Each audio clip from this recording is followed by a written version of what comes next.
The Adventures of Sherlock Holmes, by Arthur Conan Doyle. Chapter 1. A Scandal in Bohemia. To Sherlock Holmes she is always the woman. I have seldom heard him mention her under any other name. In his eyes she eclipses and predominates the whole of her sex. It was not that he felt any emotion akin to love for Irene Adler. All emotions, and that one particularly, were abhorrent to his cold, precise but admirably balanced mind.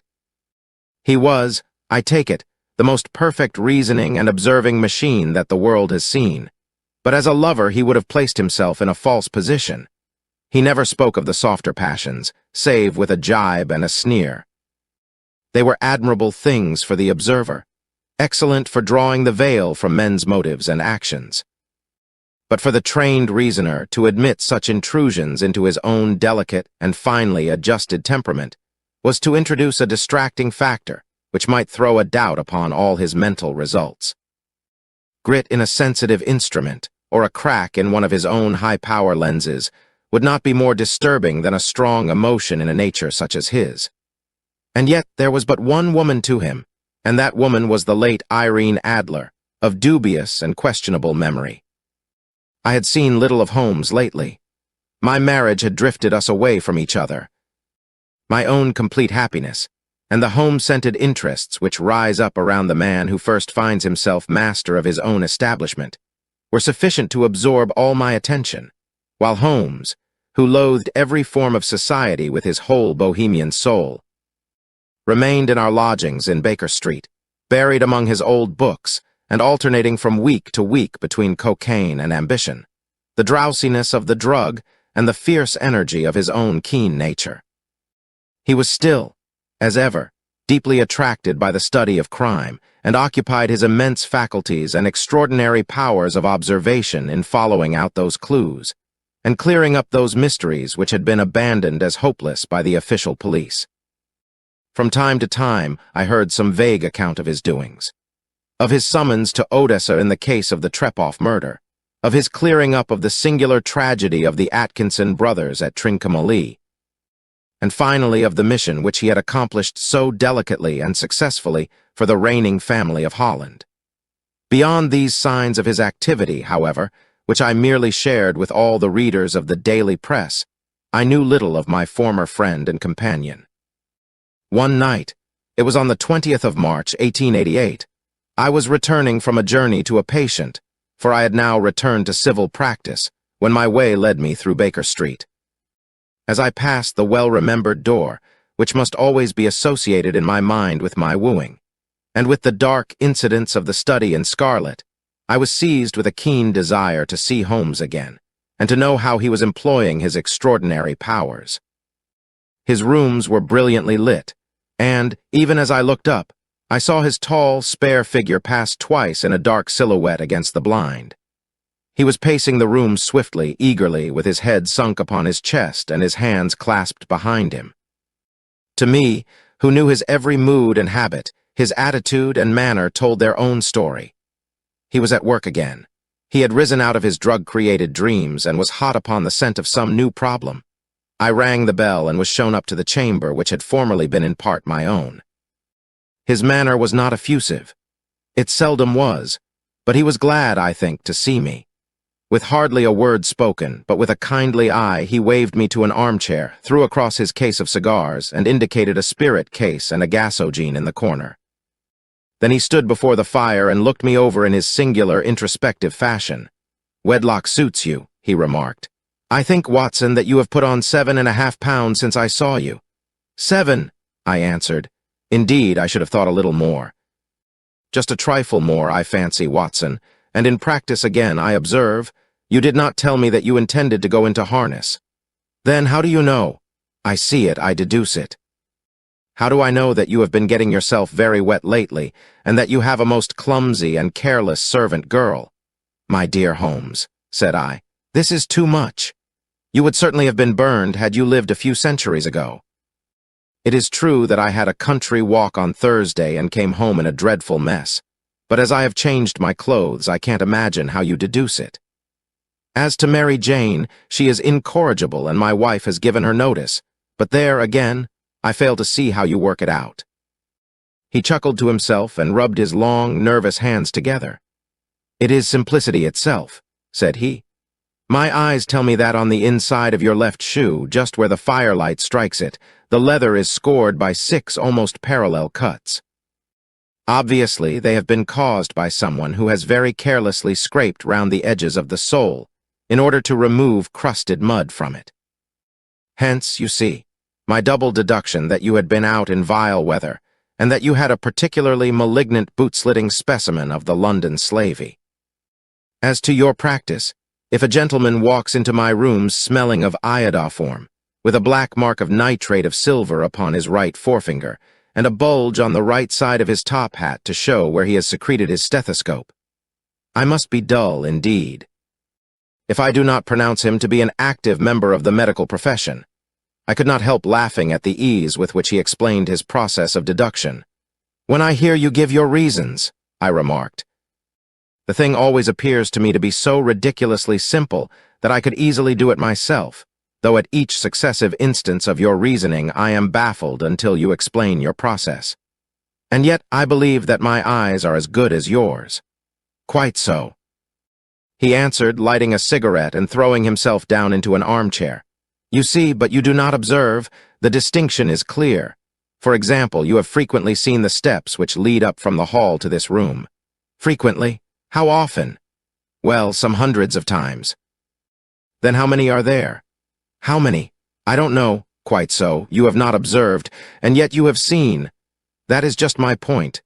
Now I know that there are 17 steps because I have both seen and observed.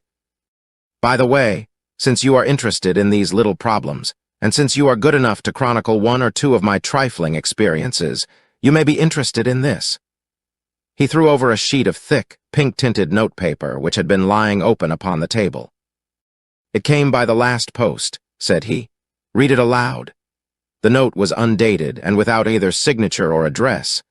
"There will call upon you tonight at 7:45, it said, "a gentleman who desires to consult you upon a matter of the very deepest moment. Your recent services to one of the royal houses of Europe have shown that you are one who may safely be trusted with matters which are of an importance which can hardly be exaggerated. This account of you we have from all quarters received. Be in your chamber then at that hour, and do not take it amiss if your visitor wear a mask." "This is indeed a mystery," I remarked. "What do you imagine that it means?" "I have no data yet. It is a capital mistake to theorize before one has data. Insensibly one begins to twist facts to suit theories instead of theories to suit facts. But the note itself, what do you deduce from it?" I carefully examined the writing and the paper upon which it was written. The man who wrote it was presumably well-to-do. I remarked, endeavoring to imitate my companion's processes. "Such paper could not be bought under half-a-crown a packet. It is peculiarly strong and stiff." "Peculiar? That is the very word," said Holmes. "It is not an English paper at all. Hold it up to the light." I did so and saw a large E with a small g, a P, and a large G with a small t woven into the texture of the paper. "What do you make of that?" asked Holmes. "The name of the maker, no doubt, or his monogram, rather." "Not at all. The G with the small t stands for Gesellschaft, which is the German for company. It is a customary contraction like our co. P, of course, stands for papier. Now for the for example. Let us glance at our Continental Gazetteer." He took down a heavy brown volume from his shelves. "Eglo, Eglinitz. Here we are, Egria. It is in a German-speaking country in Bohemia, not far from Carlsbad, remarkable as being the scene of the death of Wallenstein and for its numerous glass factories and paper mills. Ha, ha, my boy, what do you make of that?" His eyes sparkled, and he sent up a great blue triumphant cloud from his cigarette. "The paper was made in Bohemia," I said. "Precisely. And the man who wrote the note is a German. Do you note the peculiar construction of the sentence, 'This account of you we have from all quarters received'?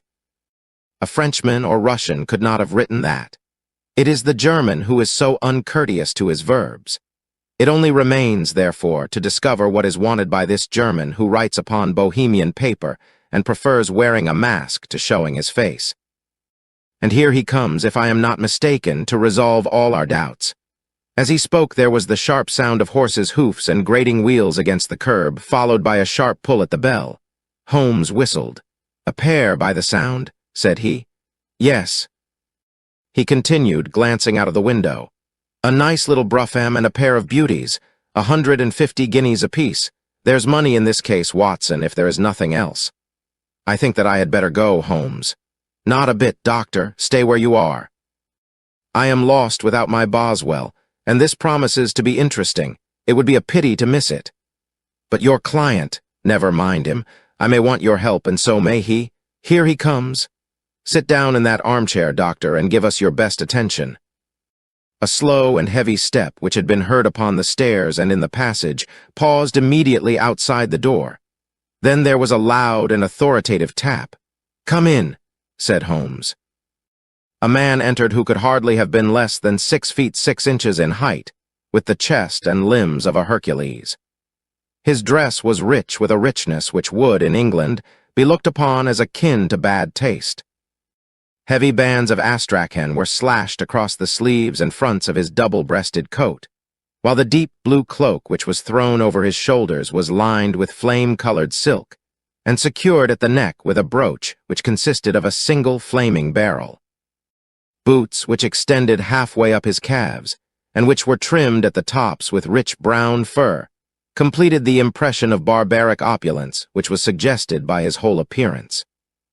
He carried a broad-brimmed hat in his hand, while he wore across the upper part of his face, extending down past the cheekbones, a black visored mask, which he had apparently adjusted that very moment, for his hand was still raised to it as he entered.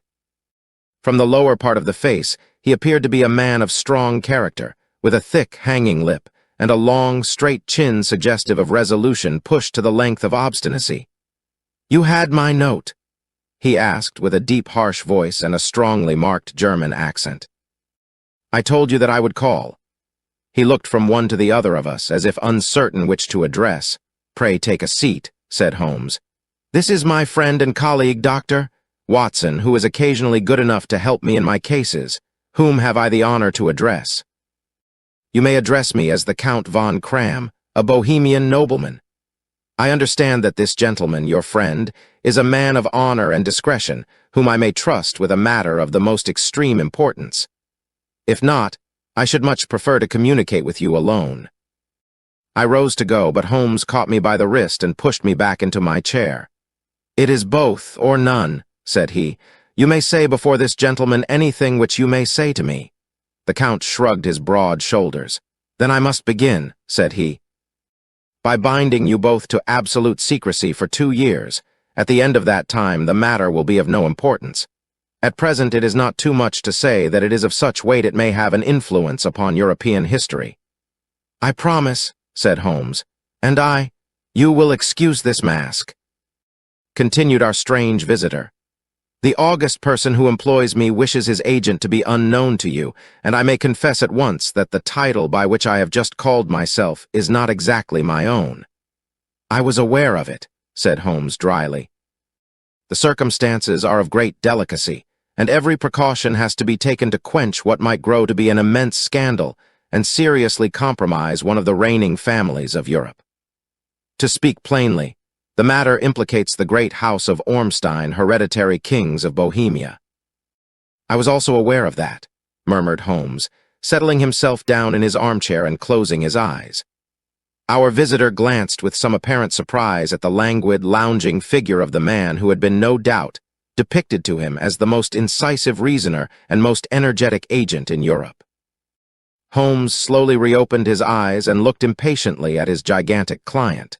"If your Majesty would condescend to state your case," he remarked, "I should be better able to advise you." The man sprang from his chair and paced up and down the room in uncontrollable agitation. Then, with a gesture of desperation, he tore the mask from his face and hurled it upon the ground. "You are right," he cried. "I am the king. Why should I attempt to conceal it?" "Why, indeed," murmured Holmes. "Your Majesty had not spoken before I was aware that I was addressing Wilhelm Gottsreich Sigismund von Ormstein, Grand Duke of Kassel-Felstein and hereditary King of Bohemia. But you can understand." said our strange visitor, sitting down once more and passing his hand over his high white forehead. "You can understand that I am not accustomed to doing such business in my own person." Yet the matter was so delicate that I could not confide it to an agent without putting myself in his power. "I have come incognito from Prague for the purpose of consulting you." "Then, pray consult," said Holmes, shutting his eyes once more. "The facts are briefly these. Some 5 years ago, during a lengthy visit to Warsaw, I made the acquaintance of the well-known adventuress, Irene Adler. The name is no doubt familiar to you." "Kindly look her up in my index, doctor," murmured Holmes without opening his eyes. For many years, he had adopted a system of docketing all paragraphs concerning men and things, so that it was difficult to name a subject or a person on which he could not at once furnish information. In this case, I found her biography sandwiched in between that of a Hebrew rabbi and that of a staff commander who had written a monograph upon the deep-sea fishes. "Let me see," said Holmes. Born in New Jersey in the year 1858. Contralto La Scala Prima donna Imperial Opera of Warsaw, yes. Retired from operatic stage, living in London, quite so. Your Majesty, as I understand, became entangled with this young person, wrote her some compromising letters, and is now desirous of getting those letters back." "Precisely so. But how?" "Was there a secret marriage?" "None. No legal papers or certificates?" "None." "Then I fail to follow your Majesty. If this young person should produce her letters for blackmailing or other purposes, how is she to prove their authenticity?" "There is the writing." Pooh. "Forgery?" "My private notepaper, stolen. My own seal, imitated. My photograph, bought. We were both in the photograph. Oh dear, that is very bad. Your Majesty has indeed committed an indiscretion." "I was mad, insane. You have compromised yourself seriously." "I was only crown prince then. I was young. I am but 30 now. It must be recovered. We have tried and failed. Your Majesty must pay. It must be bought. She will not sell." "Stolen, then." 5 attempts have been made. Twice burglars in my pay ransacked her house. Once we diverted her luggage when she traveled. Twice she has been waylaid. There has been no result. No sign of it. "Absolutely none." Holmes laughed. "It is quite a pretty little problem," said he. "But a very serious one to me," returned the king reproachfully. "Very, indeed." "And what does she propose to do with the photograph?" "To ruin me." "But how?" "I am about to be married, so I have heard. To Clotilde Lothman von Saxe-Meiningen, second daughter of the King of Scandinavia. You may know the strict principles of her family. She is herself the very soul of delicacy. A shadow of a doubt as to my conduct would bring the matter to an end. And Irene Adler threatens to send them the photograph, and she will do it. I know that she will do it. You do not know her, but she has a soul of steel.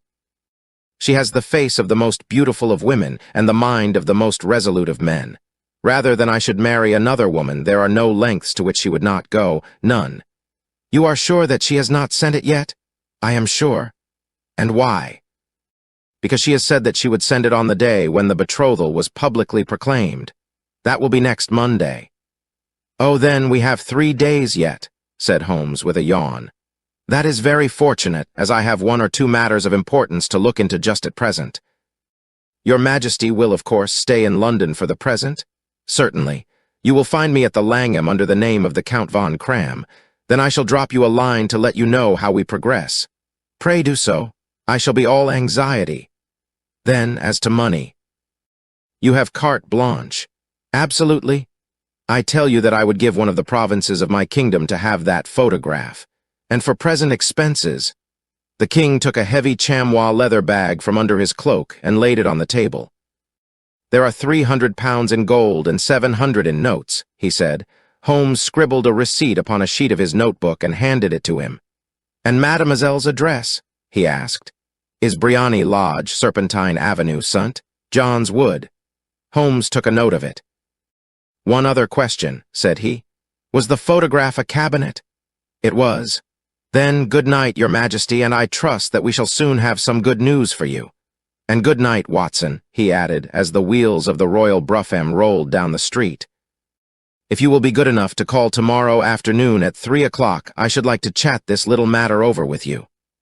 Chapter 2. The Red-Headed League. At 3 o'clock precisely I was at Baker Street, but Holmes had not yet returned.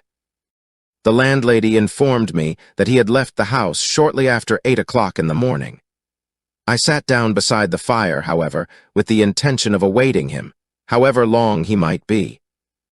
I was already deeply interested in his inquiry, for, though it was surrounded by none of the grim and strange features which were associated with the two crimes which I have already recorded, still, the nature of the case and the exalted station of his client gave it a character of its own.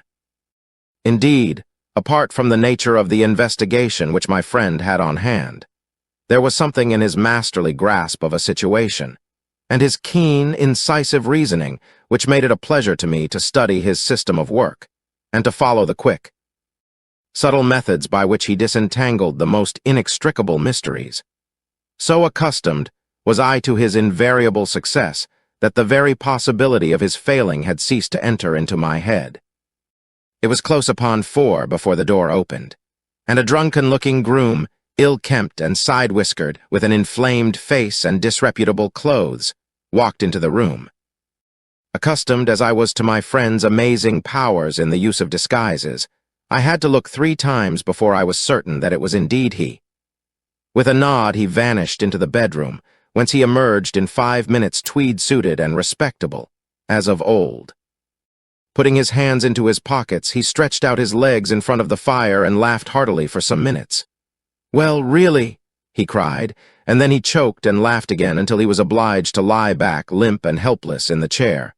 "What is it?" "It's quite too funny. I am sure you could never guess how I employed my morning, or what I ended by doing. I can't imagine. I suppose that you have been watching the habits and perhaps the house of Miss Irene Adler." "Quite so, but the sequel was rather unusual. I will tell you, however. I left the house a little after 8 o'clock this morning in the character of a groom out of work. There is a wonderful sympathy and freemasonry among horsey men. Be one of them, and you will know all that there is to know. I soon found Briony Lodge. It is a bijou villa with a garden at the back, but built out in front right up to the road, 2 stories. Chubb lock to the door. Large sitting room on the right side, well furnished, with long windows almost to the floor, and those preposterous English window fasteners which a child could open. Behind there was nothing remarkable, save that the passage window could be reached from the top of the coach house. I walked round it, and examined it closely from every point of view, but without noting anything else of interest. I then lounged down the street, and found, as I expected, that there was a mews in a lane which runs down by one wall of the garden. I lent the ostlers a hand in rubbing down their horses, and received in exchange 2d, a glass of half and half, 2 fills of shag tobacco, and as much information as I could desire about Miss Adler. To say nothing of half a dozen other people in the neighborhood in whom I was not in the least interested, but whose biographies I was compelled to listen to. "And what of Irene Adler?" I asked. "Oh, she has turned all the men's heads down in that part. She is the daintiest thing under a bonnet on this planet, so say the Serpentine Mews to a man. She lives quietly, sings at concerts, drives out at 5 every day, and returns at 7 sharp for dinner. Seldom goes out at other times except when she sings. Has only 1 male visitor, but a good deal of him. He is dark, handsome, and dashing, never calls less than once a day, and often twice. He is a Mr. Godfrey Norton of the Inner Temple. See the advantages of a cabman as a confidant. They had driven him home a dozen times from Serpentine Mews, and knew all about him. When I had listened to all they had to tell, I began to walk up and down near Briony Lodge once more, and to think over my plan of campaign. This Godfrey Norton was evidently an important factor in the matter. He was a lawyer. That sounded ominous. What was the relation between them, and what the object of his repeated visits? Was she his client, his friend, or his mistress? If the former, she had probably transferred the photograph to his keeping. If the latter, it was less likely. On the issue of this question depended whether I should continue my work at Briony Lodge, or turn my attention to the gentleman's chambers in the Temple. It was a delicate point, and it widened the field of my inquiry. I fear that I bore you with these details, but I have to let you see my little difficulties, if you are to understand the situation. I am following you closely, I answered.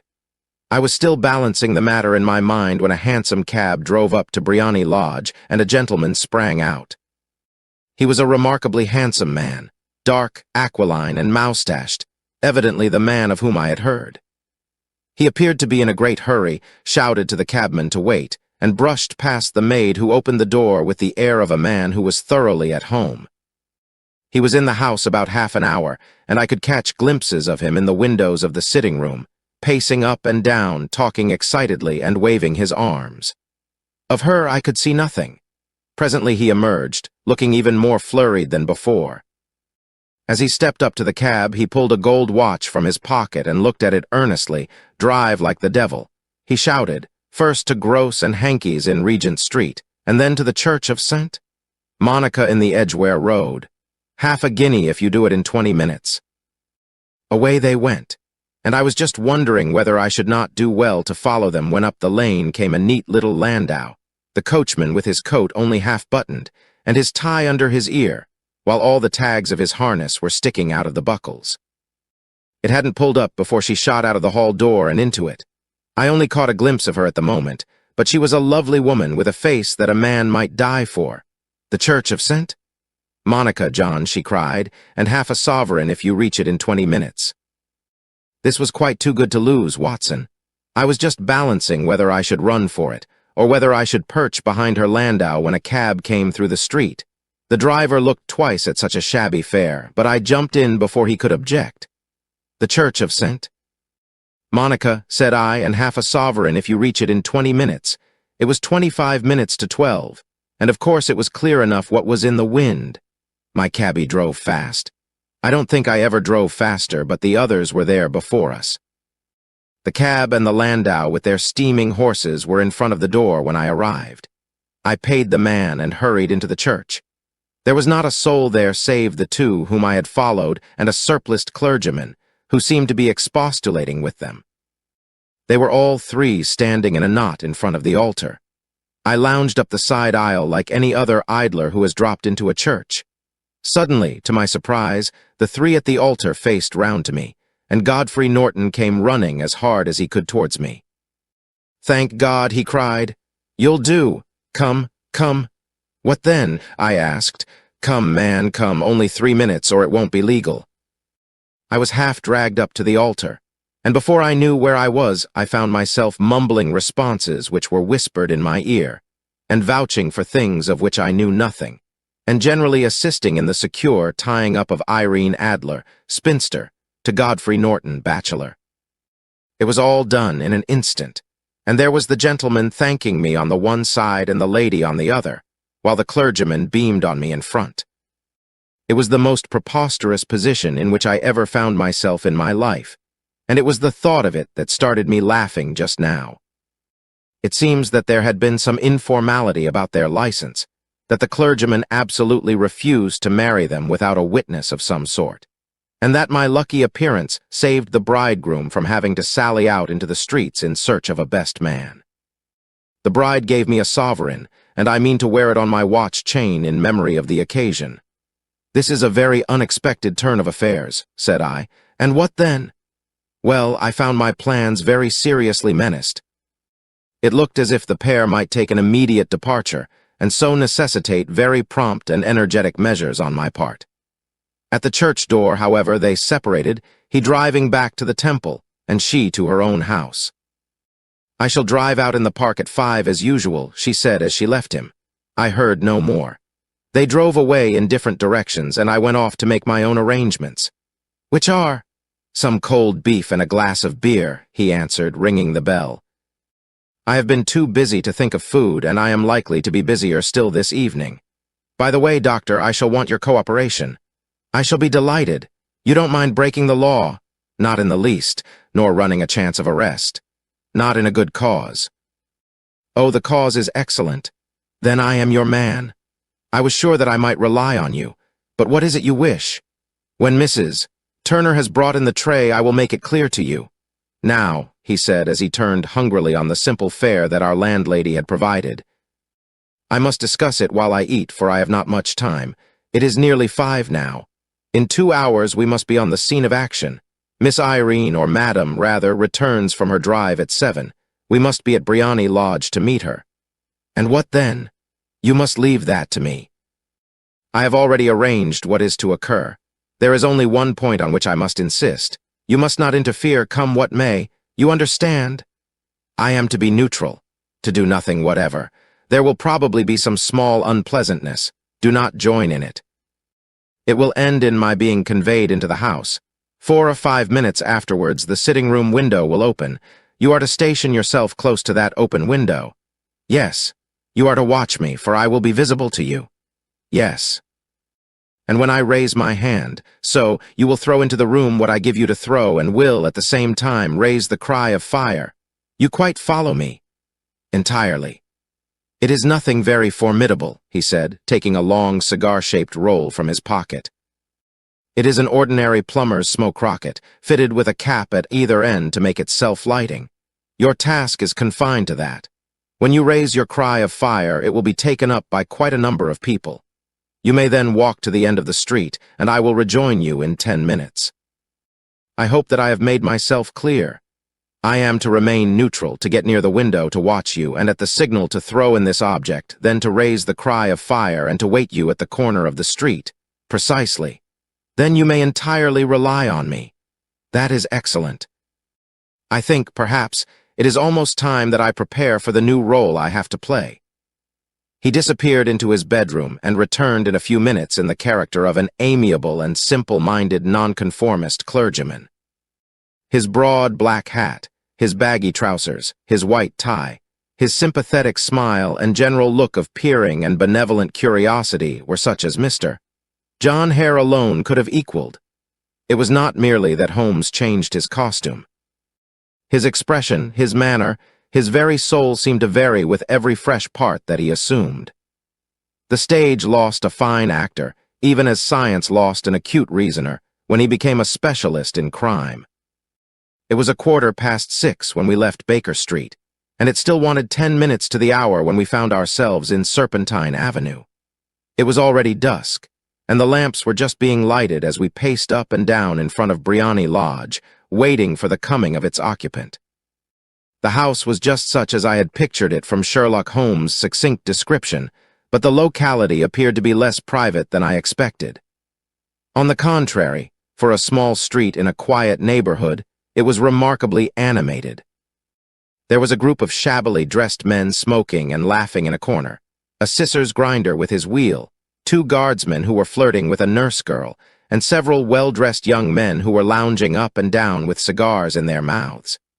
"You see," remarked Holmes, as we paced to and fro in front of the house, "this marriage rather simplifies matters. The photograph becomes a double-edged weapon now.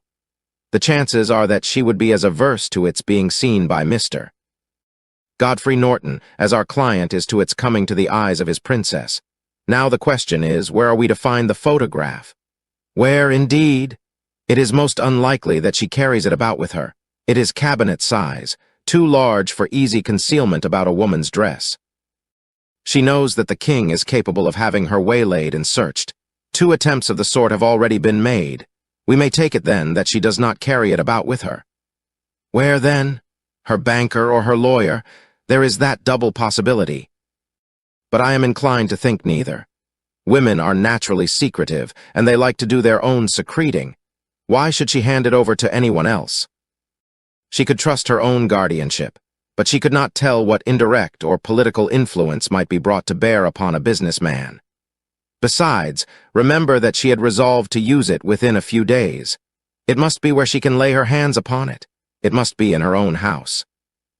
But it has twice been burgled. Pshaw, they did not know how to look. But how will you look? I will not look. What then? I will get her to show me, but she will refuse. She will not be able to, but I hear the rumble of wheels. It is her carriage. Now carry out my orders to the letter. As he spoke, the gleam of the sidelights of a carriage came round the curve of the avenue. It was a smart little landau which rattled up to the door of Briony Lodge. As it pulled up, One of the loafing men at the corner dashed forward to open the door in the hope of earning a copper, but was elbowed away by another loafer who had rushed up with the same intention. A fierce quarrel broke out, which was increased by the two guardsmen, who took sides with one of the loungers, and by the scissors grinder, who was equally hot upon the other side. A blow was struck, and in an instant the lady who had stepped from her carriage was the center of a little knot of flushed and struggling men who struck savagely at each other with their fists and sticks. Holmes dashed into the crowd to protect the lady, but, just as he reached her, he gave a cry and dropped to the ground, with the blood running freely down his face. At his fall, the guardsmen took to their heels in one direction and the loungers in the other, while a number of better-dressed people, who had watched the scuffle without taking part in it, crowded in to help the lady and to attend to the injured man. Irene Adler, as I will still call her, had hurried up the steps, but she stood at the top with her superb figure outlined against the lights of the hall, looking back into the street. "Is the poor gentleman much hurt?" she asked. "He is dead," cried several voices. "No, no, there's life in him," shouted another. "But he'll be gone before you can get him to hospital." "He's a brave fellow," said a woman. "They would have had the lady's purse and watch if it hadn't been for him. They were a gang, and a rough one, too. Ah, he's breathing now." "He can't lie in the street. May we bring him in, marm?" "Surely. Bring him into the sitting room. There is a comfortable sofa. This way, please." Slowly and solemnly, he was borne into Briony Lodge and laid out in the principal room, while I still observed the proceedings from my post by the window.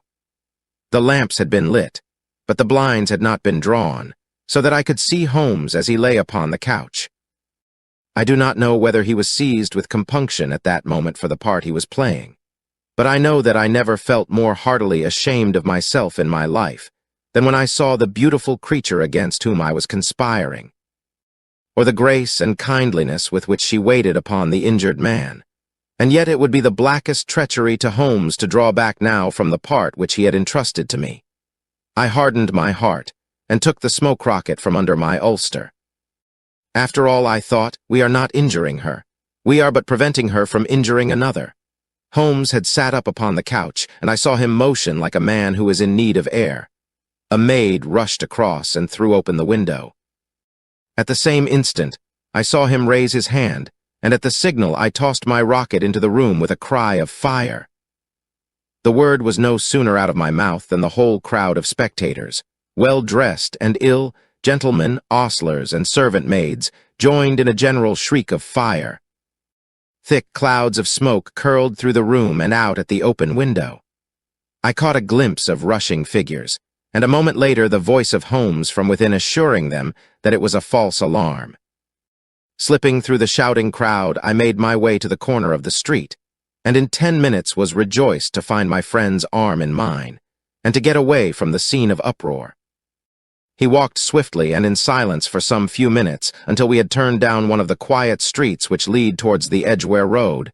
"You did it very nicely, Doctor," he remarked. "Nothing could have been better. It is all right. You have the photograph?" "I know where it is." "And how did you find out?" "She showed me, as I told you she would." "I am still in the dark." "I do not wish to make a mystery," said he, laughing. "The matter was perfectly simple. You, of course, saw that everyone in the street was an accomplice. They were all engaged for the evening." "I guessed as much. Then, when the row broke out, I had a little moist red paint in the palm of my hand. I rushed forward, fell down, clapped my hand to my face, and became a piteous spectacle. It is an old trick. That also I could fathom.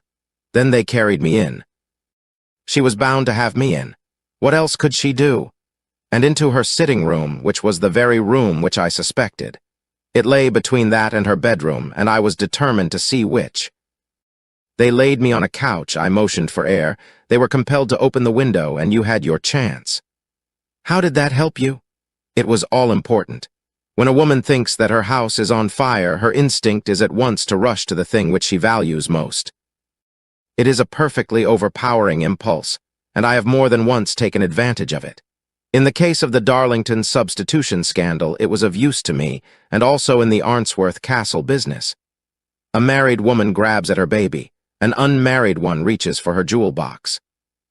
Now it was clear to me that Our Lady of today had nothing in the house more precious to her than what we are in quest of. She would rush to secure it. The alarm of fire was admirably done. The smoke and shouting were enough to shake nerves of steel. She responded beautifully. The photograph is in a recess behind a sliding panel just above the right bell pull. She was there in an instant, and I caught a glimpse of it as she half drew it out. When I cried out that it was a false alarm, she replaced it, glanced at the rocket, rushed from the room, and I have not seen her since. I rose and, making my excuses, escaped from the house. I hesitated whether to attempt to secure the photograph at once, but the coachman had come in, and as he was watching me narrowly, it seemed safer to wait. A little over-precipitance may ruin all. "And now," I asked, "our quest is practically finished. I shall call with the king tomorrow, and with you if you care to come with us. We will be shown into the sitting room to wait for the lady, but it is probable that when she comes, she may find neither us nor the photograph. It might be a satisfaction to His Majesty to regain it with his own hands. And when will you call?" "At 8 in the morning. She will not be up, so that we shall have a clear field. Besides, we must be prompt, for this marriage may mean a complete change in her life and habits. I must wire to the king without delay." We had reached Baker Street and had stopped at the door. He was searching his pockets for the key when someone passing said, "Good night, Mr. Sherlock Holmes." There were several people on the pavement at the time, but the greeting appeared to come from a slim youth in an ulster who had hurried by. "I've heard that voice before," said Holmes, staring down the dimly lit street. "Now I wonder who the deuce that could have been." Chapter 3. A case of identity. I slept at Baker Street that night, and we were engaged upon our toast and coffee in the morning when the King of Bohemia rushed into the room. "You have really got it?" he cried, grasping Sherlock Holmes by either shoulder and looking eagerly into his face. "Not yet." "But you have hopes?" "I have hopes." "Then come, I am all impatience to be gone. We must have a cab." "No, my brougham is waiting. Then that will simplify matters." We descended and started off once more for Briony Lodge. "Irene Adler is married," remarked Holmes. "Married? When?" "Yesterday." "But to whom?" "To an English lawyer named Norton. But she could not love him." "I am in hopes that she does." "And why in hopes?" "Because it would spare your Majesty all fear of future annoyance. If the lady loves her husband, she does not love your Majesty. If she does not love your Majesty, there is no reason why she should interfere with your Majesty's plan." "It is true. And yet, well, I wish she had been of my own station. What a queen she would have made." He relapsed into a moody silence, which was not broken until we drew up in Serpentine Avenue. The door of Briony Lodge was open, and an elderly woman stood upon the steps. She watched us with a sardonic eye as we stepped from the brougham. "Mr. Sherlock Holmes, I believe," said she. "I am Mr. Holmes," answered my companion, looking at her with a questioning and rather startled gaze. "Indeed? My mistress told me that you were likely to call. She left this morning with her husband by the 5:15 train from Charing Cross for the Continent." "What?" Sherlock Holmes staggered back, white with chagrin and surprise. "Do you mean that she has left England?" "Never to return." "And the papers?" asked the king hoarsely. "All is lost. We shall see." He pushed past the servant and rushed into the drawing-room, followed by the king and myself. The furniture was scattered about in every direction, with dismantled shelves and open drawers, as if the lady had hurriedly ransacked them before her flight. Holmes rushed at the bell-pull, tore back a small sliding shutter, and, plunging in his hand, pulled out a photograph and a letter. The photograph was of Irene Adler herself in evening dress. The letter was superscribed to Sherlock Holmes-esque, to be left till called for. My friend tore it open, and we all three read it together. It was dated at midnight of the preceding night and ran in this way: "My dear Mr. Sherlock Holmes, you really did it very well. You took me in completely. Until after the alarm of fire, I had not a suspicion. But then, when I found how I had betrayed myself, I began to think. I had been warned against you months ago. I had been told that, if the king employed an agent, it would certainly be you, and your address had been given me. Yet, with all this, you made me reveal what you wanted to know. Even after I became suspicious, I found it hard to think evil of such a dear, kind old clergyman. But, you know, I have been trained as an actress myself. Male costume is nothing new to me. I often take advantage of the freedom which it gives. I sent John, the coachman, to watch you, ran upstairs, got into my walking clothes, as I call them, and came down just as you departed. Well, I followed you to your door, and so made sure that I was really an object of interest to the celebrated Mr. Sherlock Holmes. Then I, rather imprudently, wished you good night and started for the temple to see my husband. We both thought the best resource was flight, when pursued by so formidable an antagonist, so you will find the nest empty when you call tomorrow. As to the photograph, your client may rest in peace. I love and am loved by a better man than he. The king may do what he will without hindrance from one whom he has cruelly wronged. I keep it only to safeguard myself, and to preserve a weapon which will always secure me from any steps which he might take in the future. I leave a photograph which he might care to possess, and I remain, dear Mr. Sherlock Holmes, very truly yours, Irene Norton, née Adler. What a woman! Oh, what a woman! Cried the King of Bohemia when we had all three read this epistle. Did I not tell you how quick and resolute she was? Would she not have made an admirable queen? Is it not a pity that she was not on my level? From what I have seen of the lady, she seems, indeed, to be on a very different level to your Majesty, said Holmes coldly. I am sorry that I have not been able to bring your Majesty's business to a more successful conclusion. On the contrary, my dear sir, cried the king. Nothing could be more successful. I know that her word is inviolate. The photograph is now as safe as if it were in the fire. I am glad to hear your Majesty say so. I am immensely indebted to you. Pray tell me in what way I can reward you. This ring. He slipped an emerald snake ring from his finger and held it out upon the palm of his hand. Your Majesty has something which I should value even more highly, said Holmes. You have but to name it. This photograph? The king stared at him in amazement. Irene's photograph? He cried. Certainly, if you wish it. I thank your Majesty. Then there is no more to be done in the matter. I have the honor to wish you a very good morning. He bowed and, turning away without observing the hand which the king had stretched out to him, he set off in my company for his chambers. And that was how a great scandal threatened to affect the kingdom of Bohemia, and how the best plans of Mr. Sherlock Holmes were beaten by a woman's wit. He used to make merry over the cleverness of women, but I have not heard him do it of late.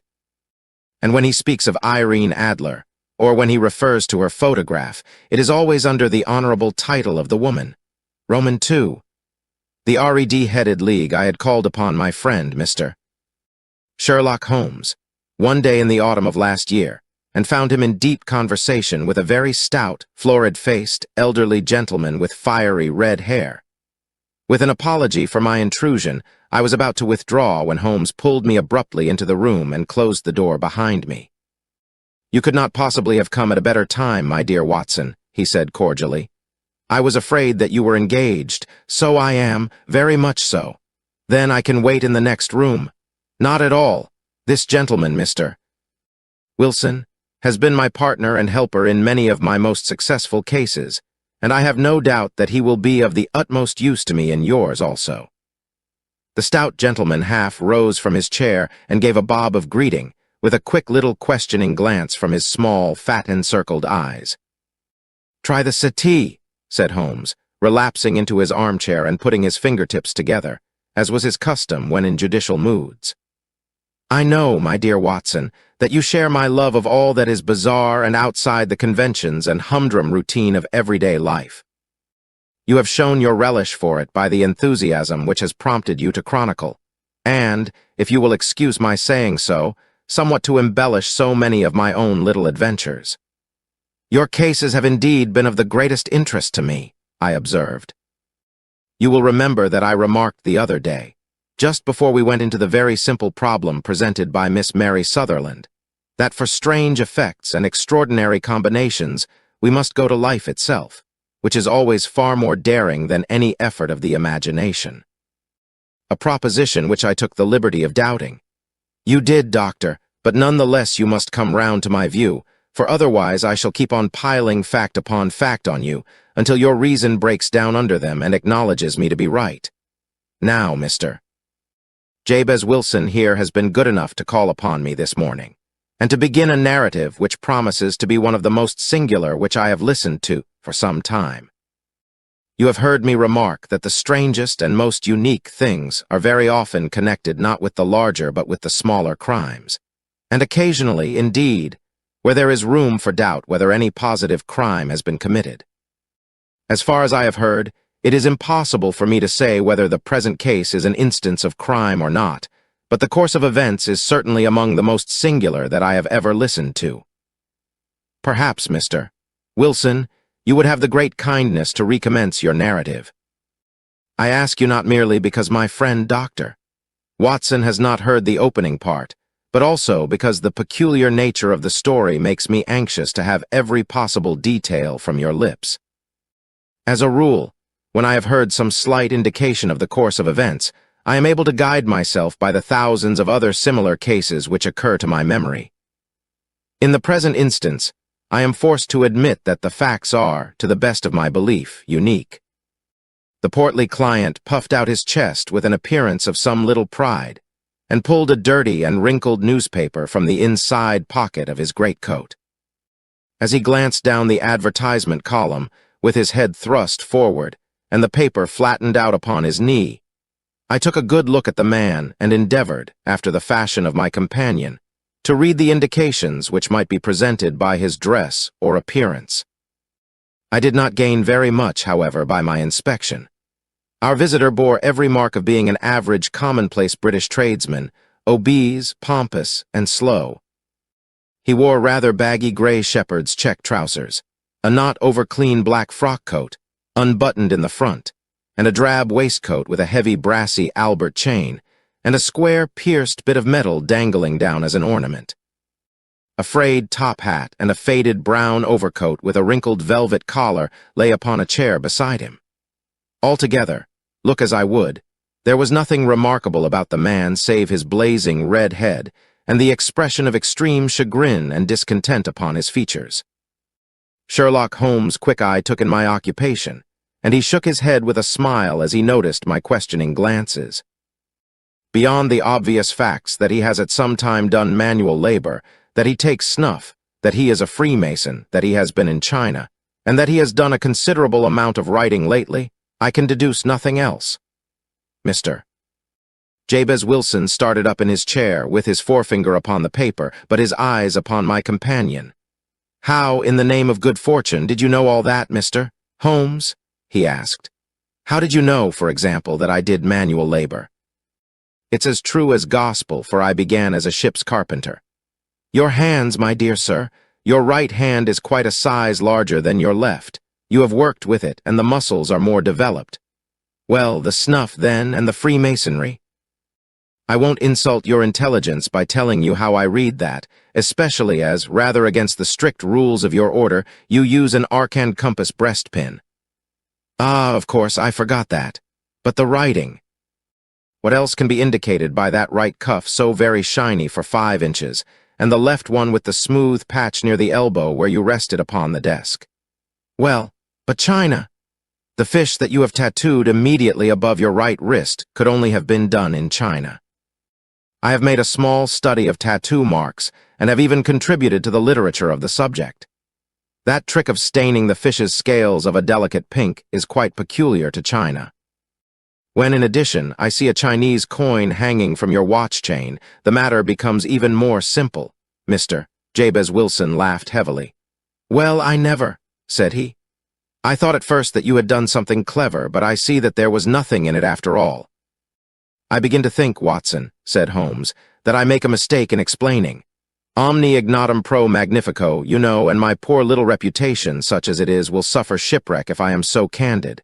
Can you not find the advertisement, Mr. Wilson? Yes, I have got it now. He answered with his thick red finger planted halfway down the column. Here it is. This is what began it all. You just read it for yourself, sir. I took the paper from him and read as follows. To the Red-Headed League.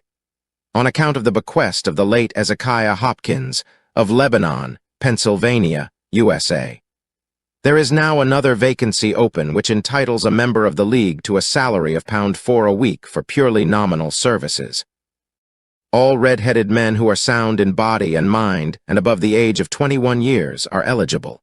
Apply in person on Monday at 11 o'clock to Duncan Ross at the offices of the League, 7 Pope's Court, Fleet Street.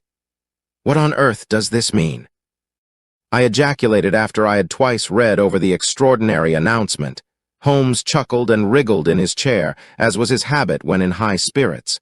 "It is a little off the beaten track, isn't it?" said he. "And now, Mr.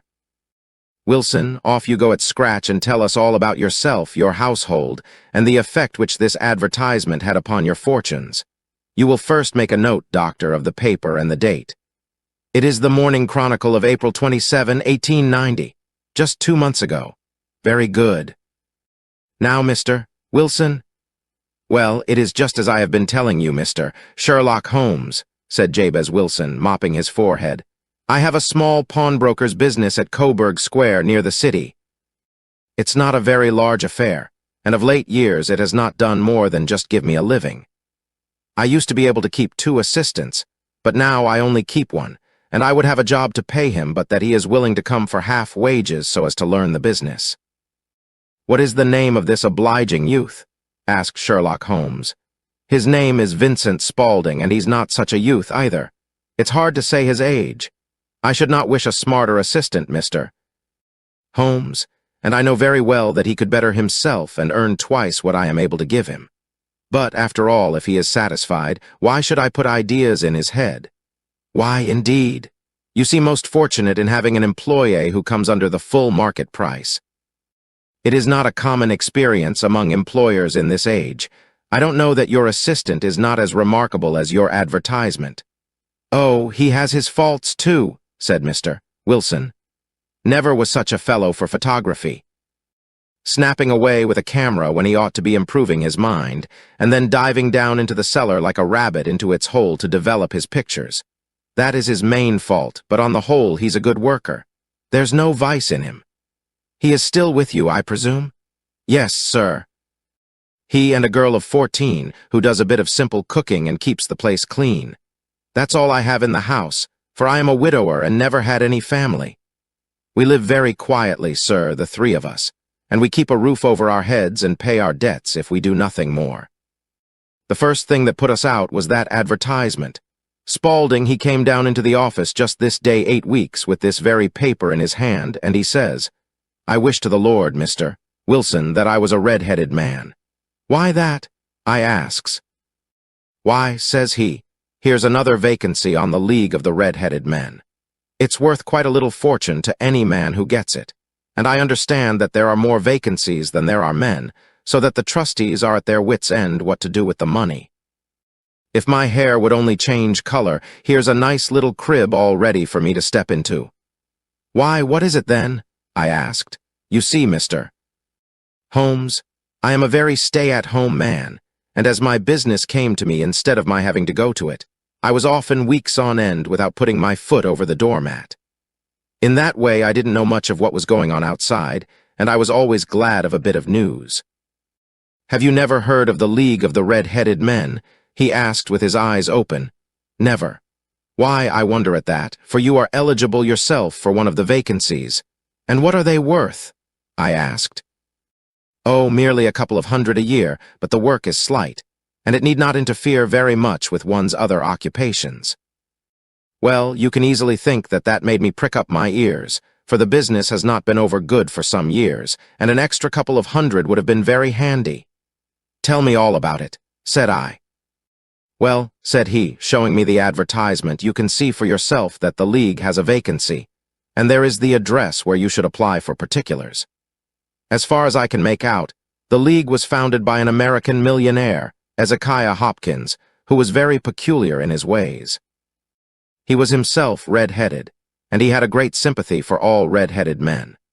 So, when he died, it was found that he had left his enormous fortune in the hands of trustees, with instructions to apply the interest to the providing of easy berths to men whose hair is of that color.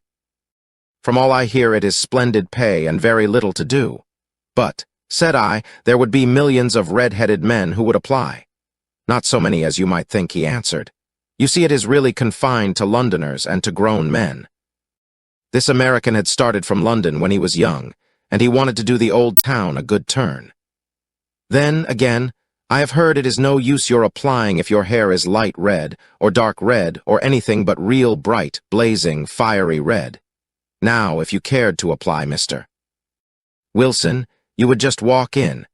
But perhaps it would hardly be worth your while to put yourself out of the way for the sake of a few £100. Now it is a fact, gentlemen, as you may see for yourselves, that my hair is of a very full and rich tint, so that it seemed to me that if there was to be any competition in the matter, I stood as good a chance as any man that I had ever met. Vincent Spaulding seemed to know so much about it that I thought he might prove useful, so I just ordered him to put up the shutters for the day and to come right away with me. He was very willing to have a holiday, so we shut the business up and started off for the address that was given us in the advertisement. I never hope to see such a sight as that again, Mr. Holmes. From north, south, east, and west, every man who had a shade of red in his hair had tramped into the city to answer the advertisement. Fleet Street was choked with red-headed folk, and Pope's Court looked like a coster's orange barrow. I should not have thought there were so many in the whole country as were brought together by that single advertisement. Every shade of color they were: straw, lemon, orange, brick, Irish setter, liver, clay. But, as Spaulding said, there were not many who had the real, vivid, flame-colored tint. When I saw how many were waiting, I would have given it up in despair, but Spaulding would not hear of it. How he did it I could not imagine, but he pushed and pulled and butted until he got me through the crowd, and right up to the steps which led to the office. There was a double stream upon the stair, some going up in hope, and some coming back dejected, but we wedged in as well as we could and soon found ourselves in the office. Your experience has been a most entertaining one, remarked Holmes as his client paused and refreshed his memory with a huge pinch of snuff. Pray continue your very interesting statement. There was nothing in the office but a couple of wooden chairs and a deal table, behind which sat a small man with a head that was even redder than mine. He said a few words to each candidate as he came up, and then he always managed to find some fault in them which would disqualify them. Getting a vacancy did not seem to be such a very easy matter after all. However, when our turn came, the little man was much more favorable to me than to any of the others, and he closed the door as we entered, so that he might have a private word with us. This is Mr. Jabez Wilson, said my assistant, and he is willing to fill a vacancy in the league. And he is admirably suited for it, the other answered. He has every requirement. I cannot recall when I have seen anything so fine. He took a step backward, cocked his head on one side, and gazed at my hair until I felt quite bashful. Then suddenly he plunged forward, wrung my hand, and congratulated me warmly on my success. It would be injustice to hesitate, said he. You will, however, I am sure, excuse me for taking an obvious precaution. With that, he seized my hair in both his hands and tugged until I yelled with the pain. There is water in your eyes, said he as he released me. I perceive that all is as it should be. But we have to be careful, for we have twice been deceived by wigs and once by paint. I could tell you tales of cobbler's wax, which would disgust you with human nature. He stepped over to the window and shouted through it at the top of his voice that the vacancy was filled. A groan of disappointment came up from below, and the folk all trooped away in different directions until there was not a red head to be seen except my own and that of the manager. My name, said he, is Mr. Duncan Ross, and I am myself one of the pensioners upon the fund left by our noble benefactor. Are you a married man, Mr. Wilson? Have you a family? I answered that I had not. His face fell immediately. Dear me, he said gravely, that is very serious indeed. I am sorry to hear you say that. The fund was, of course, for the propagation and spread of the redheads as well as for their maintenance. It is exceedingly unfortunate that you should be a bachelor. My face lengthened at this, Mr. Holmes, for I thought that I was not to have the vacancy after all, but after thinking it over for a few minutes he said that it would be all right. In the case of another, said he, the objection might be fatal, but we must stretch a point in favor of a man with such a head of hair as yours. When shall you be able to enter upon your new duties? Well, it is a little awkward, for I have a business already, said I. Oh, never mind about that, Mr. Wilson, said Vincent Spaulding. I should be able to look after that for you. What would be the hours? I asked. 10 to 2. Now a pawnbroker's business is mostly done of an evening, Mr. Holmes, especially Thursday and Friday evening, which is just before payday, so it would suit me very well to earn a little in the mornings. Besides, I knew that my assistant was a good man and that he would see to anything that turned up. That would suit me very well, said I, and the pay is £4 a week, and the work is purely nominal. What do you call purely nominal? Well, you have to be in the office, or at least in the building, the whole time. If you leave, you forfeit your whole position forever. The will is very clear upon that point. You don't comply with the conditions if you budge from the office during that time. It's only 4 hours a day, and I should not think of leaving, said I. No excuse will avail, said Mr. Duncan Ross, neither sickness nor business nor anything else. There you must stay or you lose your billet. And the work is to copy out the Encyclopedia Britannica. There is the first volume of it in that press. You must find your own ink, pens, and blotting paper, but we provide this table and chair. Will you be ready tomorrow? Certainly, I answered. Then, goodbye, Mr. Jabez Wilson, and let me congratulate you once more on the important position which you have been fortunate enough to gain. He bowed me out of the room, and I went home with my assistant, hardly knowing what to say or do. I was so pleased at my own good fortune. Well, I thought over the matter all day, and by evening I was in low spirits again, for I had quite persuaded myself that the whole affair must be some great hoax or fraud, though what its object might be I could not imagine. It seemed altogether past belief that anyone could make such a will, or that they would pay such a sum for doing anything so simple as copying out the Encyclopedia Britannica. Vincent Spaulding did what he could to cheer me up, but by bedtime I had reasoned myself out of the whole thing. However, in the morning I determined to have a look at it anyhow, so I bought a penny bottle of ink, and with a quill pen and 7 sheets of foolscap paper, I started off for Pope's Court. Well, to my surprise and delight, everything was as right as possible. The table was set out ready for me, and Mr. Duncan Ross was there to see that I got fairly to work. He started me off upon the letter A, and then he left me, but he would drop in from time to time to see that all was right with me. At 2 o'clock he bade me good day, complimented me upon the amount that I had written, and locked the door of the office after me. This went on day after day, Mr. Holmes, and on Saturday the manager came in and planked down 4 golden sovereigns for my week's work. It was the same next week, and the same the week after. Every morning I was there at 10, and every afternoon I left at 2. By degrees, Mr. Duncan Ross took to coming in only once of a morning, and then, after a time, he did not come in at all. Still, of course, I never dared to leave the room for an instant, for I was not sure when he might come, and the billet was such a good one and suited me so well that I would not risk the loss of it. 8 weeks passed away like this, and I had written about abbots and archery and armor and architecture and Attica, and hoped with diligence that I might get on to the Baeticus before very long. It cost me something in foolscap, and I had pretty nearly filled a shelf with my writings. And then suddenly the whole business came to an end. To an end? Yes, sir, and no later than this morning. I went to my work as usual at 10 o'clock, but the door was shut and locked, with a little square of cardboard hammered onto the middle of the panel with a tack. Here it is, and you can read for yourself. He held up a piece of white cardboard about the size of a sheet of notepaper.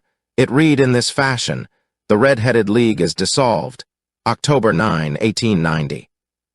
Sherlock Holmes and I surveyed this curt announcement, and the rueful face behind it, until the comical side of the affair so completely overtopped every other consideration that we both burst out into a roar of laughter. "I cannot see that there is anything very funny," cried our client, flushing up to the roots of his flaming head. "If you can do nothing better than laugh at me, I can go elsewhere." "No, no," cried Holmes, shoving him back into the chair from which he had half risen. "I really wouldn't miss your case for the world. It is most refreshingly unusual.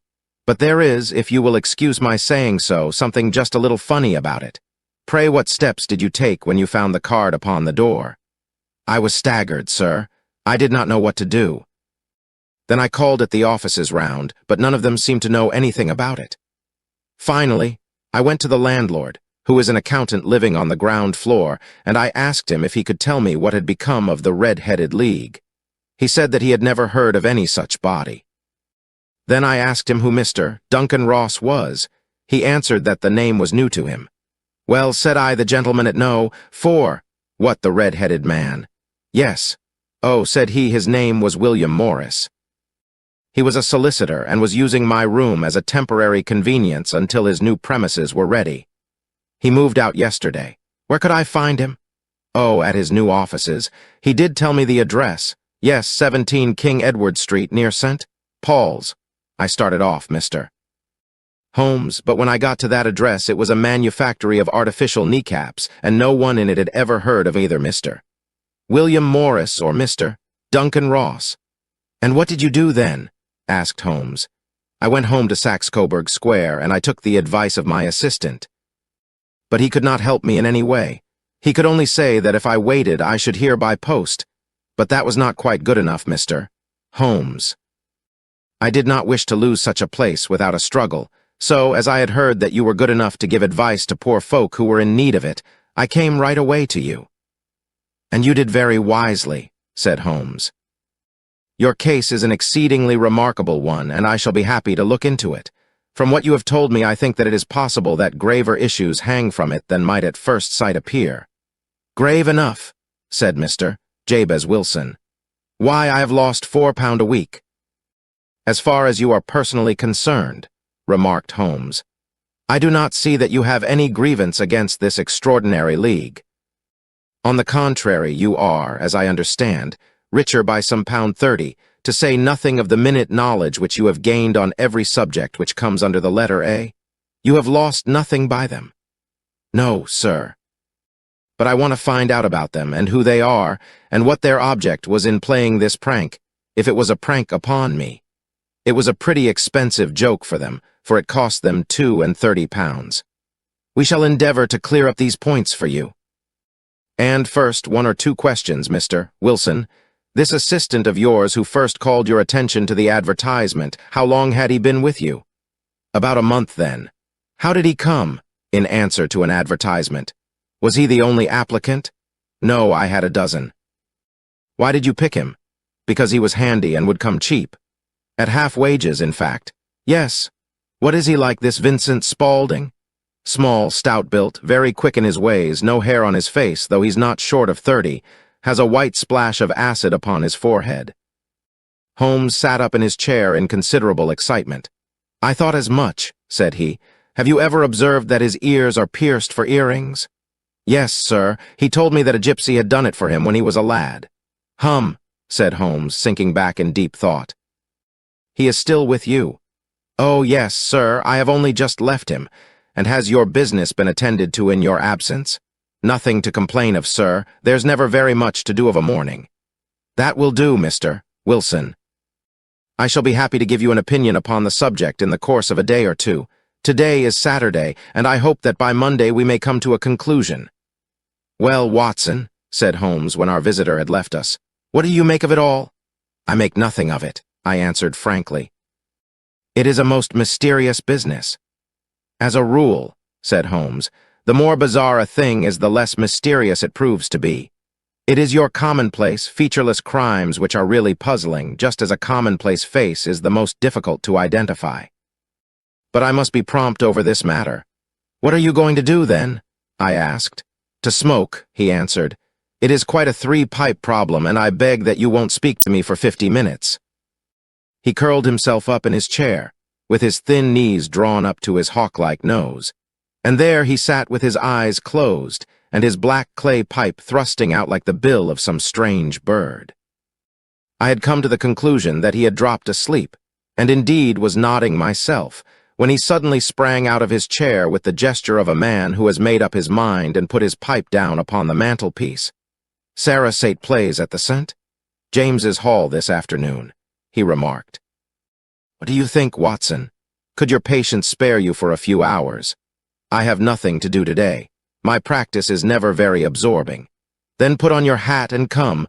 I am going through the city first, and we can have some lunch on the way. I observe that there is a good deal of German music on the program, which is rather more to my taste than Italian or French.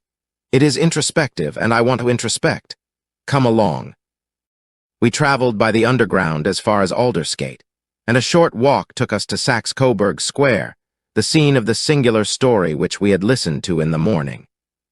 It was a poky, little, shabby-genteel place, where 4 lines of dingy 2-storied brick houses looked out into a small railed-in enclosure, where a lawn of weedy grass and a few clumps of faded laurel bushes made a hard fight against a smoke-laden and uncongenial atmosphere. 3 gilt balls and a brown board with Jabez Wilson in white letters upon a corner house announced the place where our red-headed client carried on his business.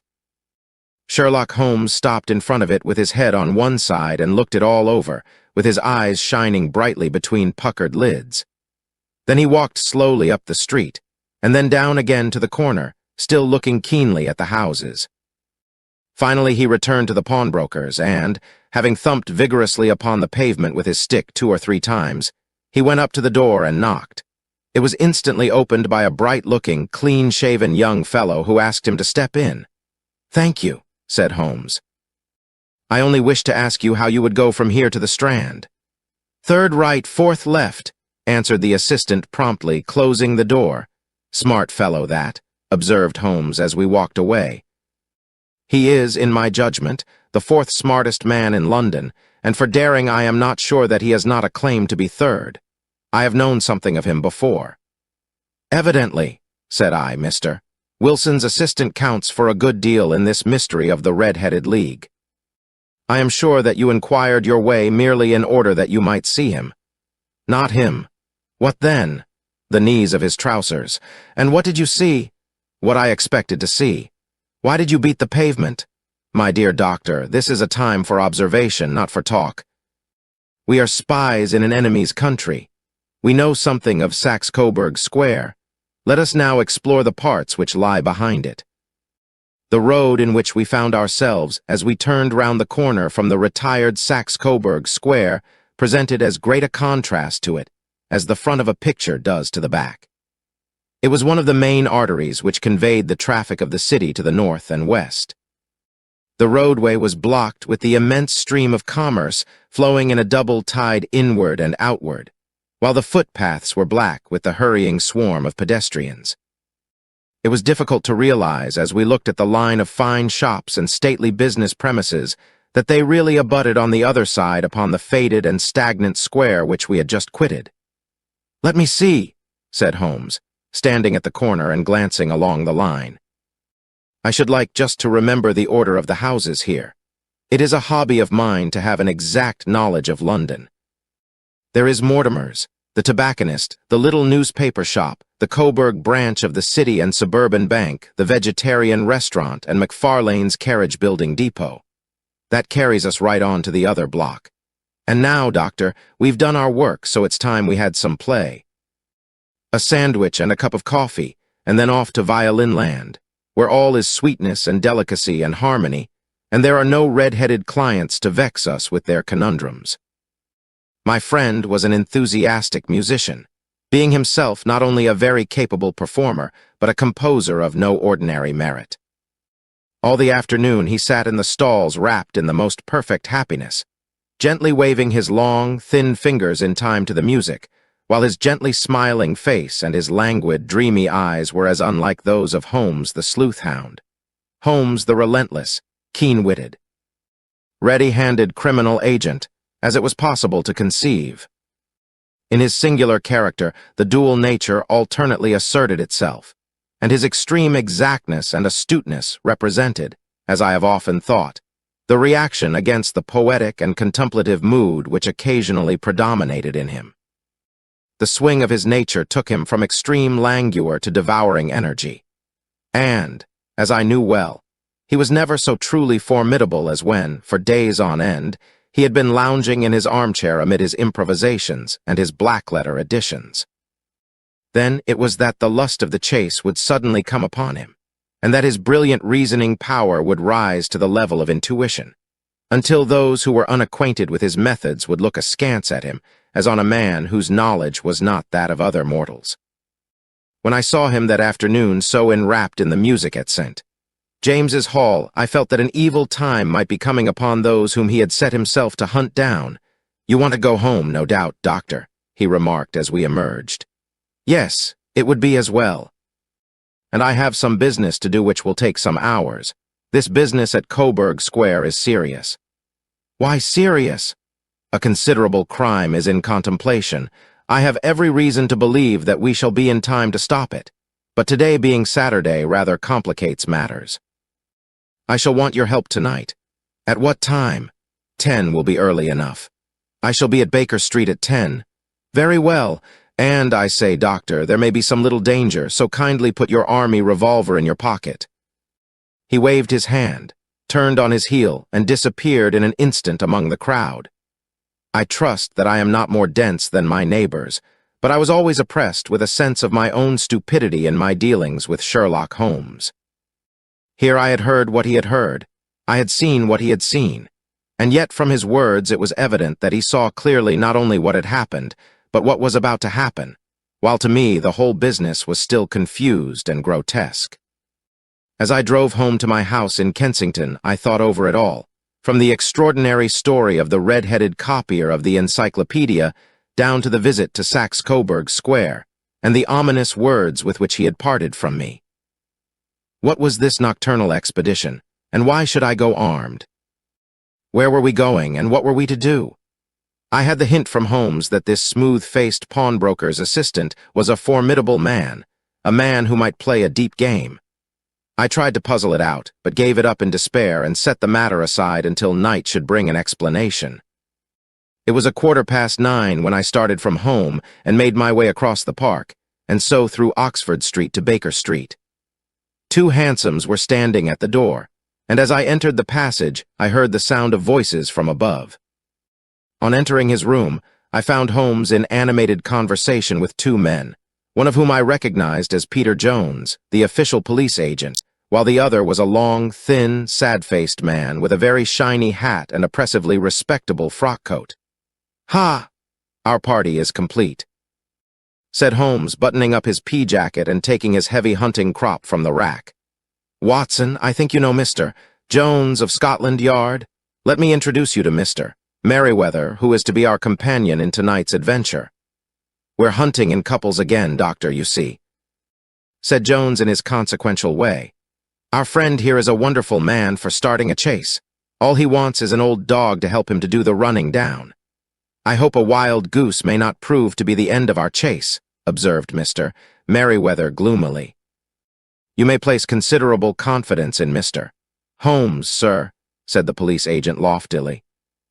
"He has his own little methods which are, if he won't mind my saying so, just a little too theoretical and fantastic, but he has the makings of a detective in him.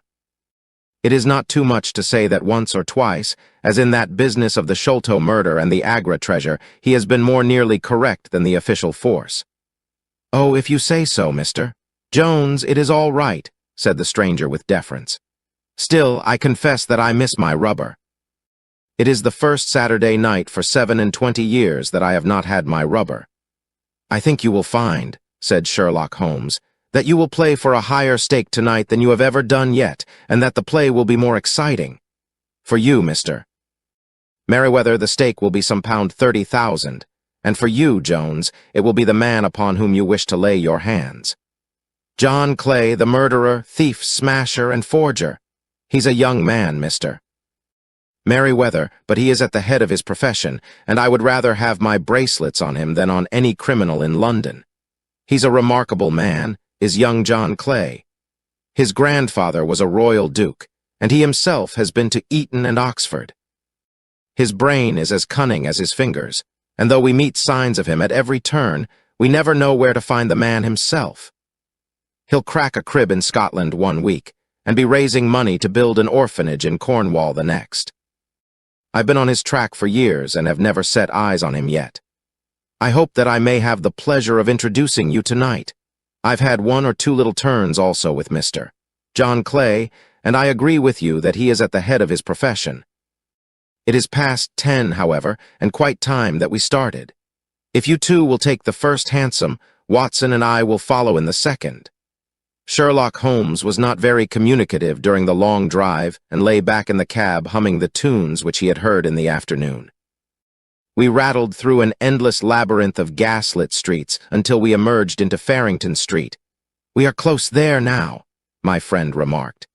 "This fellow Merriweather is a bank director and personally interested in the matter. I thought it as well to have Jones with us also. He is not a bad fellow, though an absolute imbecile in his profession. He has one positive virtue. He is as brave as a bulldog and as tenacious as a lobster if he gets his claws upon anyone. Here we are, and they are waiting for us." We had reached the same crowded thoroughfare in which we had found ourselves in the morning. Our cabs were dismissed, and, following the guidance of Mr. Merriweather, we passed down a narrow passage and through a side door which he opened for us.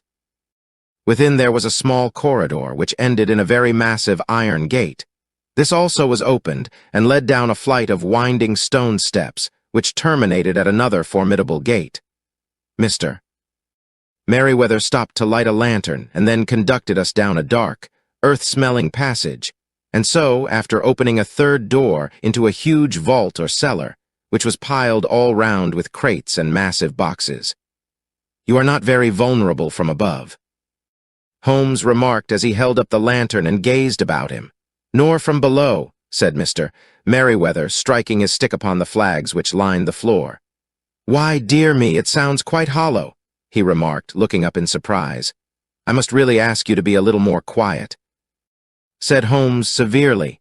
"You have already imperiled the whole success of our expedition. Might I beg that you would have the goodness to sit down upon one of those boxes and not to interfere?" The solemn Mr. Merriweather perched himself upon a crate, with a very injured expression upon his face, while Holmes fell upon his knees upon the floor and, with the lantern and a magnifying lens, began to examine minutely the cracks between the stones. A few seconds sufficed to satisfy him, for he sprang to his feet again and put his glass in his pocket. "We have at least an hour before us," he remarked, "for they can hardly take any steps until the good pawnbroker is safely in bed. Then they will not lose a minute, for the sooner they do their work, the longer time they will have for their escape. We are at present, Doctor, as no doubt you have divined, in the cellar of the city branch of one of the principal London banks. Mr. Merriweather is the chairman of directors, and he will explain to you that there are reasons why the more daring criminals of London should take a considerable interest in this cellar at present." "It is our French gold," whispered the director. "We have had several warnings that an attempt might be made upon it." "Your French gold?" "Yes. We had occasion some months ago to strengthen our resources and borrowed for that purpose 30,000 Napoleons from the Bank of France. It has become known that we have never had occasion to unpack the money, and that it is still lying in our cellar. The crate upon which I sit contains 2,000 Napoleons packed between layers of lead foil. Our reserve of bullion is much larger at present than is usually kept in a single branch office, and the directors have had misgivings upon the subject." "Which were very well justified," observed Holmes. "And now it is time that we arranged our little plans. I expect that within an hour matters will come to a head. In the meantime, Mr. Merriweather, we must put the screen over that dark lantern." "And sit in the dark?" "I am afraid so." I had brought a pack of cards in my pocket, and I thought that, as we were a party carré, you might have your rubber after all. But I see that the enemy's preparations have gone so far that we cannot risk the presence of a light. And, first of all, we must choose our positions. These are daring men, and though we shall take them at a disadvantage, they may do us some harm unless we are careful. I shall stand behind this crate, and do you conceal yourselves behind those. Then, when I flash a light upon them, close in swiftly.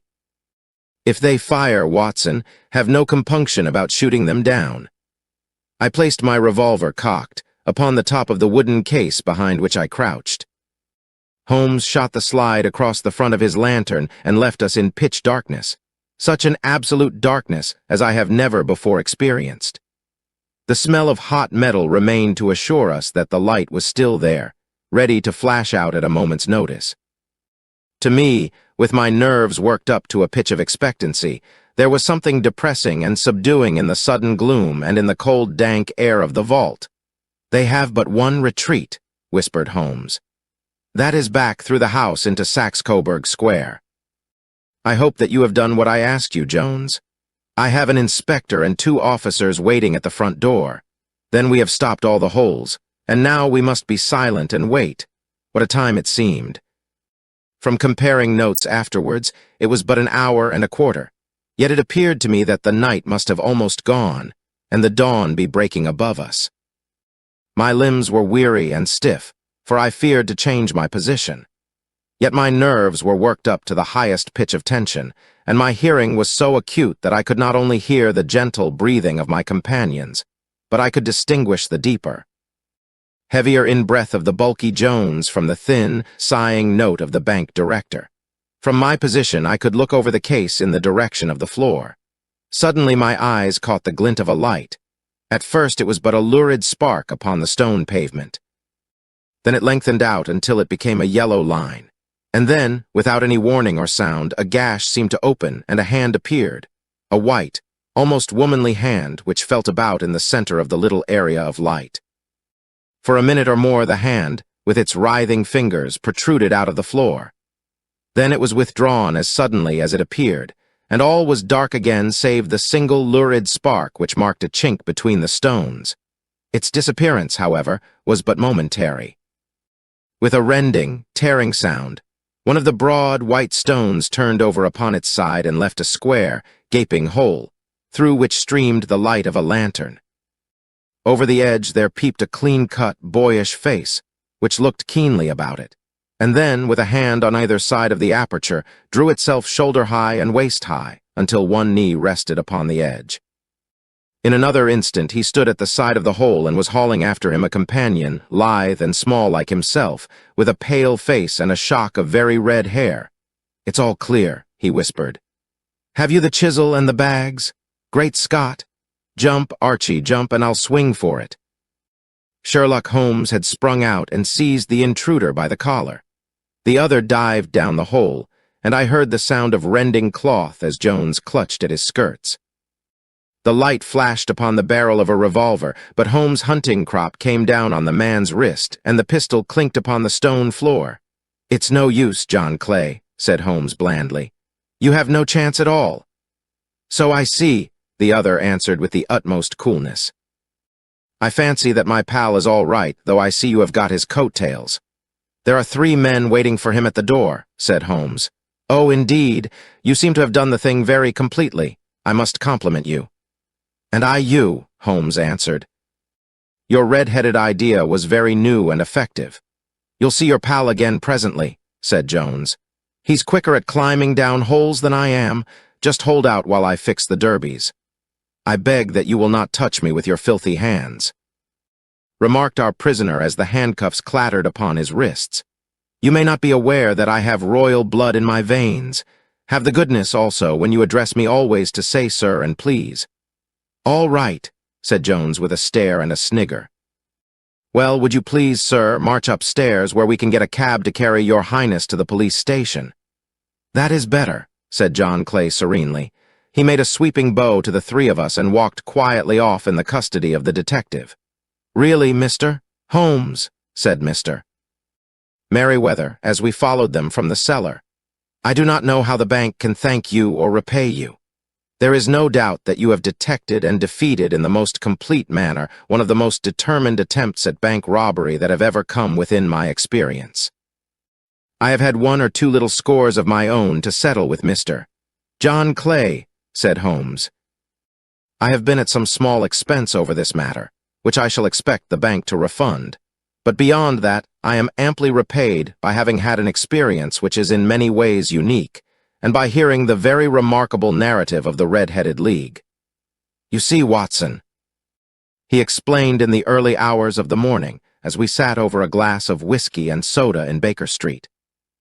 "It was perfectly obvious from the first that the only possible object of this rather fantastic business of the advertisement of the League, and the copying of the encyclopedia, must be to get this not overbright pawnbroker out of the way for a number of hours every day.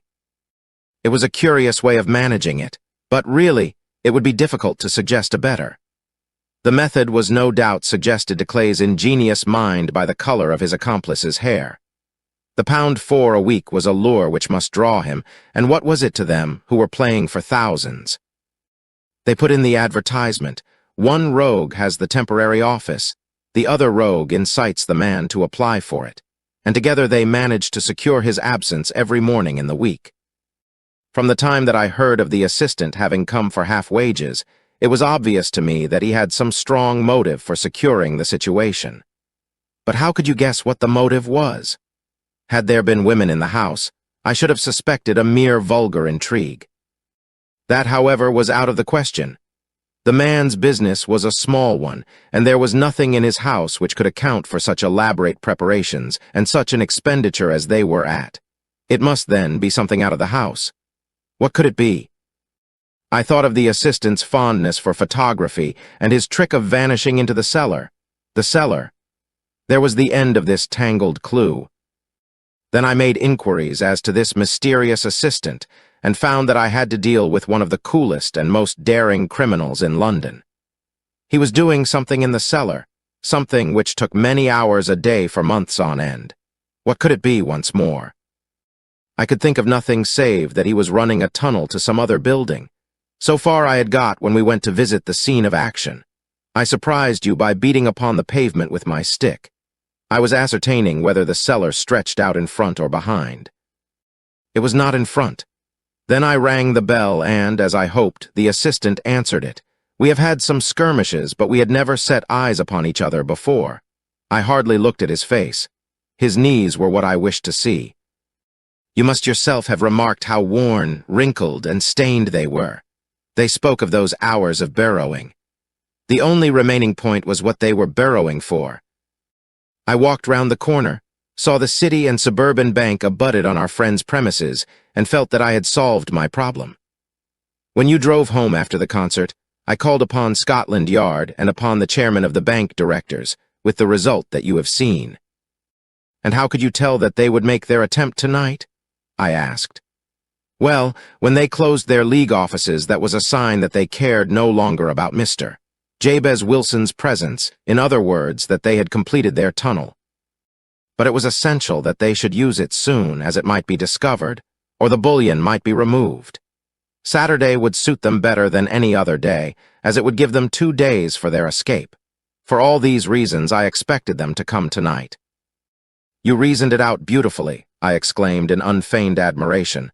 It is so long a chain, and yet every link rings true. It saved me from ennui, he answered, yawning. Alas, I already feel it closing in upon me. My life is spent in one long effort to escape from the commonplaces of existence. These little problems help me to do so. And you are a benefactor of the race, said I. He shrugged his shoulders. Well, perhaps, after all, it is of some little use, he remarked. Elham se reen, Elover se tout, as Gustave Flaubert wrote to George Sand. Roman 3. A case of identity, my dear fellow, said Sherlock Holmes as we sat on either side of the fire in his lodgings at Baker Street. Life is infinitely stranger than anything which the mind of man could invent. We would not dare to conceive the things which are really mere commonplaces of existence. If we could fly out of that window hand in hand, hover over this great city, gently remove the roofs, and peep in at the queer things which are going on, the strange coincidences, the plannings, the cross-purposes, the wonderful chains of events, working through generations, and leading to the most outre results, it would make all fiction with its conventionalities and foreseen conclusions most stale and unprofitable. And yet I am not convinced of it, I answered. The cases which come to light in the papers are, as a rule, bald enough and vulgar enough. We have in our police reports realism pushed to its extreme limits, and yet the result is, it must be confessed, neither fascinating nor artistic. A certain selection and discretion must be used in producing a realistic effect, remarked Holmes. This is wanting in the police report, where more stress is laid, perhaps, upon the platitudes of the magistrate than upon the details, which to an observer contain the vital essence of the whole matter. Depend upon it, there is nothing so unnatural as the commonplace. I smiled and shook my head. "I can quite understand your thinking so," I said. "Of course, in your position of unofficial advisor and helper to everybody who is absolutely puzzled throughout 3 continents, you are brought in contact with all that is strange and bizarre. But here—" I picked up the morning paper from the ground. "Let us put it to a practical test. Here is the first heading upon which I come. A husband's cruelty to his wife. There is half a column of print, but I know without reading it that it is all perfectly familiar to me. There is, of course, the other woman, the drink, the push, the blow, the bruise, the sympathetic sister or landlady. The crudest of writers could invent nothing more crude." "Indeed, your example is an unfortunate one for your argument," said Holmes, taking the paper and glancing his eye down it. "This is the Dundas separation case, and, as it happens, I was engaged in clearing up some small points in connection with it. The husband was a teetotaler. There was no other woman, and the conduct complained of was that he had drifted into the habit of winding up every meal by taking out his false teeth and hurling them at his wife, which, you will allow, is not an action likely to occur to the imagination of the average storyteller. Take a pinch of snuff, doctor, and acknowledge that I have scored over you in your example." He held out his snuff-box of old gold, with a great amethyst in the center of the lid. Its splendor was in such contrast to his homely ways and simple life that I could not help commenting upon it. "Ah," said he, "I forgot that I had not seen you for some weeks. It is a little souvenir from the King of Bohemia in return for my assistance in the case of the Irene Adler papers." "And the ring?" I asked, glancing at a remarkable brilliant which sparkled upon his finger. "It was from the reigning family of Holland, though the matter in which I served them was of such delicacy that I cannot confide it even to you, who have been good enough to chronicle 1 or 2 of my little problems." "And have you any on hand just now?" I asked with interest. "Some 10 or 12, but none which present any feature of interest. They are important, you understand, without being interesting. Indeed, I have found that it is usually in unimportant matters that there is a field for the observation, and for the quick analysis of cause and effect, which gives the charm to an investigation. The larger crimes are apt to be the simpler, for the bigger the crime, the more obvious, as a rule, is the motive. In these cases, save for one rather intricate matter which has been referred to me from Marseille, there is nothing which presents any features of interest. It is possible, however, that I may have something better before very many minutes are over, for this is one of my clients, or I am much mistaken." He had risen from his chair and was standing between the parted blinds gazing down into the dull, neutral-tinted London street. Looking over his shoulder, I saw that on the pavement opposite there stood a large woman with a heavy fur boa round her neck, and a large curling red feather in a broad-brimmed hat, which was tilted in a coquettish Duchess of Devonshire fashion over her ear. From under this great panoply, she peeped up in a nervous, hesitating fashion at our windows, while her body oscillated backward and forward, and her fingers fidgeted with her glove buttons. Suddenly, with a plunge, as of the swimmer who leaves the bank, she hurried across the road, and we heard the sharp clang of the bell. "I have seen those symptoms before," said Holmes, throwing his cigarette into the fire. "Oscillation upon the pavement always means an affaire de coeur. She would like advice, but is not sure that the matter is not too delicate for communication. And yet even here we may discriminate. When a woman has been seriously wronged by a man, she no longer oscillates, and the usual symptom is a broken bell wire. Here we may take it that there is a love matter, but that the maiden is not so much angry as perplexed or grieved. But here she comes in person to resolve our doubts." As he spoke, there was a tap at the door, and the boy in buttons entered to announce Miss Mary Sutherland, while the lady herself loomed behind his small black figure like a full-sailed merchantman behind a tiny pilot boat. Sherlock Holmes welcomed her with the easy courtesy for which he was remarkable, and, having closed the door and bowed her into an armchair, he looked her over in the minute and yet abstracted fashion which was peculiar to him. "Do you not find," he said, "that with your short sight it is a little trying to do so much typewriting?" "I did at first," she answered, "but now I know where the letters are without looking." Then, suddenly realizing the full purport of his words, she gave a violent start and looked up with fear and astonishment upon her broad, good-humored face. "You've heard about me, Mr. Holmes," she cried. "Else how could you know all that?" "Never mind," said Holmes, laughing. "It is my business to know things. Perhaps I have trained myself to see what others overlook. If not, why should you come to consult me?" "I came to you, sir, because I heard of you from Mrs. Etheredge, whose husband you found so easy when the police and everyone had given him up for dead." "Oh, Mr. Holmes, I wish you would do as much for me. I'm not rich, but still I have 100 a year in my own right, besides the little that I make by the machine, and I would give it all to know what has become of Mr. Hosmer Angel."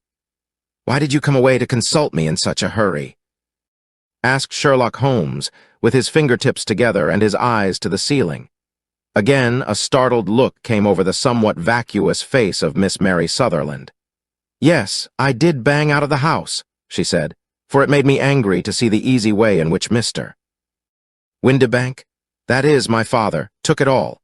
He would not go to the police, and he would not go to you, and so at last, as he would do nothing and kept on saying that there was no harm done, it made me mad, and I just on with my things and came right away to you." "Your father," said Holmes. "Your stepfather, surely, since the name is different." "Yes, my stepfather.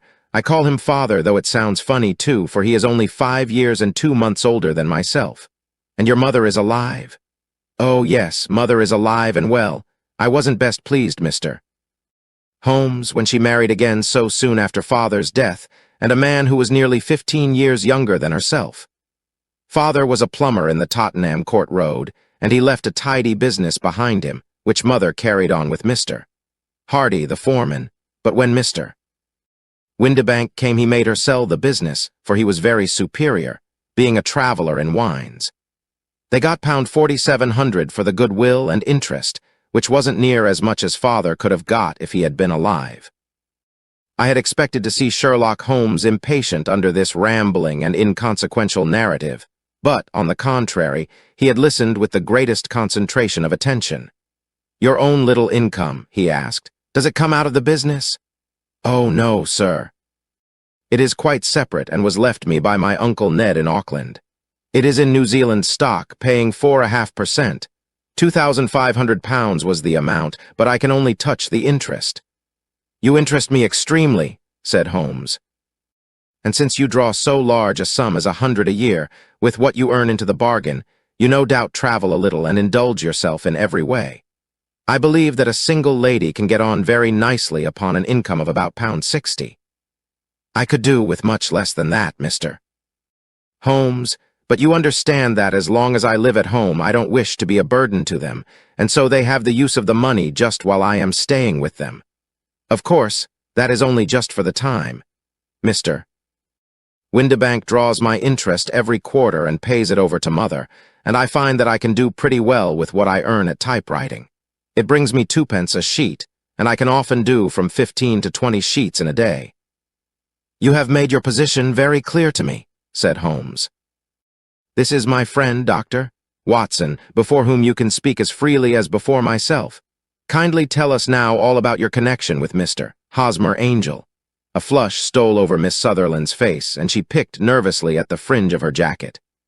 "I met him first at the gasfitters' ball," she said. "They used to send father tickets when he was alive, and then afterwards they remembered us and sent them to mother. Mr. Windibank did not wish us to go. He never did wish us to go anywhere. He would get quite mad if I wanted so much as to join a Sunday school treat. But this time I was set on going, and I would go, for what right had he to prevent? He said the folk were not fit for us to know when all father's friends were to be there. And he said that I had nothing fit to wear, when I had my purple plush that I had never so much as taken out of the drawer. At last, when nothing else would do, he went off to France upon the business of the firm, but we went, mother and I, with Mr. Hardy, who used to be our foreman, and it was there I met Mr. Hosmer Angel. I suppose," said Holmes, "that when Mr. Windibank came back from France, he was very annoyed at your having gone to the ball." "Oh, well, he was very good about it. He laughed, I remember, and shrugged his shoulders, and said there was no use denying anything to a woman, for she would have her way." "I see. Then at the gasfitter's ball you met, as I understand, a gentleman called Mr. Hosmer Angel. Yes, sir. I met him that night, and he called next day to ask if we had got home all safe, and after that we met him. That is to say, Mr. Holmes, I met him twice for walks, but after that father came back again, and Mr. Hosmer Angel could not come to the house any more. No. Well, you know father didn't like anything of the sort. He wouldn't have any visitors if he could help it, and he used to say that a woman should be happy in her own family circle. But then, as I used to say to mother, a woman wants her own circle to begin with, and I had not got mine yet. But how about Mr. Hosmer Angel? Did he make no attempt to see you? Well, father was going off to France again in a week, and Hosmer wrote and said that it would be safer and better not to see each other until he had gone. We could write in the meantime, and he used to write every day. I took the letters in the morning, so there was no need for father to know. Were you engaged to the gentleman at this time? Oh, yes, Mr. Holmes. We were engaged after the first walk that we took. Hosmer, Mr. Angel, was a cashier in an office in Leadenhall Street, and— What office? That's the worst of it, Mr. Holmes, I don't know. Where did he live then? He slept on the premises. And you don't know his address? No, except that it was Leadenhall Street. Where did you address your letters then? To the Leadenhall Street post office, to be left till called for. He said that if they were sent to the office, he would be chaffed by all the other clerks about having letters from a lady. So I offered to typewrite them like he did his, but he wouldn't have that.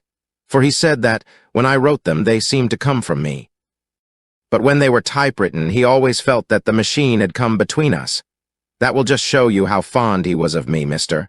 Holmes, and the little things that he would think of. It was most suggestive, said Holmes. It has long been an axiom of mine that the little things are infinitely the most important. Can you remember any other little things about Mr. Hosmer Angel? He was a very shy man, Mr. Holmes.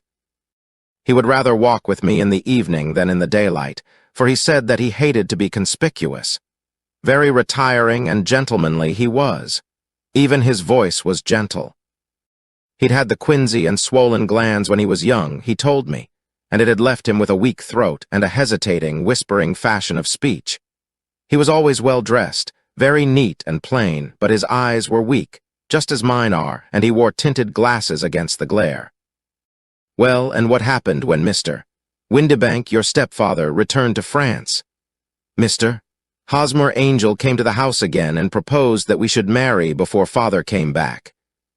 He was in dreadful earnest and made me swear, with my hands on the testament, that whatever happened I would always be true to him. Mother said he was quite right to make me swear, and that it was a sign of his passion. Mother was all in his favor from the first, and was even fonder of him than I was. Then, when they talked of marrying within the week, I began to ask about father. But they both said never to mind about father, but just to tell him afterwards, and mother said she would make it all right with him. I didn't quite like that, Mr. Holmes. It seemed funny that I should ask his leave, as he was only a few years older than me. But I didn't want to do anything on the sly, so I wrote to father at Bordeaux, where the company has its French offices, but the letter came back to me on the very morning of the wedding. It missed him then. Yes, sir, for he had started to England just before it arrived. Ha! That was unfortunate. Your wedding was arranged then for the Friday. Was it to be in church? Yes, sir, but very quietly. It was to be at St. Saviour's, near King's Cross, and we were to have breakfast afterwards at the St. Pancras Hotel. Hosmer came for us in a hansom, but as there were two of us, he put us both into it and stepped himself into a four-wheeler, which happened to be the only other cab in the street. We got to the church first, and when the four-wheeler drove up, we waited for him to step out, but he never did. And when the cabman got down from the box and looked, there was no one there. The cabman said that he could not imagine what had become of him, for he had seen him get in with his own eyes. That was last Friday, Mr. Holmes, and I have never seen or heard anything since then to throw any light upon what became of him. It seems to me that you have been very shamefully treated, said Holmes. Oh, no, sir. He was too good and kind to leave me so. Why, all the morning he was saying to me that, whatever happened, I was to be true. and that even if something quite unforeseen occurred to separate us, I was always to remember that I was pledged to him, and that he would claim his pledge sooner or later. It seemed strange talk for a wedding morning, but what has happened since gives a meaning to it. Most certainly it does. Your own opinion is then that some unforeseen catastrophe has occurred to him. Yes, sir. I believe that he foresaw some danger, or else he would not have talked so. And then I think that what he foresaw happened. But you have no notion as to what it could have been. None. One more question. How did your mother take the matter? She was angry and said that I was never to speak of the matter again. And your father, did you tell him? Yes, and he seemed to think with me that something had happened, and that I should hear of Hosmer again. As he said, what interest could anyone have in bringing me to the doors of the church, and then leaving me? Now, if he had borrowed my money, or if he had married me and got my money settled on him, there might be some reason, but Hosmer was very independent about money and never would look at a shilling of mine. And yet, what could have happened? And why could he not write? Oh, it drives me half mad to think of it, and I can't sleep a wink at night. She pulled a little handkerchief out of her muff and began to sob heavily into it. I shall glance into the case for you, said Holmes, rising, and I have no doubt that we shall reach some definite result. Let the weight of the matter rest upon me now, and do not let your mind dwell upon it further. Above all, try to let Mr. Hosmer Angel vanish from your memory as he has done from your life. Then you don't think I'll see him again? I fear not. Then what has happened to him? You will leave that question in my hands. I should like an accurate description of him and any letters of his which you can spare. I advertised for him in last Saturday's Chronicle, said she. Here is the slip, and here are 4 letters from him. Thank you. And your address? No. 31 Lyon Place, Camberwell. Mr. Angel's address you never had, I understand. Where is your father's place of business? He travels for Westhouse and Marbank, the great claret importers of Fenchurch Street. Thank you. You have made your statement very clearly. You will leave the papers here, and remember the advice which I have given you. Let the whole incident be a sealed book, and do not allow it to affect your life. You are very kind, Mr. Holmes, but I cannot do that. I shall be true to Hosmer. He shall find me ready when he comes back. For all the preposterous hat and the vacuous face, there was something noble in the simple faith of our visitor, which compelled our respect. She laid her little bundle of papers upon the table and went her way, with a promise to come again whenever she might be summoned. Sherlock Holmes sat silent for a few minutes with his fingertips still pressed together, his legs stretched out in front of him, and his gaze directed upward to the ceiling. Then he took down from the rack the old and oily clay pipe, which was to him as a counselor, and, having lit it, he leaned back in his chair, with the thick blue cloud wreath spinning up from him, and a look of infinite languor in his face. Quite an interesting study, that maiden, he observed. I found her more interesting than her little problem, which, by the way, is rather a trite one. You will find parallel cases if you consult my index in Andover in '77, and there was something of the sort at The Hague last year. Old as is the idea, however, there were 1 or 2 details which were new to me, but the maiden herself was most instructive. You appeared to read a good deal upon her, which was quite invisible to me, I remarked. Not invisible, but unnoticed, Watson. You did not know where to look, and so you missed all that was important. I can never bring you to realize the importance of sleeves, the suggestiveness of thumbnails, or the great issues that may hang from a bootlace. Now, what did you gather from that woman's appearance? Describe it. Well, she had a slate-colored, broad-brimmed straw hat with a feather of a brickish red. Her jacket was black, with black beads sewn upon it, and a fringe of little black jet ornaments. Her dress was brown, rather darker than coffee color, with a little purple plush at the neck and sleeves. Her gloves were grayish and were worn through at the right forefinger. Her boots I didn't observe. She had small, round, hanging gold earrings and a general air of being fairly well-to-do in a vulgar, comfortable, easy-going way. Sherlock Holmes clapped his hands softly together and chuckled. "'Pon my word, Watson, you are coming along wonderfully. You have really done very well indeed. It is true that you have missed everything of importance, but you have hit upon the method, and you have a quick eye for color. Never trust to general impressions, my boy, but concentrate yourself upon details. My first glance is always at a woman's sleeve. In a man, it is perhaps better first to take the knee of the trouser. As you observe, this woman had plush upon her sleeves, which is a most useful material for showing traces. The double line a little above the wrist, where the typewritist presses against the table, was beautifully defined. The sewing machine of the hand type leaves a similar mark, but only on the left arm and on the side of it farthest from the thumb, instead of being right across the broadest part, as this was. I then glanced at her face and, observing the dint of a pince-nez at either side of her nose, I ventured a remark upon short sight and typewriting, which seemed to surprise her. It surprised me, but surely it was obvious. I was then much surprised and interested on glancing down to observe that, though the boots which she was wearing were not unlike each other, they were really odd ones, the one having a slightly decorated toe cap and the other a plain one. One was buttoned only in the 2 lower buttons out of 5, and the other at the 1st, 3rd, and 5th. Now, when you see that a young lady, otherwise neatly dressed, has come away from home with odd boots, half-buttoned, it is no great deduction to say that she came away in a hurry. "And what else?" I asked, keenly interested, as I always was, by my friend's incisive reasoning. I noted in passing that she had written a note before leaving home, but after being fully dressed. You observed that her right glove was torn at the forefinger, but you did not apparently see that both glove and finger were stained with violet ink.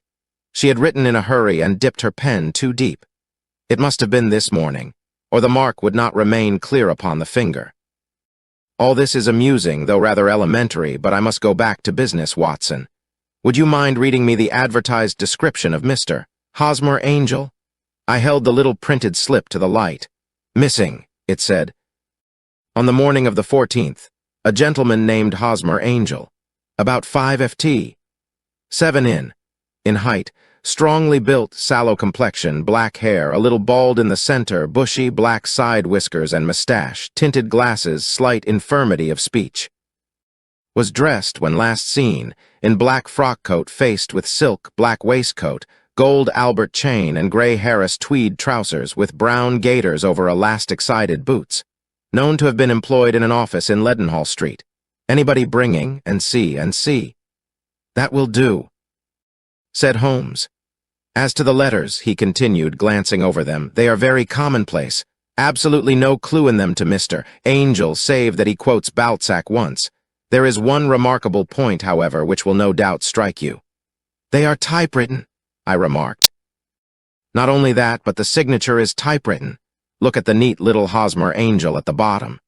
There is a date, you see, but no superscription except Leadenhall Street, which is rather vague. The point about the signature is very suggestive. In fact, we may call it conclusive." "Of what?" "My dear fellow, is it possible you do not see how strongly it bears upon the case? I cannot say that I do, unless it were that he wished to be able to deny his signature if an action for breach of promise were instituted. No, that was not the point. However, I shall write 2 letters which should settle the matter. One is to a firm in the city, the other is to the young lady's stepfather, Mr. Windibank, asking him whether he could meet us here at 6 o'clock tomorrow evening. It is just as well that we should do business with the male relatives. And now, Doctor, we can do nothing until the answers to those letters come, so we may put our little problem upon the shelf for the interim."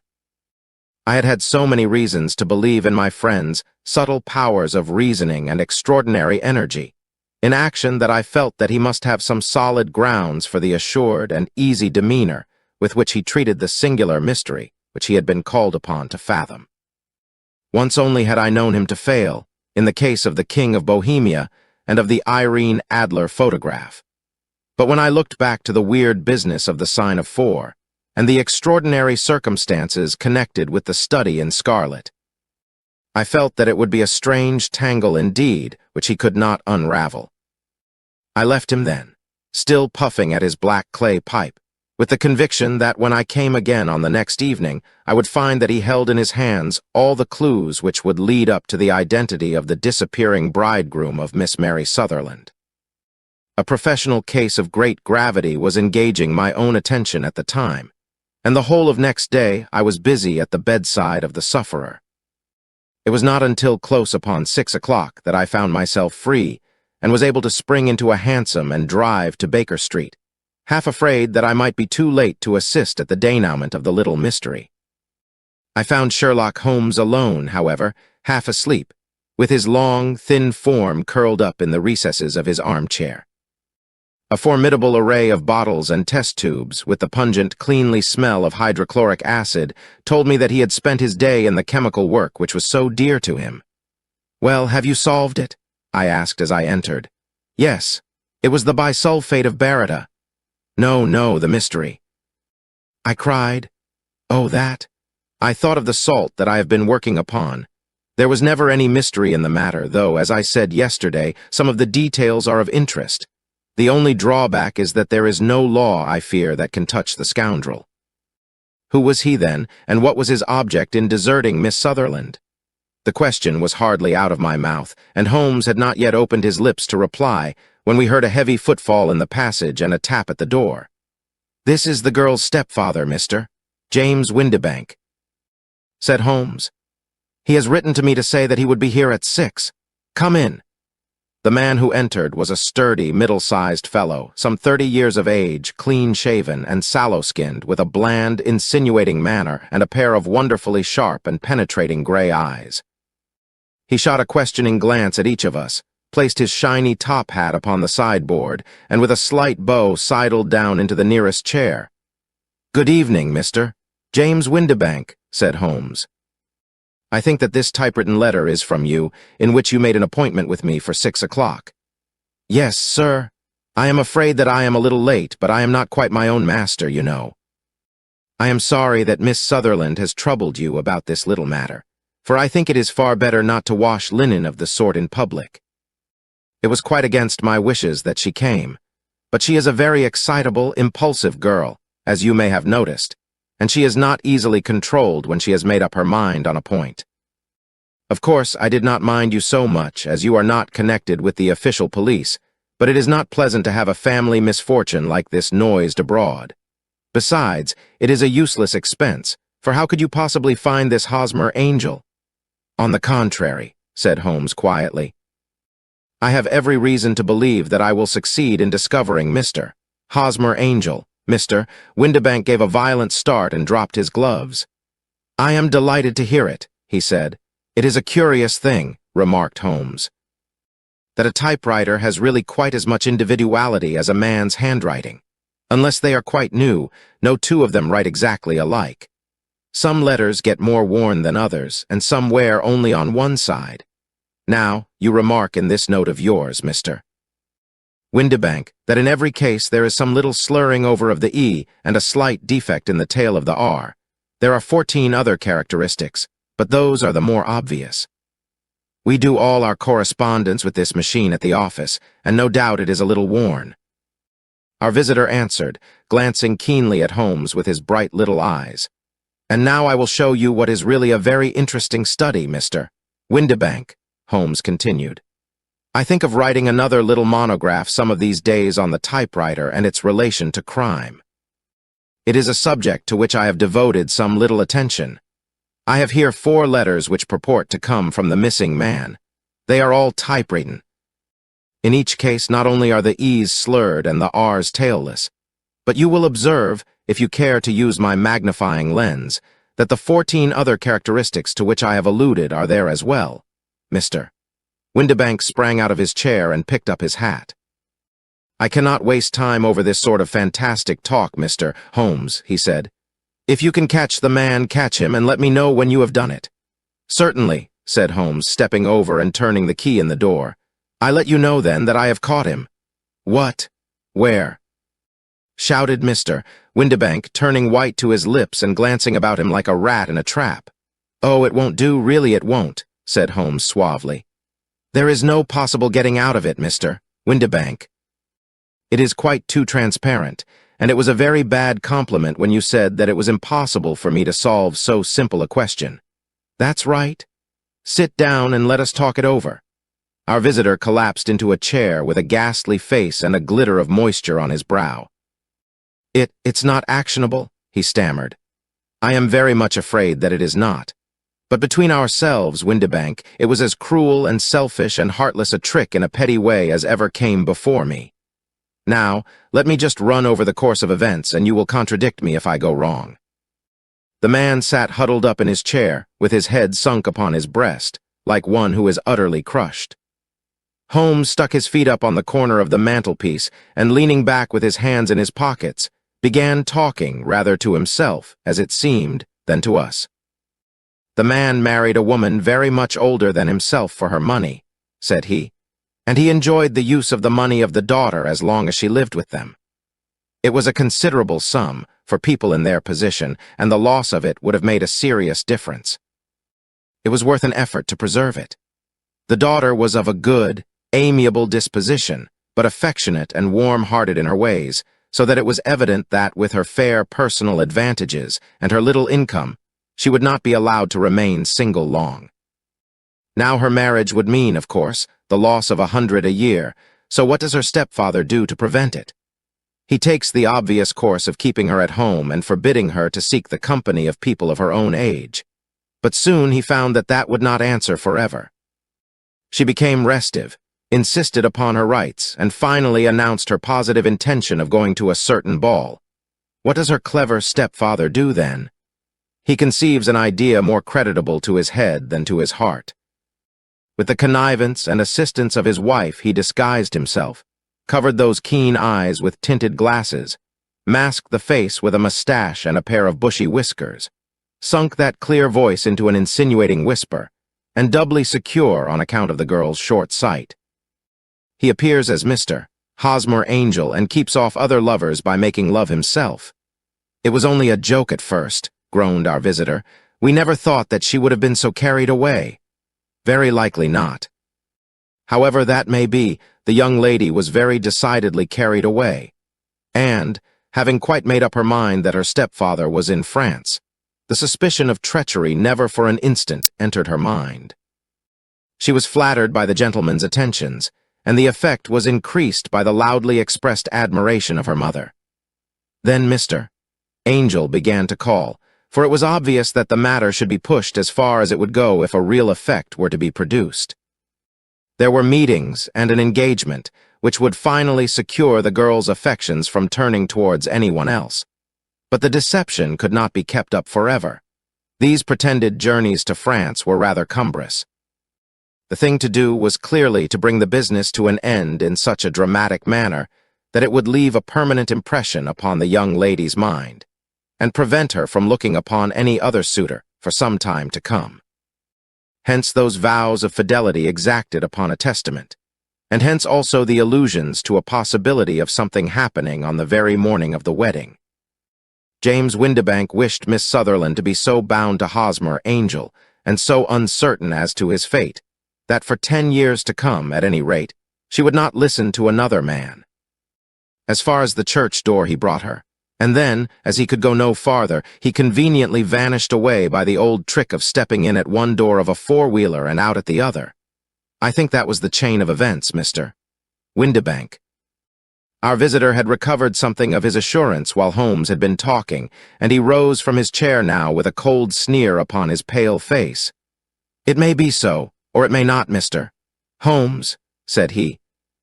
"But if you are so very sharp, you ought to be sharp enough to know that it is you who are breaking the law now, and not me. I have done nothing actionable from the first, but as long as you keep that door locked you lay yourself open to an action for assault and illegal constraint. The law cannot, as you say, touch you," said Holmes, unlocking and throwing open the door, "yet there never was a man who deserved punishment more. If the young lady has a brother or a friend, he ought to lay a whip across your shoulders. By Jove!" He continued, flushing up at the sight of the bitter sneer upon the man's face. "It is not part of my duties to my client, but here's a hunting crop handy, and I think I shall just treat myself to." He took 2 swift steps to the whip, but before he could grasp it there was a wild clatter of steps upon the stairs. The heavy hall door banged, and from the window we could see Mr. James Windibank running at the top of his speed down the road. "There's a cold-blooded scoundrel," said Holmes, laughing, as he threw himself down into his chair once more. "That fellow will rise from crime to crime until he does something very bad and ends on a gallows. The case has, in some respects, been not entirely devoid of interest." "I cannot now entirely see all the steps of your reasoning," I remarked. "Well, of course it was obvious from the first that this Mr. Hosmer Angel must have some strong object for his curious conduct, and it was equally clear that the only man who really profited by the incident, as far as we could see, was the stepfather. Then the fact that the two men were never together, but that the one always appeared when the other was away, was suggestive. So were the tinted spectacles and the curious voice, which both hinted at a disguise, as did the bushy whiskers. My suspicions were all confirmed by his peculiar action in typewriting his signature, which, of course, inferred that his handwriting was so familiar to her that she would recognize even the smallest sample of it.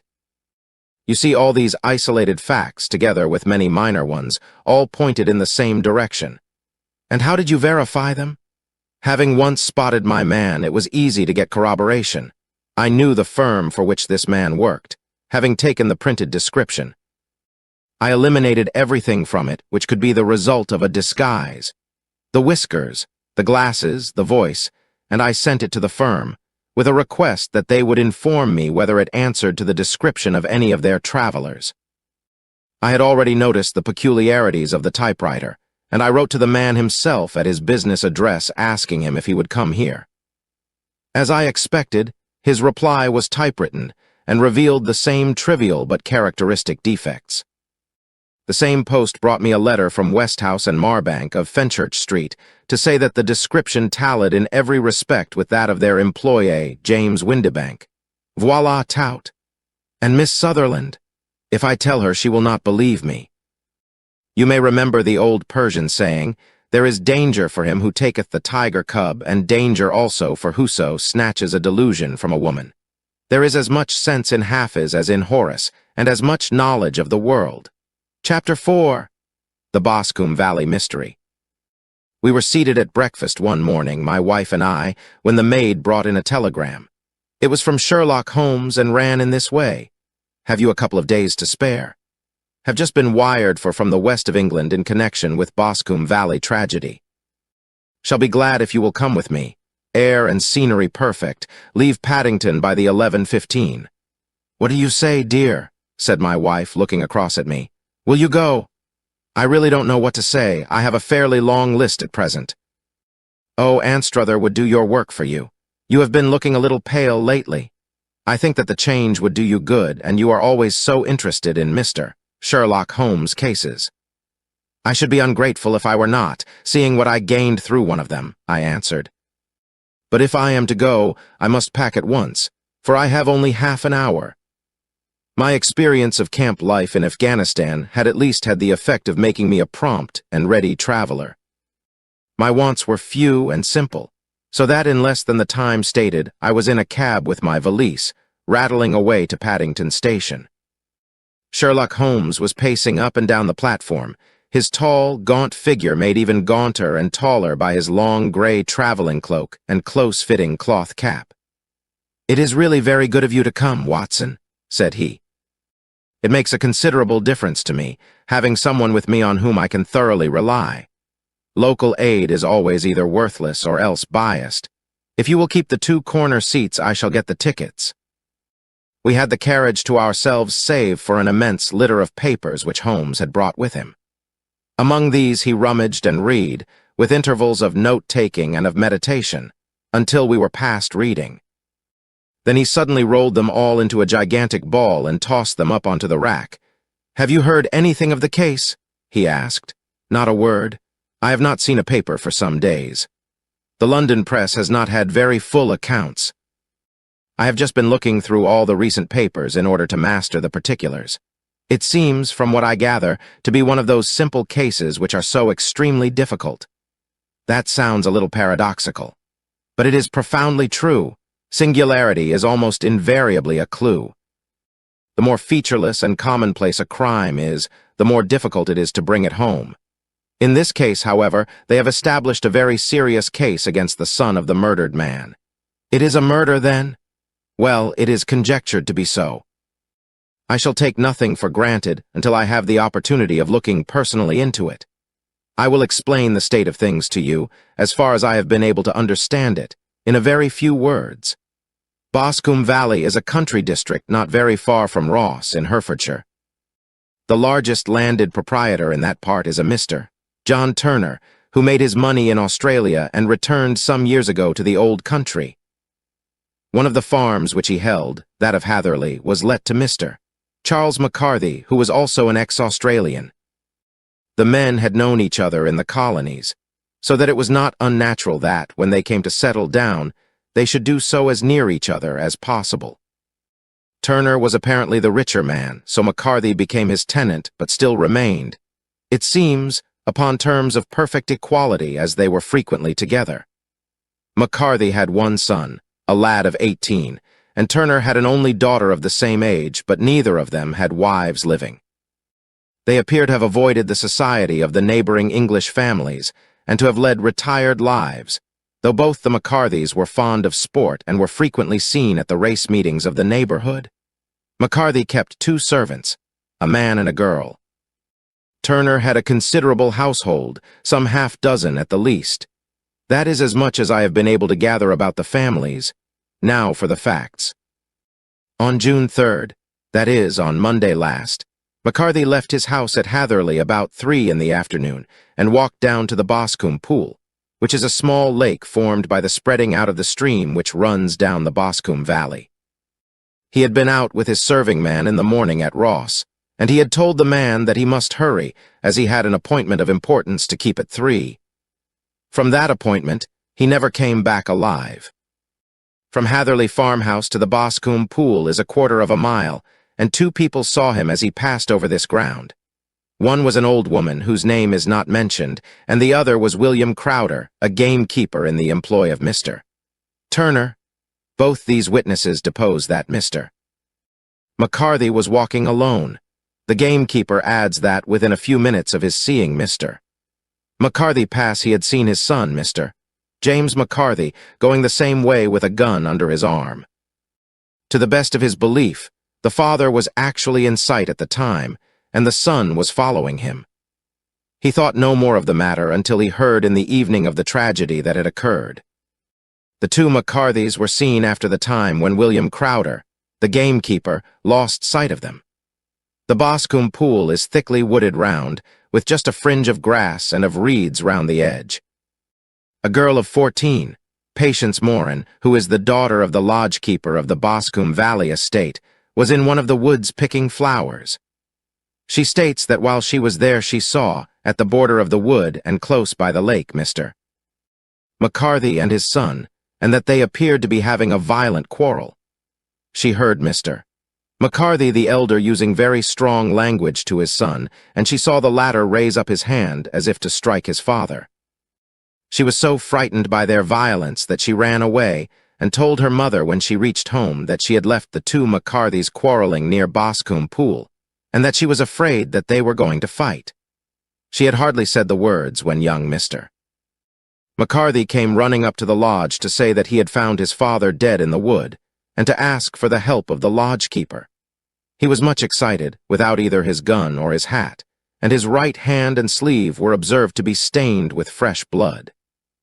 On following him, they found the dead body stretched out upon the grass beside the pool. The head had been beaten in by repeated blows of some heavy and blunt weapon. The injuries were such as might very well have been inflicted by the butt end of his son's gun, which was found lying on the grass within a few paces of the body. Under these circumstances, the young man was instantly arrested, and a verdict of willful murder having been returned at the inquest on Tuesday, he was on Wednesday brought before the magistrates at Ross, who have referred the case to the next assizes. Those are the main facts of the case as they came out before the coroner and the police court. I could hardly imagine a more damning case, I remarked. If ever circumstantial evidence pointed to a criminal, it does so here. Circumstantial evidence is a very tricky thing, answered Holmes thoughtfully. It may seem to point very straight to one thing, but if you shift your own point of view a little, you may find it pointing in an equally uncompromising manner to something entirely different. It must be confessed, however, that the case looks exceedingly grave against the young man, and it is very possible that he is indeed the culprit. There are several people in the neighborhood, however, and among them Miss Turner, the daughter of the neighboring landowner, who believe in his innocence, and who have retained Lestrade, whom you may recollect in connection with the study in Scarlet, to work out the case in his interest. Lestrade, being rather puzzled, has referred the case to me, and hence it is that two middle-aged gentlemen are flying westward at 50 miles an hour instead of quietly digesting their breakfasts at home. I am afraid, said I, that the facts are so obvious that you will find little credit to be gained out of this case. There is nothing more deceptive than an obvious fact, he answered, laughing. Besides, we may chance to hit upon some other obvious facts which may have been by no means obvious to Mr. Lestrade. You know me too well to think that I am boasting when I say that I shall either confirm or destroy his theory by means which he is quite incapable of employing, or even of understanding. To take the first example to hand, I very clearly perceive that in your bedroom the window is upon the right-hand side, and yet I question whether Mr. Lestrade would have noted even so self-evident a thing as that. How on earth? My dear fellow, I know you well. I know the military neatness which characterizes you. You shave every morning, and in this season you shave by the sunlight. But since your shaving is less and less complete as we get farther back on the left side, until it becomes positively slovenly as we get round the angle of the jaw, it is surely very clear that that side is less illuminated than the other. I could not imagine a man of your habits looking at himself in an equal light and being satisfied with such a result. I only quote this as a trivial example of observation and inference. Therein lies my métier, and it is just possible that it may be of some service in the investigation which lies before us. There are one or two minor points which were brought out in the inquest and which are worth considering. What are they? It appears that his arrest did not take place at once, but after the return to Hatherley Farm. On the inspector of constabulary informing him that he was a prisoner, he remarked that he was not surprised to hear it, and that it was no more than his deserts. This observation of his had the natural effect of removing any traces of doubt which might have remained in the minds of the coroner's jury. It was a confession, I ejaculated. No, for it was followed by a protestation of innocence. Coming on the top of such a damning series of events, it was at least a most suspicious remark. On the contrary, said Holmes, it is the brightest rift which I can at present see in the clouds. However innocent he might be, he could not be such an absolute imbecile as not to see that the circumstances were very black against him. Had he appeared surprised at his own arrest, or feigned indignation at it, I should have looked upon it as highly suspicious, because such surprise or anger would not be natural under the circumstances, and yet might appear to be the best policy to a scheming man. His frank acceptance of the situation marks him as either an innocent man, or else as a man of considerable self-restraint and firmness. As to his remark about his deserts, it was also not unnatural if you consider that he stood beside the dead body of his father, and that there is no doubt that he had that very day so far forgotten his filial duty as to bandy words with him, and even, according to the little girl whose evidence is so important, to raise his hand as if to strike him. The self-reproach and contrition which are displayed in his remark appear to me to be the signs of a healthy mind rather than of a guilty one. I shook my head. Many men have been hanged on far slighter evidence, I remarked. So they have, and many men have been wrongfully hanged. What is the young man's own account of the matter? It is, I am afraid, not very encouraging to his supporters, though there are one or two points in it which are suggestive. You will find it here and may read it for yourself.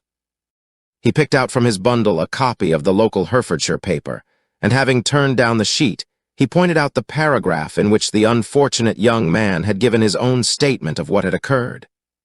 I settled myself down in the corner of the carriage, and read it very carefully. It ran in this way: Mr. James McCarthy, the only son of the deceased, was then called and gave evidence as follows. I had been away from home for 3 days at Bristol and had only just returned upon the morning of last Monday, the 3rd. My father was absent from home at the time of my arrival, and I was informed by the maid that he had driven over to Ross with John Cobb, the groom.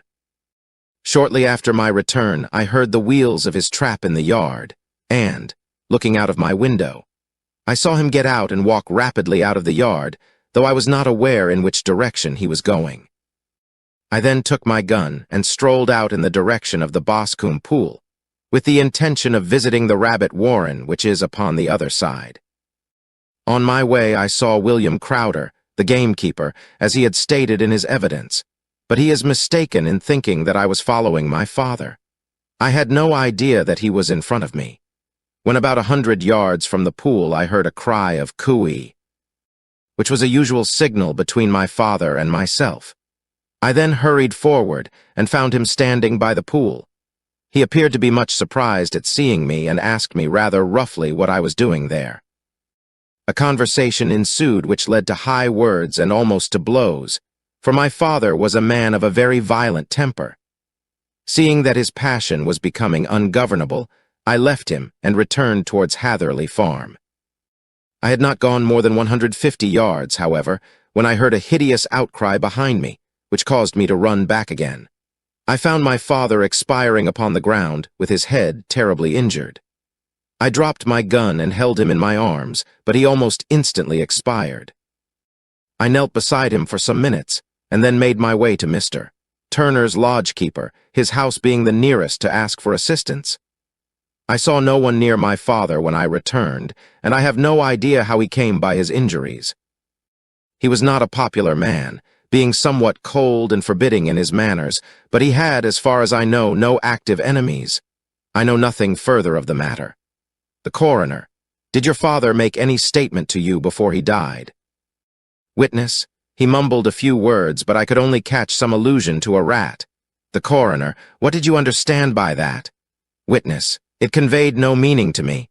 I thought that he was delirious. The coroner: what was the point upon which you and your father had this final quarrel? Witness: I should prefer not to answer. The coroner: I am afraid that I must press it. Witness: it is really impossible for me to tell you. I can assure you that it has nothing to do with the sad tragedy which followed. The coroner: that is for the court to decide. I need not point out to you that your refusal to answer will prejudice your case considerably in any future proceedings which may arise. Witness: I must still refuse. The coroner: I understand that the cry of cooey was a common signal between you and your father. Witness: it was. The coroner: how was it then that he uttered it before he saw you, and before he even knew that you had returned from Bristol? Witness, with considerable confusion: I do not know. A juryman: did you see nothing which aroused your suspicions when you returned on hearing the cry and found your father fatally injured? Witness: nothing definite. The coroner: what do you mean? Witness: I was so disturbed and excited as I rushed out into the open that I could think of nothing except of my father. Yet I have a vague impression that, as I ran forward, something lay upon the ground to the left of me. It seemed to me to be something gray in color, a coat of some sort, or a plaid perhaps. When I rose from my father, I looked round for it, but it was gone. Do you mean that it disappeared before you went for help? Yes, it was gone. You cannot say what it was. No, I had a feeling something was there. How far from the body? A dozen yards or so. And how far from the edge of the wood? About the same. Then if it was removed, it was while you were within a dozen yards of it. Yes, but with my back towards it. This concluded the examination of the witness. I see, said I as I glanced down the column, that the coroner in his concluding remarks was rather severe upon young McCarthy. He calls attention, and with reason, to the discrepancy about his father having signaled to him before seeing him. Also to his refusal to give details of his conversation with his father, and his singular account of his father's dying words. They are all, as he remarks, very much against the son. Holmes laughed softly to himself and stretched himself out upon the cushioned seat. Both you and the coroner have been at some pains, said he, to single out the very strongest points in the young man's favor. Don't you see that you alternately give him credit for having too much imagination and too little? Too little, if he could not invent a cause of quarrel which would give him the sympathy of the jury. Too much, if he evolved from his own inner consciousness anything so outré as a dying reference to a rat, and the incident of the vanishing cloth. No, sir, I shall approach this case from the point of view that what this young man says is true, and we shall see whither that hypothesis will lead us. And now here is my pocket Petrarch, and not another word shall I say of this case until we are on the scene of action. We lunch at Swindon, and I see that we shall be there in 20 minutes. It was nearly 4 o'clock when we at last, after passing through the beautiful Stroud Valley and over the broad, gleaming Severn, found ourselves at the pretty little country town of Ross. A lean, ferret-like man, furtive and sly-looking, was waiting for us upon the platform. In spite of the light brown dust coat and leather leggings which he wore in deference to his rustic surroundings, I had no difficulty in recognizing Lestrade, of Scotland Yard. With him, we drove to the Hereford Arms, where a room had already been engaged for us. "I have ordered a carriage," said Lestrade as we sat over a cup of tea. "I knew your energetic nature, and that you would not be happy until you had been on the scene of the crime." "It was very nice and complimentary of you," Holmes answered. "It is entirely a question of barometric pressure." Lestrade looked startled. "I do not quite follow," he said. "How is the glass?" 29, I see, no wind and not a cloud in the sky. I have a case full of cigarettes here which need smoking, and the sofa is very much superior to the usual country hotel abomination. I do not think that it is probable that I shall use the carriage tonight." Lestrade laughed indulgently. "You have, no doubt, already formed your conclusions from the newspapers," he said. "The case is as plain as a pikestaff, and the more one goes into it, the plainer it becomes. Still, of course, one can't refuse a lady, and such a very positive one, too. She has heard of you and would have your opinion, though I repeatedly told her that there was nothing which you could do which I had not already done. Why, bless my soul, here is her carriage at the door." He had hardly spoken before there rushed into the room one of the most lovely young women that I have ever seen in my life. Her violet eyes shining, her lips parted, a pink flush upon her cheeks, all thought of her natural reserve lost in her overpowering excitement and concern. "Oh, Mr. Sherlock Holmes," she cried, glancing from one to the other of us, and finally, with a woman's quick intuition, fastening upon my companion, "I am so glad that you have come. I have driven down to tell you so. I know that James didn't do it. I know it, and I want you to start upon your work knowing it, too. Never let yourself doubt upon that point. We have known each other since we were little children, and I know his faults as no one else does, but he is too tender-hearted to hurt a fly. Such a charge is absurd to anyone who really knows him." "I hope we may clear him, Miss Turner," said Sherlock Holmes. "You may rely upon my doing all that I can. But you have read the evidence. You have formed some conclusion. Do you not see some loophole, some flaw? Do you not yourself think that he is innocent? I think that it is very probable. There now," she cried, throwing back her head and looking defiantly at Lestrade. "You hear? He gives me hopes." Lestrade shrugged his shoulders. "I am afraid that my colleague has been a little quick in forming his conclusions," he said. "But he is right. Oh, I know that he is right. James never did it. And about his quarrel with his father, I am sure that the reason why he would not speak about it to the coroner was because I was concerned in it." "In what way?" asked Holmes. "It is no time for me to hide anything. James and his father had many disagreements about me, Mr. McCarthy was very anxious that there should be a marriage between us. James and I have always loved each other as brother and sister, but of course he is young and has seen very little of life yet, well, he naturally did not wish to do anything like that yet. So there were quarrels, and this, I am sure, was one of them." "And your father," asked Holmes, "was he in favor of such a union?" "No, he was averse to it also. No one but Mr. McCarthy was in favor of it." A quick blush passed over her fresh young face as Holmes shot one of his keen, questioning glances at her. "Thank you for this information," said he. "May I see your father if I call tomorrow?" "I am afraid the doctor won't allow it." "The doctor?" "Yes, have you not heard?" Poor father has never been strong for years back, but this has broken him down completely. He is taken to his bed, and Dr. Willows says that he is a wreck and that his nervous system is shattered. Mr. McCarthy was the only man alive who had known Dad in the old days in Victoria. Ha! In Victoria. That is important. Yes, at the mines. Quite so, at the gold mines where, as I understand, Mr. Turner made his money. Yes, certainly. Thank you, Miss Turner. You have been of material assistance to me. You will tell me if you have any news tomorrow. No doubt you will go to the prison to see James. Oh, if you do, Mr. Holmes, do tell him that I know him to be innocent. I will, Miss Turner. I must go home now, for Dad is very ill, and he misses me so if I leave him. Goodbye, and God help you in your undertaking. She hurried from the room as impulsively as she had entered, and we heard the wheels of her carriage rattle off down the street. I am ashamed of you, Holmes, said Lestrade with dignity after a few minutes' silence. Why should you raise up hopes which you are bound to disappoint? I am not over-tender of heart, but I call it cruel. I think that I see my way to clearing James McCarthy, said Holmes. Have you an order to see him in prison? Yes, but only for you and me. Then I shall reconsider my resolution about going out. We have still time to take a train to Hereford and see him tonight? Ample. Then let us do so. Watson, I fear that you will find it very slow, but I shall only be away a couple of hours. I walked down to the station with them, and then wandered through the streets of the little town, finally returning to the hotel, where I lay upon the sofa and tried to interest myself in a yellow-backed novel. The puny plot of the story was so thin, however, when compared to the deep mystery through which we were groping, and I found my attention wander so continually from the action to the fact, that I at last flung it across the room and gave myself up entirely to a consideration of the events of the day.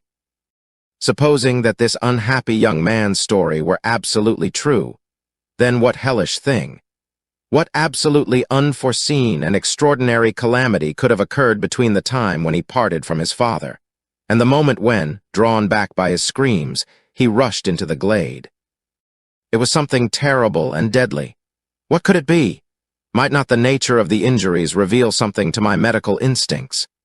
I rang the bell and called for the weekly county paper, which contained a verbatim account of the inquest. In the surgeon's deposition, it was stated that the posterior third of the left parietal bone and the left half of the occipital bone had been shattered by a heavy blow from a blunt weapon. I marked the spot upon my own head. Clearly such a blow must have been struck from behind. That was to some extent in favor of the accused, as when seen quarreling he was face to face with his father. Still, it did not go for very much, for the older man might have turned his back before the blow fell. Still, it might be worth while to call Holmes' attention to it. Then there was the peculiar dying reference to a rat. What could that mean? It could not be delirium. A man dying from a sudden blow does not commonly become delirious. No, it was more likely to be an attempt to explain how he met his fate. But what could it indicate? I cudgelled my brains to find some possible explanation. And then the incident of the gray cloth seen by young McCarthy. If that were true, the murderer must have dropped some part of his dress, presumably his overcoat, in his flight, and must have had the hardihood to return and to carry it away at the instant when the son was kneeling with his back turned not a dozen paces off. What a tissue of mysteries and improbabilities the whole thing was! I did not wonder at Lestrade's opinion, and yet I had so much faith in Sherlock Holmes' insight that I could not lose hope as long as every fresh fact seemed to strengthen his conviction of young McCarthy's innocence. It was late before Sherlock Holmes returned. He came back alone, for Lestrade was staying in lodgings in the town. The glass still keeps very high, he remarked as he sat down. It is of importance that it should not rain before we are able to go over the ground. On the other hand, a man should be at his very best and keenest for such nice work as that, and I did not wish to do it when fagged by a long journey. I have seen young McCarthy. And what did you learn from him? Nothing. Could he throw no light? None at all. I was inclined to think at one time that he knew who had done it and was screening him or her, but I am convinced now that he is as puzzled as everyone else. He is not a very quick-witted youth, though comely to look at and, I should think, sound at heart. I cannot admire his taste." I remarked, "If it is indeed a fact that he was averse to a marriage with so charming a young lady as this Miss Turner. Ah, thereby hangs a rather painful tale. This fellow is madly, insanely in love with her, but some 2 years ago, when he was only a lad, and before he really knew her, for she had been away 5 years at a boarding school, what does the idiot do but get into the clutches of a barmaid in Bristol and marry her at her registry office? No one knows a word of the matter, but you can imagine how maddening it must be to him to be upbraided for not doing what he would give his very eyes to do, but what he knows to be absolutely impossible. It was sheer frenzy of this sort which made him throw his hands up into the air when his father, at their last interview, was goading him on to propose to Miss Turner.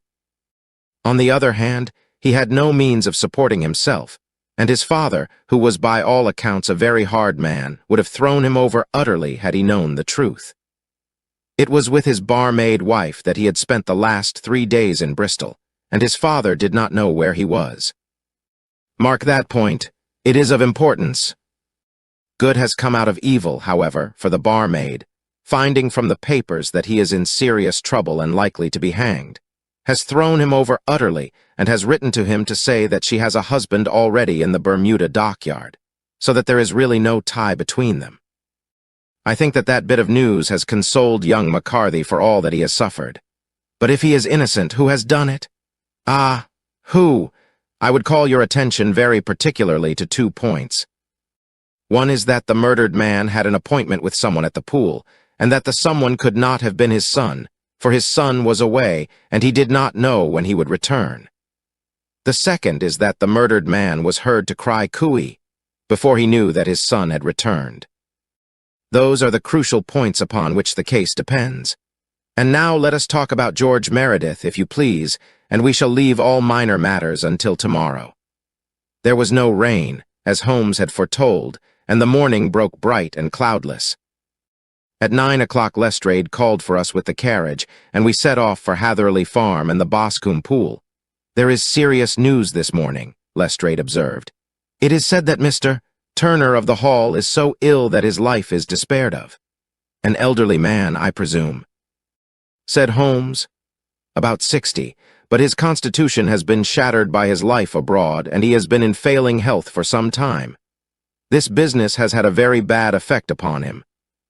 He was an old friend of McCarthy's, and, I may add, a great benefactor to him, for I have learned that he gave him Hatherley Farm rent-free." "Indeed, that is interesting," said Holmes. "Oh, yes.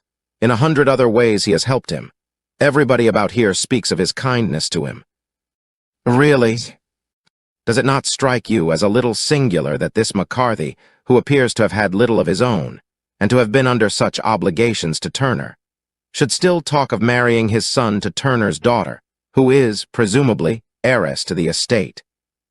And that in such a very cocksure manner, as if it were merely a case of a proposal and all else would follow.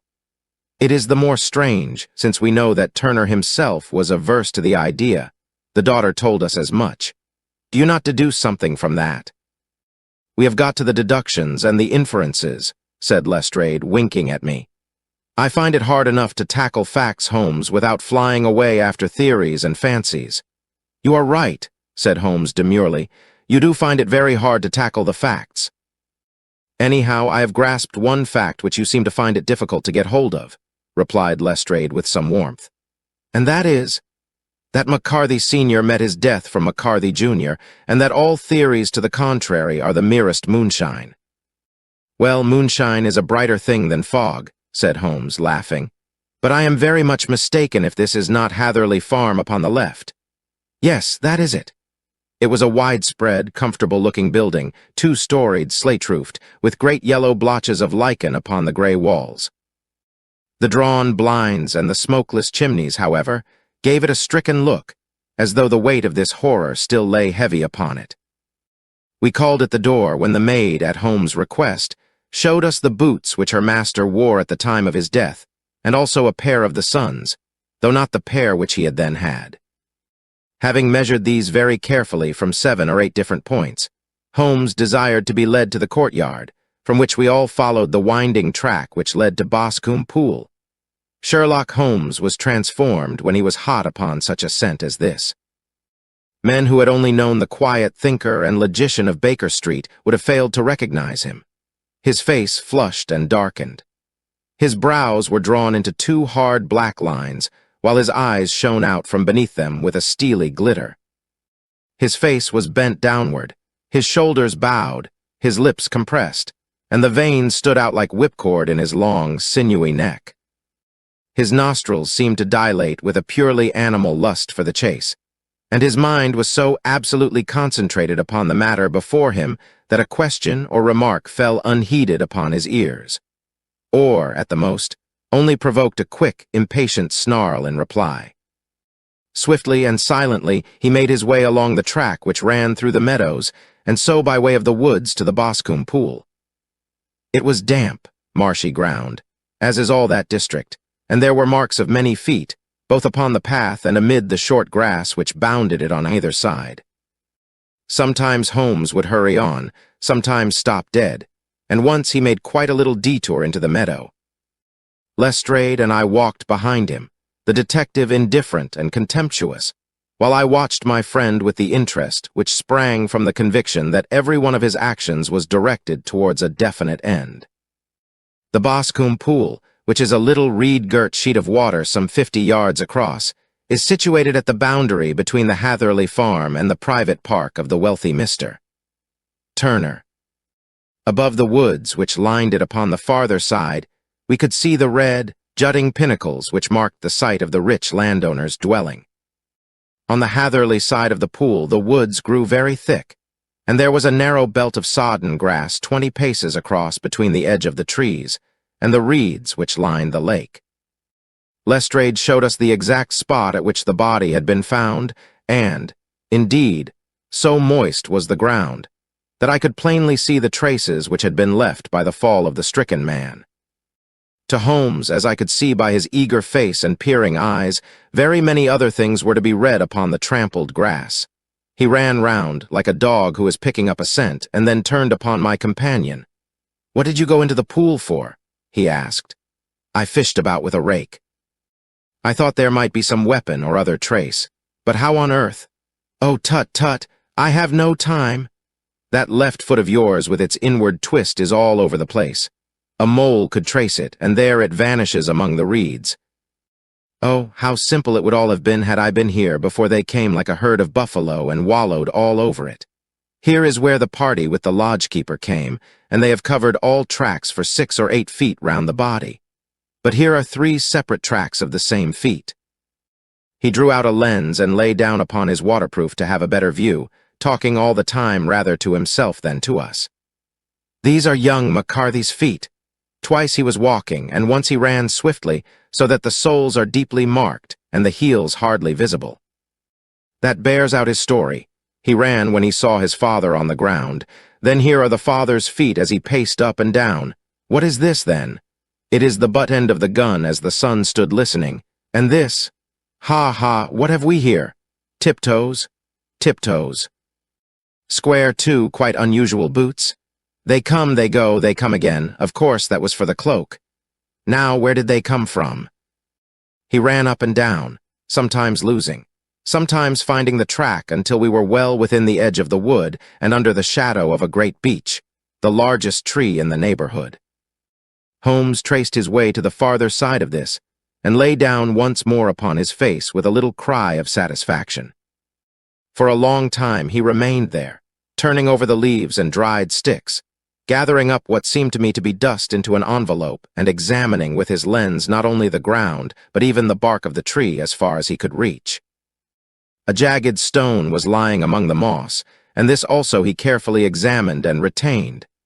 Then he followed a pathway through the wood until he came to the high road where all traces were lost. "It has been a case of considerable interest," he remarked, returning to his natural manner. "I fancy that this gray house on the right must be the lodge. I think that I will go in and have a word with Moran and perhaps write a little note. Having done that, we may drive back to our luncheon. You may walk to the cab, and I shall be with you presently." It was about 10 minutes before we regained our cab and drove back into Ross, Holmes still carrying with him the stone which he had picked up in the wood. "This may interest you, Lestrade," he remarked, holding it out. "The murder was done with it." "I see no marks. There are none." "How do you know, then?" "The grass was growing under it. It had only lain there a few days. There was no sign of a place whence it had been taken. It corresponds with the injuries. There is no sign of any other weapon." "And the murderer?"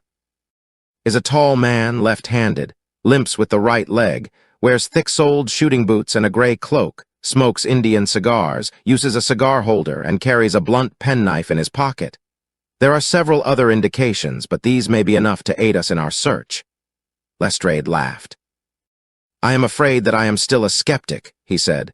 "Theories are all very well, but we have to deal with a hard-headed British jury." "News varens," answered Holmes calmly. "You work your own method, and I shall work mine. I shall be busy this afternoon, and shall probably return to London by the evening train, and leave your case unfinished. No, finished, but the mystery. It is solved. Who was the criminal, then? The gentleman I describe. But who is he? Surely it would not be difficult to find out. This is not such a populous neighborhood." Lestrade shrugged his shoulders. "I am a practical man," he said, "and I really cannot undertake to go about the country looking for a left-handed gentleman with a game leg. I should become the laughing-stock of Scotland Yard." "All right," said Holmes quietly. "I have given you the chance. Here are your lodgings. Goodbye. I shall drop you a line before I leave." Having left Lestrade at his rooms, we drove to our hotel, where we found lunch upon the table. Holmes was silent and buried in thought, with a pained expression upon his face, as one who finds himself in a perplexing position. "Look here, Watson," he said when the cloth was cleared. "Just sit down in this chair and let me preach to you for a little. I don't know quite what to do, and I should value your advice. Light a cigar and let me expound."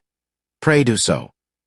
"Well, now, in considering this case, there are 2 points about young McCarthy's narrative which struck us both instantly, although they impressed me in his favor and you against him.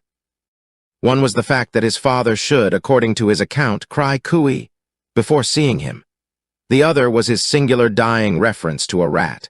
He mumbled several words, you understand, but that was all that caught the son's ear. Now, from this double point our research must commence, and we will begin it by presuming that what the lad says is absolutely true. What of this cooey, then? Well, obviously it could not have been meant for the son. The son, as far as he knew, was in Bristol. It was mere chance that he was within earshot. The cooey was meant to attract the attention of whoever it was that he had the appointment with. But cooey is a distinctly Australian cry, and one which is used between Australians. There is a strong presumption that the person whom McCarthy expected to meet him at Boscombe Pool was someone who had been in Australia. What of the rat, then? Sherlock Holmes took a folded paper from his pocket and flattened it out on the table. "This is a map of the colony of Victoria." He said, "I wired to Bristol for it last night." He put his hand over part of the map. "What do you read?" "Erat," I read. "And now," he raised his hand, "Ballarat." "Quite so." That was the word the man uttered, and of which his son only caught the last 2 syllables. He was trying to utter the name of his murderer, so-and-so of Ballarat. "It is wonderful," I exclaimed. "It is obvious. And now, you see, I had narrowed the field down considerably. The possession of a gray garment was a third point which, granting the son's statement to be correct, was a certainty. We have come now out of mere vagueness to the definite conception of an Australian from Ballarat with a gray cloak. Certainly. And one who was at home in the district, for the pool can only be approached by the farm or by the estate, where strangers could hardly wander. Quite so. Then comes our expedition of today. By an examination of the ground, I gained the trifling details which I gave to that imbecile Lestrade as to the personality of the criminal. But how did you gain them? You know my method. It is founded upon the observation of trifles. His height I know that you might roughly judge from the length of his stride. His boots, too, might be told from their traces. Yes, they were peculiar boots. But his lameness. The impression of his right foot was always less distinct than his left. He put less weight upon it. Why? Because he limped. He was lame. But his left-handedness. You were yourself struck by the nature of the injury as recorded by the surgeon at the inquest. The blow was struck from immediately behind, and yet was upon the left side. Now, how can that be unless it were by a left-handed man? He had stood behind that tree during the interview between the father and son. He had even smoked there. I found the ash of a cigar, which my special knowledge of tobacco ashes enables me to pronounce as an Indian cigar. I have, as you know, devoted some attention to this, and written a little monograph on the ashes of 140 different varieties of pipe, cigar, and cigarette tobacco. Having found the ash, I then looked round and discovered the stump among the moss where he had tossed it. It was an Indian cigar of the variety which are rolled in Rotterdam. And the cigar holder? I could see that the end had not been in his mouth, therefore he used a holder. The tip had been cut off, not bitten off, but the cut was not a clean one, so I deduced a blunt penknife. Holmes. I said, "You have drawn a net round this man from which he cannot escape, and you have saved an innocent human life as truly as if you had cut the cord which was hanging him. I see the direction in which all this points. The culprit is Mr. John Turner," cried the hotel waiter, opening the door of our sitting room and ushering in a visitor. The man who entered was a strange and impressive figure.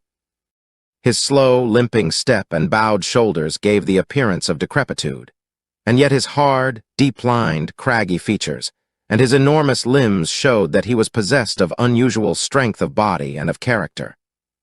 His tangled beard, grizzled hair, and outstanding, drooping eyebrows combined to give an air of dignity and power to his appearance, but his face was of an ashen white, while his lips and the corners of his nostrils were tinged with a shade of blue. It was clear to me at a glance that he was in the grip of some deadly and chronic disease. "Pray sit down on the sofa," said Holmes gently. "You had my note." "Yes, the lodge-keeper brought it up. You said that you wished to see me here to avoid scandal." "I thought people would talk if I went to the hall." "And why did you wish to see me?" He looked across at my companion with despair in his weary eyes, as though his question was already answered. "Yes," said Holmes, answering the look rather than the words. "It is so. I know all about McCarthy." The old man sank his face in his hands. "God help me," he cried. "But I would not have let the young man come to harm. I give you my word that I would have spoken out if it went against him at the assizes." "I am glad to hear you say so," said Holmes gravely. "I would have spoken now had it not been for my dear girl. It would break her heart. It will break her heart when she hears that I am arrested." "It may not come to that," said Holmes. "What?" "I am no official agent. I understand that it was your daughter who required my presence here, and I am acting in her interests. Young McCarthy must be got off, however." "I am a dying man," said old Turner. "I have had diabetes for years. My doctor says it is a question whether I shall live a month. Yet I would rather die under my own roof than in a jail." Holmes rose and sat down at the table with his pen in his hand and a bundle of paper before him. "Just tell us the truth," he said. "I shall jot down the facts. You will sign it, and Watson here can witness it. Then I could produce your confession at the last extremity to save young McCarthy. I promise you that I shall not use it unless it is absolutely needed." "It's as well," said the old man. "It's a question whether I shall live to the assizes, so it matters little to me, but I should wish to spare Alice the shock. And now I will make the thing clear to you. It has been a long time in the acting, but will not take me long to tell. You didn't know this dead man, McCarthy. He was a devil incarnate. I tell you that. God keep you out of the clutches of such a man as he. His grip has been upon me these 20 years, and he has blasted my life. I'll tell you first how I came to be in his power. It was in the early '60s at the diggings. I was a young chap then, hot-blooded and reckless, ready to turn my hand at anything. I got among bad companions, took to drink, had no luck with my claim, took to the bush, and in a word became what you would call over here a highway robber. There were 6 of us, and we had a wild, free life of it, sticking up a station from time to time, or stopping the wagons on the road to the diggings. Black Jack of Ballarat was the name I went under, and our party is still remembered in the colony as the Ballarat Gang. One day a gold convoy came down from Ballarat to Melbourne, and we lay in wait for it and attacked it. There were 6 troopers and 6 of us, so it was a close thing, but we emptied 4 of their saddles at the first volley. 3 of our boys were killed, however, before we got the swag. I put my pistol to the head of the wagon driver, who was this very man McCarthy. I wish to the Lord that I had shot him then, but I spared him, though I saw his wicked little eyes fixed on my face, as though to remember every feature. We got away with the gold, became wealthy men, and made our way over to England without being suspected. There I parted from my old pals and determined to settle down to a quiet and respectable life. I bought this estate, which chanced to be in the market, and I set myself to do a little good with my money, to make up for the way in which I had earned it. I married, too, and though my wife died young, she left me my dear little Alice. Even when she was just a baby, her wee hand seemed to lead me down the right path as nothing else had ever done. In a word, I turned over a new leaf and did my best to make up for the past. All was going well when McCarthy laid his grip upon me. I had gone up to town about an investment, and I met him in Regent Street with hardly a coat to his back or a boot to his foot. "Here we are, Jack," says he, touching me on the arm. "We'll be as good as a family to you.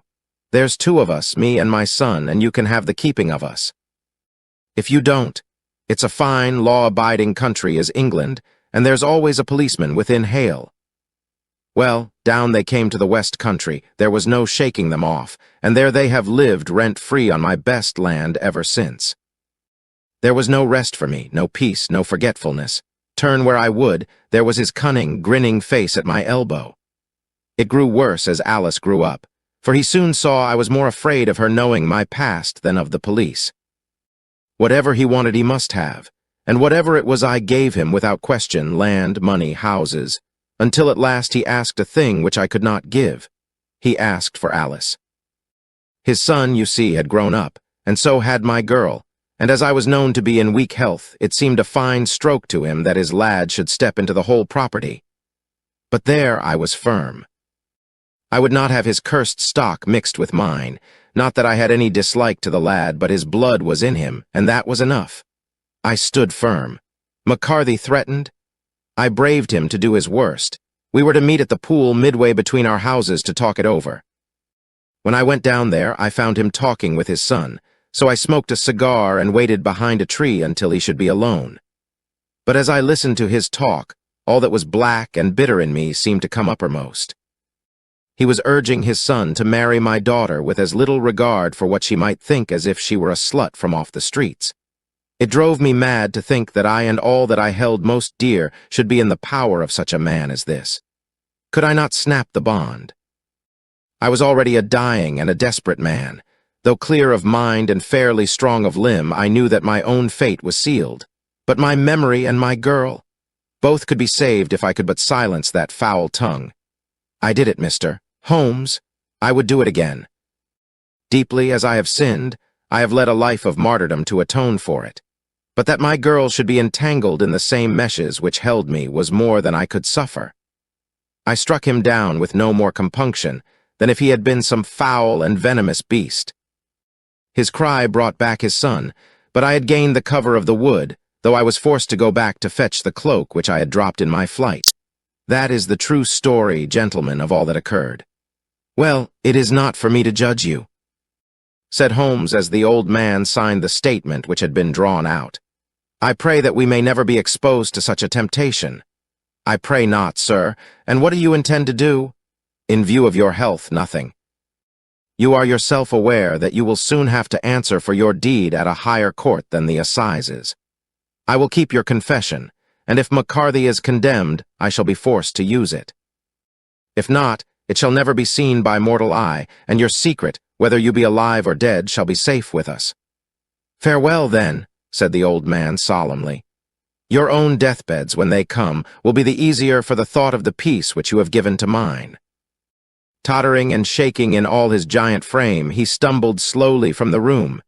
God help us, said Holmes after a long silence.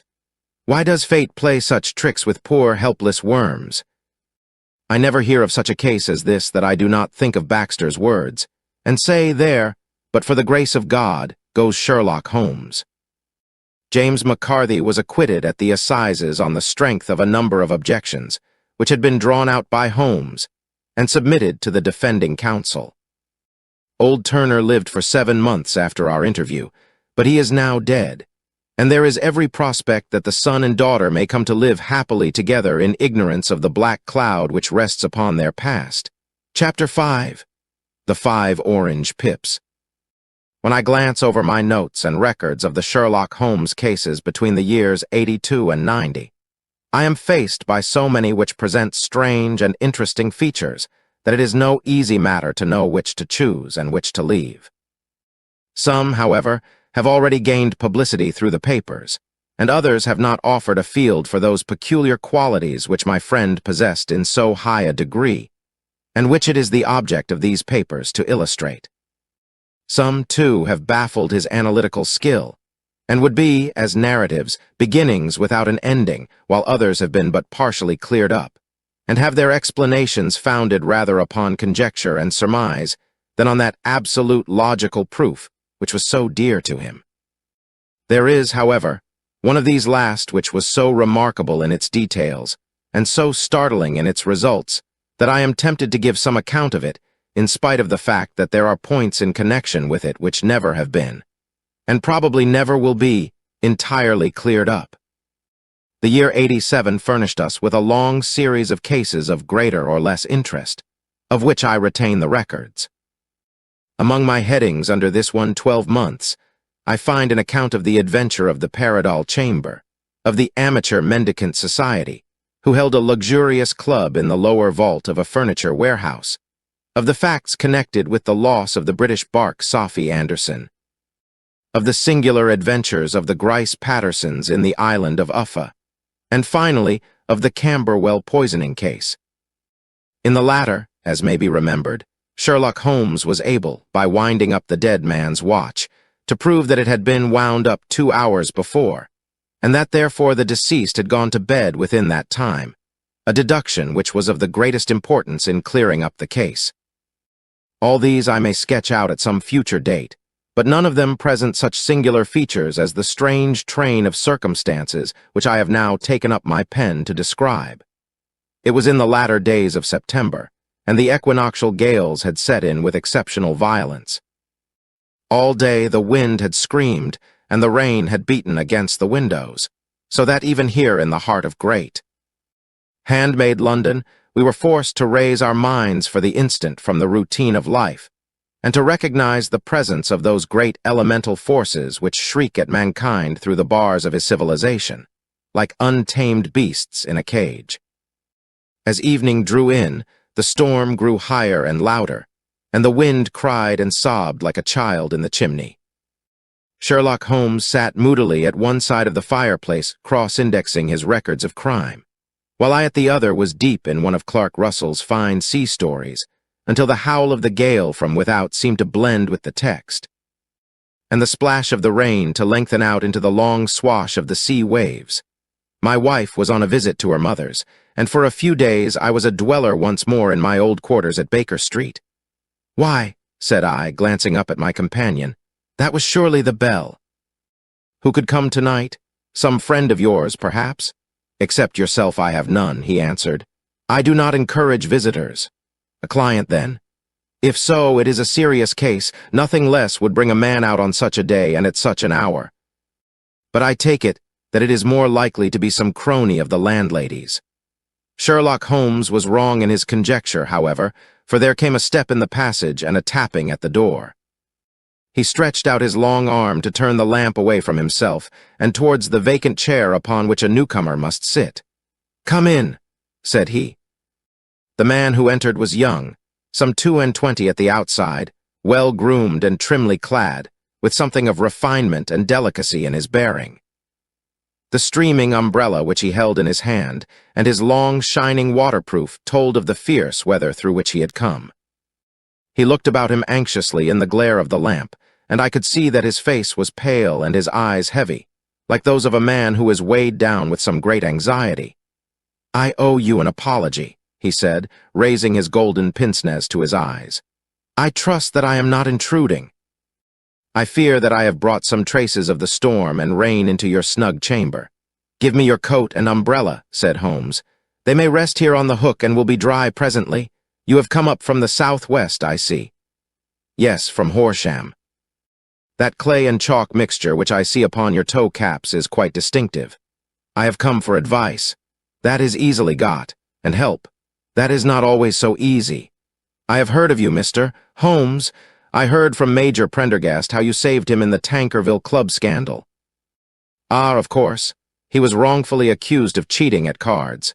He said that you could solve anything. He said too much. That you are never beaten. I have been beaten 4 times, 3 times by men and once by a woman. But what is that compared with the number of your successes? It is true that I have been generally successful. Then you may be so with me. I beg that you will draw your chair up to the fire and favor me with some details as to your case. It is no ordinary one. None of those which come to me are. I am the last court of appeal. And yet I question, sir, whether in all your experience you have ever listened to a more mysterious and inexplicable chain of events than those which have happened in my own family. You fill me with interest, said Holmes. Pray give us the essential facts from the commencement, and I can afterwards question you as to those details which seem to me to be most important. The young man pulled his chair up and pushed his wet feet out towards the blaze. My name, said he, is John Openshaw, but my own affairs have, as far as I can understand, little to do with this awful business. It is a hereditary matter, so in order to give you an idea of the facts, I must go back to the commencement of the affair. You must know that my grandfather had 2 sons, my uncle Elias and my father Joseph. My father had a small factory at Coventry, which he enlarged at the time of the invention of bicycling. He was a patentee of the Openshaw unbreakable tire, and his business met with such success that he was able to sell it and to retire upon a handsome competence. My uncle Elias emigrated to America when he was a young man and became a planter in Florida, where he was reported to have done very well. At the time of the war, he fought in Jackson's army and afterwards under Hood, where he rose to be a colonel. When Lee laid down his arms, my uncle returned to his plantation, where he remained for 3 or 4 years. About 1869 or 1870, he came back to Europe and took a small estate in Sussex near Horsham. He had made a very considerable fortune in the States, and his reason for leaving them was his aversion to the Negroes and his dislike of the Republican policy in extending the franchise to them. He was a singular man, fierce and quick-tempered, very foul-mouthed when he was angry, and of a most retiring disposition. During all the years that he lived at Horsham, I doubt if ever he set foot in the town. He had a garden and 2 or 3 fields round his house, and there he would take his exercise, though very often for weeks on end he would never leave his room. He drank a great deal of brandy and smoked very heavily, but he would see no society and did not want any friends, not even his own brother.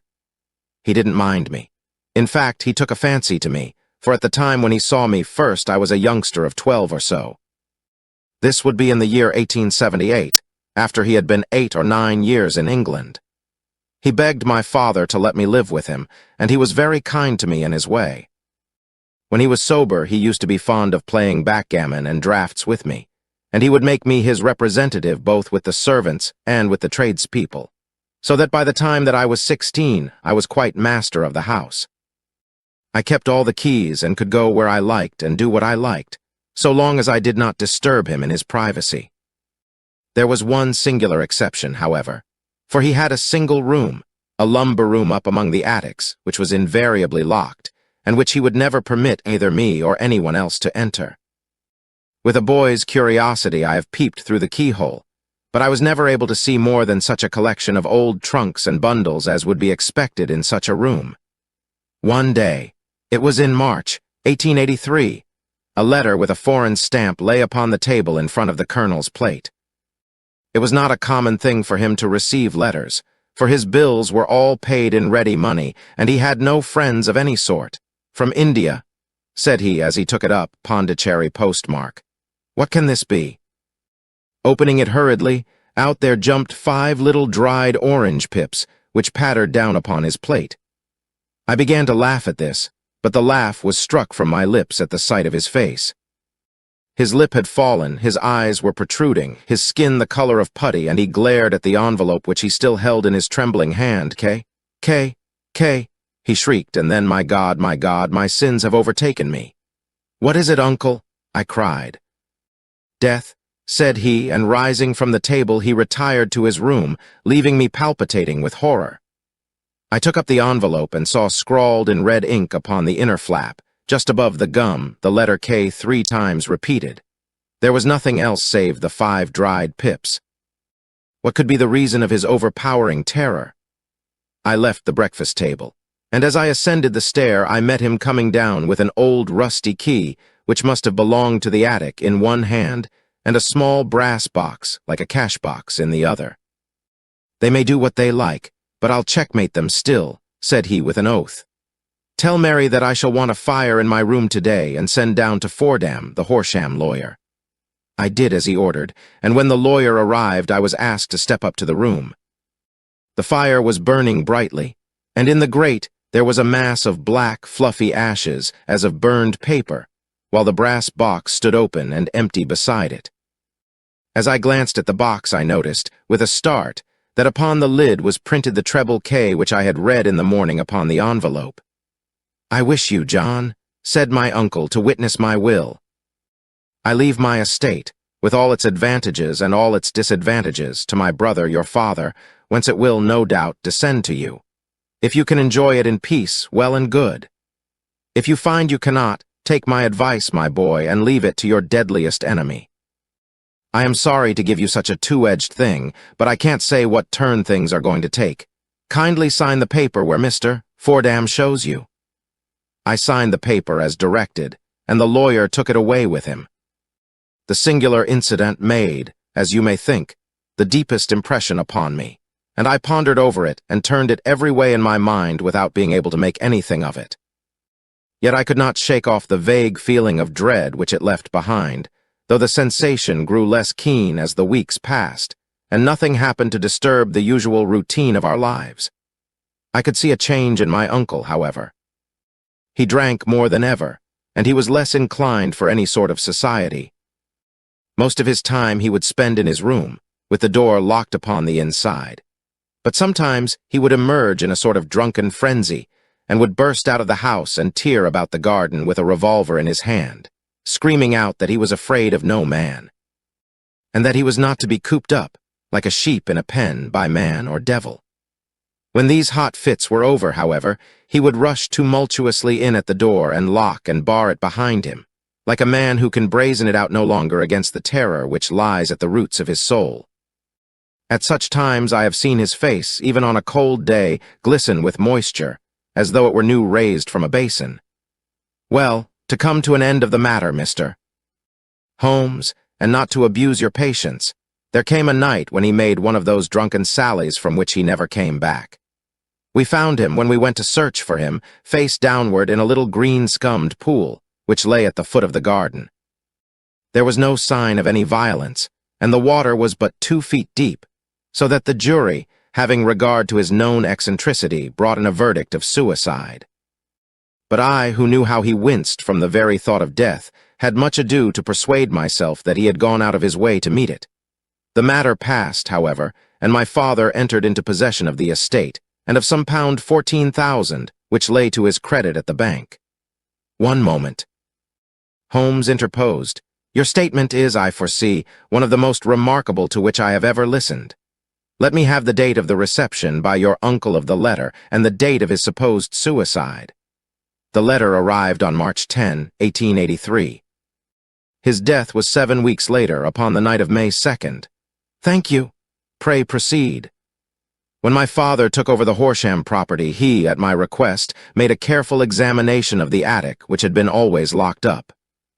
We found the brass box there, although its contents had been destroyed. On the inside of the cover was a paper label with the initials of K, repeated upon it, and letters, memoranda, receipts, and a register written beneath. These, we presume, indicated the nature of the papers which had been destroyed by Colonel Openshaw. For the rest, there was nothing of much importance in the attic save a great many scattered papers and notebooks bearing upon my uncle's life in America. Some of them were of the war time, and showed that he had done his duty well, and had borne the repute of a brave soldier. Others were of a date during the reconstruction of the southern states, and were mostly concerned with politics, for he had evidently taken a strong part in opposing the carpetbag politicians who had been sent down from the north. Well, it was the beginning of '84 when my father came to live at Horsham, and all went as well as possible with us until the January of '85. On the fourth day after the new year, I heard my father give a sharp cry of surprise as we sat together at the breakfast table. There he was, sitting with a newly opened envelope in one hand and 5 dried orange pips in the outstretched palm of the other one. He had always laughed at what he called my cock-and-bull story about the colonel, but he looked very scared and puzzled now that the same thing had come upon himself. "Why, what on earth does this mean, John?" he stammered. My heart had turned to lead. "It is K, said I. He looked inside the envelope. "So it is," he cried. "Here are the very letters. But what is this written above them? Put the papers on the sundial," I read, peeping over his shoulder. "What papers? What sundial?" he asked. "The sundial in the garden." "There is no other," said I, "but the papers must be those that are destroyed." "Pooh," said he, gripping hard at his courage. "We are in a civilized land here, and we can't have tomfoolery of this kind. Where does the thing come from?"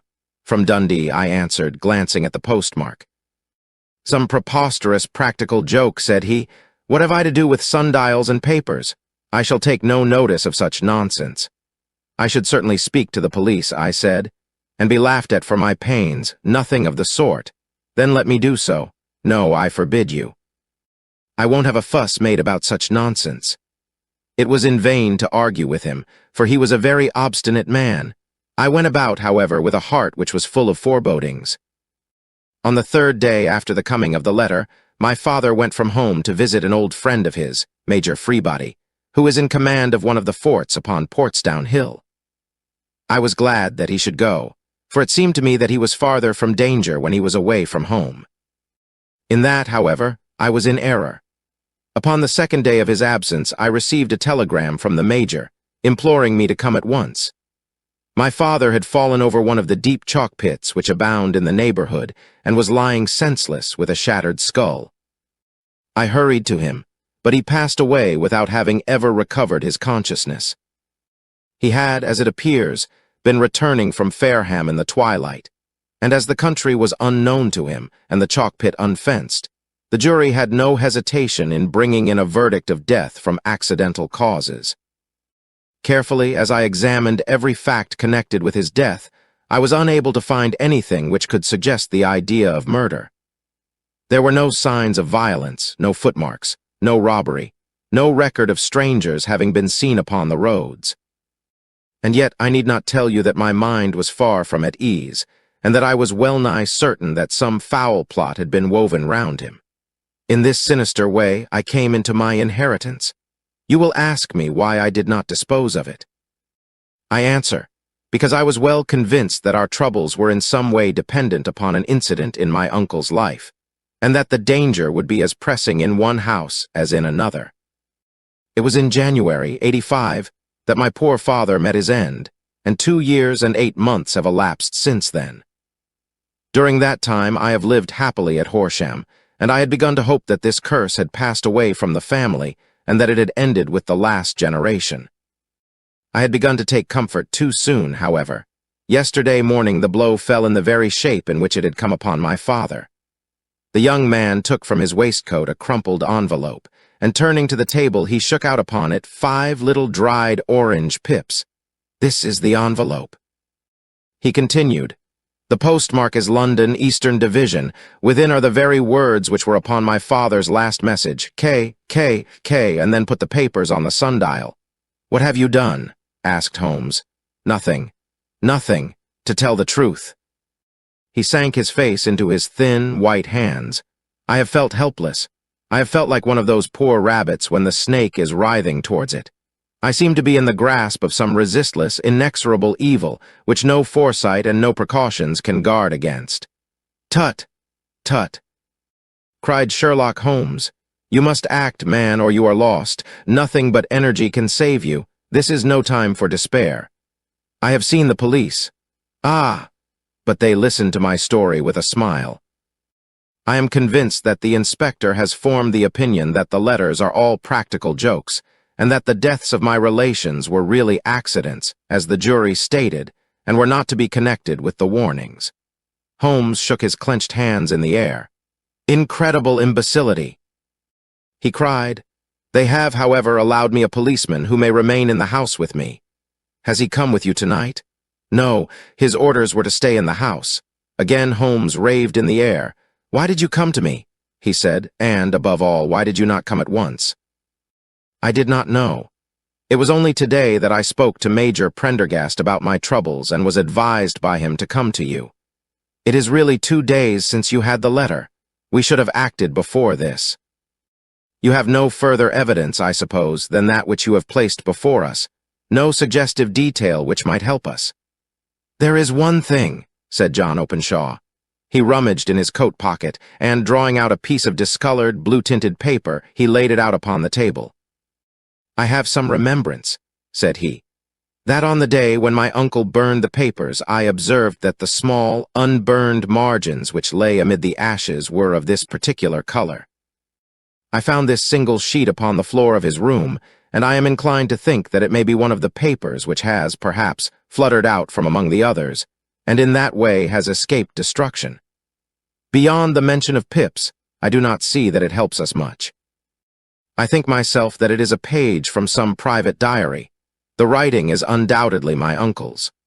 Holmes moved the lamp, and we both bent over the sheet of paper which showed by its ragged edge that it had indeed been torn from a book. It was headed, March 1869. And beneath were the following enigmatical notices. Chapter 4th. Hudson came, same old platform. Chapter 7th, set the pips on Macaulay, Paramore, and John Swain of St. Augustine. Chapter 9th, Macaulay cleared. Chapter 10th, John Swain cleared. Chapter 12th.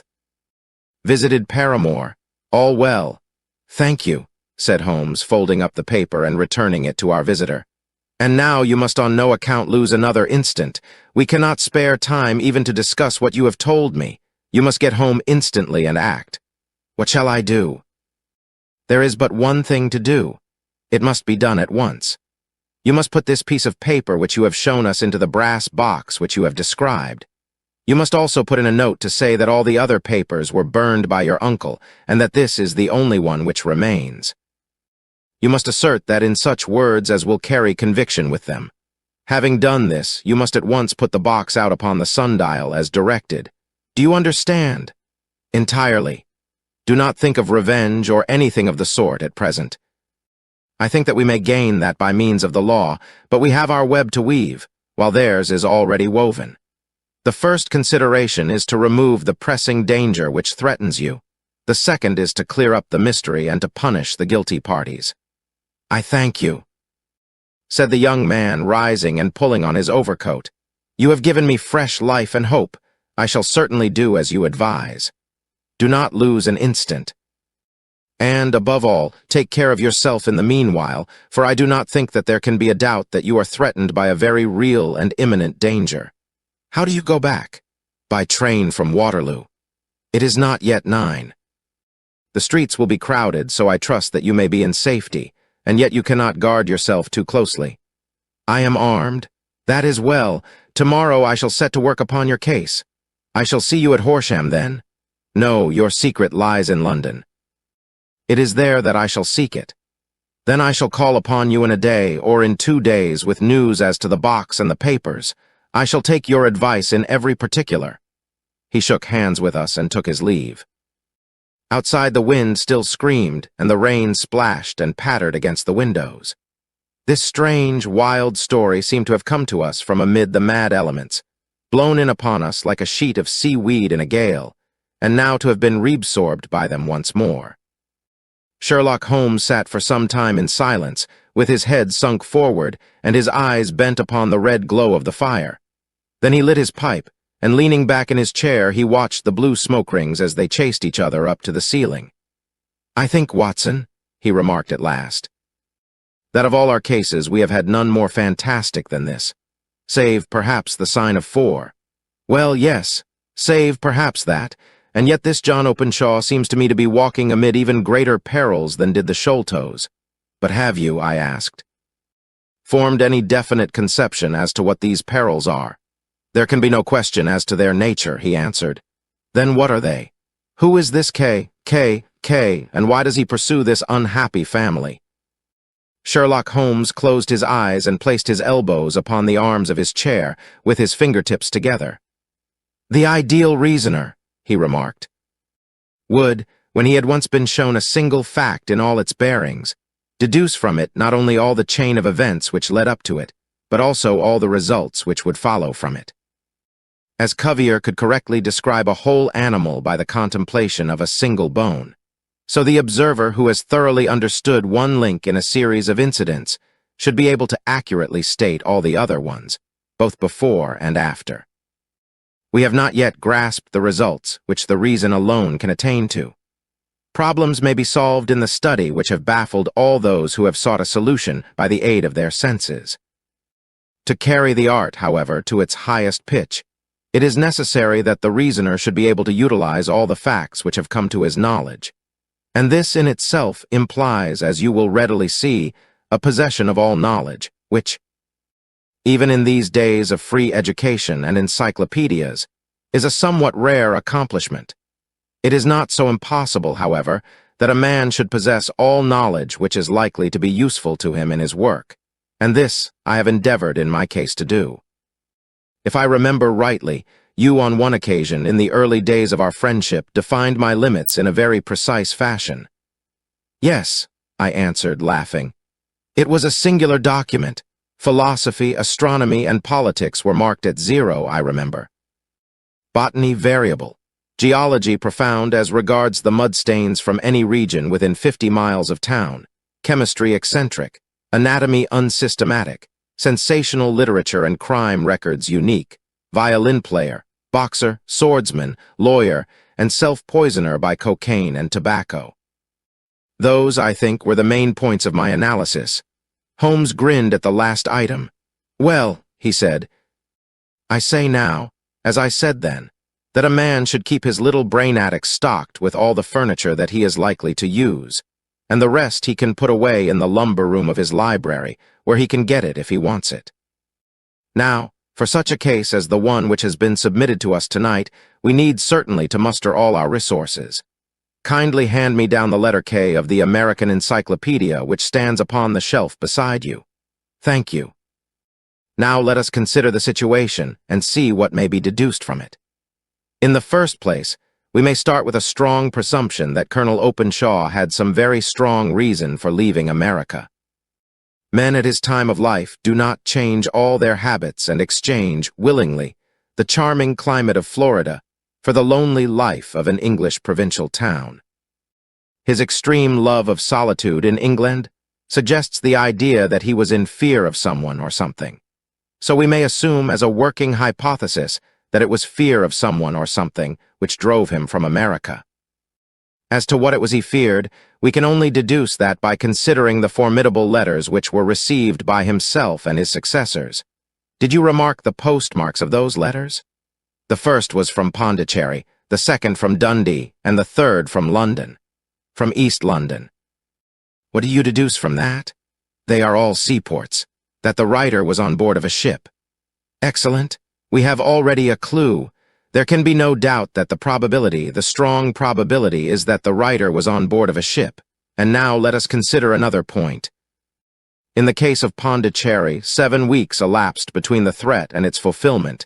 In Dundee, it was only some 3 or 4 days. Does that suggest anything? A greater distance to travel.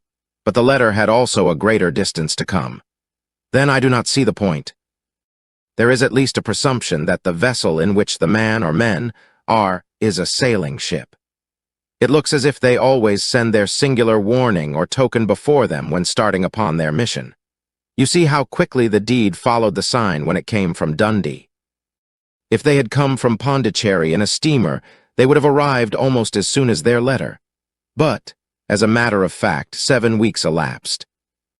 I think that those 7 weeks represented the difference between the mail boat which brought the letter and the sailing vessel which brought the writer.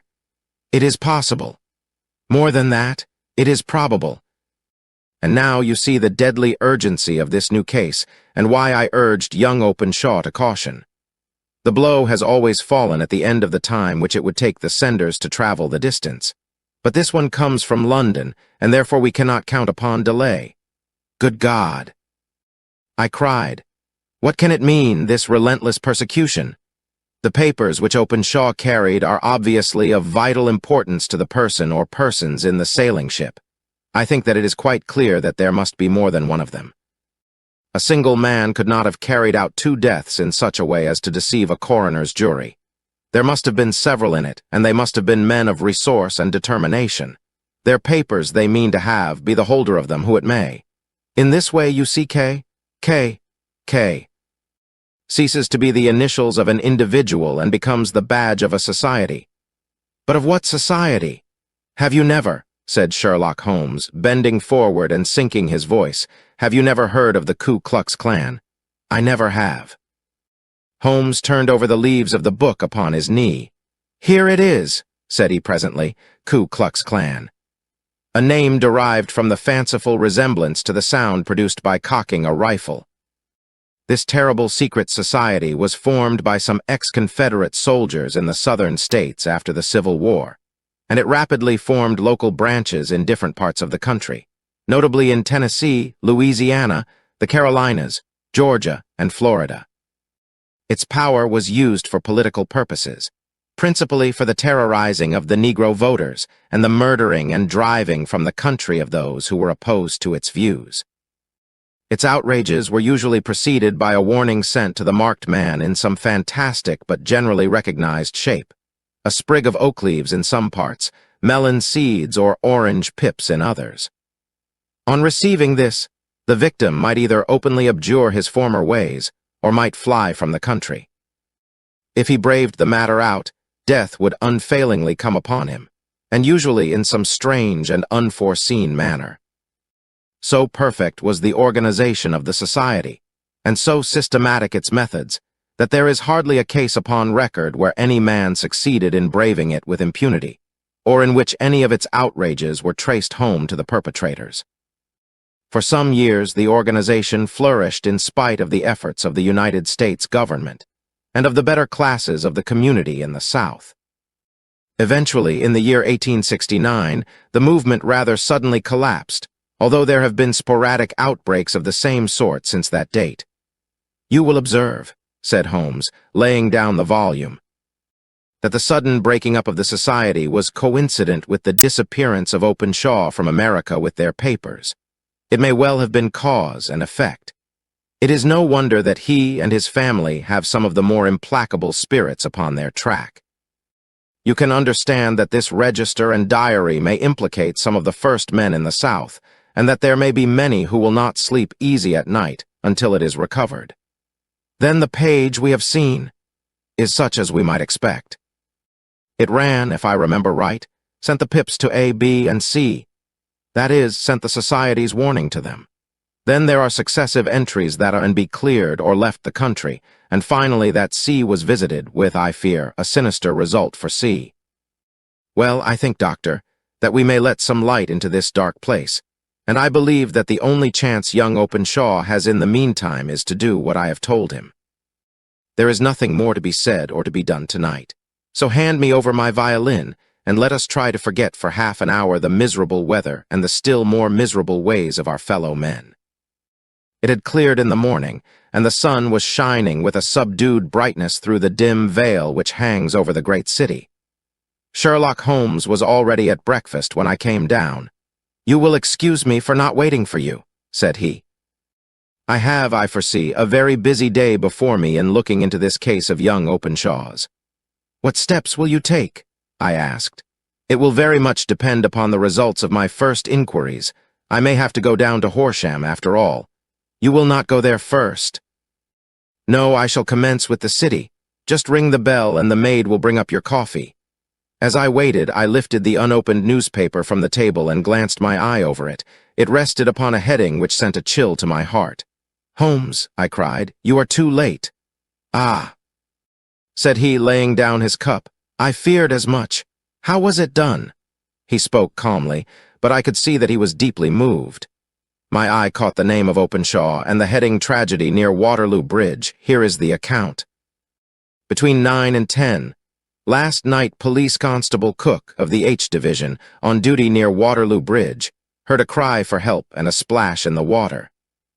The night, however, was extremely dark and stormy, so that, in spite of the help of several passers-by, it was quite impossible to effect a rescue. The alarm, however, was given, and, by the aid of the water police, the body was eventually recovered.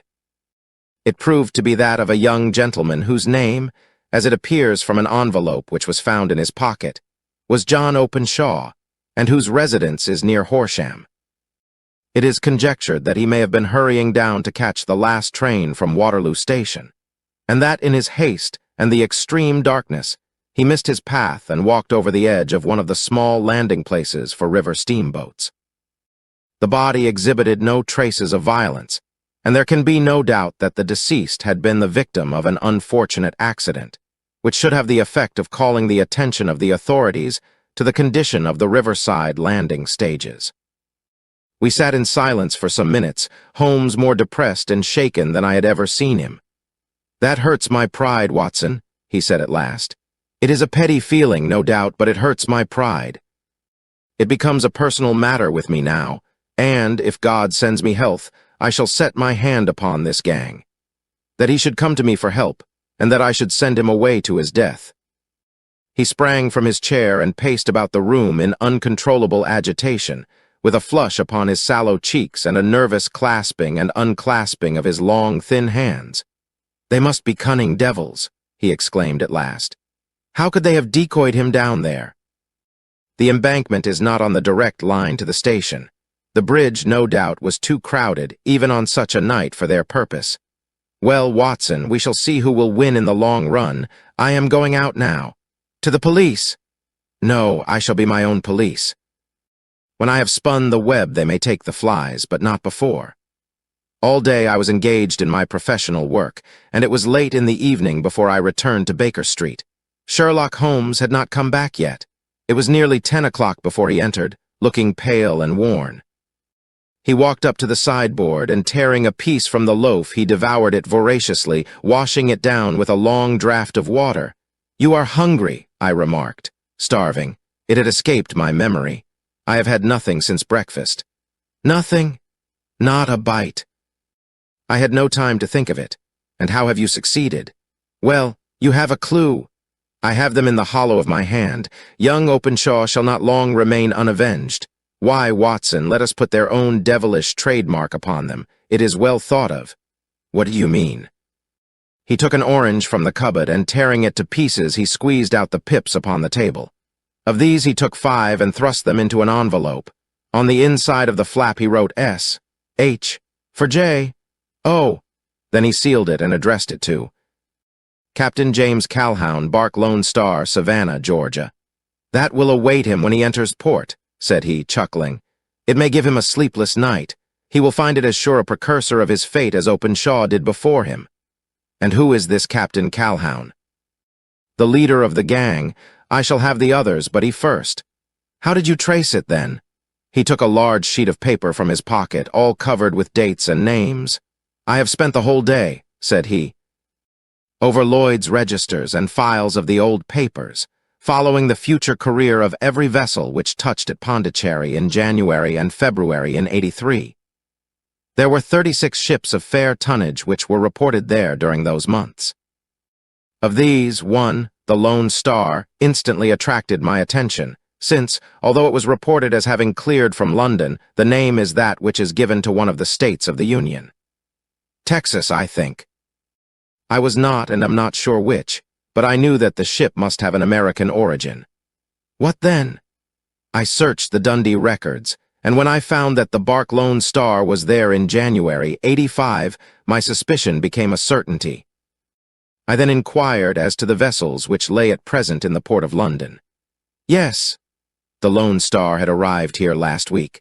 I went down to the Albert Dock and found that she had been taken down the river by the early tide this morning, homeward bound to Savannah.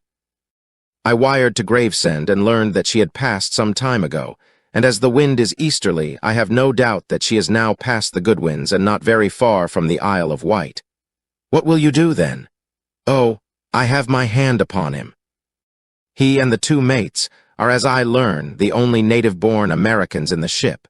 The others are Finns and Germans.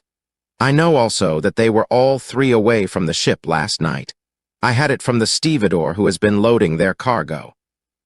By the time that their sailing ship reaches Savannah, the mail boat will have carried this letter, and the cable will have informed the police of Savannah that these 3 gentlemen are badly wanted here upon a charge of murder. There is ever a flaw, however, in the best laid of human plans, and the murderers of John Openshaw were never to receive the orange pips which would show them that another, as cunning and as resolute as themselves, was upon their track. Very long and very severe were the equinoctial gales that year. We waited long for news of the Lone Star of Savannah, but none ever reached us. We did at last hear that somewhere far out in the Atlantic, a shattered stern post of a boat was seen swinging in the trough of a wave, with the letters L.S. carved upon it, and that is all which we shall ever know of the fate of the Lone Star. Chapter 6. The Man with the Twisted Lip. Issa Whitney, brother of the late Elias Whitney, D.D., principal of the Theological College of St. George's, was much addicted to opium. The habit grew upon him, as I understand, from some foolish freak when he was at college. For having read De Quincey's description of his dreams and sensations, he had drenched his tobacco with laudanum in an attempt to produce the same effects. He found, as so many more have done, that the practice is easier to attain than to get rid of, and for many years he continued to be a slave to the drug, an object of mingled horror and pity to his friends and relatives. I can see him now, with yellow, pasty face, drooping lids, and pinpoint pupils, all huddled in a chair, the wreck and ruin of a noble man. One night, it was in June, '89, there came a ring to my bell about the hour when a man gives his first yawn and glances at the clock. I sat up in my chair, and my wife laid her needlework down in her lap and made a little face of disappointment. "A patient," said she. "You'll have to go out." I groaned, for I was newly come back from a weary day. We heard the door open, a few hurried words, and then quick steps upon the linoleum. Our own door flew open, and a lady, clad in some dark-colored stuff, with a black veil, entered the room. "You will excuse my calling so late," she began, and then, suddenly losing her self-control, she ran forward, threw her arms about my wife's neck, and sobbed upon her shoulder. "Oh, I'm in such trouble," she cried. "I do so want a little help." "Why," said my wife, pulling up her veil, "it is Kate Whitney." "How you startled me, Kate. I had not an idea who you were when you came in. I didn't know what to do, so I came straight to you. That was always the way. Folk who were in grief came to my wife like birds to a lighthouse. It was very sweet of you to come. Now you must have some wine and water and sit here comfortably and tell us all about it. Or should you rather that I sent James off to bed?" "Oh, no, no. I want the doctor's advice and help, too. It's about Issa. He has not been home for 2 days. I am so frightened about him." It was not the first time that she had spoken to us of her husband's trouble, to me as a doctor, to my wife as an old friend and school companion. We soothed and comforted her by such words as we could find. Did she know where her husband was? Was it possible that we could bring him back to her? It seems that it was. She had the surest information that of late he had, when the fit was on him, made use of an opium den in the farthest east of the city. Hitherto his orgies had always been confined to one day, and he had come back, twitching and shattered in the evening. But now the spell had been upon him 840 hours, and he lay there, doubtless among the dregs of the docks, breathing in the poison or sleeping off the effects. There he was to be found, she was sure of it, at the Bar of Gold, in Upper Swandam Lane. But what was she to do? How could she, a young and timid woman, make her way into such a place and pluck her husband out from among the ruffians who surrounded him? There was the case, and of course there was but one way out of it. Might I not escort her to this place? And then, as a second thought, why should she come at all? I was Issa Whitney's medical adviser, and as such I had influence over him. I could manage it better if I were alone. I promised her on my word. that I would send him home in a cab within 2 hours if he were indeed at the address which she had given me. And so in 10 minutes, I had left my armchair and cheery sitting room behind me, and was speeding eastward in a hansom on a strange errand, as it seemed to me at the time, though the future only could show how strange it was to be. But there was no great difficulty in the first stage of my adventure. Upper Swandam Lane is a vile alley lurking behind the high wharves which line the north side of the river to the east of London Bridge. Between a slop shop and a gin shop, approached by a steep flight of steps leading down to a black gap like the mouth of a cave, I found the den of which I was in search. Ordering my cab to wait, I passed down the steps, worn hollow in the center by the ceaseless tread of drunken feet, and by the light of a flickering oil lamp above the door I found the latch and made my way into a long, low room, thick and heavy with the brown opium smoke, and terraced with wooden berths, like the forecastle of an emigrant ship. Through the gloom one could dimly catch a glimpse of bodies lying in strange, fantastic poses, bowed shoulders, bent knees, heads thrown back, and chins pointing upward, with here and there a dark, lackluster eye turned upon the newcomer. Out of the black shadows there glimmered little red circles of light, now bright, now faint, as the burning poison waxed or waned in the bowls of the metal pipes.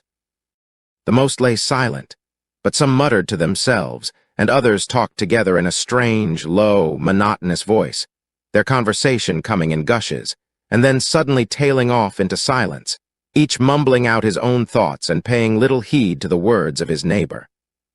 At the farther end was a small brazier of burning charcoal, beside which on a 3-legged wooden stool there sat a tall, thin old man, with his jaw resting upon his 2 fists, and his elbows upon his knees, staring into the fire. As I entered, a sallow Malay attendant had hurried up with a pipe for me and a supply of the drug, beckoning me to an empty berth. "Thank you. I have not come to stay," said I. "There is a friend of mine here, Mr. Issa Whitney, and I wish to speak with him." There was a movement and an exclamation from my right, and peering through the gloom I saw Whitney, pale, haggard, and unkempt, staring out at me. "My God, it's Watson," said he. He was in a pitiable state of reaction, with every nerve in a twitter. "I say, Watson, what o'clock is it?" "Nearly 11. Of what day?" "Of Friday, June 19th. Good heavens, I thought it was Wednesday. It is Wednesday. What do you want to frighten a chap for?" He sank his face onto his arms and began to sob in a high treble key. "I tell you that it is Friday, man. Your wife has been waiting this 2 days for you. You should be ashamed of yourself." "So I am. But you've got mixed, Watson, for I have only been here a few hours, 3 pipes, 4 pipes, I forget how many, but I'll go home with you. I wouldn't frighten Kate, poor little Kate." "Give me your hand. Have you a cab?" "Yes, I have one waiting." "Then I shall go in it, but I must owe something. Find what I owe, Watson. I am all off color. I can do nothing for myself." I walked down the narrow passage between the double row of sleepers, holding my breath to keep out the vile, stupefying fumes of the drug, and looking about for the manager. As I passed the tall man who sat by the brazier, I felt a sudden pluck at my skirt, and a low voice whispered, "Walk past me and then look back at me." The words fell quite distinctly upon my ear. I glanced down. They could only have come from the old man at my side, and yet he sat now as absorbed as ever, very thin, very wrinkled, bent with age, an opium pipe dangling down from between his knees, as though it had dropped in sheer lassitude from his fingers. I took 2 steps forward and looked back. It took all my self-control to prevent me from breaking out into a cry of astonishment. He had turned his back so that none could see him but I. His form had filled out, his wrinkles were gone, the dull eyes had regained their fire, and there, sitting by the fire and grinning at my surprise, was none other than Sherlock Holmes. He made a slight motion to me to approach him, and instantly, as he turned his face half round to the company once more, subsided into a doddering, loose-lipped senility. "Holmes," I whispered, "what on earth are you doing in this den?" "As low as you can," he answered. "I have excellent ears. If you would have the great kindness to get rid of that sottish friend of yours, I should be exceedingly glad to have a little talk with you. I have a cab outside. Then pray send him home in it.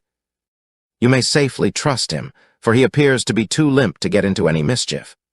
I should recommend you also to send a note by the cabman to your wife to say that you have thrown in your lot with me.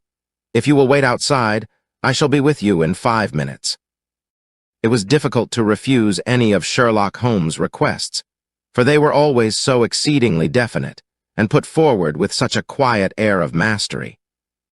I felt, however, that when Whitney was once confined in the cab my mission was practically accomplished, and for the rest, I could not wish anything better than to be associated with my friend in one of those singular adventures which were the normal condition of his existence. In a few minutes I had written my note, paid Whitney's bill, led him out to the cab, and seen him driven through the darkness. In a very short time a decrepit figure had emerged from the opium den, and I was walking down the street with Sherlock Holmes. For 2 streets he shuffled along with a bent back and an uncertain foot. Then, glancing quickly round, he straightened himself out and burst into a hearty fit of laughter. "I suppose, Watson," said he, "that you imagine that I have added opium smoking to cocaine injections and all the other little weaknesses on which you have favored me with your medical views. I was certainly surprised to find you there, but not more so than I to find you. I came to find a friend, and I to find an enemy." "An enemy?" "Yes. One of my natural enemies, or, shall I say, my natural prey. Briefly, Watson, I am in the midst of a very remarkable inquiry, and I have hoped to find a clue in the incoherent ramblings of these sots, as I have done before now. Had I been recognized in that den, my life would not have been worth an hour's purchase, for I have used it before now for my own purposes, and the rascally Lascar who runs it has sworn to have vengeance upon me. There is a trapdoor at the back of that building, near the corner of Paul's Wharf, which could tell some strange tales of what has passed through it upon the moonless nights." "What? You do not mean bodies?" "Aye, bodies, Watson. We should be rich men if we had pound 1,000 for every poor devil who has been done to death in that den. It is the vilest murder trap on the whole riverside, and I fear that Neville St. Clair has entered it never to leave it more. But our trap should be here." He put his 2 forefingers between his teeth and whistled shrilly, a signal which was answered by a similar whistle from the distance, followed shortly by the rattle of wheels and the clink of horses' hoofs. "Now, Watson," said Holmes, as a tall dog-cart dashed up through the gloom, throwing out 2 golden tunnels of yellow light from its side lanterns. "You'll come with me, won't you? If I can be of use." "Oh, a trusty comrade is always of use, and a chronicler still more so. My room at the Cedars is a double-bedded one." "The Cedars?" "Yes, that is Mr. St. Clair's house. I am staying there while I conduct the inquiry." "Where is it, then?" "Near Lee in Kent. We have a 7-mile drive before us, but I am all in the dark." "Of course you are. You'll know all about it presently. Jump up here." "All right, John, we shall not need you. Here's half a crown. Look out for me tomorrow, about 11. Give her head. So long, then." He flicked the horse with his whip, and we dashed away through the endless succession of somber and deserted streets, which widened gradually, until we were flying across a broad, balustraded bridge, with the murky river flowing sluggishly beneath us. Beyond lay another dull wilderness of bricks and mortar, its silence broken only by the heavy, regular footfall of the policeman, or the songs and shouts of some belated party of revelers. A dull wrack was drifting slowly across the sky, and a star or two twinkled dimly here and there through the rifts of the clouds. Holmes drove in silence, with his head sunk upon his breast, and the air of a man who is lost in thought, while I sat beside him, curious to learn what this new quest might be which seemed to tax his powers so sorely, and yet afraid to break in upon the current of his thoughts. We had driven several miles, and were beginning to get to the fringe of the belt of suburban villas, when he shook himself, shrugged his shoulders, and lit up his pipe with the air of a man who has satisfied himself that he is acting for the best. "You have a grand gift of silence, Watson," said he. "It makes you quite invaluable as a companion. 'Pon my word, it is a great thing for me to have someone to talk to, for my own thoughts are not over-pleasant. I was wondering what I should say to this dear little woman tonight when she meets me at the door. You forget that I know nothing about it. I shall just have time to tell you the facts of the case before we get to Lee. It seems absurdly simple, and yet, somehow I can get nothing to go upon. There's plenty of thread, no doubt, but I can't get the end of it into my hand. Now I'll state the case clearly and concisely to you, Watson, and maybe you can see a spark where all is dark to me. Proceed, then. Some years ago, to be definite, in May 1884, there came to Lee a gentleman, Neville St. Clare by name, who appeared to have plenty of money. He took a large villa, laid out the grounds very nicely, and lived generally in good style. By degrees he made friends in the neighborhood, and in 1887 he married the daughter of a local brewer, by whom he now has 2 children. He had no occupation, but was interested in several companies and went into town as a rule in the morning, returning by the 5:14 from Cannon Street every night. Mr. St. Clare is now 37 years of age, is a man of temperate habits, a good husband, a very affectionate father, and a man who is popular with all who know him. I may add that his whole debts at the present moment, as far as we have been able to ascertain, amount to £88.10. While he has £220 standing to his credit in the Capital and Counties Bank, there is no reason, therefore, to think that money troubles have been weighing upon his mind. Last Monday, Mr. Neville St. Clare went into town rather earlier than usual, remarking before he started that he had 2 important commissions to perform, and that he would bring his little boy home a box of bricks. Now, by the merest chance, his wife received a telegram upon this same Monday, very shortly after his departure, to the effect that a small parcel of considerable value which she had been expecting was waiting for her at the offices of the Aberdeen Shipping Company. Now, if you are well up in your London, you will know that the office of the company is in Fresno Street, which branches out of Upper Swandam Lane, where you found me tonight. Mrs. St. Clare had her lunch, started for the city, did some shopping, proceeded to the company's office, got her packet, and found herself at exactly 4:35 walking through Swandam Lane on her way back to the station. Have you followed me so far? It is very clear. If you remember, Monday was an exceedingly hot day, and Mrs. St. Clare walked slowly, glancing about in the hope of seeing a cab, as she did not like the neighborhood in which she found herself. While she was walking in this way down Swandam Lane, she suddenly heard an ejaculation or cry, and was struck cold to see her husband looking down at her, and, as it seemed to her, beckoning to her from a second-floor window.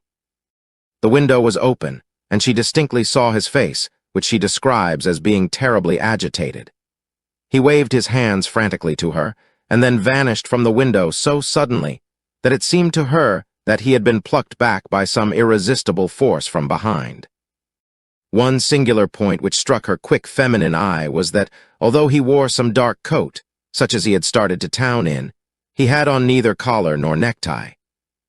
Convinced that something was amiss with him, she rushed down the steps, for the house was none other than the opium den in which you found me tonight, and running through the front room, she attempted to ascend the stairs which led to the first floor. At the foot of the stairs, however, she met this Lascar scoundrel of whom I have spoken, who thrust her back and, aided by a Dane who acts as assistant there, pushed her out into the street. Filled with the most maddening doubts and fears, she rushed down the lane and, by rare good fortune, met in Fresno Street a number of constables with an inspector, all on their way to their beat. The inspector and 2 men accompanied her back, and in spite of the continued resistance of the proprietor, they made their way to the room in which Mr. St. Clare had last been seen. There was no sign of him there. In fact, in the whole of that floor, there was no one to be found save a crippled wretch of hideous aspect, who, it seems, made his home there. Both he and the Lascar stoutly swore that no one else had been in the front room during the afternoon. So determined was their denial that the inspector was staggered, and had almost come to believe that Mrs. St. Clare had been deluded when, with a cry, she sprang at a small deal box which lay upon the table and tore the lid from it. Out there fell a cascade of children's bricks. It was the toy which he had promised to bring home. This discovery, and the evident confusion which the cripple showed, made the inspector realize that the matter was serious. The rooms were carefully examined, and results all pointed to an abominable crime.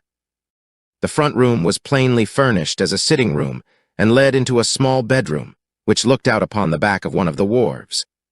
Between the wharf and the bedroom window is a narrow strip, which is dry at low tide but is covered at high tide with at least 4.5 feet of water. The bedroom window was a broad one and opened from below. On examination, traces of blood were to be seen upon the windowsill, and several scattered drops were visible upon the wooden floor of the bedroom. Thrust away behind a curtain in the front room were all the clothes of Mr. Neville St. Clare, with the exception of his coat, his boots, his socks, his hat, and his watch, all were there. There were no signs of violence upon any of these garments, and there were no other traces of Mr. Neville St. Clare. Out of the window he must apparently have gone, for no other exit could be discovered, and the ominous bloodstains upon the sill gave little promise that he could save himself by swimming, for the tide was at its very highest at the moment of the tragedy. And now as to the villains who seemed to be immediately implicated in the matter. The Lascar was known to be a man of the vilest antecedents, but as by Mrs. St. Clare's story, he was known to have been at the foot of the stair within a very few seconds of her husband's appearance at the window. He could hardly have been more than an accessory to the crime.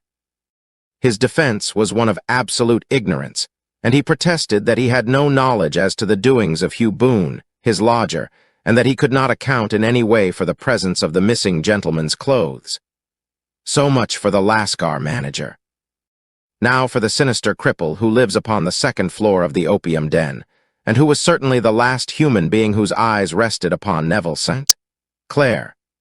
His name is Hugh Boone, and his hideous face is one which is familiar to every man who goes much to the city. He is a professional beggar, though in order to avoid the police regulations, he pretends to a small trade in wax vestas. Some little distance down Threadneedle Street, upon the left-hand side, there is, as you may have remarked, a small angle in the wall. Here it is that this creature takes his daily seat, cross-legged with his tiny stock of matches on his lap.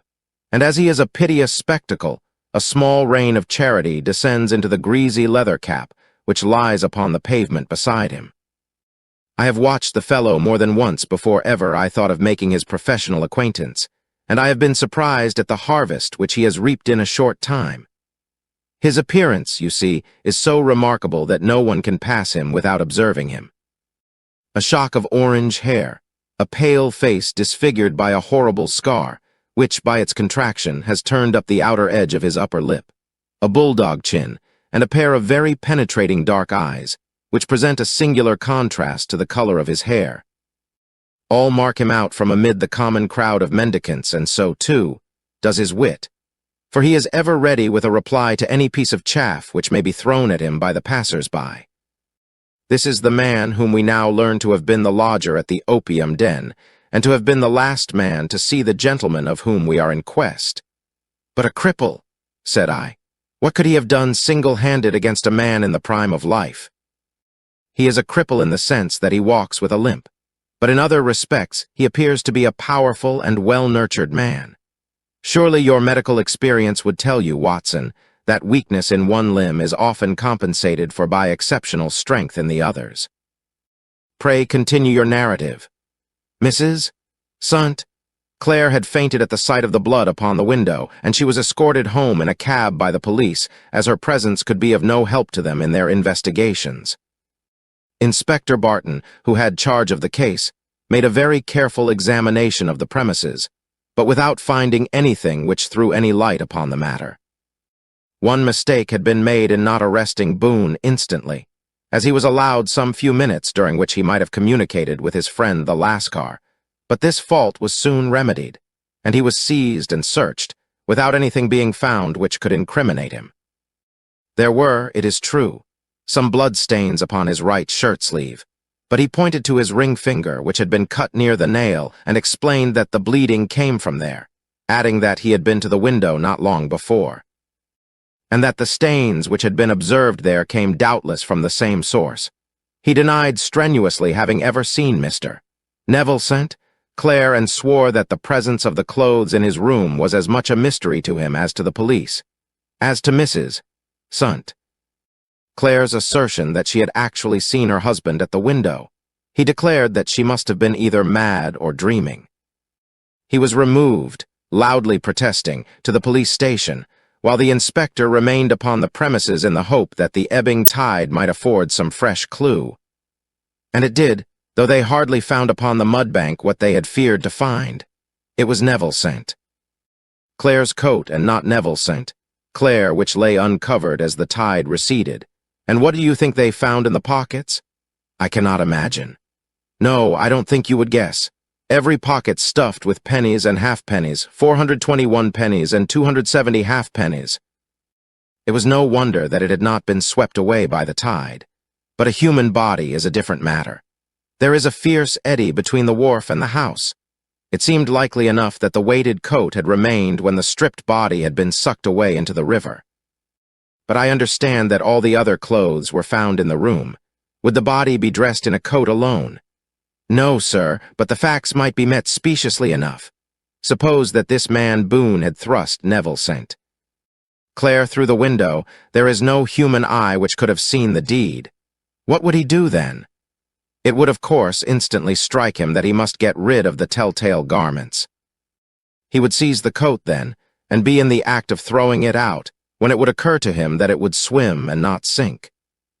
He has little time, for he has heard the scuffle downstairs when the wife tried to force her way up, and perhaps he has already heard from his Lascar confederate that the police are hurrying up the street. There is not an instant to be lost. He rushes to some secret hoard, where he has accumulated the fruits of his beggary, and he stuffs all the coins upon which he can lay his hands into the pockets to make sure of the coat's sinking. He throws it out, and would have done the same with the other garments had not he heard the rush of steps below, and only just had time to close the window when the police appeared. It certainly sounds feasible. Well, we will take it as a working hypothesis for want of a better. Boone, as I have told you, was arrested and taken to the station, but it could not be shown that there had ever before been anything against him. He had for years been known as a professional beggar, but his life appeared to have been a very quiet and innocent one. There the matter stands at present, and the questions which have to be solved. What Neville sent? Claire was doing in the opium den, what happened to him when there, where is he now, and what Hugh Boone had to do with his disappearance, are all as far from a solution as ever. I confess that I cannot recall any case within my experience which looked at the first glance so simple, and yet which presented such difficulties. While Sherlock Holmes had been detailing this singular series of events, we had been whirling through the outskirts of the great town until the last straggling houses had been left behind, and we rattled along with a country hedge upon either side of us. Just as he finished, however, we drove through 2 scattered villages, where a few lights still glimmered in the windows. "We are on the outskirts of Lee," said my companion. "We have touched on 3 English counties in our short drive, starting in Middlesex, passing over an angle of Surrey, and ending in Kent. See that light among the trees. That is the Cedars, and beside that lamp sits a woman whose anxious ears have already, I have little doubt, caught the clink of our horses' feet. But why are you not conducting the case from Baker Street?" I asked. "Because there are many inquiries which must be made out here. Mrs. Sunt. Claire has most kindly put 2 rooms at my disposal, and you may rest assured that she will have nothing but a welcome for my friend and colleague. I hate to meet her, Watson, when I have no news of her husband. Here we are. Whoa there, whoa." We had pulled up in front of a large villa which stood within its own grounds. A stable boy had run out to the horse's head, and springing down, I followed Holmes up the small, winding gravel drive which led to the house. As we approached, the door flew open, and a little blonde woman stood in the opening, clad in some sort of light mousseline de soie, with a touch of fluffy pink chiffon at her neck and wrists.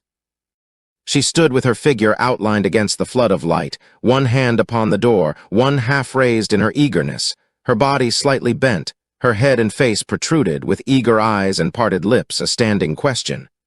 "Well," she cried, "well." And then, seeing that there were 2 of us, she gave a cry of hope which sank into a groan as she saw that my companion shook his head and shrugged his shoulders. "No good news." "None? No bad?" "No, thank God for that. But come in. You must be weary, for you have had a long day. This is my friend, Doctor Watson. He has been of most vital use to me in several of my cases, and a lucky chance has made it possible for me to bring him out and associate him with this investigation. I am delighted to see you, said she, pressing my hand warmly. You will, I am sure, forgive anything that may be wanting in our arrangements when you consider the blow which has come so suddenly upon us. My dear madam, said I am an old campaigner, and if I were not, I can very well see that no apology is needed. If I can be of any assistance, either to you or to my friend here, I shall be indeed happy. Now, Mr. Sherlock Holmes, said the lady as we entered a well-lit dining room, upon the table of which a cold supper had been laid out. I should very much like to ask you one or two plain questions, to which I beg that you will give a plain answer. Certainly, madam. Do not trouble about my feelings. I am not hysterical, nor given to fainting. I simply wish to hear your real opinion. Upon what point? In your heart of hearts, do you think that Neville is alive? Sherlock Holmes seemed to be embarrassed by the question. Frankly now, she repeated, standing upon the rug and looking keenly down at him as he leaned back in a basket chair. Frankly then, madam, I do not. You think that he is dead? I do. Murdered? I don't say that. Perhaps. And on what day did he meet his death? On Monday.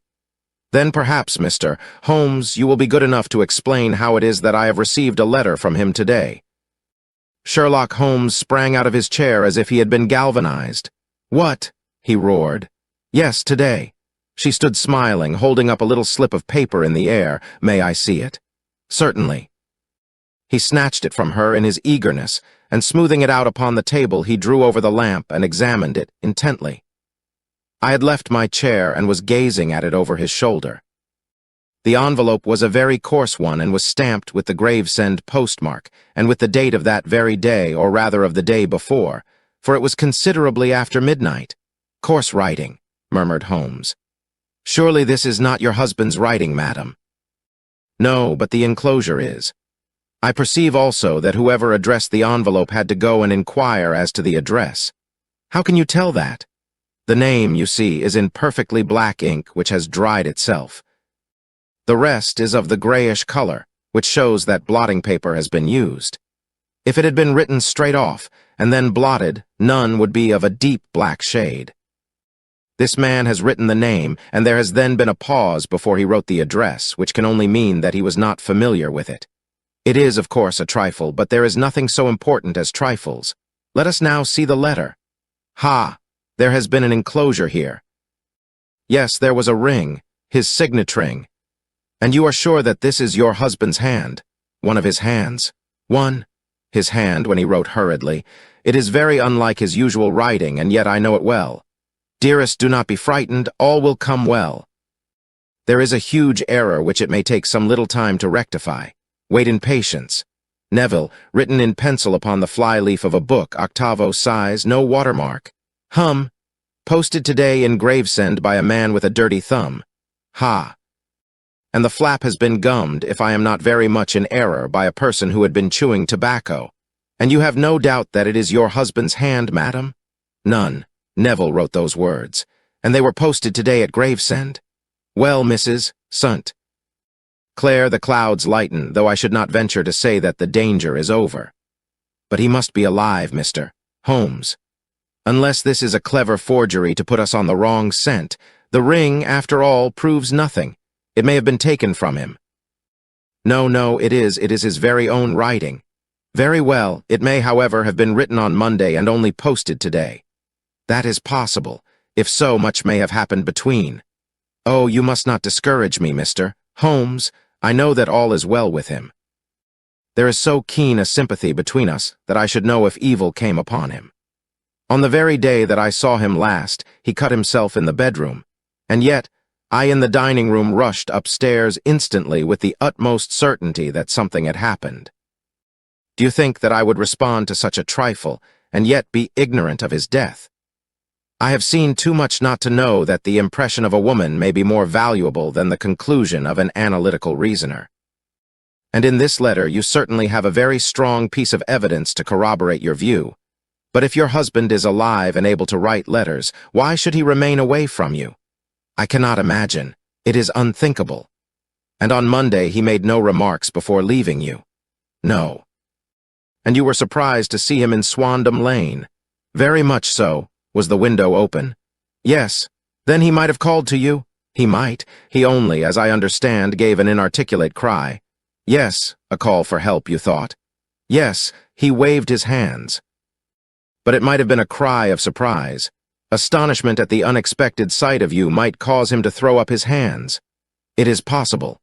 And you thought he was pulled back. He disappeared so suddenly. He might have leaped back. You did not see anyone else in the room.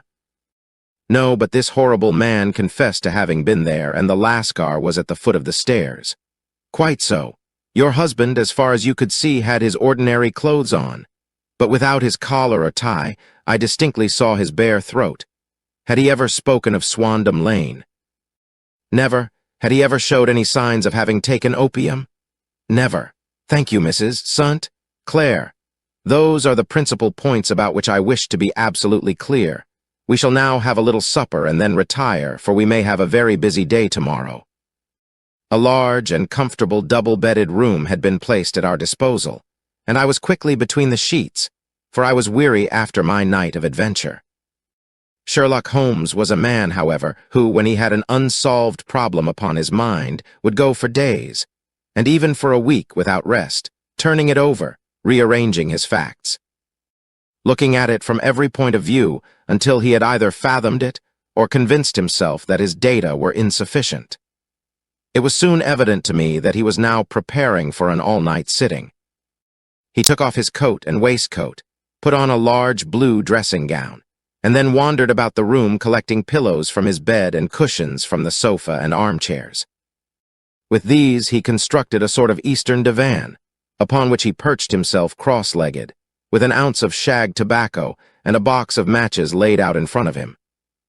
In the dim light of the lamp I saw him sitting there, an old briar pipe between his lips, his eyes fixed vacantly upon the corner of the ceiling, the blue smoke curling up from him, silent, motionless, with the light shining upon his strong-set aquiline features. So he sat as I dropped off to sleep, and so he sat when a sudden ejaculation caused me to wake up, and I found the summer sun shining into the apartment.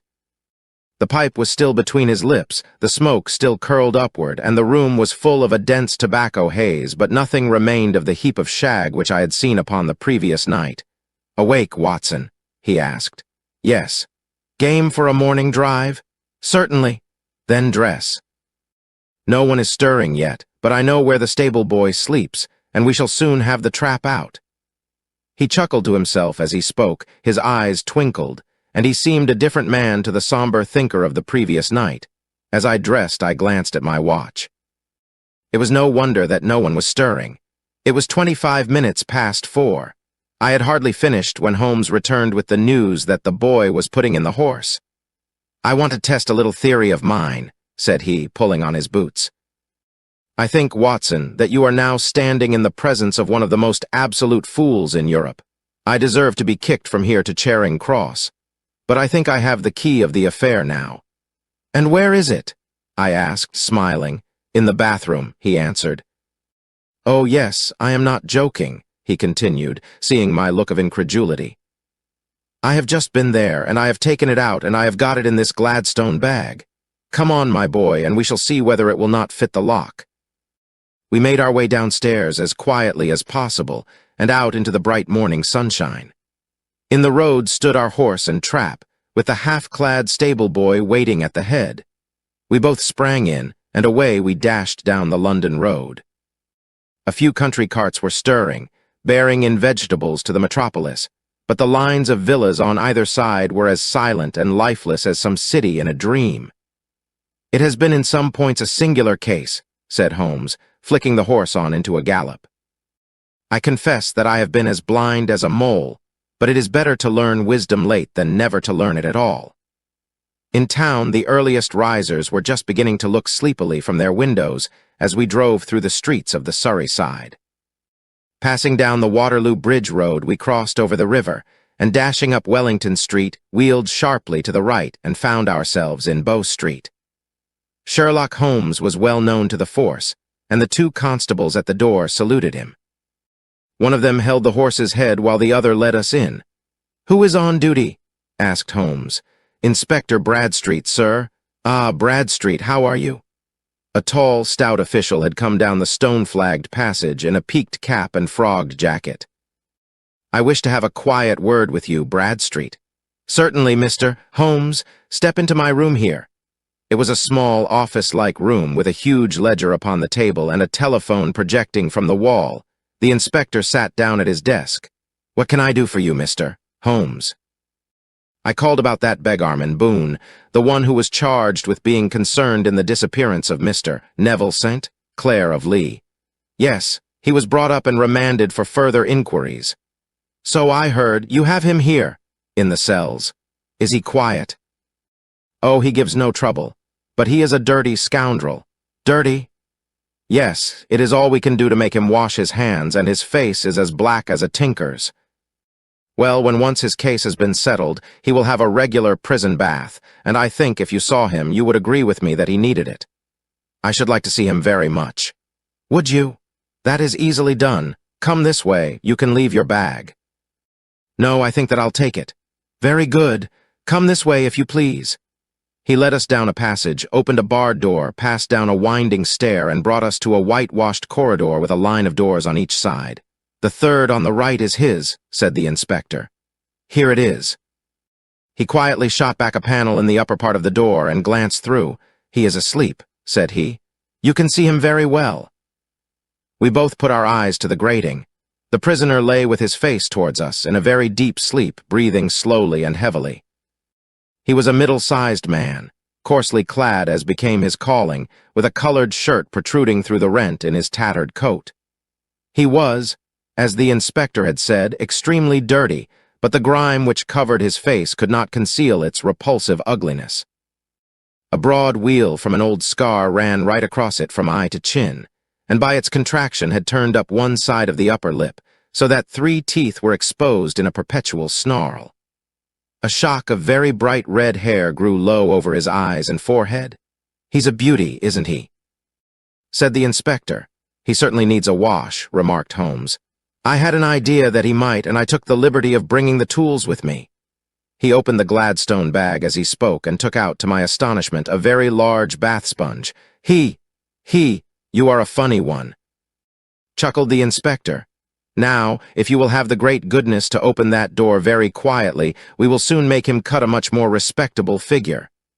"Well, I don't know why not," said the inspector. "He doesn't look a credit to the Bow Street cells, does he?" He slipped his key into the lock, and we all very quietly entered the cell. The sleeper half turned, and then settled down once more into a deep slumber. Holmes stooped to the water jug, moistened his sponge, and then rubbed it twice vigorously across and down the prisoner's face. "Let me introduce you," he shouted, "to Mr. Neville St. Clair of Lee in the county of Kent. Never in my life have I seen such a sight. The man's face peeled off under the sponge like the bark from a tree. Gone was the coarse brown tint. Gone, too, was the horrid scar which had seamed it across, and the twisted lip which had given the repulsive sneer to the face. A twitch brought away the tangled red hair, and there, sitting up in his bed, was a pale, sad-faced, refined-looking man, black-haired and smooth-skinned, rubbing his eyes and staring about him with sleepy bewilderment. Then, suddenly realizing the exposure, he broke into a scream and threw himself down with his face to the pillow. "Great heavens!" cried the inspector. "It is indeed the missing man. I know him from the photograph." The prisoner turned with the reckless air of a man who abandons himself to his destiny. "Be it so," said he. "And pray what am I charged with?" "With making away with Mr. Neville St. Oh, come, you can't be charged with that unless they make a case of attempted suicide of it," said the inspector with a grin. "Well, I have been 27 years in the force, but this really takes the cake. If I am Mr. Neville St. Clair, then it is obvious that no crime has been committed and that, therefore, I am illegally detained."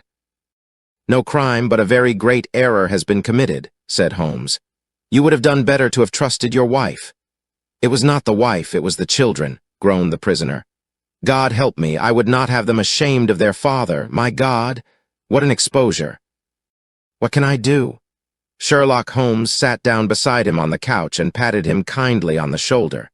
"If you leave it to a court of law to clear the matter up," said he, "of course you can hardly avoid publicity. On the other hand, if you convince the police authorities that there is no possible case against you, I do not know that there is any reason that the details should find their way into the papers. Inspector Bradstreet would, I am sure, make notes upon anything which you might tell us and submit it to the proper authorities. The case would then never go into court at all." "God bless you," cried the prisoner passionately. "I would have endured imprisonment, aye, even execution, rather than have left my miserable secret as a family blot to my children. You are the first who have ever heard my story. My father was a schoolmaster in Chesterfield, where I received an excellent education.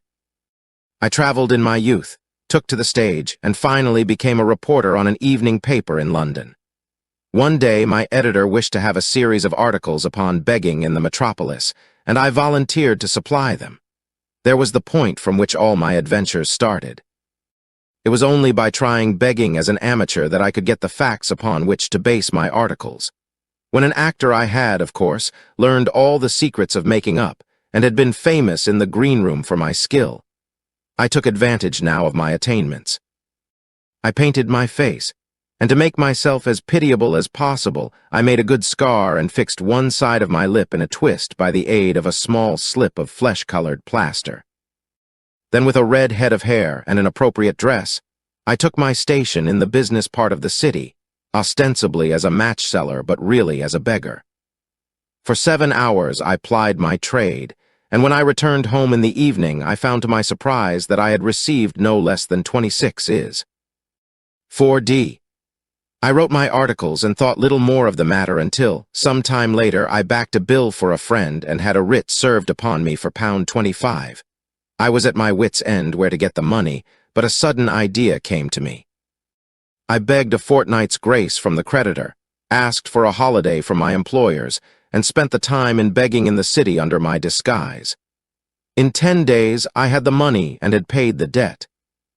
Well, you can imagine how hard it was to settle down to arduous work at £2 a week when I knew that I could earn as much in a day by smearing my face with a little paint, laying my cap on the ground, and sitting still. It was a long fight between my pride and the money, but the dollars won at last, and I threw up reporting and sat day after day in the corner which I had first chosen, inspiring pity by my ghastly face and filling my pockets with coppers. Only one man knew my secret. He was the keeper of a low den in which I used to lodge in Swandam Lane, where I could every morning emerge as a squalid beggar, and in the evenings transform myself into a well-dressed man about town.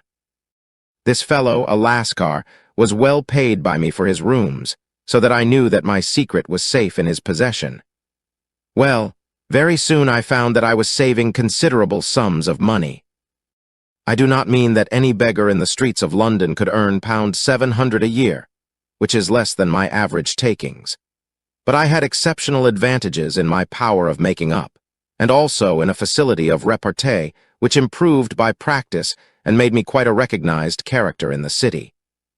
All day a stream of pennies, varied by silver, poured in upon me, and it was a very bad day in which I failed to take £2. As I grew richer, I grew more ambitious, took a house in the country, and eventually married, without anyone having a suspicion as to my real occupation. My dear wife knew that I had business in the city. She little knew what. Last Monday I had finished for the day and was dressing in my room above the opium den, when I looked out of my window and saw, to my horror and astonishment, that my wife was standing in the street, with her eyes fixed full upon me. I gave a cry of surprise, threw up my arms to cover my face, and, rushing to my confidant, the Lascar, entreated him to prevent anyone from coming up to me. I heard her voice downstairs, but I knew that she could not ascend. Swiftly I threw off my clothes, pulled on those of a beggar, and put on my pigments and wig. Even a wife's eyes could not pierce so complete a disguise. But then it occurred to me that there might be a search in the room, and that the clothes might betray me. I threw open the window, reopening by my violence a small cut which I had inflicted upon myself in the bedroom that morning. Then I seized my coat, which was weighted by the coppers which I had just transferred to it from the leather bag in which I carried my takings. I hurled it out of the window, and it disappeared into the Thames. The other clothes would have followed, but at that moment there was a rush of constables up the stair, and a few minutes after I confess to my relief, that instead of being identified as Mr.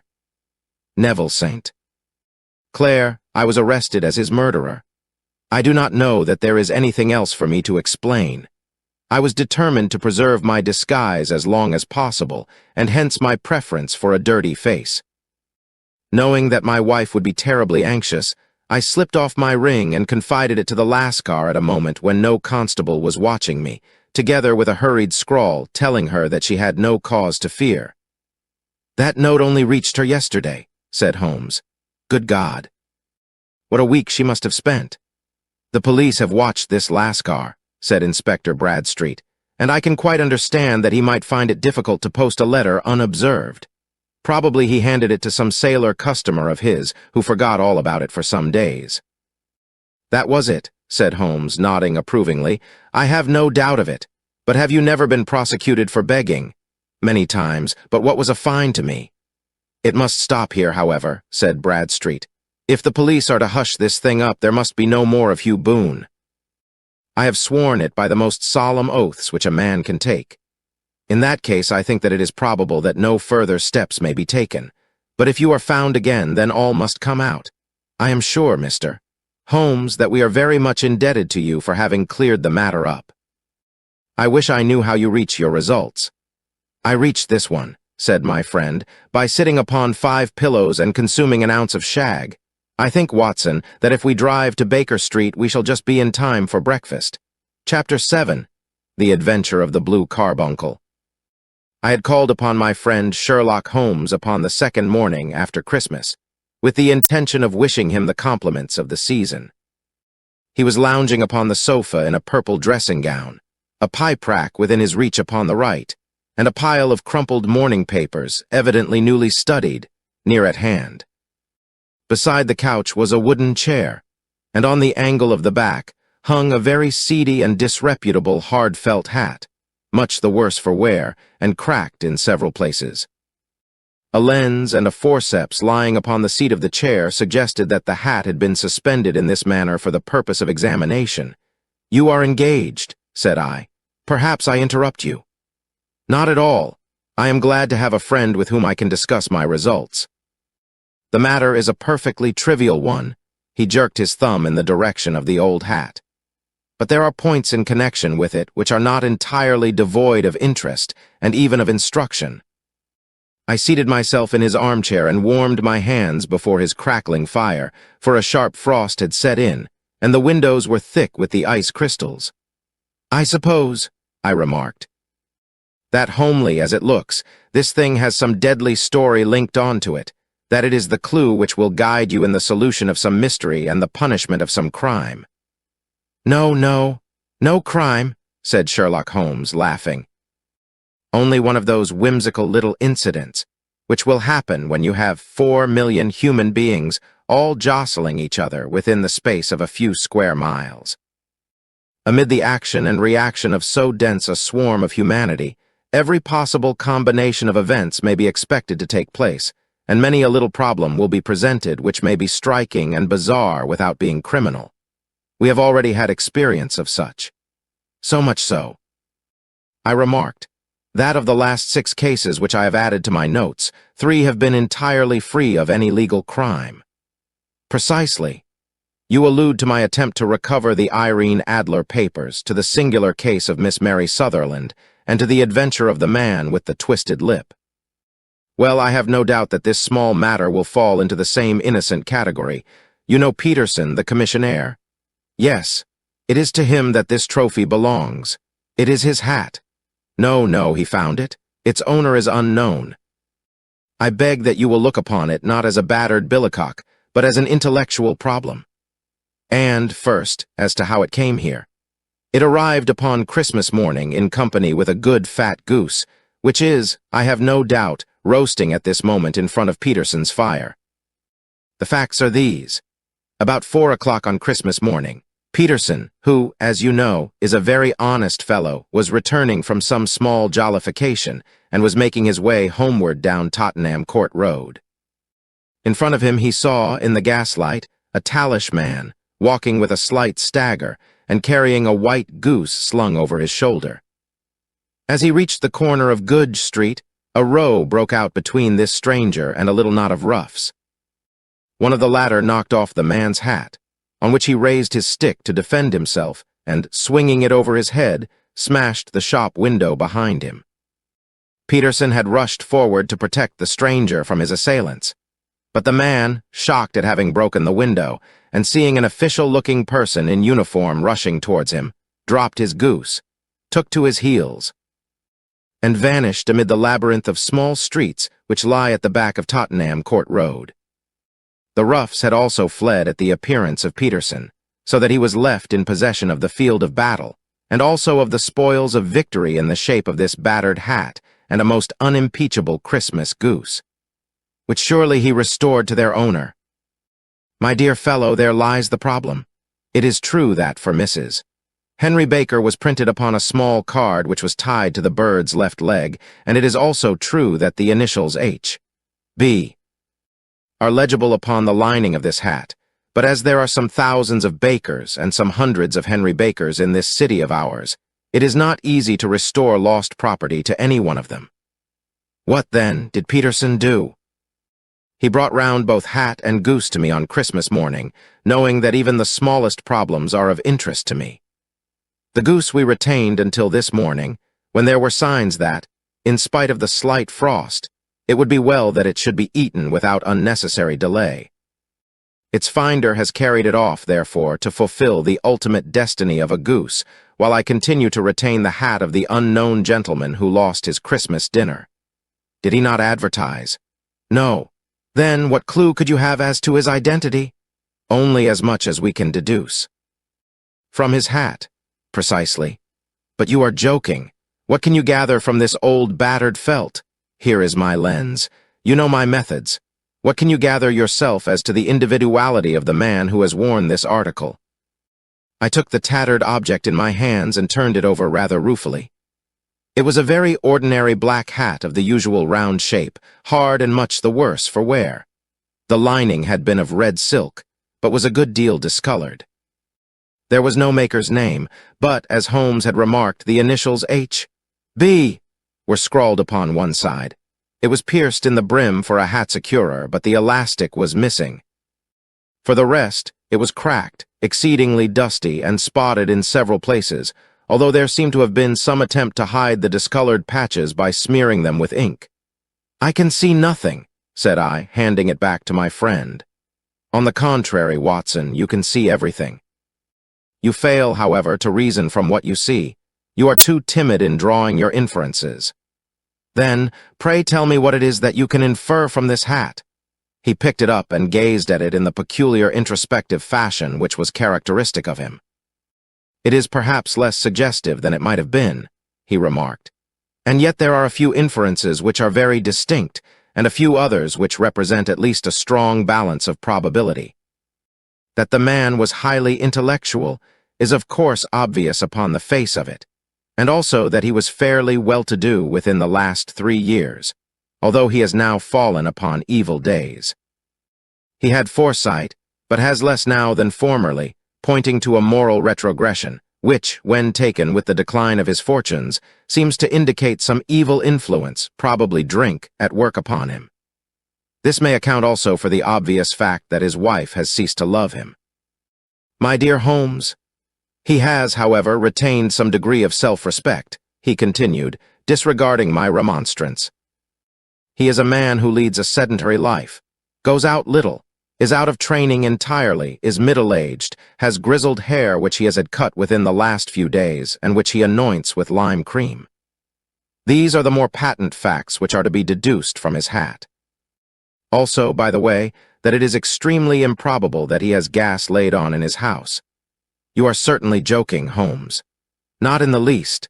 Is it possible that even now, when I give you these results, you are unable to see how they are attained? I have no doubt that I am very stupid, but I must confess that I am unable to follow you. For example, how did you deduce that this man was intellectual? For answer, Holmes clapped the hat upon his head. It came right over the forehead and settled upon the bridge of his nose. "It is a question of cubic capacity," said he. "A man with so large a brain must have something in it. The decline of his fortunes, then? This hat is 3 years old. These flat brims curled at the edge came in then. It is a hat of the very best quality. Look at the band of ribbed silk and the excellent lining. If this man could afford to buy so expensive a hat 3 years ago and has had no hat since, then he has assuredly gone down in the world." "Well, that is clear enough, certainly. But how about the foresight and the moral retrogression?" Sherlock Holmes laughed. "Here is the foresight," said he, putting his finger upon the little disc and loop of the hat securer. "They are never sold upon hats. If this man ordered one, it is a sign of a certain amount of foresight, since he went out of his way to take this precaution against the wind. But since we see that he has broken the elastic and has not troubled to replace it, it is obvious that he has less foresight now than formerly, which is a distinct proof of a weakening nature. On the other hand, he has endeavored to conceal some of these stains upon the felt by daubing them with ink, which is a sign that he has not entirely lost his self-respect. Your reasoning is certainly plausible.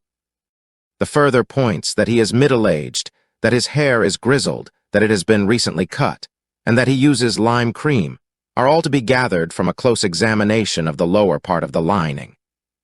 The lens discloses a large number of hair ends, clean cut by the scissors of the barber.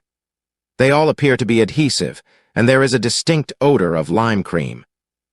This dust, you will observe, is not the gritty gray dust of the street, but the fluffy brown dust of the house, showing that it has been hung up indoors most of the time, while the marks of moisture upon the inside are proof positive that the wearer perspired very freely, and could therefore hardly be in the best of training. But his wife, you said that she had ceased to love him. This hat has not been brushed for weeks. When I see you, my dear Watson, with a week's accumulation of dust upon your hat, and when your wife allows you to go out in such a state, I shall fear that you also have been unfortunate enough to lose your wife's affection. But he might be a bachelor. Nay, he was bringing home the goose as a peace offering to his wife. Remember the card upon the bird's leg. You have an answer to everything, but how on earth do you deduce that the gas is not laid on in his house? One tallow stain, or even 2, might come by chance. But when I see no less than 5, I think that there can be little doubt that the individual must be brought into frequent contact with burning tallow, walks upstairs at night probably with his hat in one hand and a guttering candle in the other. Anyhow, he never got tallow stains from a gas jet. Are you satisfied? Well, it is very ingenious, said I, laughing. But since, as you said just now, there has been no crime committed and no harm done save the loss of a goose, all this seems to be rather a waste of energy. Sherlock Holmes had opened his mouth to reply when the door flew open, and Peterson, the commissionaire, rushed into the apartment with flushed cheeks and the face of a man who is dazed with astonishment. "The goose, mister. Holmes." "The goose, sir," he gasped. "Eh? What of it, then?" "Has it returned to life and flapped off through the kitchen window?" Holmes twisted himself round upon the sofa to get a fairer view of the man's excited face. "See here, sir. See what my wife found in its crop." He held out his hand and displayed upon the center of the palm a brilliantly scintillating blue stone, rather smaller than a bean in size, but of such purity and radiance that it twinkled like an electric point in the dark hollow of his hand. Sherlock Holmes sat up with a whistle. "By Jove, Peterson," said he, "this is treasure trove indeed. I suppose you know what you have got." "A diamond, sir. A precious stone. It cuts into glass as though it were putty. It's more than a precious stone. It is the precious stone. Not the Countess of Morcar's blue carbuncle." I ejaculated, "Precisely so. I ought to know its size and shape, seeing that I have read the advertisement about it in the Times every day lately. It is absolutely unique, and its value can only be conjectured, but the reward offered of £1,000 is certainly not within a 20th part of the market price." £1,000! Great Lord of mercy! The commissionaire plumped down into a chair and stared from one to the other of us. That is the reward, and I have reason to know that there are sentimental considerations in the background which would induce the Countess to part with half her fortune if she could but recover the gem. It was lost, if I remember aright, at the Hotel Cosmopolitan, I remarked. Precisely so, on December 22nd, just 5 days ago. John Horner, a plumber, was accused of having abstracted it from the lady's jewel case.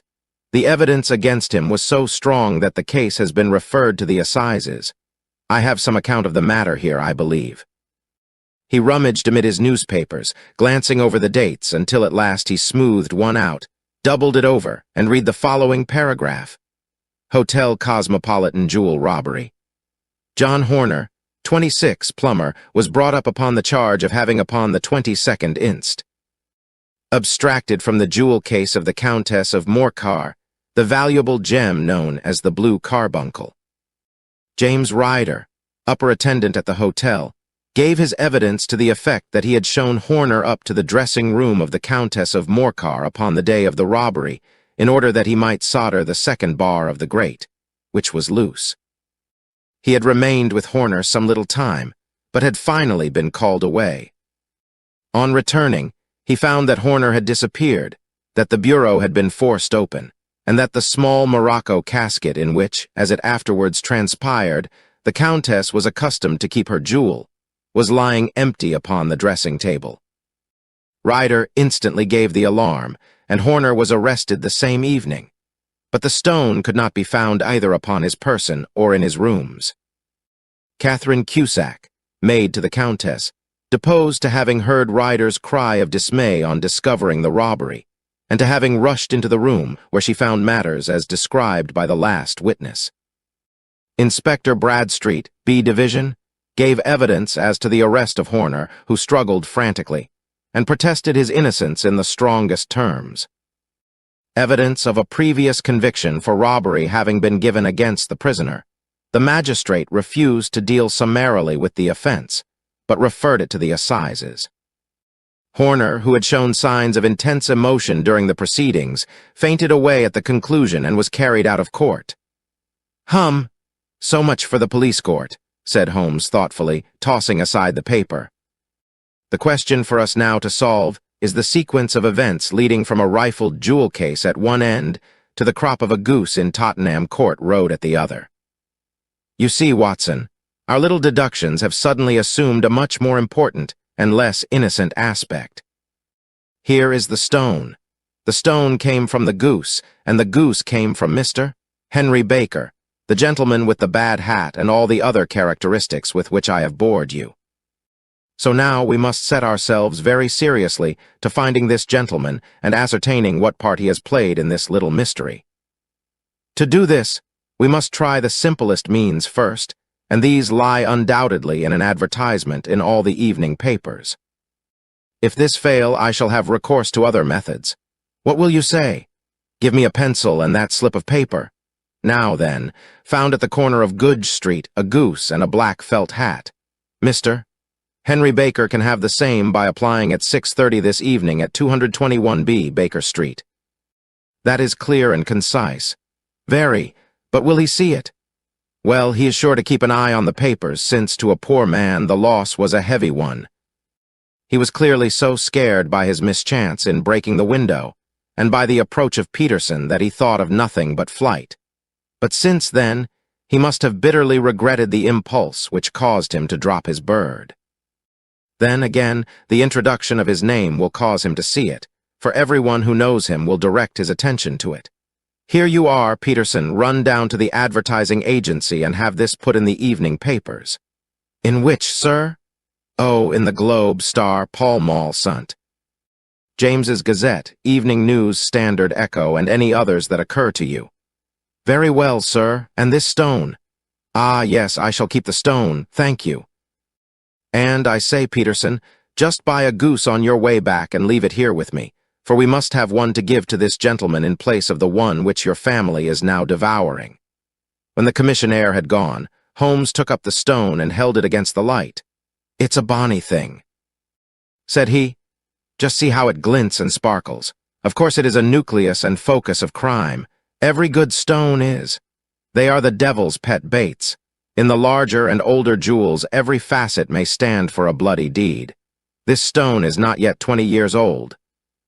It was found in the banks of the Amoy River in southern China and is remarkable in having every characteristic of the carbuncle, save that it is blue in shade instead of ruby red. In spite of its youth, it has already a sinister history. There have been 2 murders, a vitriol throwing, a suicide, and several robberies brought about for the sake of this 40-grain weight of crystallized charcoal. Who would think that so pretty a toy would be a purveyor to the gallows and the prison? I'll lock it up in my strong box now and drop a line to the Countess to say that we have it. Do you think that this man Horner is innocent? I cannot tell. Well then, do you imagine that this other one, Henry Baker, had anything to do with the matter?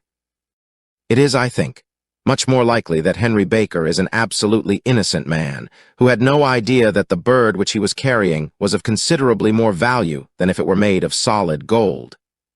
That, however, I shall determine by a very simple test if we have an answer to our advertisement. And you can do nothing until then? Nothing. In that case, I shall continue my professional round, but I shall come back in the evening at the hour you have mentioned, for I should like to see the solution of so tangled a business. Very glad to see you. I dine at 7. There is a woodcock, I believe. By the way, in view of recent occurrences, perhaps I ought to ask Mrs. Hudson to examine its crop. I had been delayed at a case, and it was a little after 6:30 when I found myself in Baker Street once more. As I approached the house, I saw a tall man in a Scotch bonnet with a coat which was buttoned up to his chin waiting outside in the bright semicircle which was thrown from the fanlight. Just as I arrived, the door was opened, and we were shown up together to Holmes' room. Mr. Henry Baker, I believe, said he, rising from his armchair and greeting his visitor with the easy air of geniality which he could so readily assume. Pray take this chair by the fire, Mr. Baker. It is a cold night, and I observe that your circulation is more adapted for summer than for winter. Ah, Watson, you have just come at the right time. Is that your hat, Mr. Baker? Yes, sir, that is undoubtedly my hat. He was a large man with rounded shoulders, a massive head, and a broad, intelligent face sloping down to a pointed beard of grizzled brown.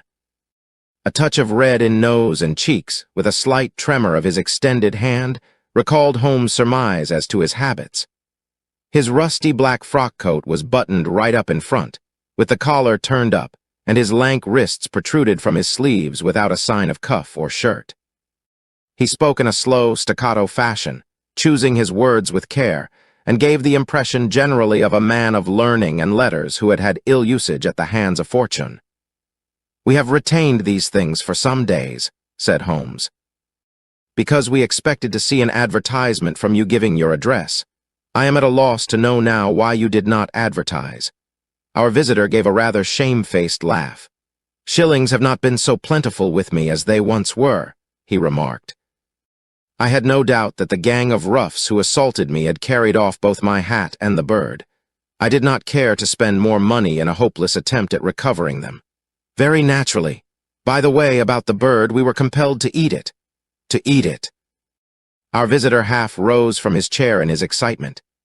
Yes, it would have been of no use to anyone had we not done so.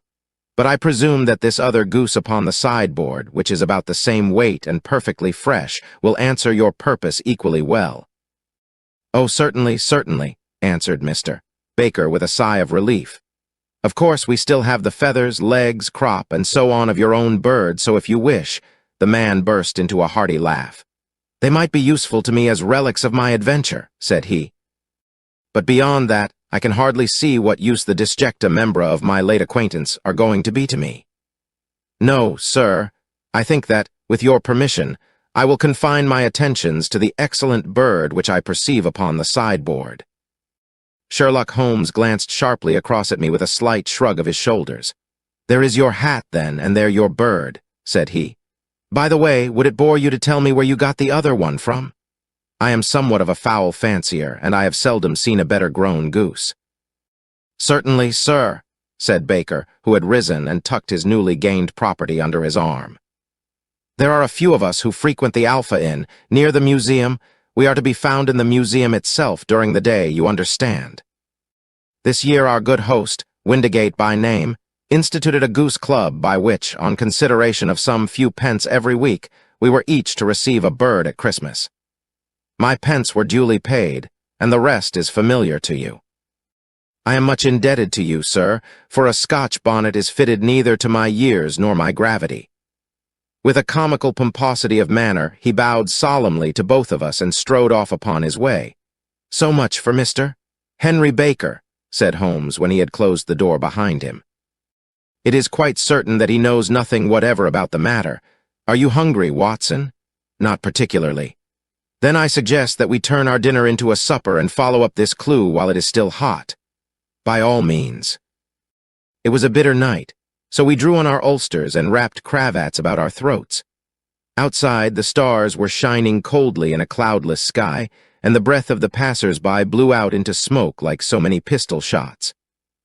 Our footfalls rang out crisply and loudly as we swung through the Doctor's Quarter, Wimpole Street, Harley Street, and so through Wigmore Street into Oxford Street.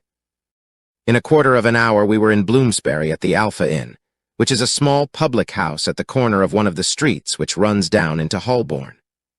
Holmes pushed open the door of the private bar and ordered 2 glasses of beer from the ruddy-faced, white-aproned landlord. "Your beer should be excellent if it is as good as your geese," said he. "My geese?" The man seemed surprised. "Yes, I was speaking only half an hour ago to Mr. Henry Baker, who was a member of your goose club." "Ah, yes, I see, but you see, sir, them's not our geese." "Indeed. Whose then?" "Well, I got the 2 dozen from a salesman in Covent Garden. Indeed, I know some of them. Which was it? Breckenridge is his name? Ah, I don't know him. Well, here's your good health, landlord, and prosperity to your house. Good night. Now for Mr.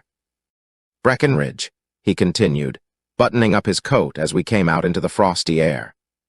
"Remember, Watson, that though we have so homely a thing as a goose at one end of this chain, we have at the other a man who will certainly get 7 years penal servitude unless we can establish his innocence. It is possible that our inquiry may but confirm his guilt, but in any case we have a line of investigation which has been missed by the police, and which a singular chance has placed in our hands. Let us follow it out to the bitter end. Faces to the south, then, and quick march."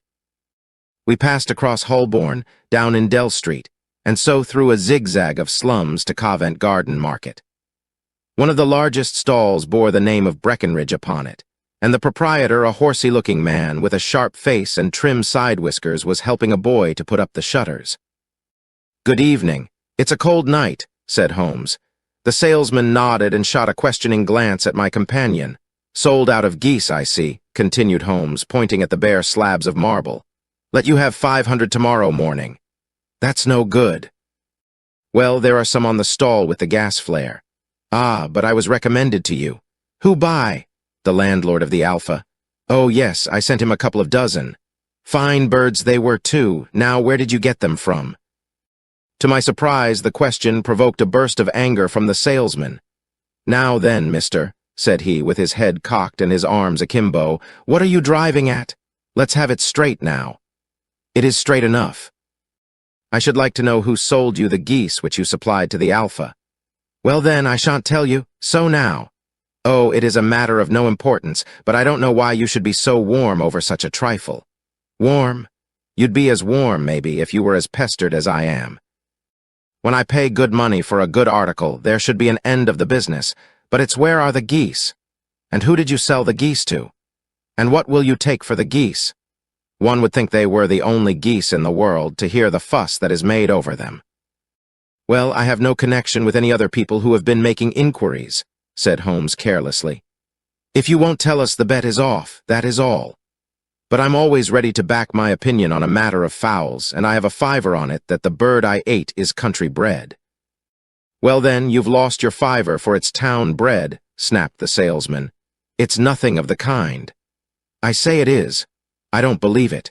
Do you think you know more about fowls than I, who have handled them ever since I was a nipper?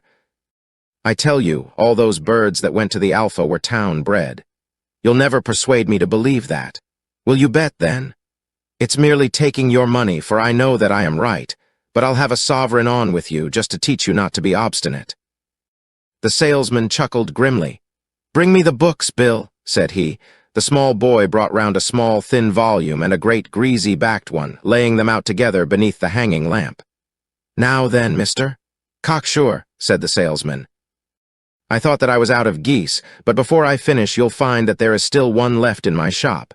You see this little book? Well, that's the list of the folk from whom I buy. D.U.C. Well then, here on this page are the country folk, and the numbers after their names are where their accounts are in the big ledger. Now then, you see this other page in red ink? Well, that is a list of my town suppliers. Now, look at that third name. Just read it out to me." "Mrs. Oakshott 117, Brixton Road, 249, read Holmes. "Quite so. Now turn that up in the ledger." Holmes turned to the page indicated. "Here you are, Mrs. Oakshott 117, Brixton Road, egg and poultry supplier. Now then, what's the last entry? December 22nd. 24 geese at sevens. 6D. Quite so. There you are. And underneath, sold to Mr. Windigate of the Alpha at 12s. What have you to say now?" Sherlock Holmes looked deeply chagrined. He drew a sovereign from his pocket and threw it down upon the slab, turning away with the air of a man whose disgust is too deep for words. A few yards off, he stopped under a lamp post and laughed in the hearty, noiseless fashion which was peculiar to him. When you see a man with whiskers of that cut and the pink unprotruding out of his pocket, you can always draw him by a bet, said he. I dare say that if I had put pound 100 down in front of him, that man would not have given me such complete information as was drawn from him by the idea that he was doing me on a wager. Well, Watson, we are, I fancy, nearing the end of our quest, and the only point which remains to be determined is whether we should go on to this Mrs. Oakshott tonight, or whether we should reserve it for tomorrow. It is clear from what that surly fellow said that there are others besides ourselves who are anxious about the matter, and I should.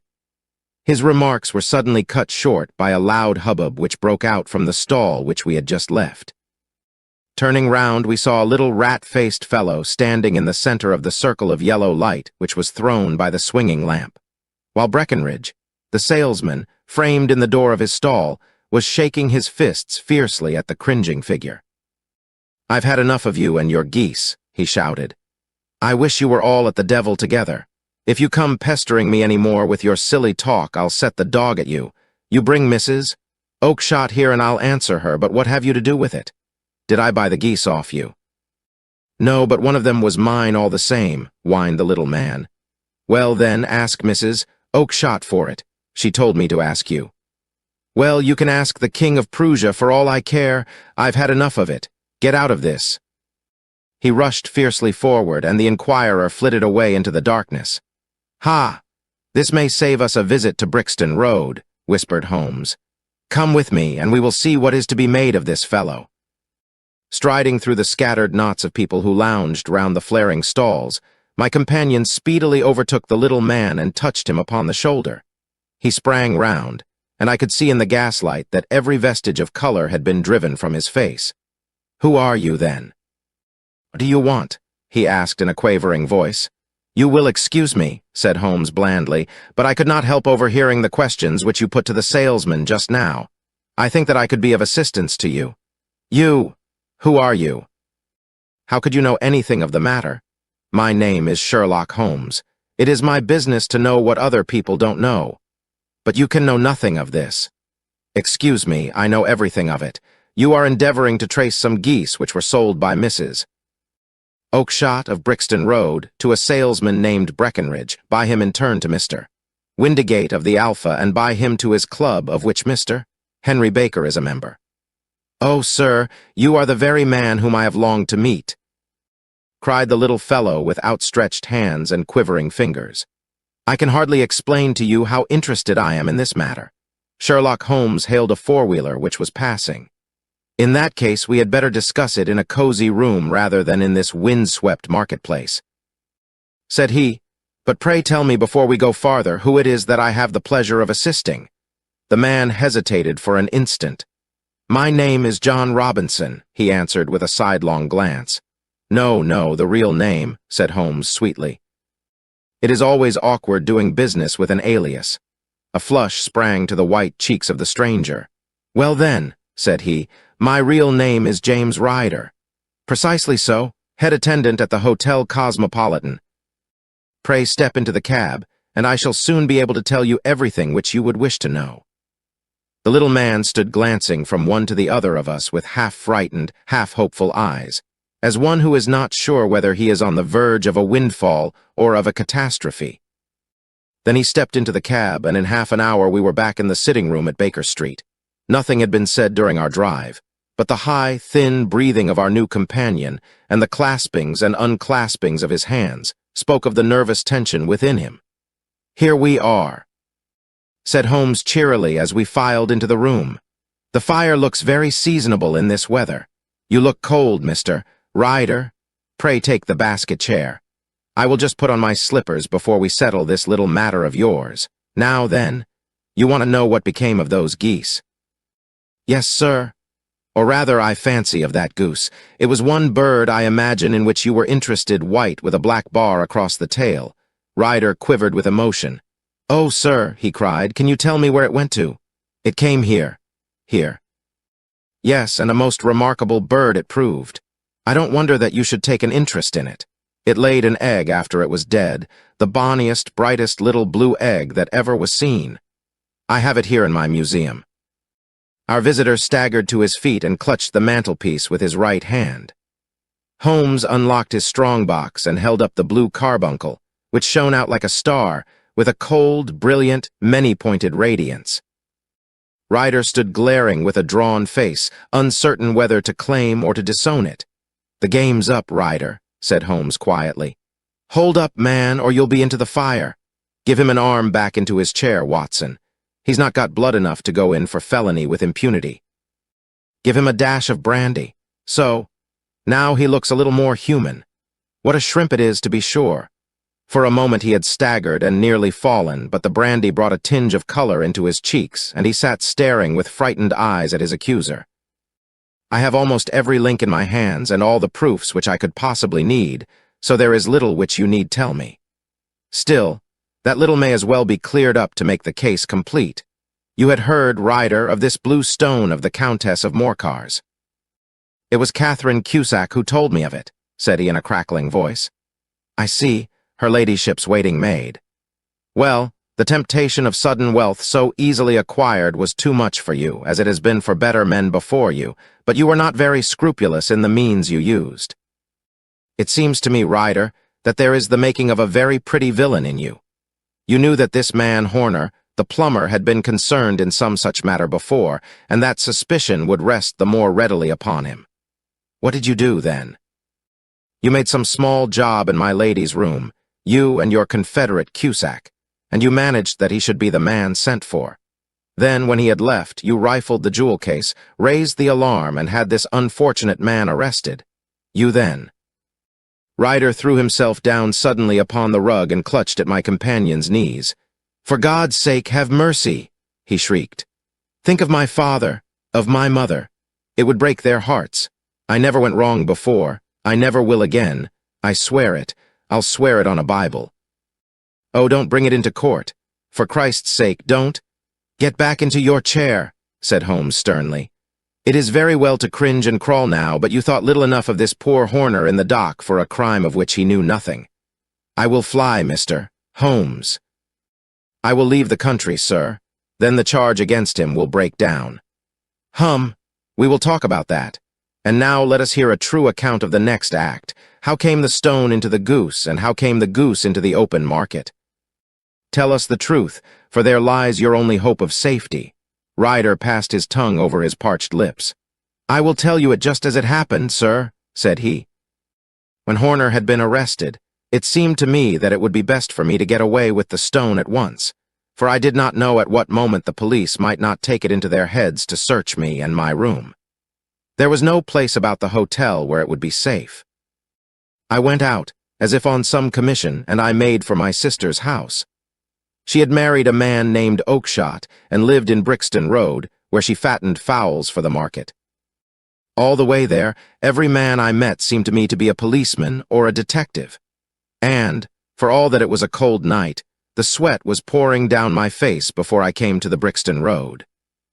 My sister asked me what was the matter and why I was so pale, but I told her that I had been upset by the jewel robbery at the hotel.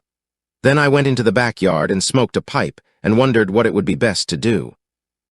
I had a friend once called Maudsley who went to the bad and has just been serving his time in Pentonville. One day he had met me and fell into talk about the ways of thieves and how they could get rid of what they stole. I knew that he would be true to me, for I knew one or two things about him, so I made up my mind to go right on to Kilburn, where he lived, and take him into my confidence. He would show me how to turn the stone into money, but how to get to him in safety. I thought of the agonies I had gone through in coming from the hotel. I might at any moment be seized and searched, and there would be the stone in my waistcoat pocket. I was leaning against the wall at the time and looking at the geese which were waddling about round my feet, and suddenly an idea came into my head which showed me how I could beat the best detective that ever lived. My sister had told me some weeks before that I might have the pick of her geese for a Christmas present, and I knew that she was always as good as her word. I would take my goose now, and in it I would carry my stone to Kilburn. There was a little shed in the yard, and behind this I drove one of the birds, a fine big one, white, with a barred tail. I caught it, and prying its bill open, I thrust the stone down its throat as far as my finger could reach. The bird gave a gulp, and I felt the stone pass along its gullet and down into its crop. But the creature flapped and struggled, and out came my sister to know what was the matter. As I turned to speak to her, the brute broke loose and fluttered off among the others. "Whatever were you doing with that bird, Jem?" says she. "Well," said I, "you said you'd give me one for Christmas, and I was feeling which was the fattest." "Oh," says she, "we've set yours aside for you, Jem's bird, we call it. It's the big white one over yonder.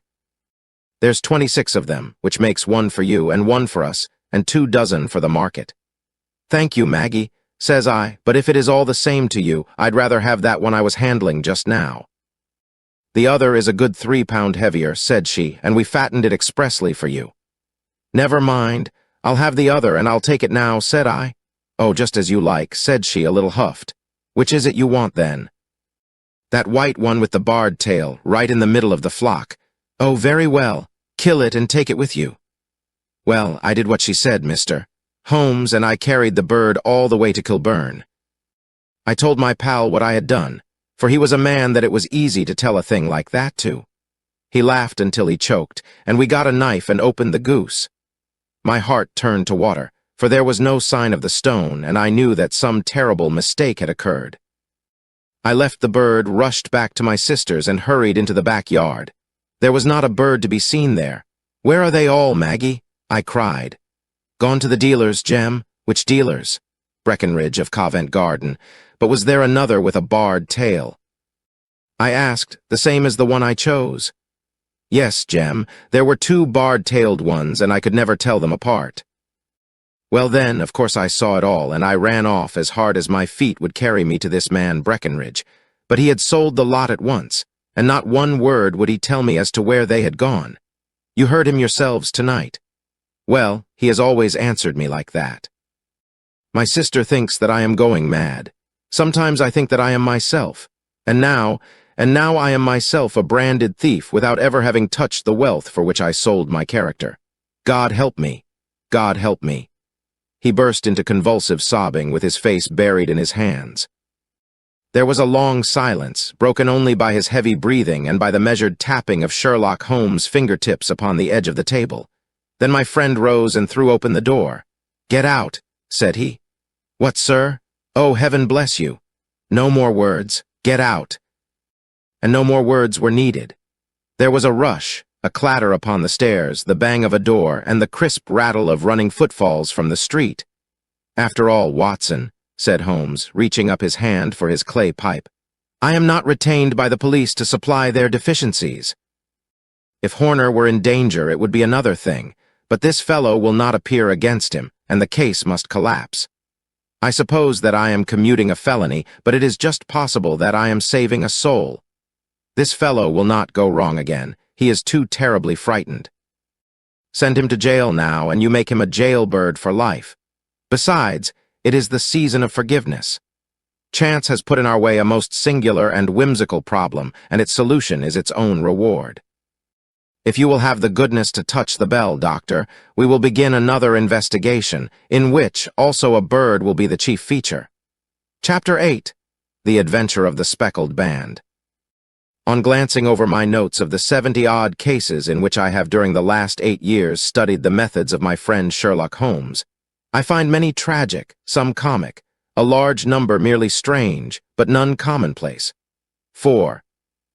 Working, as he did, rather for the love of his art than for the acquirement of wealth, he refused to associate himself with any investigation which did not tend towards the unusual, and even the fantastic.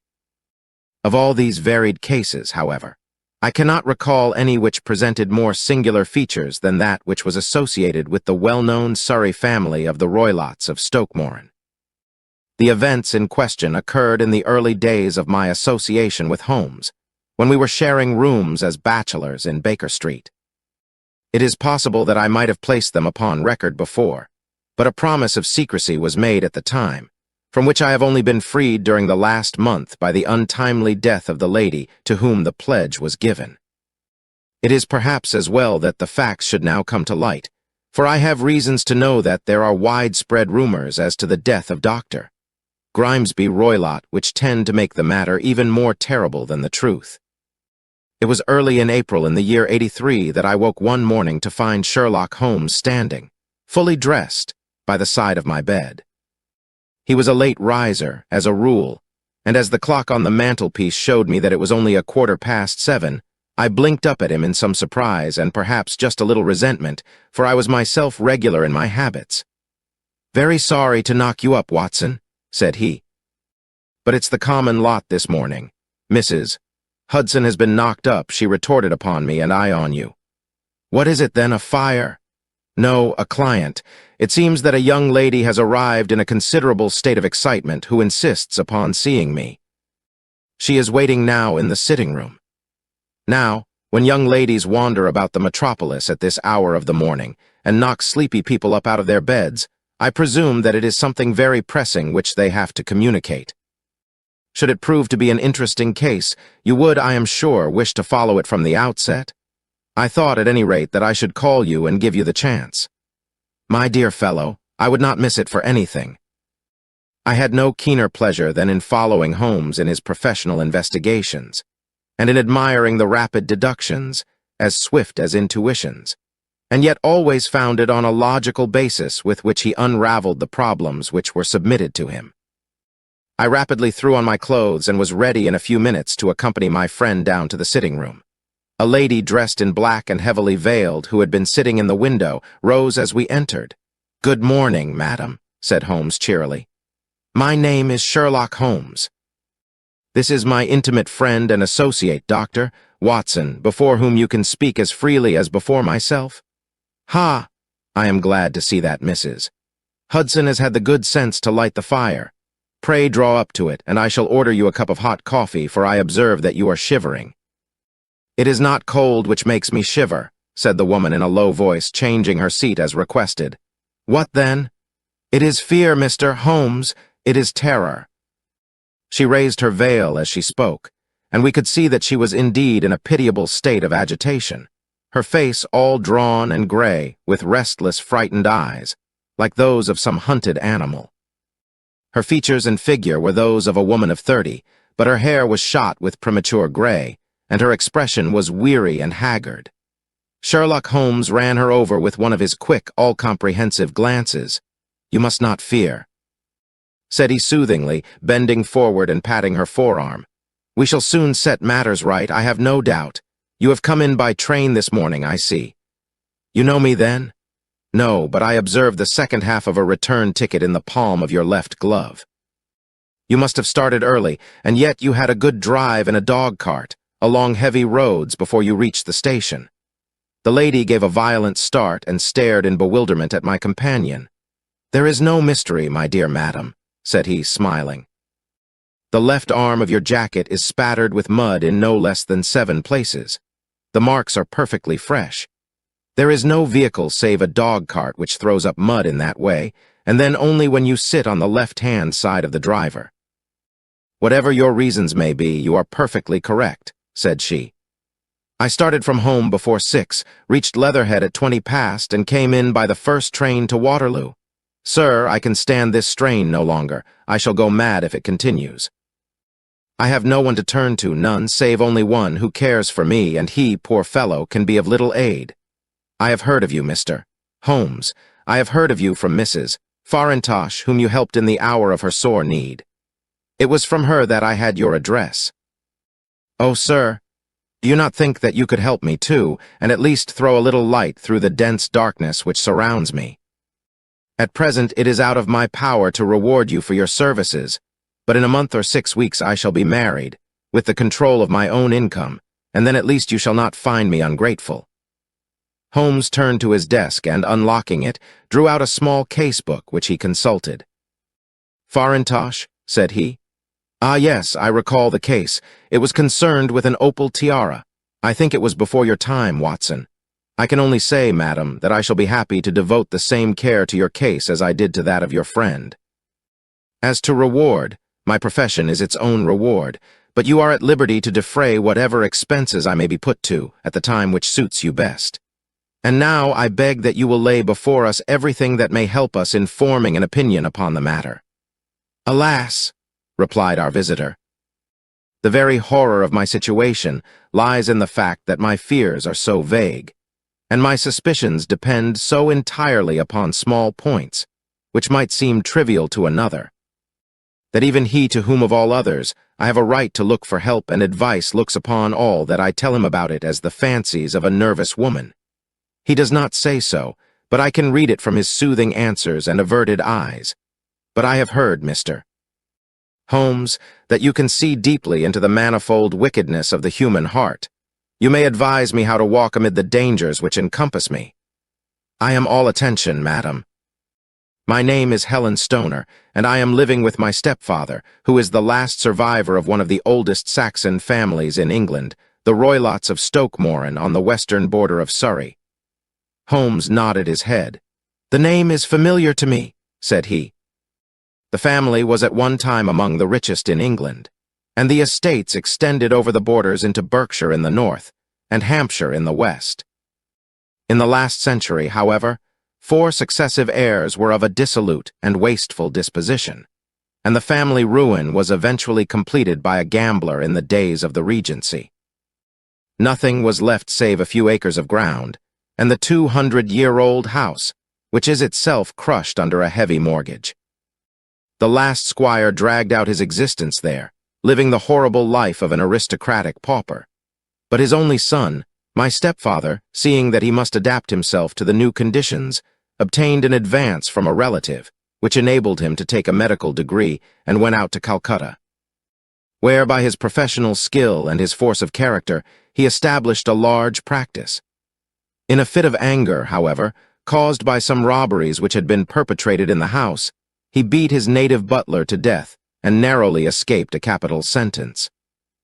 As it was, he suffered a long term of imprisonment and afterwards returned to England a morose and disappointed man. When Dr. Roylott was in India, he married my mother, Mrs. Stoner, the young widow of Major General Stoner of the Bengal Artillery. My sister Julia and I were twins, and we were only 2 years old at the time of my mother's remarriage. She had a considerable sum of money, not less than £1,000 a year, and this she bequeathed to Dr. Roylott entirely while we resided with him, with a provision that a certain annual sum should be allowed to each of us in the event of our marriage. Shortly after our return to England, my mother died. She was killed 8 years ago in a railway accident near Crewe. Dr. Roylott then abandoned his attempts to establish himself in practice in London, and took us to live with him in the old ancestral house at Stoke-Moran. The money which my mother had left was enough for all our wants, and there seemed to be no obstacle to our happiness. But a terrible change came over our stepfather about this time. Instead of making friends and exchanging visits with our neighbors, who had at first been overjoyed to see a Roylott of Stoke-Moran back in the old family seat, He shut himself up in his house, and seldom came out save to indulge in ferocious quarrels with whoever might cross his path. Violence of temper approaching to mania has been hereditary in the men of the family, and in my stepfather's case, it had, I believe, been intensified by his long residence in the tropics. A series of disgraceful brawls took place, 2 of which ended in the police court, until at last he became the terror of the village, and the folks would fly at his approach, for he is a man of immense strength and absolutely uncontrollable in his anger. Last week, he hurled the local blacksmith over a parapet into a stream, and it was only by paying over all the money which I could gather together that I was able to avert another public exposure. He had no friends at all save the wandering gypsies, and he would give these vagabonds leave to encamp upon the few acres of bramble-covered land which represent the family estate, and would accept in return the hospitality of their tents, wandering away with them sometimes for weeks on end. He has a passion also for Indian animals, which are sent over to him by a correspondent, and he has at this moment a cheetah and a baboon, which wander freely over his grounds and are feared by the villagers almost as much as their master. You can imagine from what I say that my poor sister Julia and I had no great pleasure in our lives. No servant would stay with us, and for a long time we did all the work of the house. She was but 30 at the time of her death, and yet her hair had already begun to whiten, even as mine has. Your sister is dead, then? She died just 2 years ago, and it is of her death that I wish to speak to you. You can understand that, living the life which I have described, we were little likely to see anyone of our own age and position. We had, however, an aunt, my mother's maiden sister, Miss Honoria Westphale, who lives near Harrow, and we were occasionally allowed to pay short visits at this lady's house. Julia went there at Christmas 2 years ago and met there a half-pay major of Marines, to whom she became engaged. My stepfather learned of the engagement when my sister returned, and offered no objection to the marriage. But within a fortnight of the day which had been fixed for the wedding, the terrible event occurred which has deprived me of my only companion. Sherlock Holmes had been leaning back in his chair with his eyes closed and his head sunk in a cushion, but he half opened his lids now and glanced across at his visitor. "Pray be precise as to details," said he. "It is easy for me to be so, for every event of that dreadful time is seared into my memory. The manor house is, as I have already said, very old, and only one wing is now inhabited. The bedrooms in this wing are on the ground floor, the sitting rooms being in the central block of the buildings. Of these bedrooms, the first is Dr. Roylott's, the second my sister's, and the third my own. There is no communication between them, but they all open out into the same corridor. Do I make myself plain? Perfectly so. The windows of the 3 rooms open out upon the lawn. That fatal night, Doctor? Roylott had gone to his room early, though we knew that he had not retired to rest, for my sister was troubled by the smell of the strong Indian cigars which it was his custom to smoke. She left her room, therefore, and came into mine, where she sat for some time, chatting about her approaching wedding.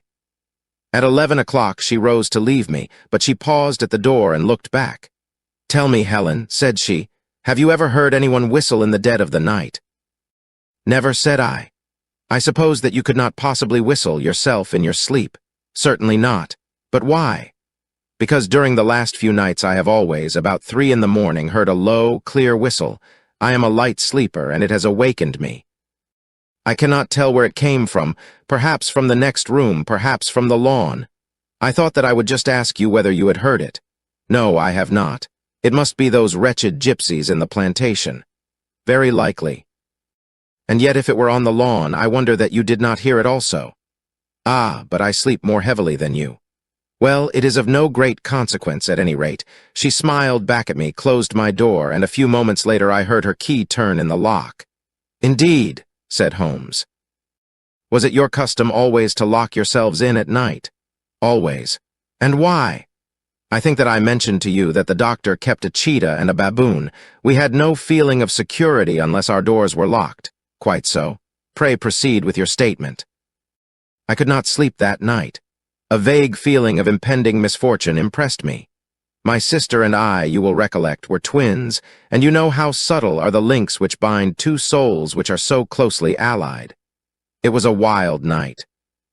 The wind was howling outside, and the rain was beating and splashing against the windows.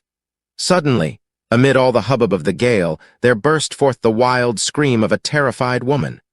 I knew that it was my sister's voice. I sprang from my bed, wrapped a shawl round me, and rushed into the corridor. As I opened my door, I seemed to hear a low whistle, such as my sister described, and a few moments later a clanging sound, as if a mass of metal had fallen. As I ran down the passage, my sister's door was unlocked and revolved slowly upon its hinges. I stared at it horror-stricken, not knowing what was about to issue from it. By the light of the corridor lamp, I saw my sister appear at the opening, her face blanched with terror, her hands groping for help, her whole figure swaying to and fro like that of a drunkard. I ran to her and threw my arms round her, but at that moment, her knees seemed to give way and she fell to the ground. She writhed as one who is in terrible pain, and her limbs were dreadfully convulsed.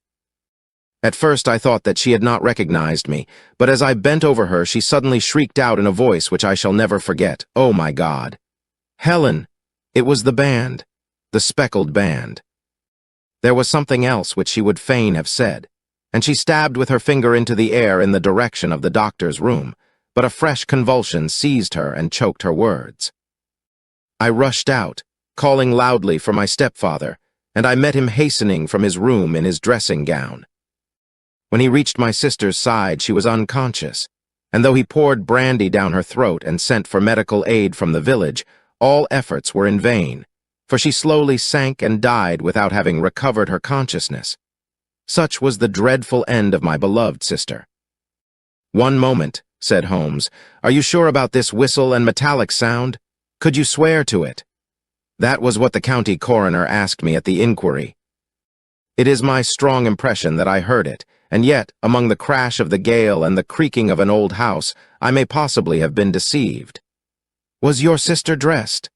"No, she was in her nightdress." In her right hand was found the charred stump of a match, and in her left a matchbox, showing that she had struck a light and looked about her when the alarm took place. That is important. And what conclusions did the coroner come to? He investigated the case with great care for Dr. Roylott's conduct had long been notorious in the county, but he was unable to find any satisfactory cause of death. My evidence showed that the door had been fastened upon the inner side, and the windows were blocked by old-fashioned shutters with broad iron bars, which were secured every night. The walls were carefully sounded, and were shown to be quite solid all round, and the flooring was also thoroughly examined with the same result. The chimney is wide, but is barred up by 4 large staples. It is certain, therefore, that my sister was quite alone when she met her end. Besides, there were no marks of any violence upon her. How about poison? The doctors examined her for it, but without success. What do you think that this unfortunate lady died of then? It is my belief that she died of pure fear and nervous shock, though what it was that frightened her I cannot imagine. Were there gypsies in the plantation at the time? Yes, there are nearly always some there. Ah, and what did you gather from this allusion to a band, a speckled band? Sometimes I have thought that it was merely the wild talk of delirium, sometimes that it may have referred to some band of people, perhaps to these very gypsies in the plantation. I do not know whether the spotted handkerchiefs which so many of them wear over their heads might have suggested the strange adjective which she used. Holmes shook his head like a man who is far from being satisfied. "These are very deep waters," said he. "Pray go on with your narrative." 2 years have passed since then, and my life has been until lately lonelier than ever. A month ago, however, a dear friend, whom I have known for many years, has done me the honor to ask my hand in marriage. His name is Armitage, Percy Armitage, the second son of Mr. Armitage of Crane Water, near Reading. My stepfather has offered no opposition to the match, and we are to be married in the course of the spring. 2 days ago, some repairs were started in the west wing of the building, and my bedroom wall has been pierced, so that I have had to move into the chamber in which my sister died, and to sleep in the very bed in which she slept. Imagine, then, my thrill of terror when last night, as I lay awake, thinking over her terrible fate, I suddenly heard in the silence of the night the low whistle which had been the herald of her own death. I sprang up and lit the lamp, but nothing was to be seen in the room. I was too shaken to go to bed again, however, so I dressed, and as soon as it was daylight I slipped down, got a dog-cart at the Crown Inn, which is opposite, and drove to Leatherhead, from whence I have come on this morning with the one object of seeing you and asking your advice. You have done wisely, said my friend, but have you told me all? Yes, all. Miss Roylott, you have not. You are screening your stepfather. Why, what do you mean? For answer Holmes pushed back the frill of black lace which fringed the hand that lay upon our visitor's knee. 5 little livid spots, the marks of 4 fingers and a thumb, were printed upon the white wrist. You have been cruelly used, said Holmes. The lady colored deeply and covered over her injured wrist. He is a hard man, she said, and perhaps he hardly knows his own strength. There was a long silence, during which Holmes leaned his chin upon his hands and stared into the crackling fire. This is a very deep business, he said at last. There are 1,000 details which I should desire to know before I decide upon our course of action. Yet we have not a moment to lose. If we were to come to Stoke Moran today, would it be possible for us to see over these rooms without the knowledge of your stepfather? As it happens, he spoke of coming into town today upon some most important business. It is probable that he will be away all day and that there would be nothing to disturb you. We have a housekeeper now, but she is old and foolish, and I could easily get her out of the way. Excellent.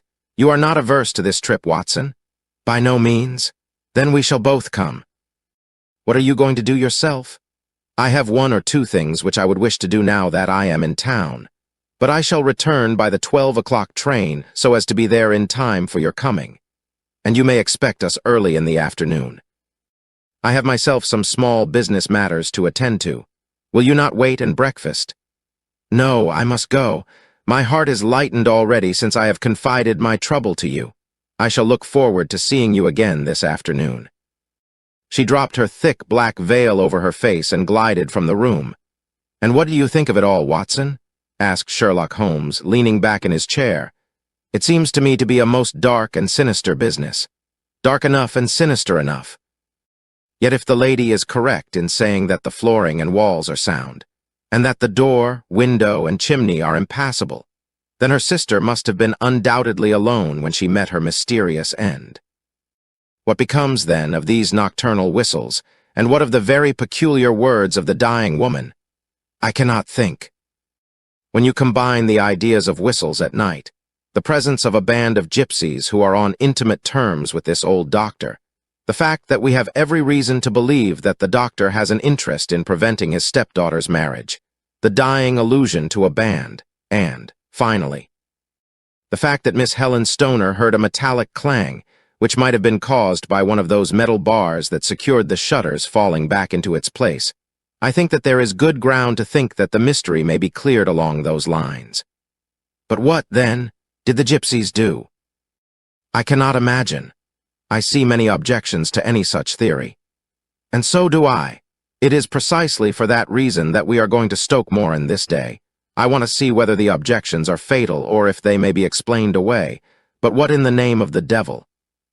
The ejaculation had been drawn from my companion by the fact that our door had been suddenly dashed open, and that a huge man had framed himself in the aperture.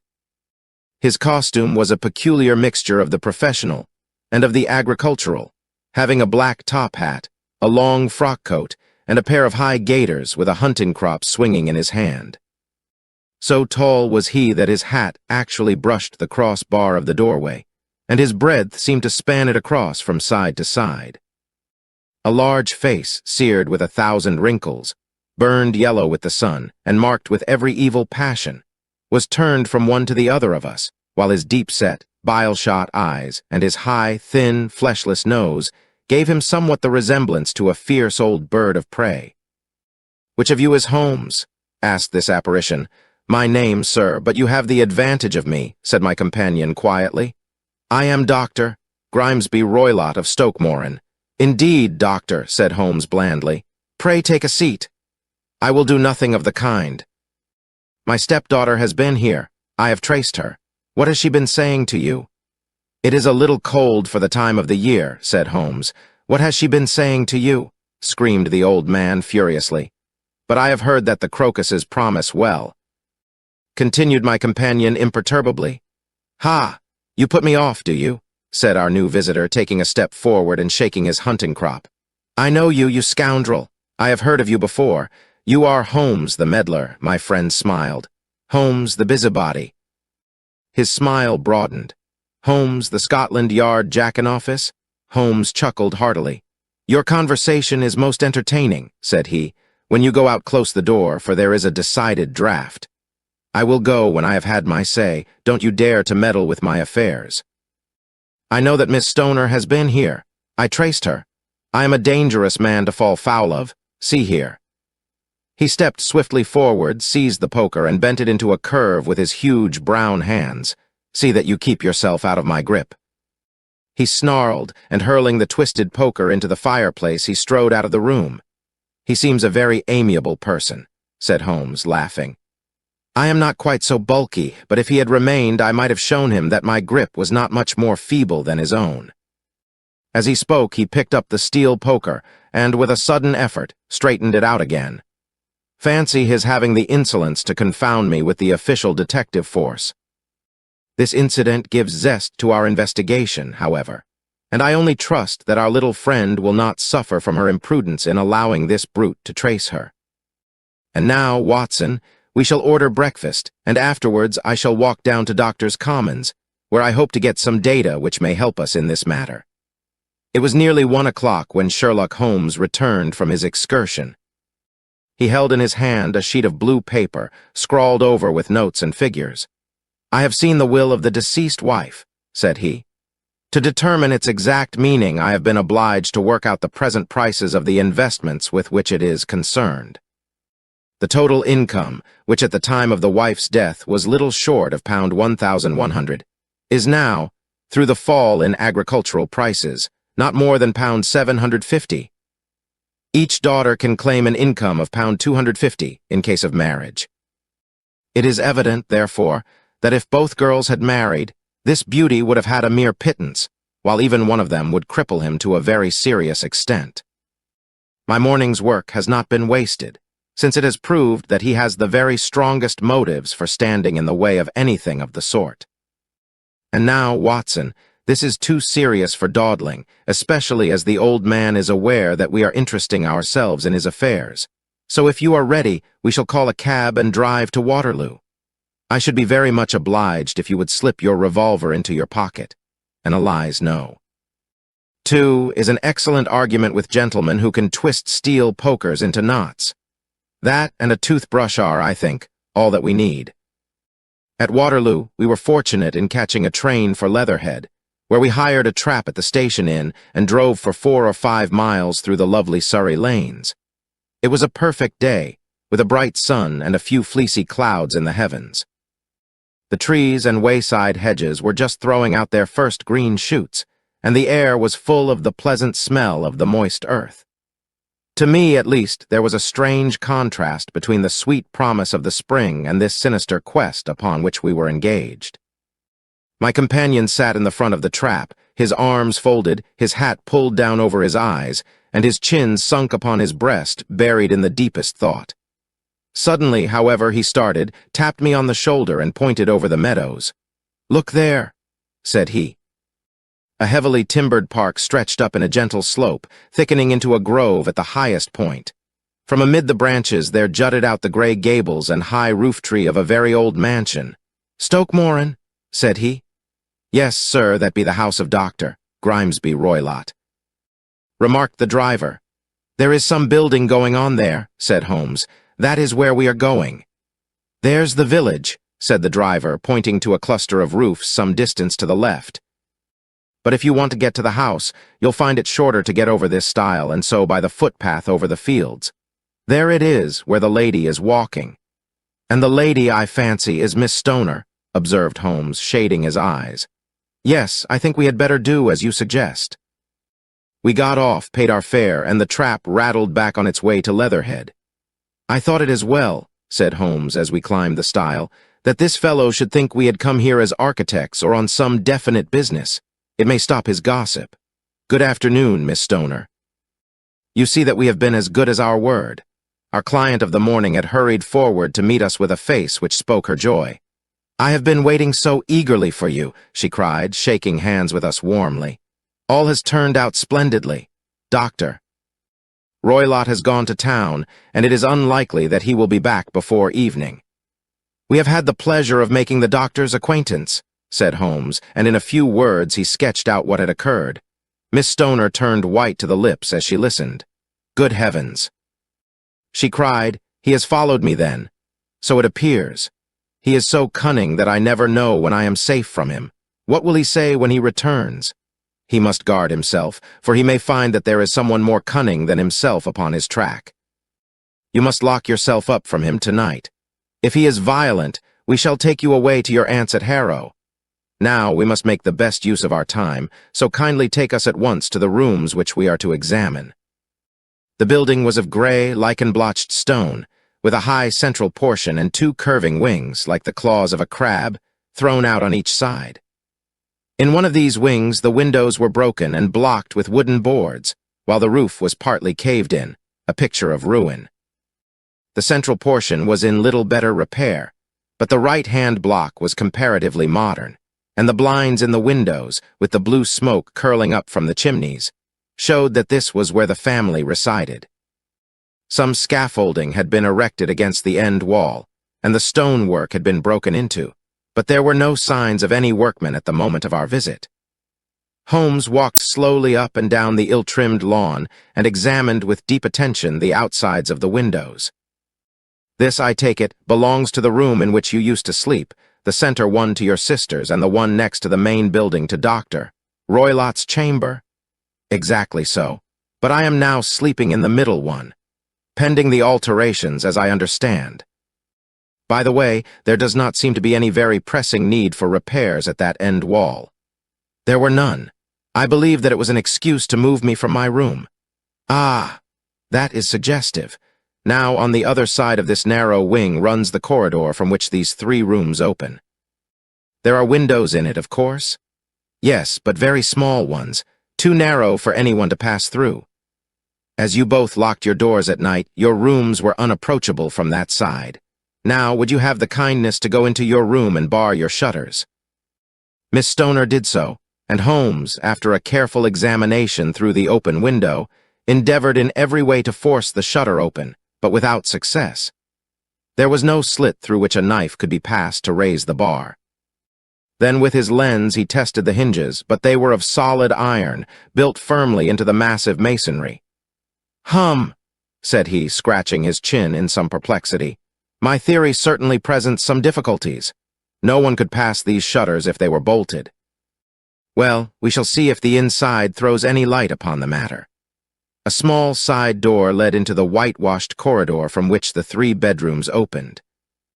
Holmes refused to examine the third chamber, so we passed at once to the second, that in which Miss Stoner was now sleeping, and in which her sister had met with her fate. It was a homely little room with a low ceiling and a gaping fireplace, after the fashion of old country houses. A brown chest of drawers stood in one corner, a narrow white counterpaned bed in another, and a dressing table on the left-hand side of the window. These articles, with two small wickerwork chairs, made up all the furniture in the room save for a square of Wilton carpet in the center. The boards round, and the paneling of the walls were of brown, worm-eaten oak, so old and discolored that it may have dated from the original building of the house. Holmes drew one of the chairs into a corner and sat silent, while his eyes traveled round and up and down, taking in every detail of the apartment. "Where does that bell communicate with?" he asked at last, pointing to a thick bell rope which hung down beside the bed, the tassel actually lying upon the pillow. "It goes to the housekeeper's room. It looks newer than the other things. Yes, it was only put there a couple of years ago. Your sister asked for it, I suppose." "No, I never heard of her using it. We used always to get what we wanted for ourselves. Indeed, it seemed unnecessary to put so nice a bell-pull there. You will excuse me for a few minutes while I satisfy myself as to this floor." He threw himself down upon his face with his lens in his hand and crawled swiftly backward and forward, examining minutely the cracks between the boards. Then he did the same with the woodwork with which the chamber was paneled. Finally, he walked over to the bed and spent some time in staring at it and in running his eye up and down the wall. Finally, he took the bell rope in his hand and gave it a brisk tug. "Why, it's a dummy," said he. "Won't it ring?" "No, it is not even attached to a wire." "This is very interesting. You can see now that it is fastened to a hook just above where the little opening for the ventilator is." "How very absurd! I never noticed that before." "Very strange," muttered Holmes, pulling at the rope. "There are one or two very singular points about this room. For example, what a fool a builder must be to open a ventilator into another room when, with the same trouble, he might have communicated with the outside air." "That is also quite modern," said the lady. "Done about the same time as the bell rope?" remarked Holmes. "Yes, there were several little changes carried out about that time. They seem to have been of a most interesting character, dummy bell ropes and ventilators which do not ventilate. With your permission, Miss Stoner, we shall now carry our researches into the inner apartment. Doctor, Grimesby Roylott's chamber was larger than that of his stepdaughter, but was as plainly furnished. A camp bed, a small wooden shelf full of books, mostly of a technical character, an armchair beside the bed, a plain wooden chair against the wall, a round table, and a large iron safe were the principal things which met the eye. Holmes walked slowly round and examined each and all of them with the keenest interest. "What's in here?" he asked, tapping the safe. "My stepfather's business papers." "Oh, you have seen inside, then?" "Only once, some years ago. I remember that it was full of papers." "There isn't a cat in it, for example?" "No. What a strange idea." "Well, look at this." He took up a small saucer of milk which stood on the top of it. "No, we don't keep a cat, but there is a cheetah and a baboon." "Ah, yes, of course." "Well, a cheetah is just a big cat, and yet a saucer of milk does not go very far in satisfying its wants, I dare say. There is one point which I should wish to determine." He squatted down in front of the wooden chair and examined the seat of it with the greatest attention. "Thank you." "That is quite settled," said he, rising and putting his lens in his pocket. "Hullo! Here is something interesting." The object which had caught his eye was a small dog lash hung on one corner of the bed. The lash, however, was curled upon itself and tied so as to make a loop of whipcord. "What do you make of that, Watson?" "It's a common enough lash, but I don't know why it should be tied." "That is not quite so common, is it?" "Ah, me! It's a wicked world, and when a clever man turns his brains to crime, it is the worst of all. I think that I have seen enough now, Miss Stoner, and with your permission we shall walk out upon the lawn." I had never seen my friend's face so grim or his brow so dark as it was when we turned from the scene of this investigation. We had walked several times up and down the lawn, neither Miss Stoner nor myself liking to break in upon his thoughts before he roused himself from his reverie. "It is very essential, Miss Stoner," said he, "that you should absolutely follow my advice in every respect." "I shall most certainly do so. The matter is too serious for any hesitation. Your life may depend upon your compliance. I assure you that I am in your hands. In the first place, both my friend and I must spend the night in your room." Both Miss Stoner and I gazed at him in astonishment. "Yes, it must be so. Let me explain. I believe that is the village inn over there." "Yes, that is the Crown. Very good. Your windows would be visible from there." "Certainly. You must confine yourself to your room on pretense of a headache when your stepfather comes back. Then when you hear him retire for the night, you must open the shutters of your window, undo the hasp, put your lamp there as a signal to us, and then withdraw quietly with everything which you are likely to want into the room which you used to occupy. I have no doubt that, in spite of the repairs, you could manage there for one night." "Oh, yes, easily. The rest you will leave in our hands. But what will you do?" "We shall spend the night in your room, and we shall investigate the cause of this noise which has disturbed you." "I believe, Mr. Holmes, that you have already made up your mind," said Miss Stoner, laying her hand upon my companion's sleeve. "Perhaps I have." "Then, for pity's sake, tell me what was the cause of my sister's death. I should prefer to have clearer proofs before I speak." You can at least tell me whether my own thought is correct, and if she died from some sudden fright. No, I do not think so. I think that there was probably some more tangible cause. And now, Miss Stoner, we must leave you, for if Dr. Roylott returned and saw us, our journey would be in vain. Goodbye, and be brave, for if you will do what I have told you, you may rest assured that we shall soon drive away the dangers that threaten you. Sherlock Holmes and I had no difficulty in engaging a bedroom and sitting room at the Crown Inn. They were on the upper floor, and from our window we could command a view of the avenue gate and of the inhabited wing of Stoke-Moran Manor House. At dusk, we saw Dr. Grimesby Roylott drive past, his huge form looming up beside the little figure of the lad who drove him. The boy had some slight difficulty in undoing the heavy iron gates, and we heard the hoarse roar of the doctor's voice and saw the fury with which he shook his clenched fists at him. The trap drove on, and a few minutes later we saw a sudden light spring up among the trees as the lamp was lit in one of the sitting rooms.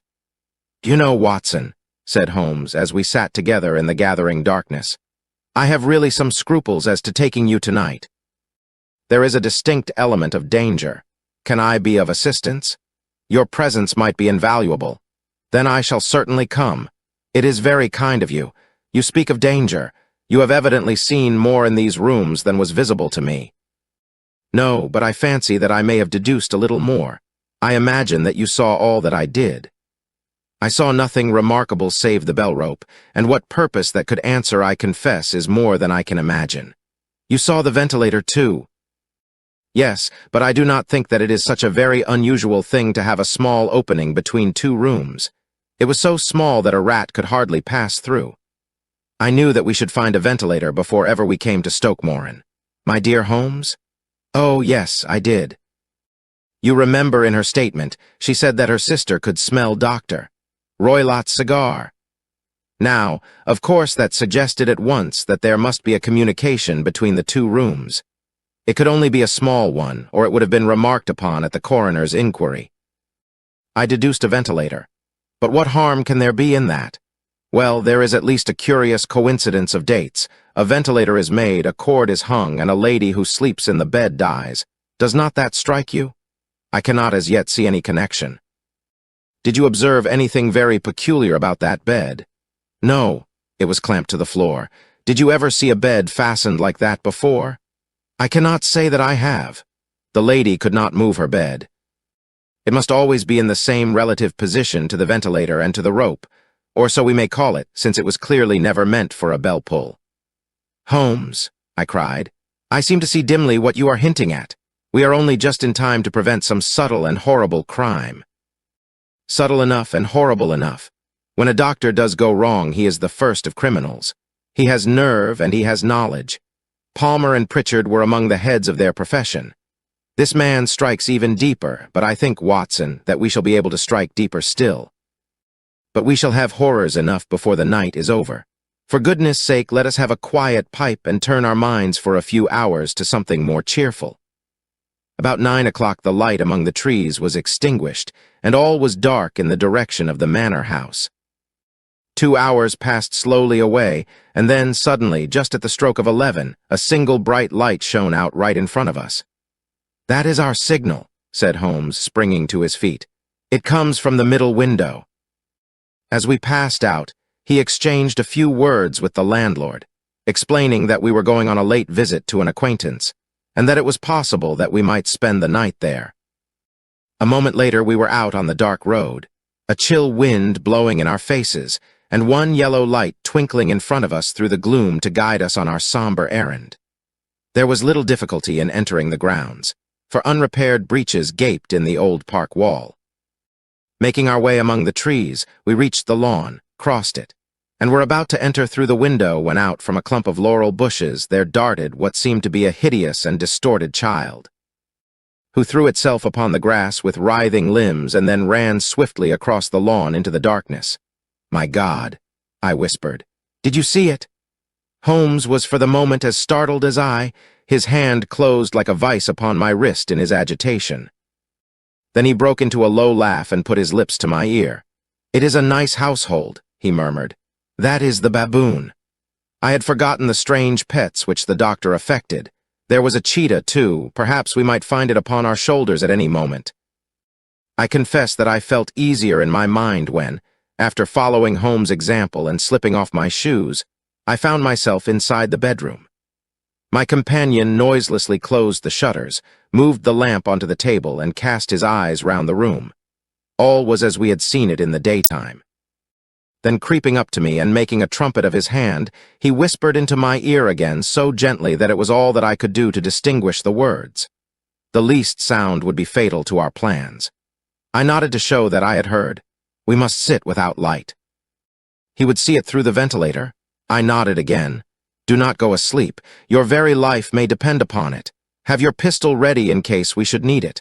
I will sit on the side of the bed and you in that chair. I took out my revolver and laid it on the corner of the table. Holmes had brought up a long, thin cane, and this he placed upon the bed beside him. By it, he laid the box of matches and the stump of a candle. Then he turned down the lamp, and we were left in darkness. How shall I ever forget that dreadful vigil? I could not hear a sound, not even the drawing of a breath, and yet I knew that my companion sat open-eyed within a few feet of me in the same state of nervous tension in which I was myself. The shutters cut off the least ray of light, and we waited in absolute darkness. From outside came the occasional cry of a night bird, and once at our very window a long-drawn cat-like whine, which told us that the cheetah was indeed at liberty. Far away we could hear the deep tones of the parish clock, which boomed out every quarter of an hour. How long they seemed, those quarters?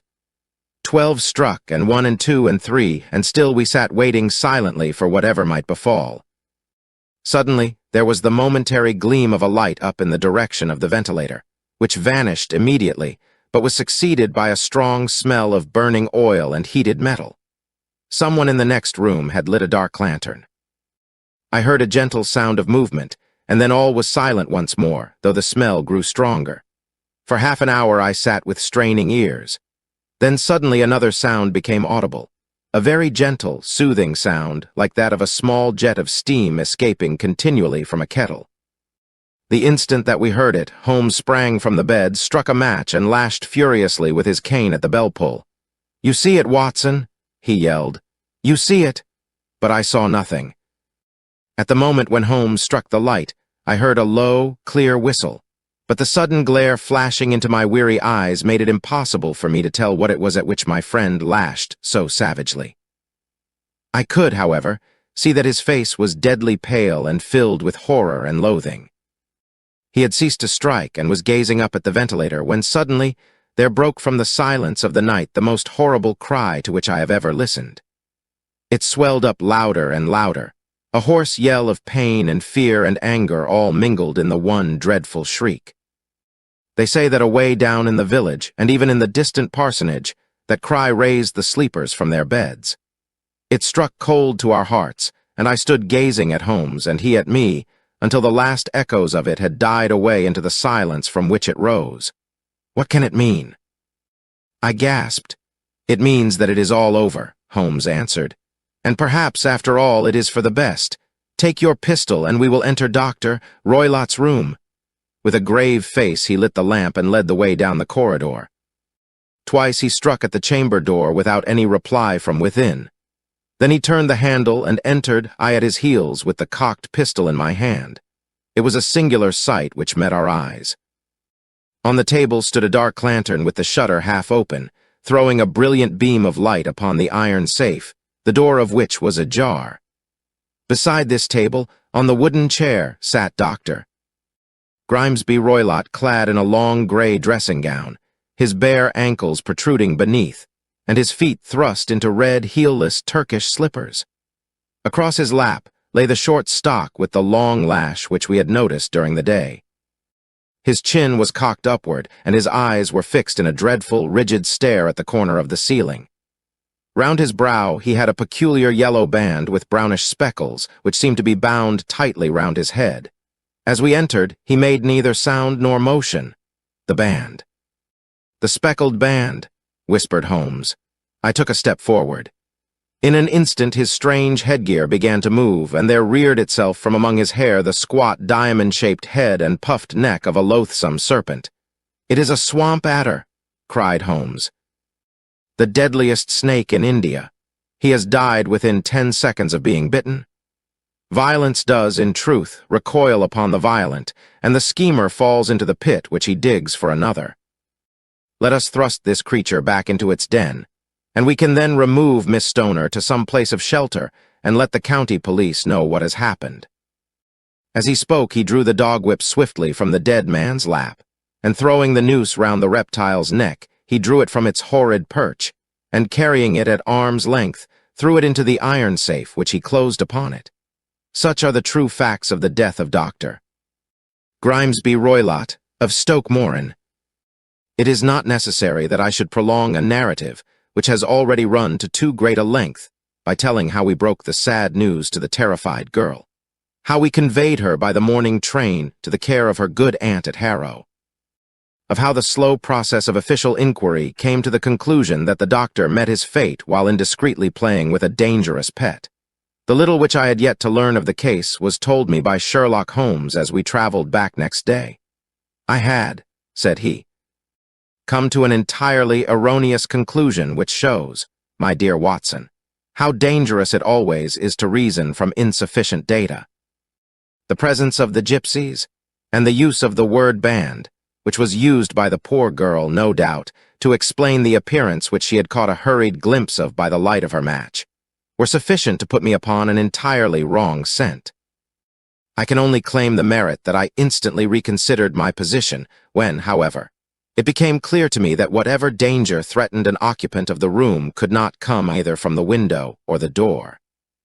My attention was speedily drawn, as I have already remarked to you, to this ventilator and to the bell rope which hung down to the bed. The discovery that this was a dummy and that the bed was clamped to the floor instantly gave rise to the suspicion that the rope was there as a bridge for something passing through the hole and coming to the bed. The idea of a snake instantly occurred to me, and when I coupled it with my knowledge that the doctor was furnished with a supply of creatures from India, I felt that I was probably on the right track. The idea of using a form of poison which could not possibly be discovered by any chemical test was just such a one as would occur to a clever and ruthless man who had had an Eastern training. The rapidity with which such a poison would take effect would also, from his point of view, be an advantage. It would be a sharp-eyed coroner, indeed, who could distinguish the 2 little dark punctures which would show where the poison fangs had done their work. Then I thought of the whistle. Of course, he must recall the snake before the morning light revealed it to the victim. He had trained it, probably by the use of the milk which we saw, to return to him when summoned. He would put it through this ventilator at the hour that he thought best, with the certainty that it would crawl down the rope and land on the bed. It might or might not bite the occupant, perhaps she might escape every night for a week, but sooner or later she must fall a victim. I had come to these conclusions before ever I had entered his room. An inspection of his chair showed me that he had been in the habit of standing on it, which of course would be necessary in order that he should reach the ventilator. The sight of the safe, the saucer of milk, and the loop of whipcord were enough to finally dispel any doubts which may have remained. The metallic clang heard by Miss Stoner was obviously caused by her stepfather hastily closing the door of his safe upon its terrible occupant. Having once made up my mind, you know the steps which I took in order to put the matter to the proof. I heard the creature hiss, as I have no doubt that you did also, and I instantly lit the light and attacked it, with the result of driving it through the ventilator, and also with the result of causing it to turn upon its master at the other side. Some of the blows of my cane came home and roused its snackish temper so that it flew upon the first person it saw. In this way, I am no doubt indirectly responsible for Dr. Grimesby Roylott's death, and I cannot say that it is likely to weigh very heavily upon my conscience. Chapter 9. The Adventure of the Engineer's Thumb. Of all the problems which have been submitted to my friend, Mr. Sherlock Holmes, for solution during the years of our intimacy, there were only 2 which I was the means of introducing to his notice, that of Mr. Hatherley's thumb and that of Colonel Warburton's madness. Of these, the latter may have afforded a finer field for an acute and original observer. But the other was so strange in its inception, and so dramatic in its details, that it may be the more worthy of being placed upon record. Even if it gave my friend fewer openings for those deductive methods of reasoning by which he achieved such remarkable results. The story has, I believe, been told more than once in the newspapers, but, like all such narratives, its effect is much less striking when set forth en bloc in a single half-column of print than when the facts slowly evolve before your own eyes. And the mystery clears gradually away as each new discovery furnishes a step which leads on to the complete truth. At the time, the circumstances made a deep impression upon me, and the lapse of 2 years has hardly served to weaken the effect. It was in the summer of '89, not long after my marriage, that the events occurred which I am now about to summarize. I had returned to civil practice and had finally abandoned Holmes in his Baker Street rooms, although I continually visited him and occasionally even persuaded him to forego his bohemian habits so far as to come and visit us. My practice had steadily increased, and as I happened to live at no very great distance from Paddington Station, I got a few patients from among the officials. One of these, whom I had cured of a painful and lingering disease, was never weary of advertising my virtues and of endeavoring to send me on every sufferer over whom he might have any influence. One morning, at a little before 7 o'clock, I was awakened by the maid tapping at the door to announce that 2 men had come from Paddington and were waiting in the consulting room. I dressed hurriedly, for I knew by experience that railway cases were seldom trivial, and hastened downstairs. As I descended, my old ally, the guard, came out of the room and closed the door tightly behind him. "I've got him here," he whispered, jerking his thumb over his shoulder. "He's all right." "What is it, then?" I asked, for his manner suggested that it was some strange creature which he had caged up in my room. "It's a new patient," he whispered. "I thought I'd bring him round myself, then he couldn't slip away. There he is, all safe and sound." "I must go now, doctor. I have my duties, just the same as you." And off he went, this trusty tout, without even giving me time to thank him. I entered my consulting room and found a gentleman seated by the table. He was quietly dressed in a suit of heather tweed with a soft cloth cap, which he had laid down upon my books. Round one of his hands he had a handkerchief wrapped, which was mottled all over with bloodstains. He was young, not more than 25, I should say, with a strong, masculine face, but he was exceedingly pale and gave me the impression of a man who was suffering from some strong agitation, which it took all his strength of mind to control. "I am sorry to knock you up so early, doctor," said he, "but I have had a very serious accident during the night. I came in by train this morning, and on inquiring at Paddington as to where I might find a doctor, a worthy fellow very kindly escorted me here. I gave the maid a card, but I see that she has left it upon the side table." I took it up and glanced at it. "Mr. Victor Hatherley, hydraulic engineer, 16A Victoria Street, 3rd floor. That was the name, style, and abode of my morning visitor. "I regret that I have kept you waiting," said I, sitting down in my library chair. "You are fresh from a night journey, I understand, which is in itself a monotonous occupation." "Oh, my night could not be called monotonous," said he, and laughed. He laughed very heartily, with a high, ringing note, leaning back in his chair and shaking his sides. All my medical instincts rose up against that laugh. "Stop it," I cried. "Pull yourself together." And I poured out some water from a carafe. It was useless, however. He was off in one of those hysterical outbursts which come upon a strong nature when some great crisis is over and gone. Presently he came to himself once more, very weary and pale-looking. "I have been making a fool of myself," he gasped. "Not at all. Drink this." I dashed some brandy into the water, and the color began to come back to his bloodless cheeks. "That's better," said he. "And now, doctor, perhaps you would kindly attend to my thumb, or rather to the place where my thumb used to be." He unwound the handkerchief and held out his hand. It gave even my hardened nerves a shudder to look at it. There were 4 protruding fingers and a horrid red, spongy surface where the thumb should have been. It had been hacked or torn right out from the roots. "Good heavens!" I cried. This is a terrible injury. It must have bled considerably. Yes, it did. I fainted when it was done, and I think that I must have been senseless for a long time. When I came to, I found that it was still bleeding, so I tied one end of my handkerchief very tightly round the wrist and braced it up with a twig. Excellent. You should have been a surgeon. It is a question of hydraulics, you see, and came within my own province. This has been done, said I, examining the wound, by a very heavy and sharp instrument. A thing like a cleaver, said he. An accident, I presume? By no means. What? A murderous attack. Very murderous indeed. You horrify me. I sponged the wound, cleaned it, dressed it, and finally covered it over with cotton wadding and carbolized bandages.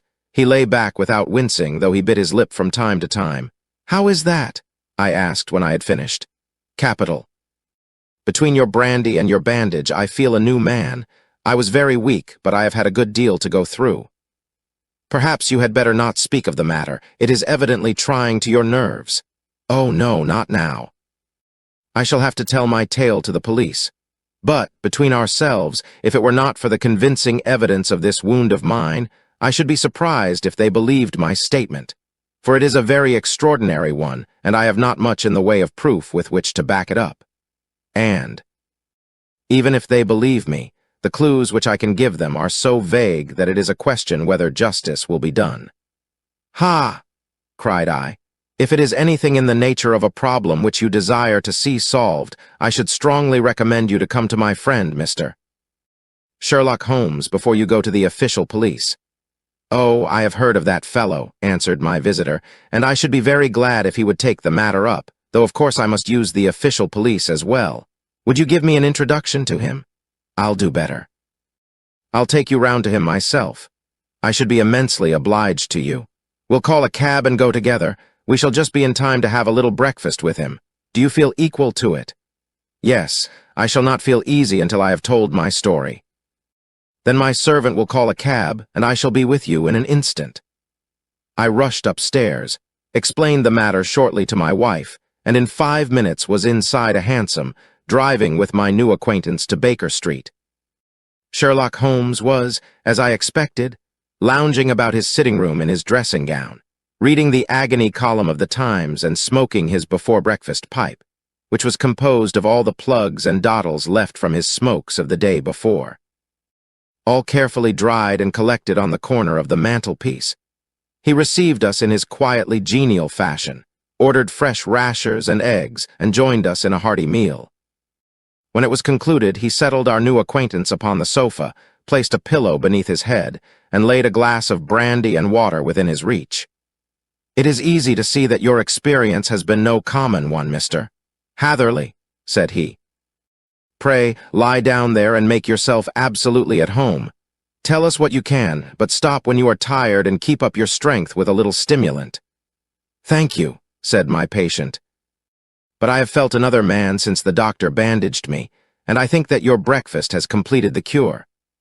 I shall take up as little of your valuable time as possible, so I shall start at once upon my peculiar experiences. Holmes sat in his big armchair with the weary, heavy-lidded expression which veiled his keen and eager nature, while I sat opposite to him, and we listened in silence to the strange story which our visitor detailed to us. You must know, said he, that I am an orphan and a bachelor, residing alone in lodgings in London.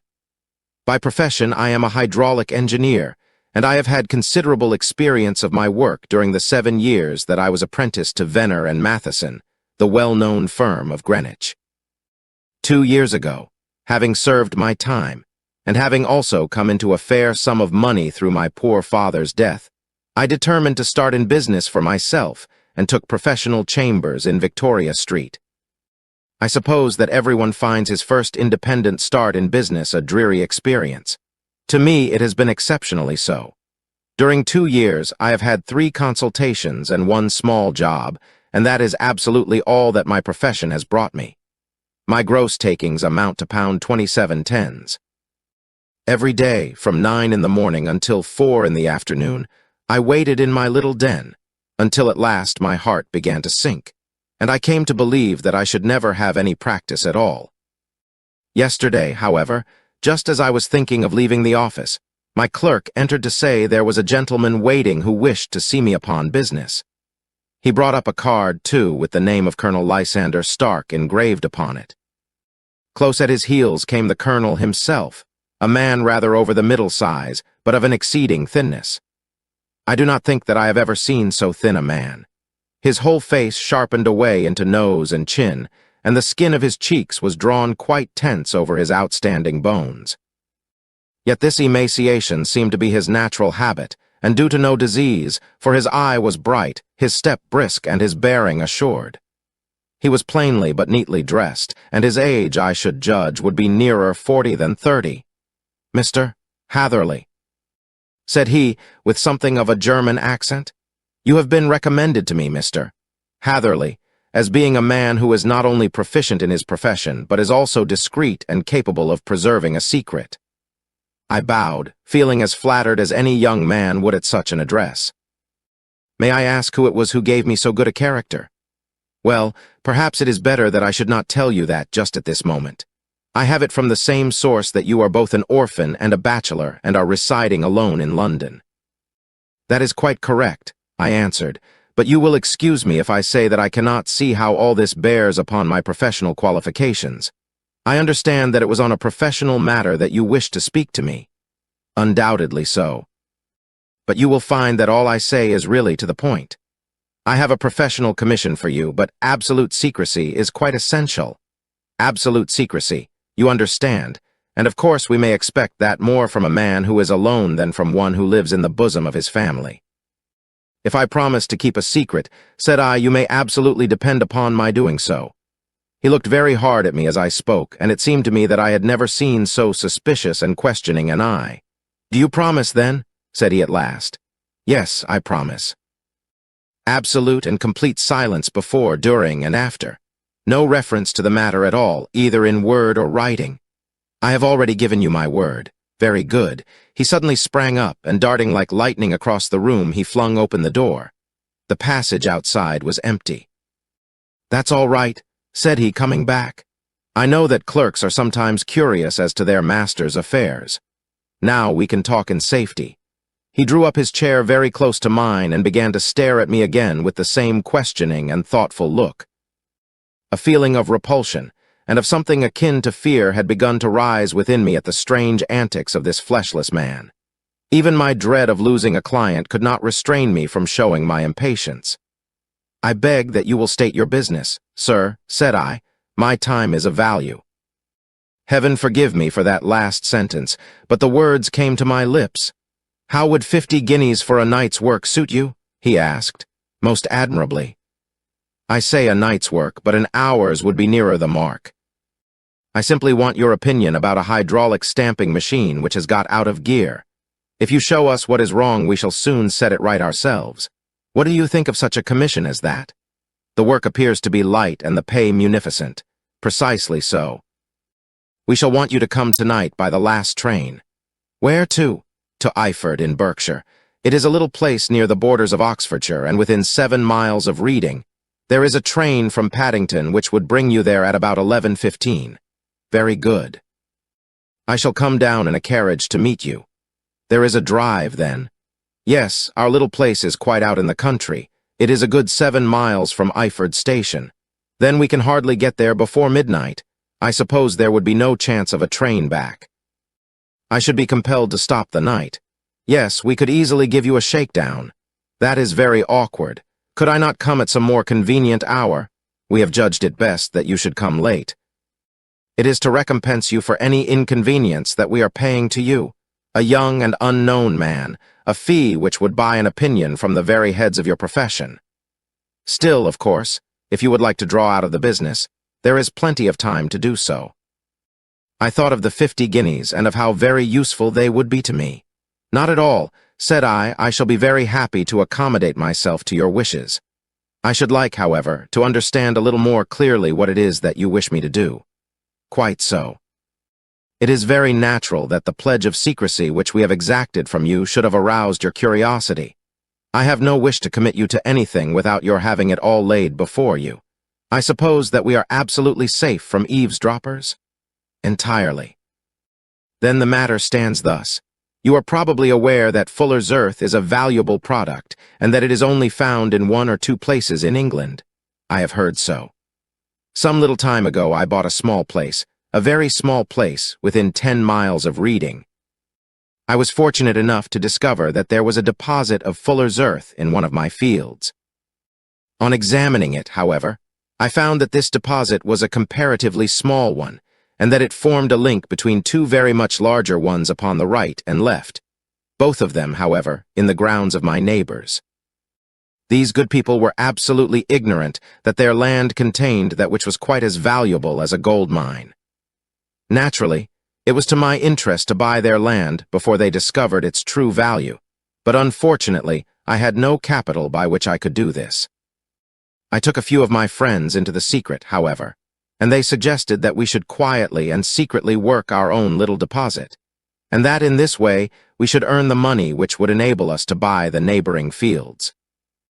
This we have now been doing for some time, and in order to help us in our operations, we erected a hydraulic press. This press, as I have already explained, has got out of order, and we wish your advice upon the subject. We guard our secret very jealously, however, and if it once became known that we had hydraulic engineers coming to our little house, it would soon rouse inquiry, and then, if the facts came out, it would be goodbye to any chance of getting these fields and carrying out our plans. That is why I have made you promise me that you will not tell a human being that you are going to Iford tonight. I hope that I make it all plain. I quite follow you, said I. The only point which I could not quite understand was what use you could make of a hydraulic press in excavating Fuller's Earth, which, as I understand, is dug out like gravel from a pit. Ah, said he carelessly, we have our own process. We compress the earth into bricks so as to remove them without revealing what they are. But that is a mere detail. I have taken you fully into my confidence now, Mr. Hatherley, and I have shown you how I trust you. He rose as he spoke. I shall expect you, then, at Iford at 11:15. I shall certainly be there. And not a word to a soul. He looked at me with a last long, questioning gaze, and then, pressing my hand in a cold, dank grasp, he hurried from the room. Well, when I came to think it all over in cool blood, I was very much astonished, as you may both think, at this sudden commission which had been entrusted to me. On the one hand, of course, I was glad, for the fee was at least tenfold what I should have asked had I set a price upon my own services, and it was possible that this order might lead to other ones. On the other hand, the face and manner of my patron had made an unpleasant impression upon me, and I could not think that his explanation of the Fuller's Earth was sufficient to explain the necessity for my coming at midnight, and his extreme anxiety lest I should tell anyone of my errand. However, I threw all fears to the winds, ate a hearty supper, drove to Paddington, and started off, having obeyed to the letter the injunction as to holding my tongue. At Reading I had to change not only my carriage but my station. However, I was in time for the last train to Iford, and I reached the little dim-lit station after 11 o'clock. I was the only passenger who got out there, and there was no one upon the platform save a single sleepy porter with a lantern. As I passed out through the wicket gate, however, I found my acquaintance of the morning waiting in the shadow upon the other side. Without a word he grasped my arm and hurried me into a carriage, the door of which was standing open. He drew up the windows on either side, tapped on the woodwork, and away we went as fast as the horse could go. "One horse," interjected Holmes. "Yes, only one. Did you observe the color?" "Yes, I saw it by the side lights when I was stepping into the carriage. It was a chestnut." "Tired-looking or fresh?" "Oh, fresh and glossy. Thank you. I am sorry to have interrupted you. Pray continue your most interesting statement." Away we went then, and we drove for at least an hour. Colonel Lysander Stark had said that it was only 7 miles, but I should think, from the rate that we seemed to go, and from the time that we took, that it must have been nearer 12. He sat at my side in silence all the time, and I was aware, more than once when I glanced in his direction, that he was looking at me with great intensity. The country roads seemed to be not very good in that part of the world, for we lurched and jolted terribly. I tried to look out of the windows to see something of where we were, but they were made of frosted glass, and I could make out nothing save the occasional bright blur of a passing light. Now and then I hazarded some remark to break the monotony of the journey, but the colonel answered only in monosyllables, and the conversation soon flagged. At last, however, the bumping of the road was exchanged for the crisp smoothness of a gravel drive, and the carriage came to a stand.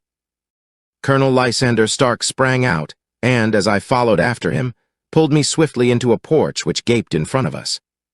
We stepped, as it were, right out of the carriage and into the hall, so that I failed to catch the most fleeting glance of the front of the house. The instant that I had crossed the threshold, the door slammed heavily behind us, and I heard faintly the rattle of the wheels as the carriage drove away. It was pitch dark inside the house, and the colonel fumbled about looking for matches and muttering under his breath. Suddenly a door opened at the other end of the passage, and a long, golden bar of light shot out in our direction. It grew broader, and a woman appeared with a lamp in her hand, which she held above her head, pushing her face forward and peering at us. I could see that she was pretty, and from the gloss with which the light shone upon her dark dress, I knew that it was a rich material. She spoke a few words in a foreign tongue in a tone, as though asking a question, and when my companion answered in a gruff monosyllable, she gave such a start that the lamp nearly fell from her hand. Colonel Stark went up to her, whispered something in her ear, and then, pushing her back into the room from whence she had come, he walked towards me again with the lamp in his hand. "Perhaps you will have the kindness to wait in this room for a few minutes," said he, throwing open another door. It was a quiet, little plainly furnished room with a round table in the center, on which several German books were scattered. Colonel Stark laid down the lamp on the top of a harmonium beside the door. "I shall not keep you waiting an instant," said he, and vanished into the darkness. I glanced at the books upon the table, and in spite of my ignorance of German, I could see that 2 of them were treatises on science, the others being volumes of poetry. Then I walked across to the window, hoping that I might catch some glimpse of the countryside, but an oak shutter, heavily barred, was folded across it. It was a wonderfully silent house. There was an old clock ticking loudly somewhere in the passage, but otherwise everything was deadly still. A vague feeling of uneasiness began to steal over me. Who were these German people, and what were they doing living in this strange, out-of-the-way place? And where was the place? I was 10 miles or so from Eiford, that was all I knew, but whether north, south, east, or west, I had no idea. For that matter, Reading and possibly other large towns were within that radius, so the place might not be so secluded after all. Yet it was quite certain, from the absolute stillness, that we were in the country. I paced up and down the room, humming a tune under my breath to keep up my spirits, and feeling that I was thoroughly earning my 50-guinea fee. Suddenly, without any preliminary sound in the midst of the utter stillness, the door of my room swung slowly open. The woman was standing in the aperture, the darkness of the hall behind her, the yellow light from my lamp beating upon her eager and beautiful face. I could see at a glance that she was sick with fear, and the sight sent a chill to my own heart. She held up one shaking finger to warn me to be silent, and she shot a few whispered words of broken English at me, her eyes glancing back, like those of a frightened horse, into the gloom behind her. "I would go," said she, trying hard, as it seemed to me, to speak calmly. "I would go. I should not stay here. There is no good for you to do." "But, madam," said I have not yet done what I came for. I cannot possibly leave until I have seen the machine." "It is not worth your while to wait," she went on. "You can pass through the door, no one hinders." And then, seeing that I smiled and shook my head, she suddenly threw aside her constraint and made a step forward with her hands wrung together. "For the love of heaven," she whispered, "get away from here before it is too late." But I am somewhat headstrong by nature, and the more ready to engage in an affair when there is some obstacle in the way. I thought of my 50-guinea fee, of my wearisome journey, and of the unpleasant night which seemed to be before me. Was it all to go for nothing? Why should I slink away without having carried out my commission, and without the payment which was my due? This woman might, for all I knew, be a monomaniac. With a stout bearing, therefore, though her manner had shaken me more than I cared to confess, I still shook my head and declared my intention of remaining where I was. She was about to renew her entreaties when a door slammed overhead, and the sound of several footsteps was heard upon the stairs. She listened for an instant, threw up her hands with a despairing gesture, and vanished as suddenly and as noiselessly as she had come. The newcomers were Colonel Lysander Stark, and a short, thick man with a chinchilla beard growing out of the creases of his double chin, who was introduced to me as Mr. Ferguson. "This is my secretary and manager," said the colonel. "By the way, I was under the impression that I left this door shut just now. I fear that you have felt the draft." "On the contrary," said I opened the door myself because I felt the room to be a little close. He shot one of his suspicious looks at me. "Perhaps we had better proceed to business then," said he. "Mr. Ferguson and I will take you up to see the machine. I had better put my hat on, I suppose." "Oh, no, it is in the house." "What, you dig fuller's earth in the house?" No, this is only where we compress it." "But never mind that. All we wish you to do is to examine the machine and to let us know what is wrong with it." We went upstairs together, the colonel first with the lamp, the fat manager and I behind him. It was a labyrinth of an old house, with corridors, passages, narrow winding staircases, and little low doors, the thresholds of which were hollowed out by the generations who had crossed them.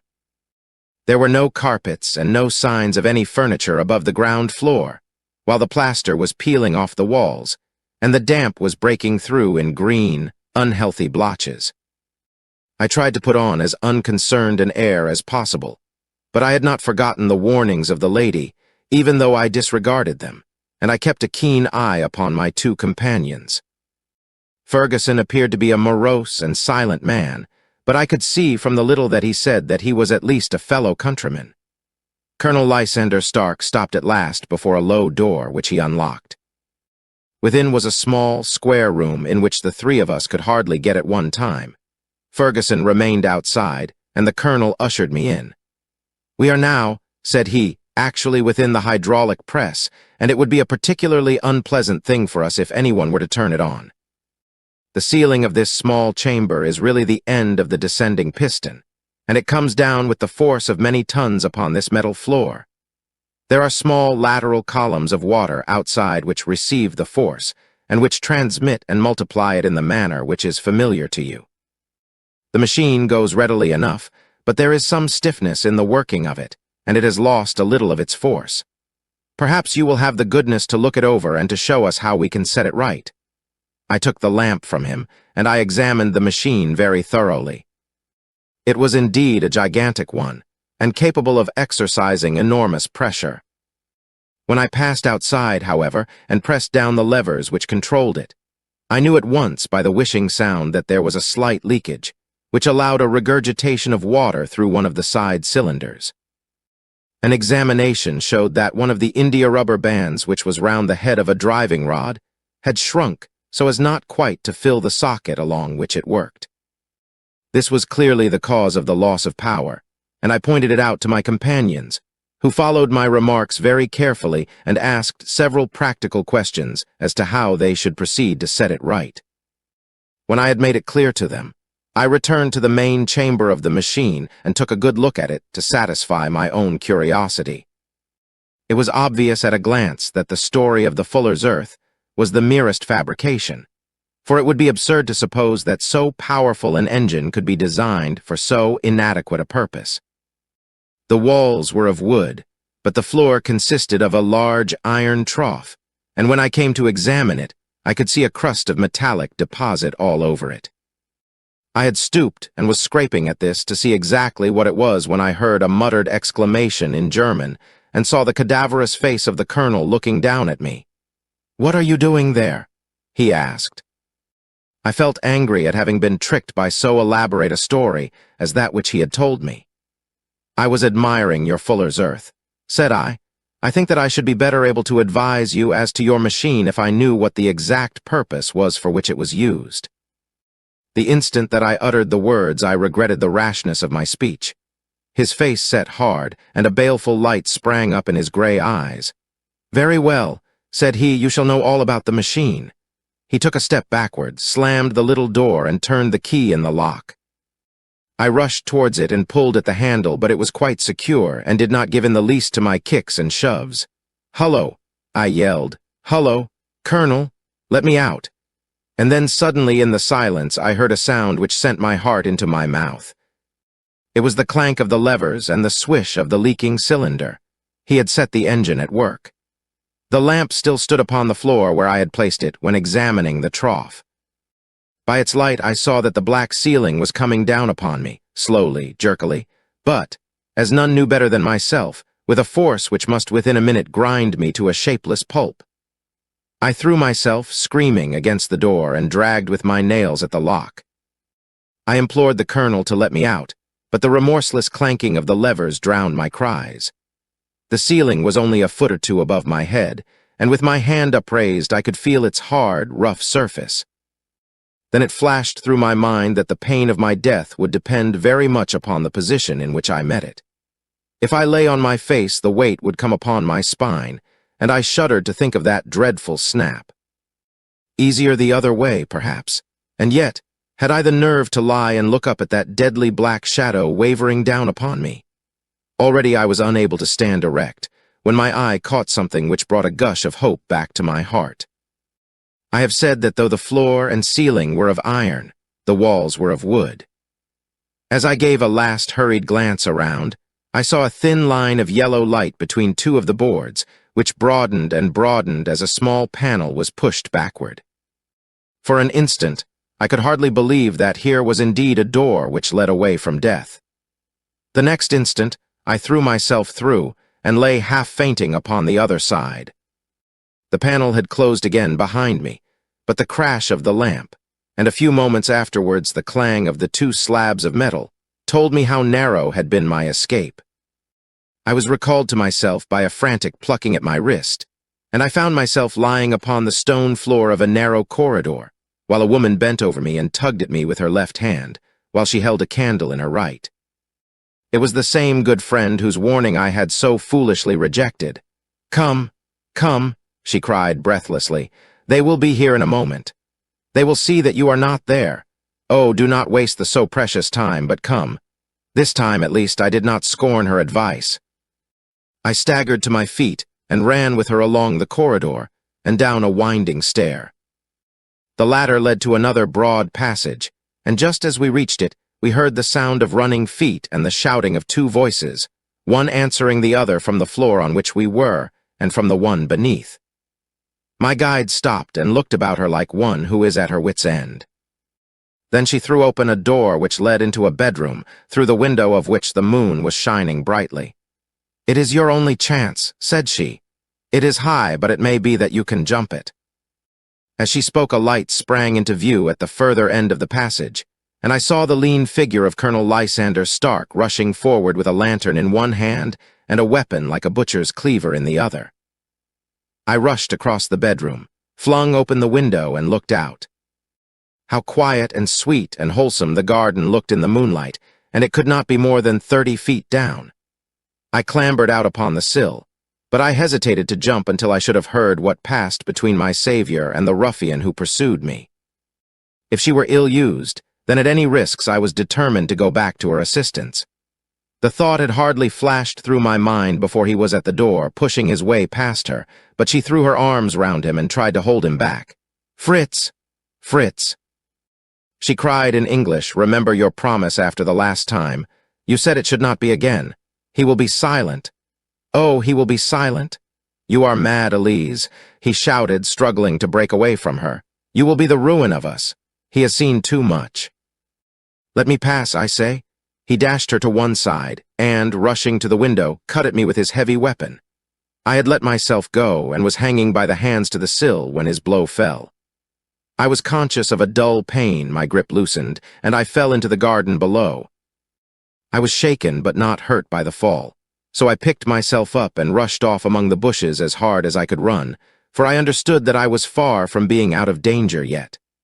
Suddenly, however, as I ran, a deadly dizziness and sickness came over me. I glanced down at my hand, which was throbbing painfully, and then, for the first time, saw that my thumb had been cut off and that the blood was pouring from my wound. I endeavored to tie my handkerchief round it, but there came a sudden buzzing in my ears, and next moment I fell in a dead faint among the rose bushes. How long I remained unconscious I cannot tell. It must have been a very long time, for the moon had sunk, and a bright morning was breaking when I came to myself. My clothes were all sodden with dew, and my coat sleeve was drenched with blood from my wounded thumb. The smarting of it recalled in an instant all the particulars of my night's adventure, and I sprang to my feet with the feeling that I might hardly yet be safe from my pursuers.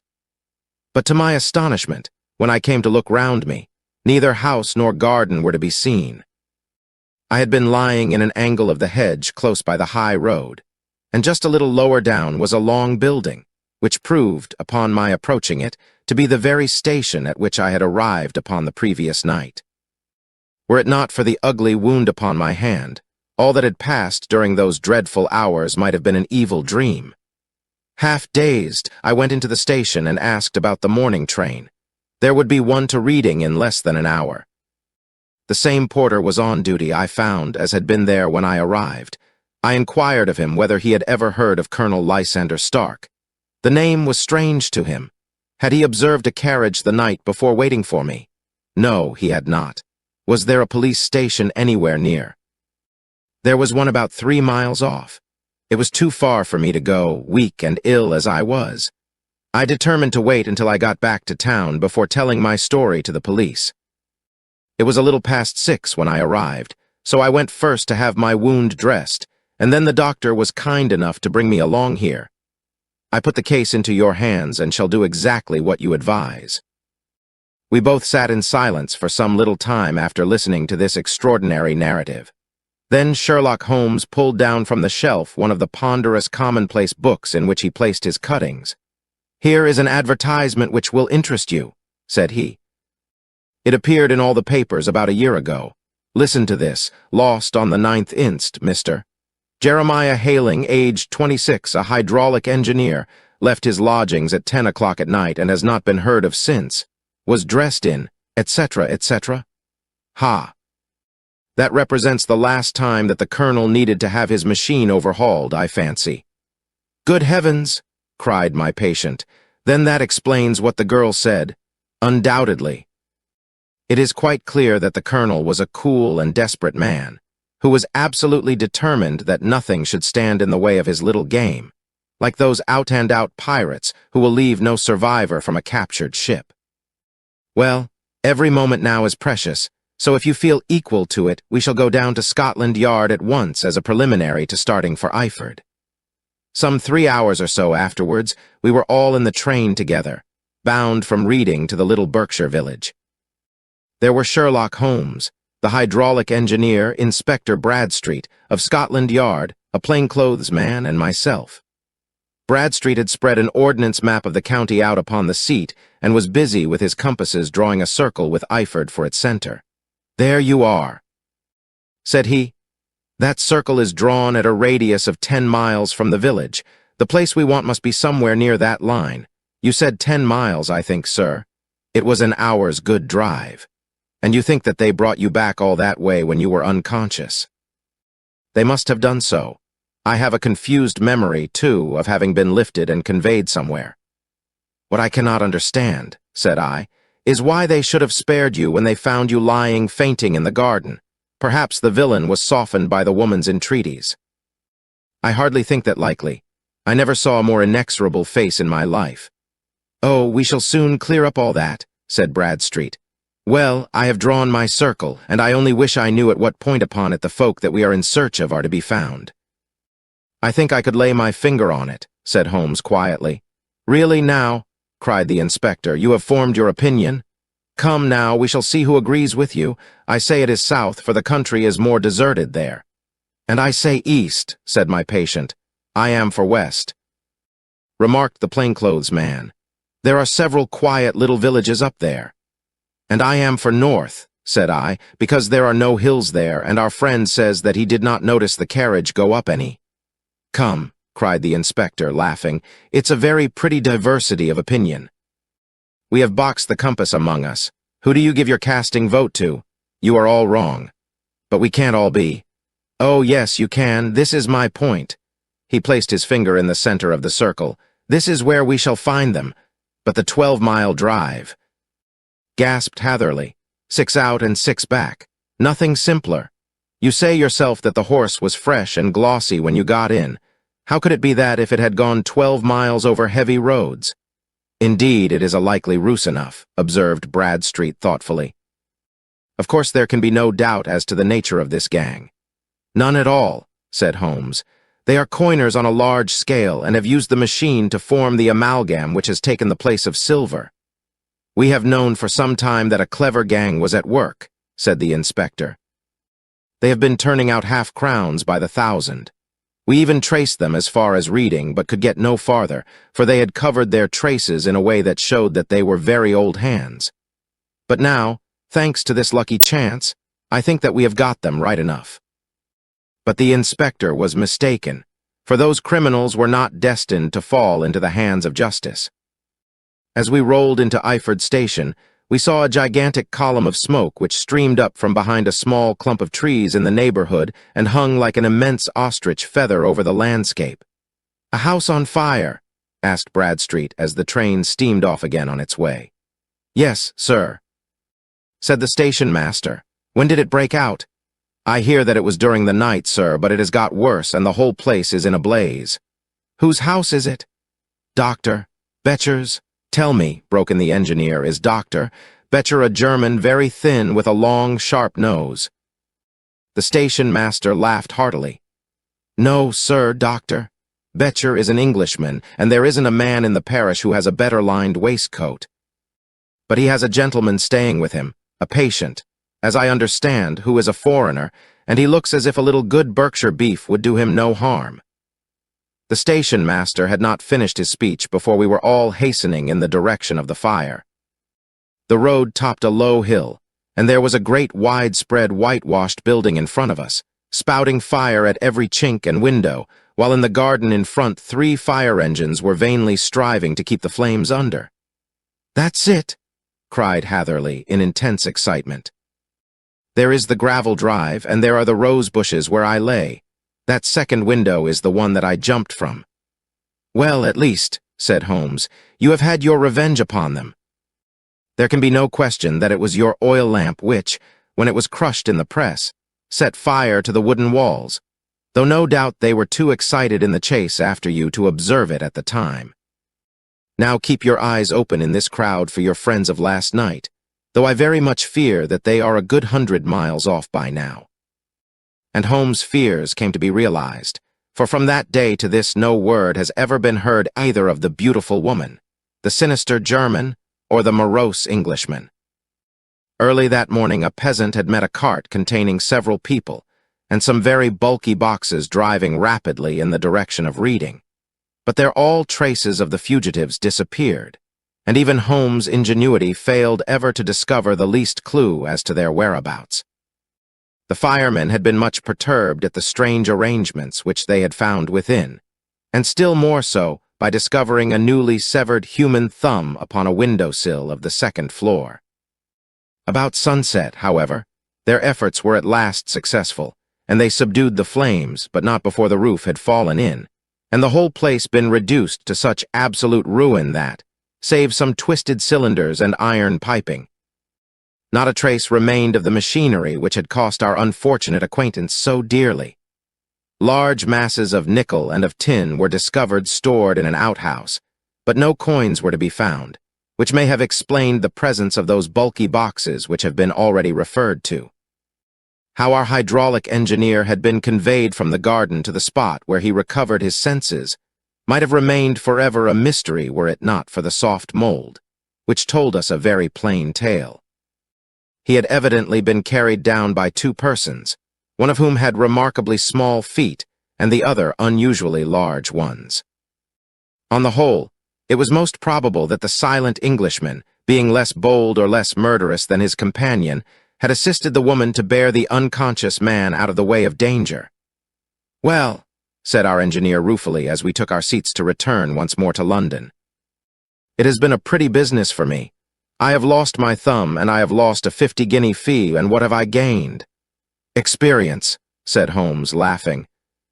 Indirectly, it may be of value, you know. You have only to put it into words to gain the reputation of being excellent company for the remainder of your existence. Chapter 10.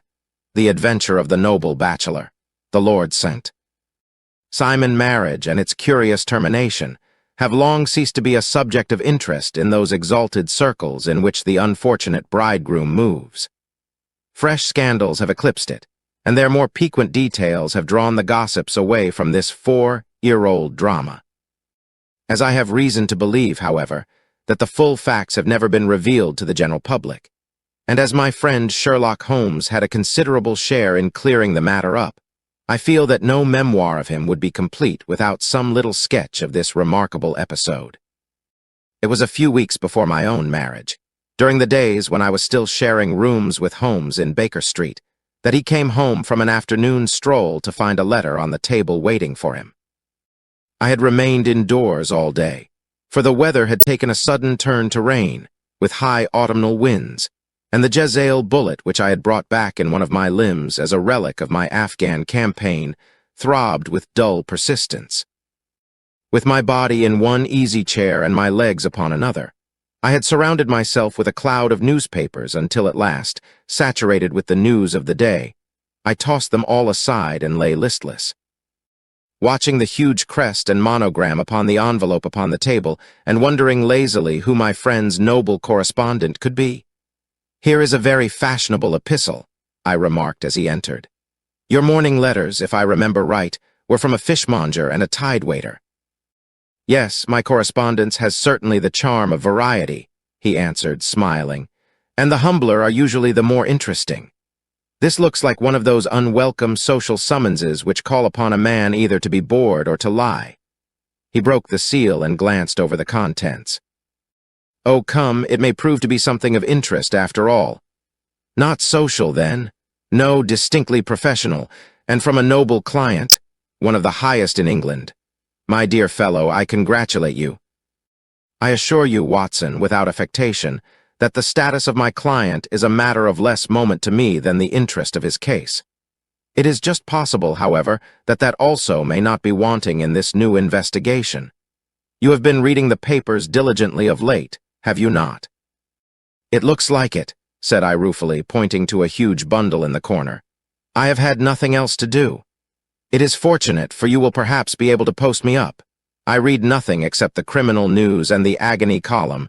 The latter is always instructive. But if you have followed recent events so closely, you must have read about Lord St. Simon and his wedding." "Oh, yes, with the deepest interest." "That is well.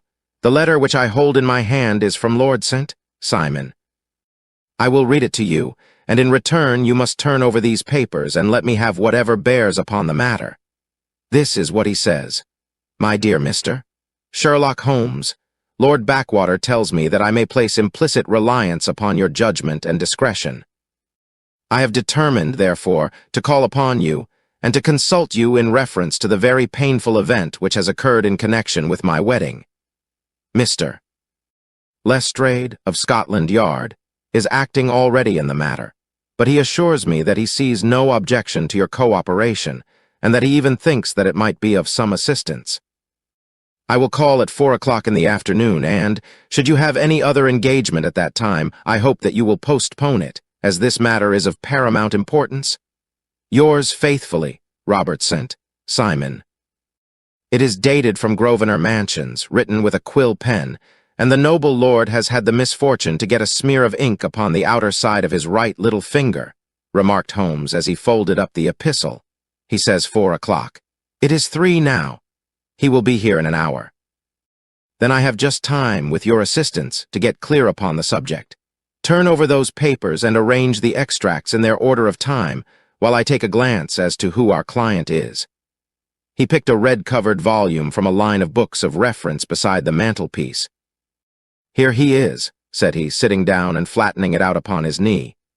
"Lord Robert Walsingham de Vere St. Simon, second son of the Duke of Balmoral. Arms, azure, 3 caltrops in chief over a fess sable. Born in 1846. He's 41 years of age, which is mature for marriage. Was Under-Secretary for the Colonies in a late administration. The Duke, his father, was at one time Secretary for Foreign Affairs. They inherit Plantagenet blood by direct descent and tutor on the distaff side. Ha! Well, there is nothing very instructive in all this. I think that I must turn to you, Watson, for something more solid. I have very little difficulty in finding what I want, said I, for the facts are quite recent, and the matter struck me as remarkable. I feared to refer them to you, however, as I knew that you had an inquiry on hand, and that you disliked the intrusion of other matters.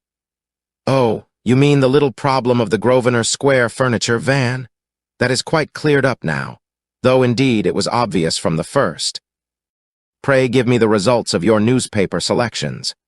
Here is the first notice which I can find. It is in the personal column of the Morning Post, and dates, as you see, some weeks back.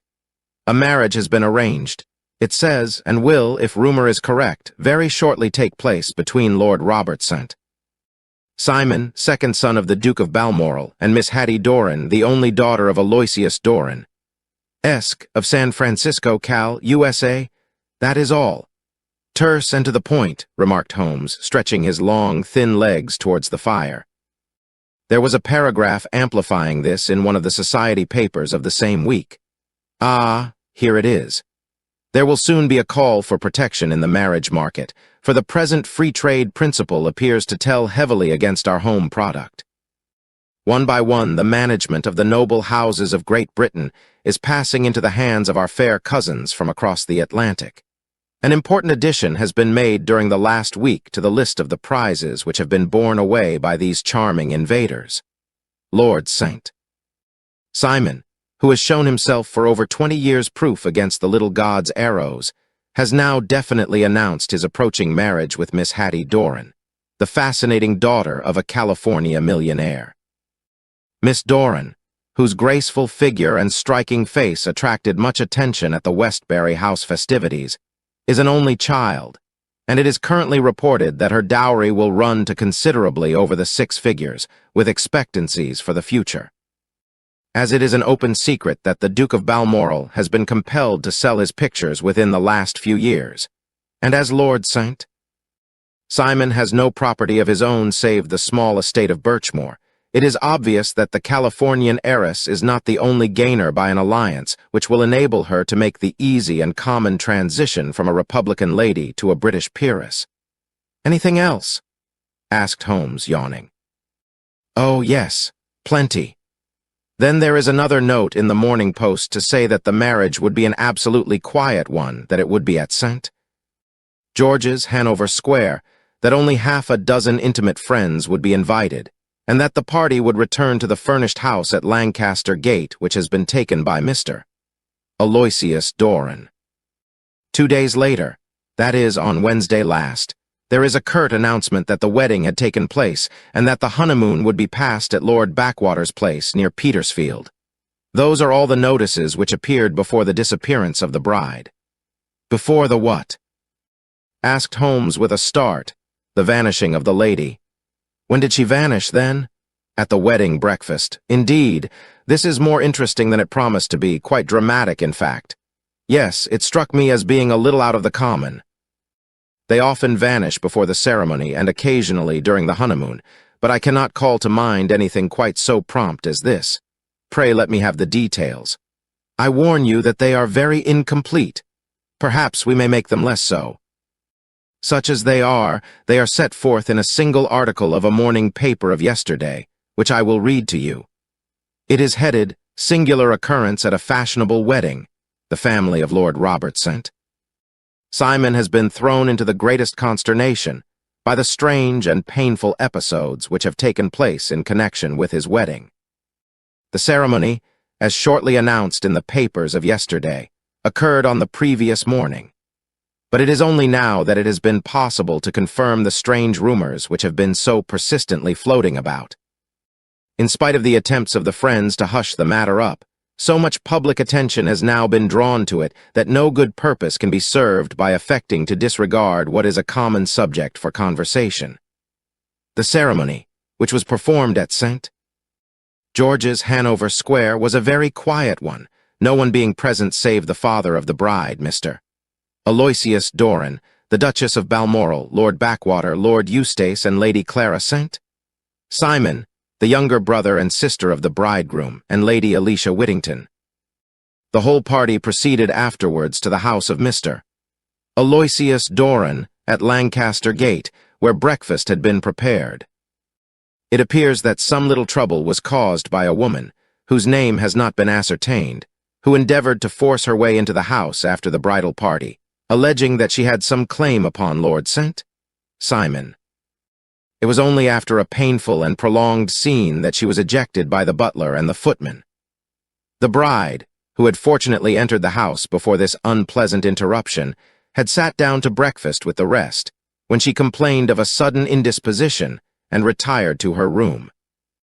Her prolonged absence having caused some comment, her father followed her, but learned from her maid that she had only come up to her chamber for an instant, caught up an ulster and bonnet, and hurried down to the passage. One of the footmen declared that he had seen a lady leave the house thus apparelled, but had refused to credit that it was his mistress, believing her to be with the company. On ascertaining that his daughter had disappeared, Mr.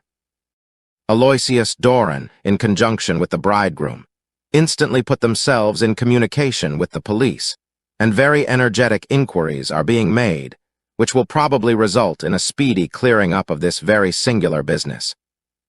Up to a late hour last night, however, nothing had transpired as to the whereabouts of the missing lady. There are rumors of foul play in the matter, and it is said that the police have caused the arrest of the woman who had caused the original disturbance, in the belief that, from jealousy or some other motive, she may have been concerned in the strange disappearance of the bride. And is that all? Only one little item in another of the morning papers, but it is a suggestive one. And it is that Miss Flora Miller, the lady who had caused the disturbance, has actually been arrested. It appears that she was formerly a danseuse at the Allegro, and that she has known the bridegroom for some years. There are no further particulars, and the whole case is in your hands now, so far as it has been set forth in the public press. And an exceedingly interesting case it appears to be. I would not have missed it for worlds. But there is a ring at the bell, Watson, and as the clock makes it a few minutes after 4, I have no doubt that this will prove to be our noble client. Do not dream of going, Watson, for I very much prefer having a witness, if only as a check to my own memory. Lord Robert St. Simon, announced our page boy, throwing open the door. A gentleman entered with a pleasant, cultured face, high-nosed and pale, with something perhaps of petulance about the mouth, and with the steady, well-opened eye of a man whose pleasant lot it had ever been to command and to be obeyed. His manner was brisk, and yet his general appearance gave an undue impression of age, for he had a slight forward stoop and a little bend of the knees as he walked.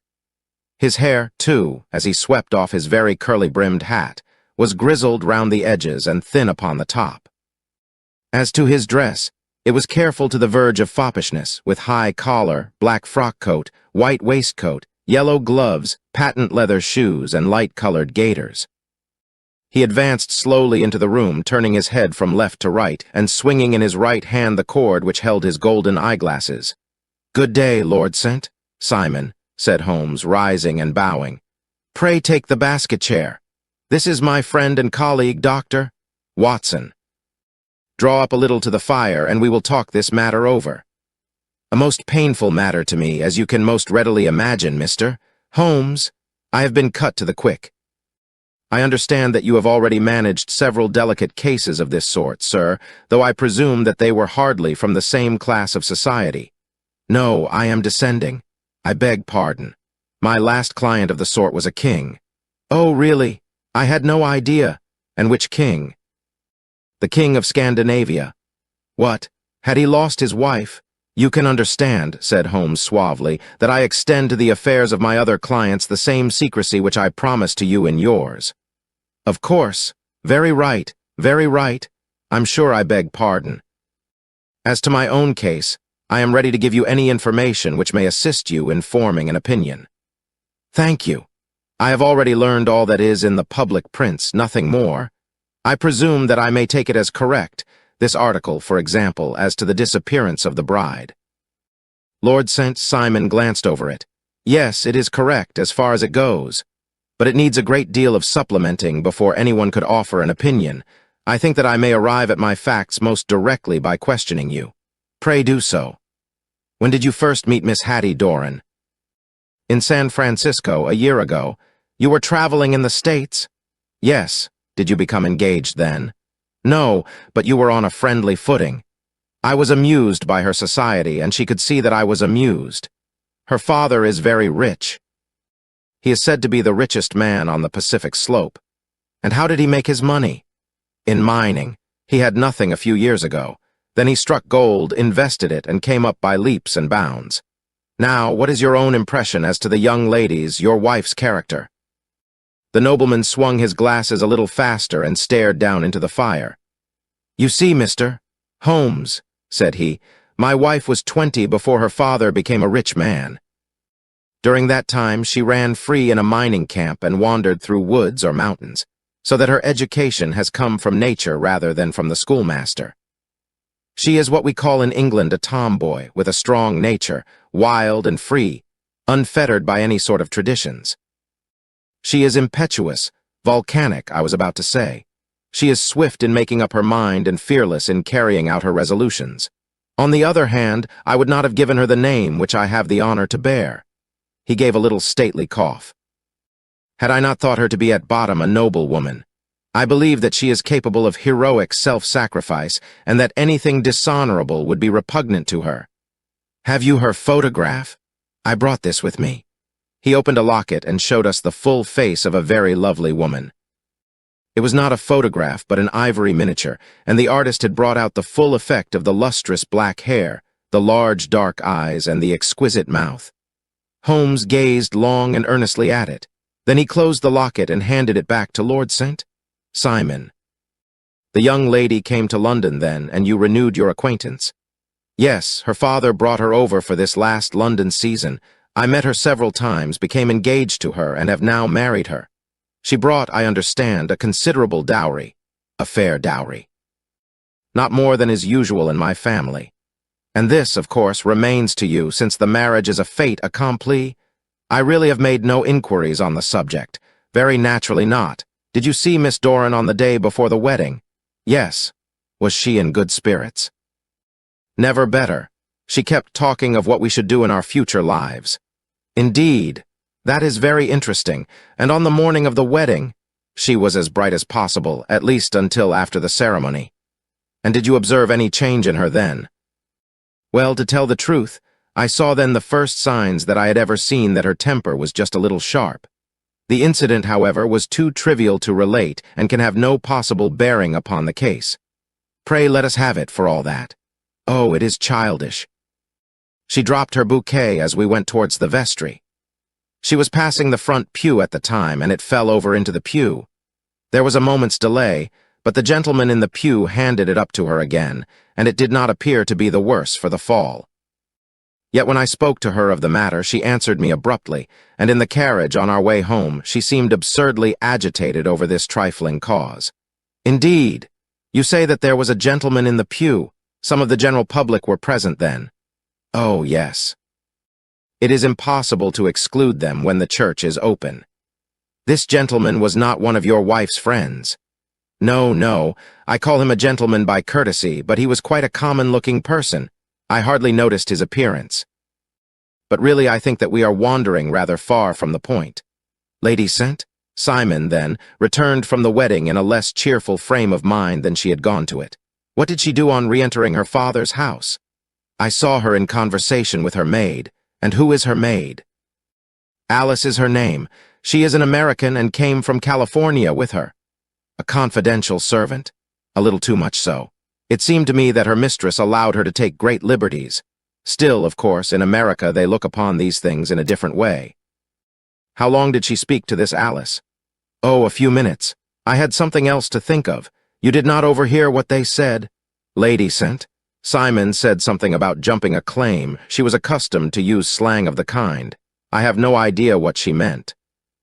American slang is very expressive sometimes. And what did your wife do when she finished speaking to her maid? She walked into the breakfast room. On your arm. No, alone. She was very independent in little matters like that. Then, after we had sat down for 10 minutes or so, she rose hurriedly, muttered some words of apology, and left the room. She never came back. But this maid, Alice, as I understand, deposes that she went to her room, covered her bride's dress with a long ulster, put on a bonnet, and went out. Quite so. And she was afterwards seen walking into Hyde Park in company with Flora Miller, a woman who is now in custody and who had already made a disturbance at Mr. Doran's house that morning. Ah, yes. I should like a few particulars as to this young lady and your relations to her. Lord St. Simon shrugged his shoulders and raised his eyebrows. We have been on a friendly footing for some years. I may say on a very friendly footing. She used to be at the Allegro. I have not treated her ungenerously, and she had no just cause of complaint against me, but you know what women are, Mr. Holmes. Flora was a dear little thing, but exceedingly hot-headed and devotedly attached to me. She wrote me dreadful letters when she heard that I was about to be married, and, to tell the truth, the reason why I had the marriage celebrated so quietly was that I feared lest there might be a scandal in the church. She came to Mr. Doran's door just after we returned, and she endeavored to push her way in, uttering very abusive expressions towards my wife and even threatening her. But I had foreseen the possibility of something of the sort, and I had 2 police fellows there in private clothes, who soon pushed her out again. She was quiet when she saw that there was no good in making a row. Did your wife hear all this? No, thank goodness, she did not, and she was seen walking with this very woman afterwards. Yes, that is what Mr. Lestrade of Scotland Yard looks upon as so serious. It is thought that Flora decoyed my wife out and laid some terrible trap for her. Well, it is a possible supposition. You think so too? I did not say a probable one, but you do not yourself look upon this as likely. I do not think Flora would hurt a fly. Still, jealousy is a strange transformer of characters. Pray, what is your own theory as to what took place? Well, really, I came to seek a theory, not to propound one. I have given you all the facts. Since you ask me, however, I may say that it has occurred to me as possible that the excitement of this affair, the consciousness that she had made so immense a social stride, had the effect of causing some little nervous disturbance in my wife. In short, that she had become suddenly deranged. Well, really, when I consider that she has turned her back, I will not say upon me, but upon so much that many have aspired to without success, I can hardly explain it in any other fashion. Well, certainly that is also a conceivable hypothesis, said Holmes, smiling. And now, Lord St.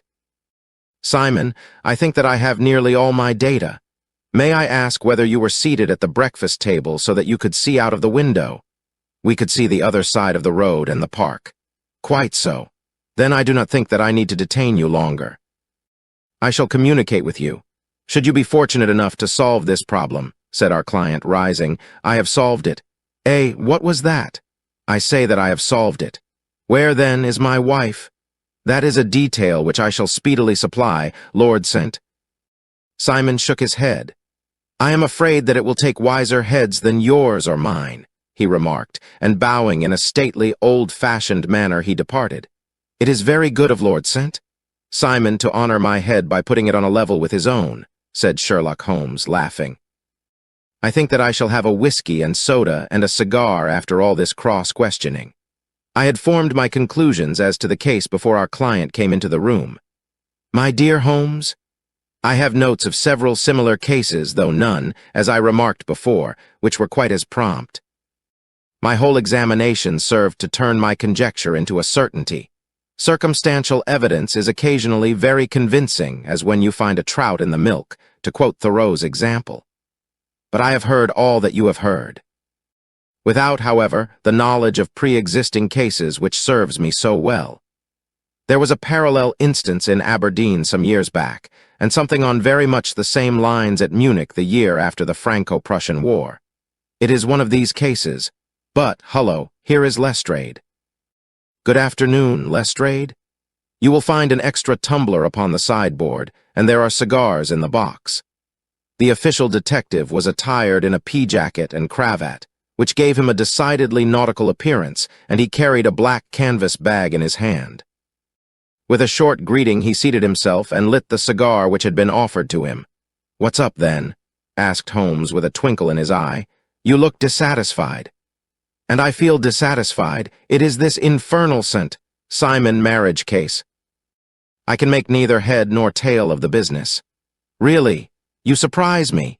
Who ever heard of such a mixed affair? Every clue seems to slip through my fingers. I have been at work upon it all day. And very wet it seems to have made you," said Holmes, laying his hand upon the arm of the pea-jacket. "Yes, I have been dragging the Serpentine." "In heaven's name, what for?" "In search of the body of Lady Simon." Sherlock Holmes leaned back in his chair and laughed heartily. "Have you dragged the basin of Trafalgar Square fountain?" he asked. "Why? What do you mean?"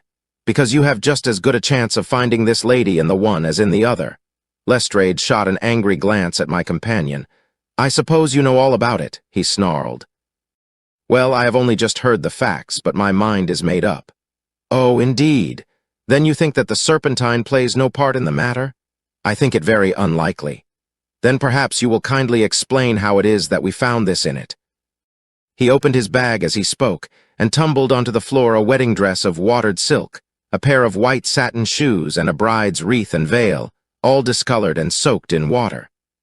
"There," said he, putting a new wedding ring upon the top of the pile. "There is a little nut for you to crack, Master Holmes." "Oh, indeed," said my friend, blowing blue rings into the air. "You dragged them from the Serpentine?" "No, they were found floating near the margin by a park keeper. They have been identified as her clothes, and it seemed to me that if the clothes were there, the body would not be far off. By the same brilliant reasoning, every man's body is to be found in the neighborhood of his wardrobe. And pray, what did you hope to arrive at through this?" "At some evidence implicating Flora Miller in the disappearance." "I am afraid that you will find it difficult." "Are you indeed now?" cried Lestrade with some bitterness. "I am afraid, Holmes, that you are not very practical with your deductions and your inferences. You have made 2 blunders in as many minutes. This dress does implicate Miss Flora Miller." "And how?" "In the dress is a pocket. In the pocket is a card case. In the card case is a note. And here is the very note." He slapped it down upon the table in front of him. "Listen to this. You will see me when all is ready. Come at once. F. H. M. Now my theory all along has been that Lady Simon was decoyed away by Flora Miller, and that she, with confederates, no doubt, was responsible for her disappearance. Here, signed with her initials, is the very note which was no doubt quietly slipped into her hand at the door and which lured her within their reach." "Very good, Lestrade," said Holmes, laughing. "You really are very fine indeed. Let me see it." He took up the paper in a listless way, but his attention instantly became riveted, and he gave a little cry of satisfaction. "This is indeed important," said he. "Ha, you find it so?" "Extremely so. I congratulate you warmly." Lestrade rose in his triumph and bent his head to look. "Why," he shrieked, "you're looking at the wrong side. On the contrary, this is the right side." "The right side? You're mad. Here is the note written in pencil over here. And over here is what appears to be the fragment of a hotel bill which interests me deeply. There's nothing in it." "I looked at it before," said Lestrade. "Oct, 4th, rooms 8s, breakfast 2s, 6D, cocktail 1s, lunch 2s, 6D, glass sherry 8D, I see nothing in that." "Very likely not. It is most important all the same." "As to the note, it is important also, or at least the initials are, so I congratulate you again." "I've wasted time enough," said Lestrade, rising. "I believe in hard work and not in sitting by the fire spinning fine theories. Good day, Mr. Holmes, and we shall see which gets to the bottom of the matter first." He gathered up the garments, thrust them into the bag, and made for the door. "Just one hint to you, Lestrade," drawled Holmes before his rival vanished. "I will tell you the true solution of the matter, Lady Simon is a myth. There is not, and there never has been, any such person." Lestrade looked sadly at my companion. Then he turned to me, tapped his forehead 3 times, shook his head solemnly, and hurried away. He had hardly shut the door behind him when Holmes rose to put on his overcoat. "There is something in what the fellow says about outdoor work," he remarked. "So I think, Watson, that I must leave you to your papers for a little." It was after 5 o'clock when Sherlock Holmes left me, but I had no time to be lonely. For within an hour there arrived a confectioner's man with a very large flat box. This he unpacked with the help of a youth whom he had brought with him, and presently, to my very great astonishment, a quite Epicurean little cold supper began to be laid out upon our humble lodging-house mahogany. There were a couple of brace of cold woodcock, a pheasant, a pâté de foie gras pie with a group of ancient and cobwebby bottles. Having laid out all these luxuries, my two visitors vanished away, like the genii of the Arabian Nights, with no explanation save that the things had been paid for and were ordered to this address. Just before 9 o'clock, Sherlock Holmes stepped briskly into the room. His features were gravely set, but there was a light in his eye which made me think that he had not been disappointed in his conclusions. "They have laid the supper, then," he said, rubbing his hands. "You seem to expect company? They have laid for 5. "Yes, I fancy we may have some company dropping in," said he. "I am surprised that Lord St. Simon has not already arrived. Ha! I fancy that I hear his step now upon the stairs." It was indeed our visitor of the afternoon who came bustling in, dangling his glasses more vigorously than ever, and with a very perturbed expression upon his aristocratic features. "My messenger reached you, then?" asked Holmes. "Yes, and I confess that the contents startled me beyond measure. Have you good authority for what you say?" "The best possible." Lord St. Simon sank into a chair and passed his hand over his forehead. "What will the Duke say?" he murmured, "when he hears that one of the family has been subjected to such humiliation?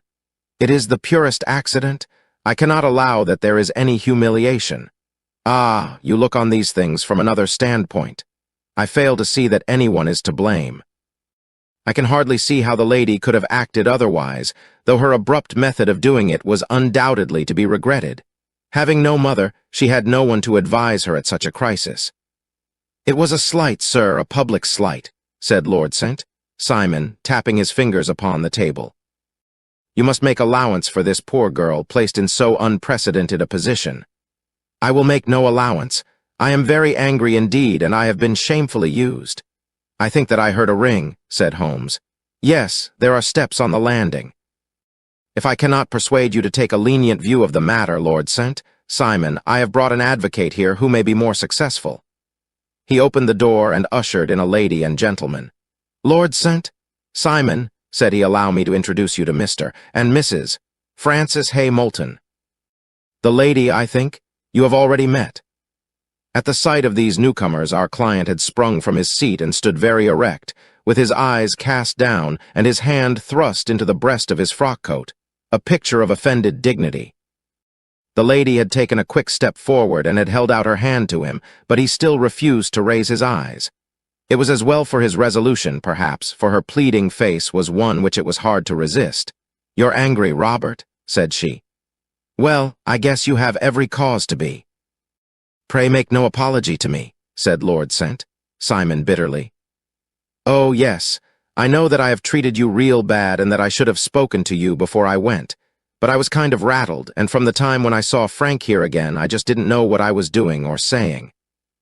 I only wonder I didn't fall down and do a faint right there before the altar. Perhaps, Mrs.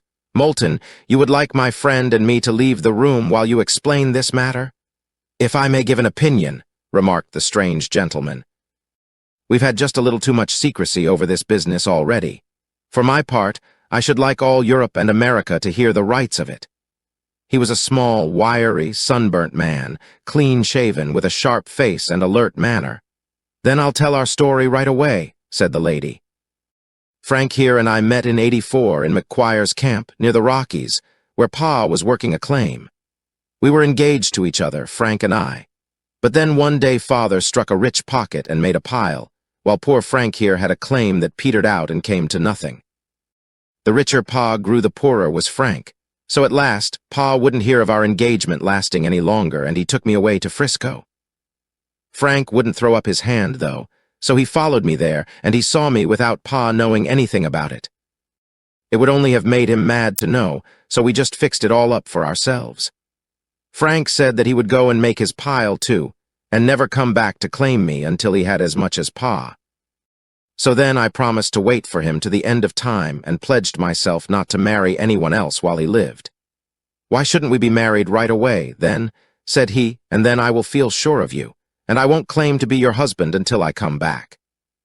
Well, we talked it over, and he had fixed it all up so nicely, with a clergyman all ready and waiting, that we just did it right there.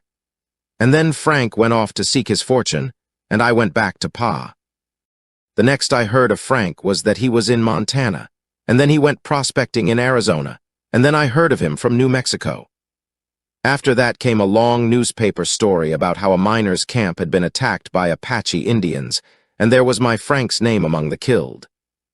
I fainted dead away, and I was very sick for months after. Pa thought I had a decline and took me to half the doctors in Frisco.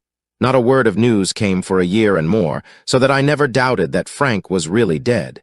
Then Lord sent. Simon came to Frisco, and we came to London, and a marriage was arranged, and Pa was very pleased.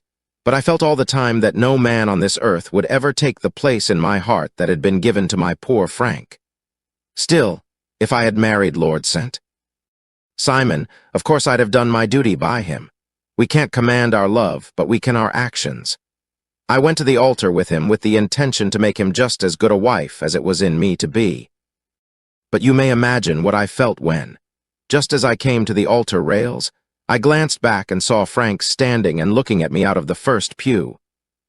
I thought it was his ghost at first, but when I looked again there he was still, with a kind of question in his eyes, as if to ask me whether I were glad or sorry to see him. I wonder I didn't drop. I know that everything was turning round, and the words of the clergyman were just like the buzz of a bee in my ear. I didn't know what to do. Should I stop the service and make a scene in the church? I glanced at him again, and he seemed to know what I was thinking, for he raised his finger to his lips to tell me to be still. Then I saw him scribble on a piece of paper, and I knew that he was writing me a note. As I passed his pew on the way out, I dropped my bouquet over to him, and he slipped the note into my hand when he returned me the flowers. It was only a line asking me to join him when he made the sign to me to do so. Of course, I never doubted for a moment that my first duty was now to him, and I determined to do just whatever he might direct. When I got back, I told my maid, who had known him in California and had always been his friend. I ordered her to say nothing, but to get a few things packed and my ulster ready. I know I ought to have spoken to Lord St. Simon, but it was dreadful hard before his mother and all those great people. I just made up my mind to run away and explain afterwards. I hadn't been at the table 10 minutes before I saw Frank out of the window at the other side of the road. He beckoned to me and then began walking into the park.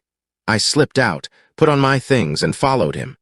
Some woman came talking something or other about Lord St.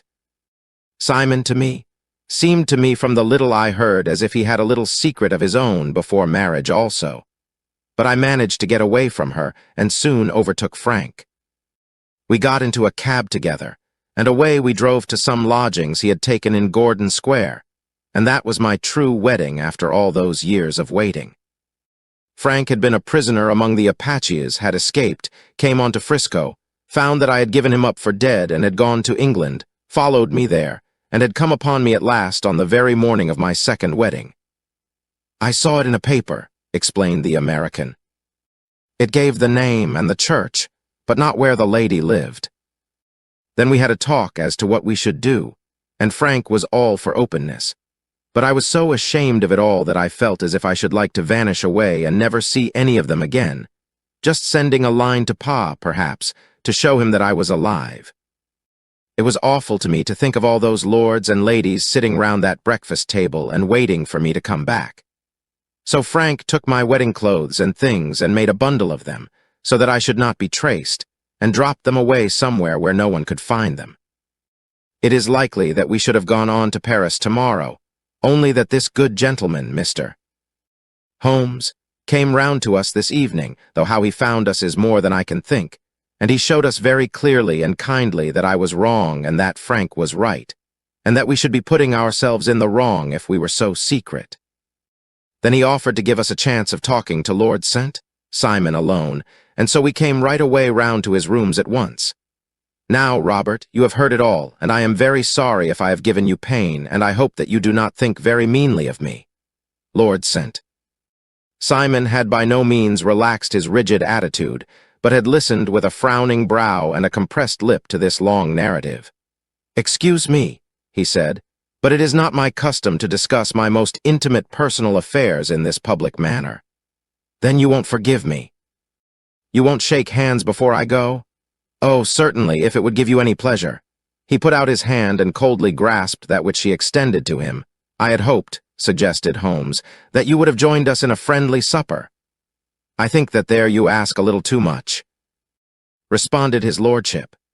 "I may be forced to acquiesce in these recent developments, but I can hardly be expected to make merry over them. I think that with your permission I will now wish you all a very good night." He included us all in a sweeping bow and stalked out of the room. "Then I trust that you at least will honor me with your company," said Sherlock Holmes.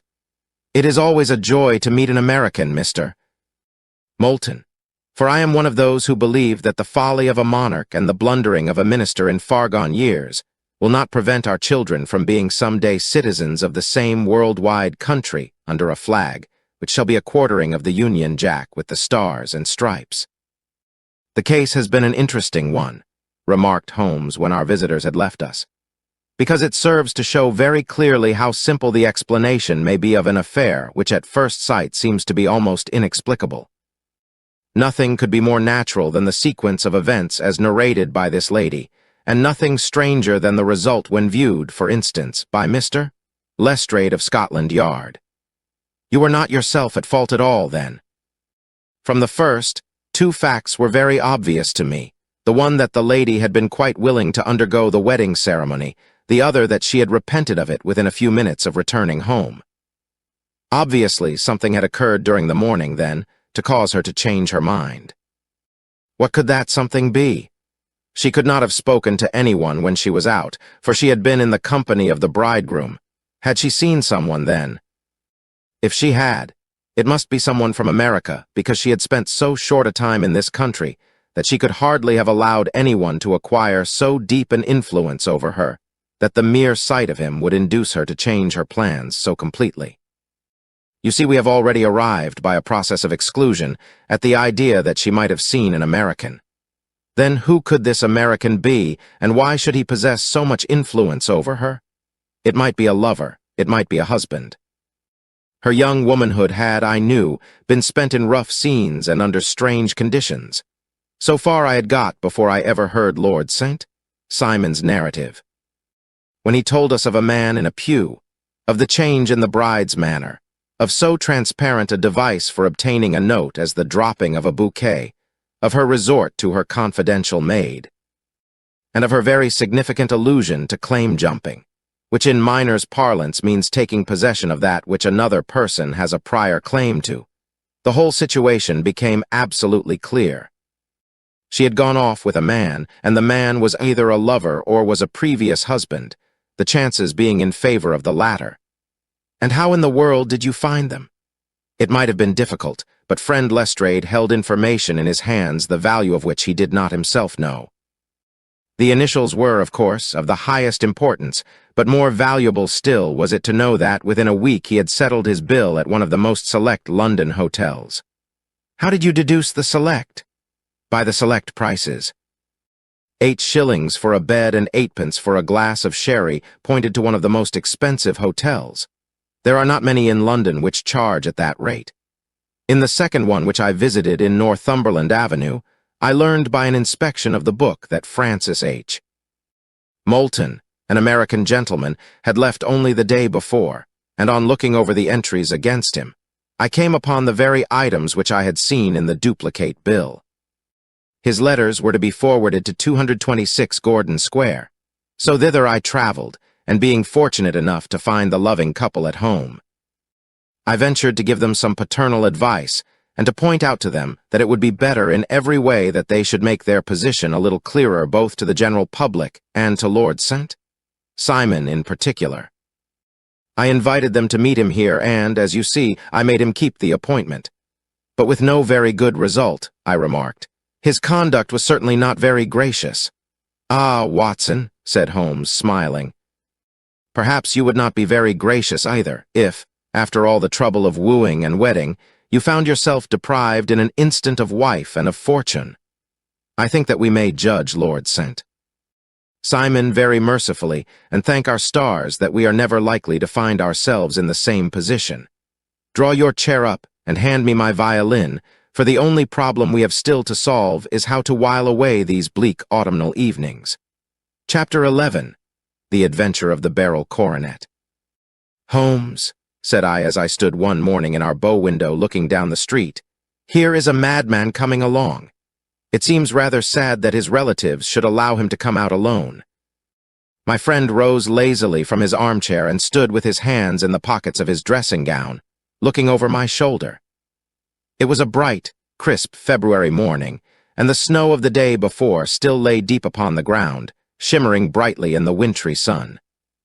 Down the center of Baker Street, it had been plowed into a brown, crumbly band by the traffic, but at either side, and on the heaped-up edges of the footpaths, it still lay as white as when it fell. The gray pavement had been cleaned and scraped, but was still dangerously slippery, so that there were fewer passengers than usual. Indeed, from the direction of the Metropolitan Station, no one was coming save the single gentleman whose eccentric conduct had drawn my attention. He was a man of about 50, tall, portly, and imposing, with a massive, strongly marked face and a commanding figure. He was dressed in a somber yet rich style, in black frock coat, shining hat, neat brown gaiters, and well-cut pearl-gray trousers. Yet his actions were in absurd contrast to the dignity of his dress and features, for he was running hard, with occasional little springs, such as a weary man gives who is little accustomed to set any tax upon his legs. As he ran, he jerked his hands up and down, waggled his head, and writhed his face into the most extraordinary contortions. "What on earth can be the matter with him?" I asked. "He is looking up at the numbers of the houses." "I believe that he is coming here," said Holmes, rubbing his hands. "Here?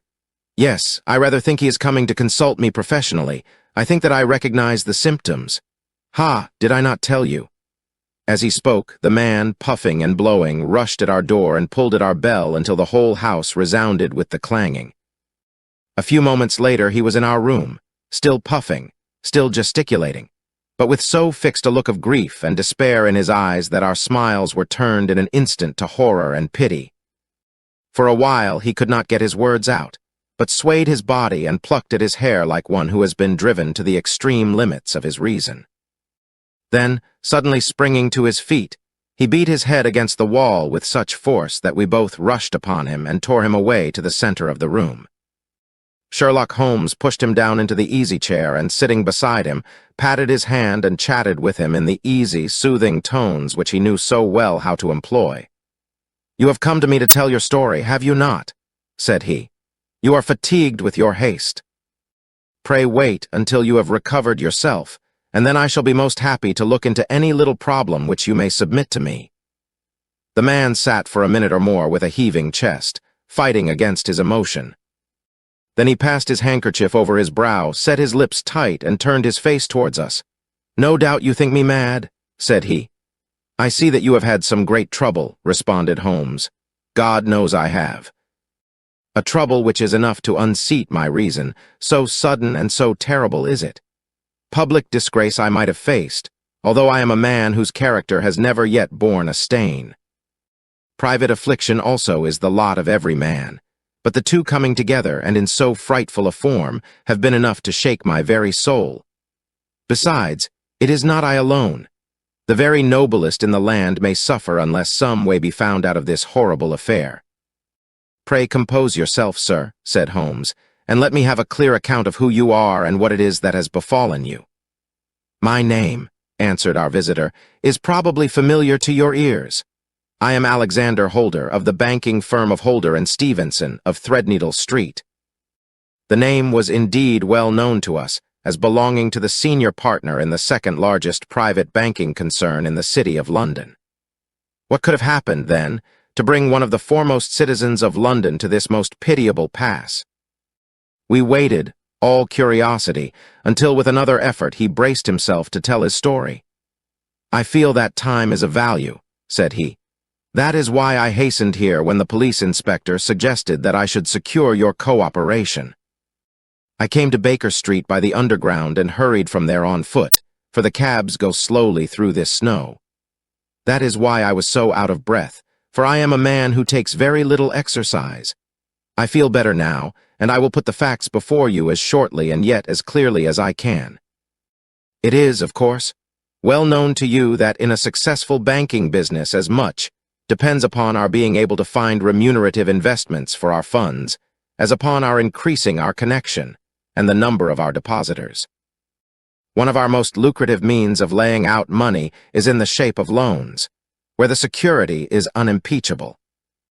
We have done a good deal in this direction during the last few years, and there are many noble families to whom we have advanced large sums upon the security of their pictures, libraries, or plate. Yesterday morning I was seated in my office at the bank when a card was brought in to me by one of the clerks.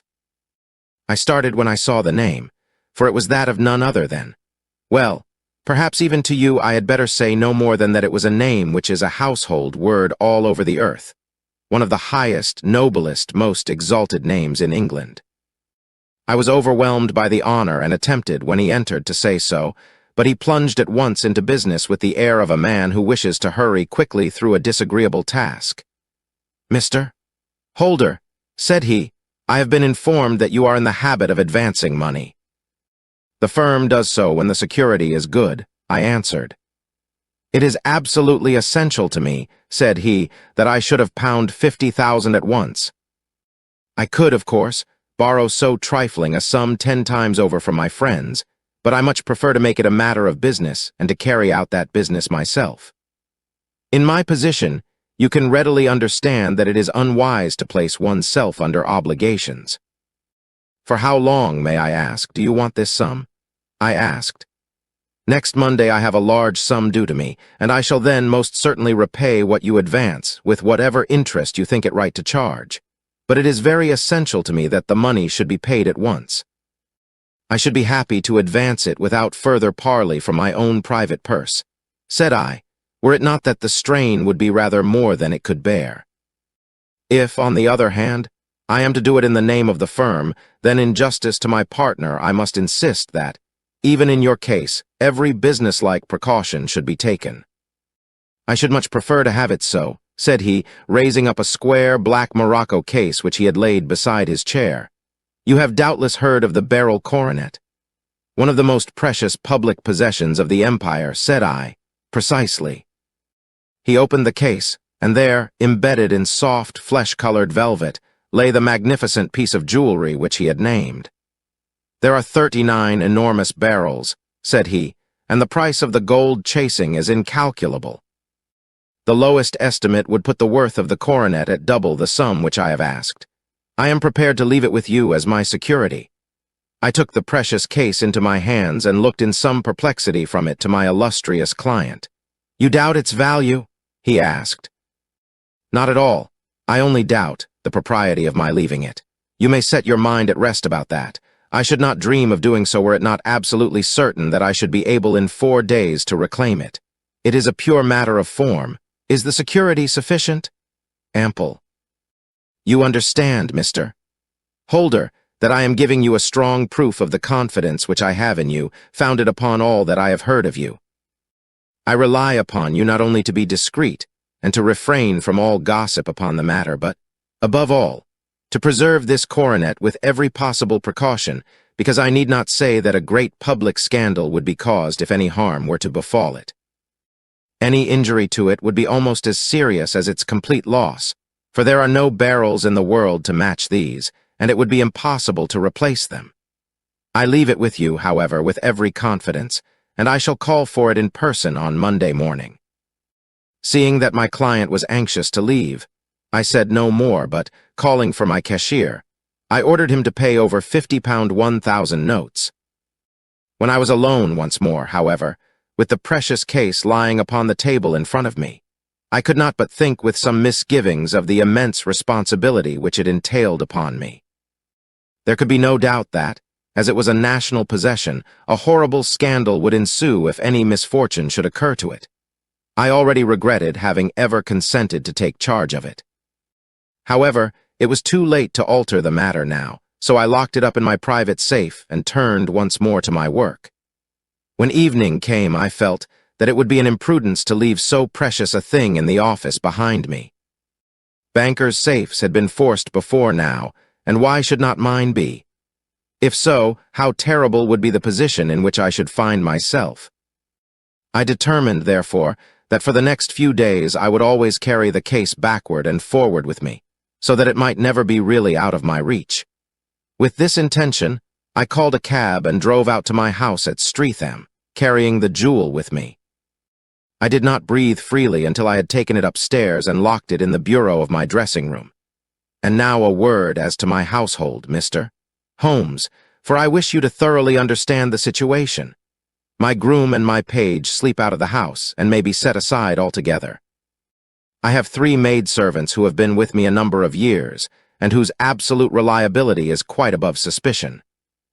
Another, Lucy Parr, the second waiting maid, has only been in my service a few months. She came with an excellent character, however, and has always given me satisfaction. She is a very pretty girl, and has attracted admirers who have occasionally hung about the place. That is the only drawback which we have found to her, but we believe her to be a thoroughly good girl in every way. So much for the servants. My family itself is so small that it will not take me long to describe it. I am a widower and have an only son, Arthur. He has been a disappointment to me, Mr. Holmes, a grievous disappointment. I have no doubt that I am myself to blame. People tell me that I have spoiled him. Very likely I have. When my dear wife died, I felt that he was all I had to love. I could not bear to see the smile fade even for a moment from his face. I have never denied him a wish.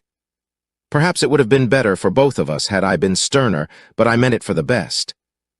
It was naturally my intention that he should succeed me in my business, but he was not of a business turn.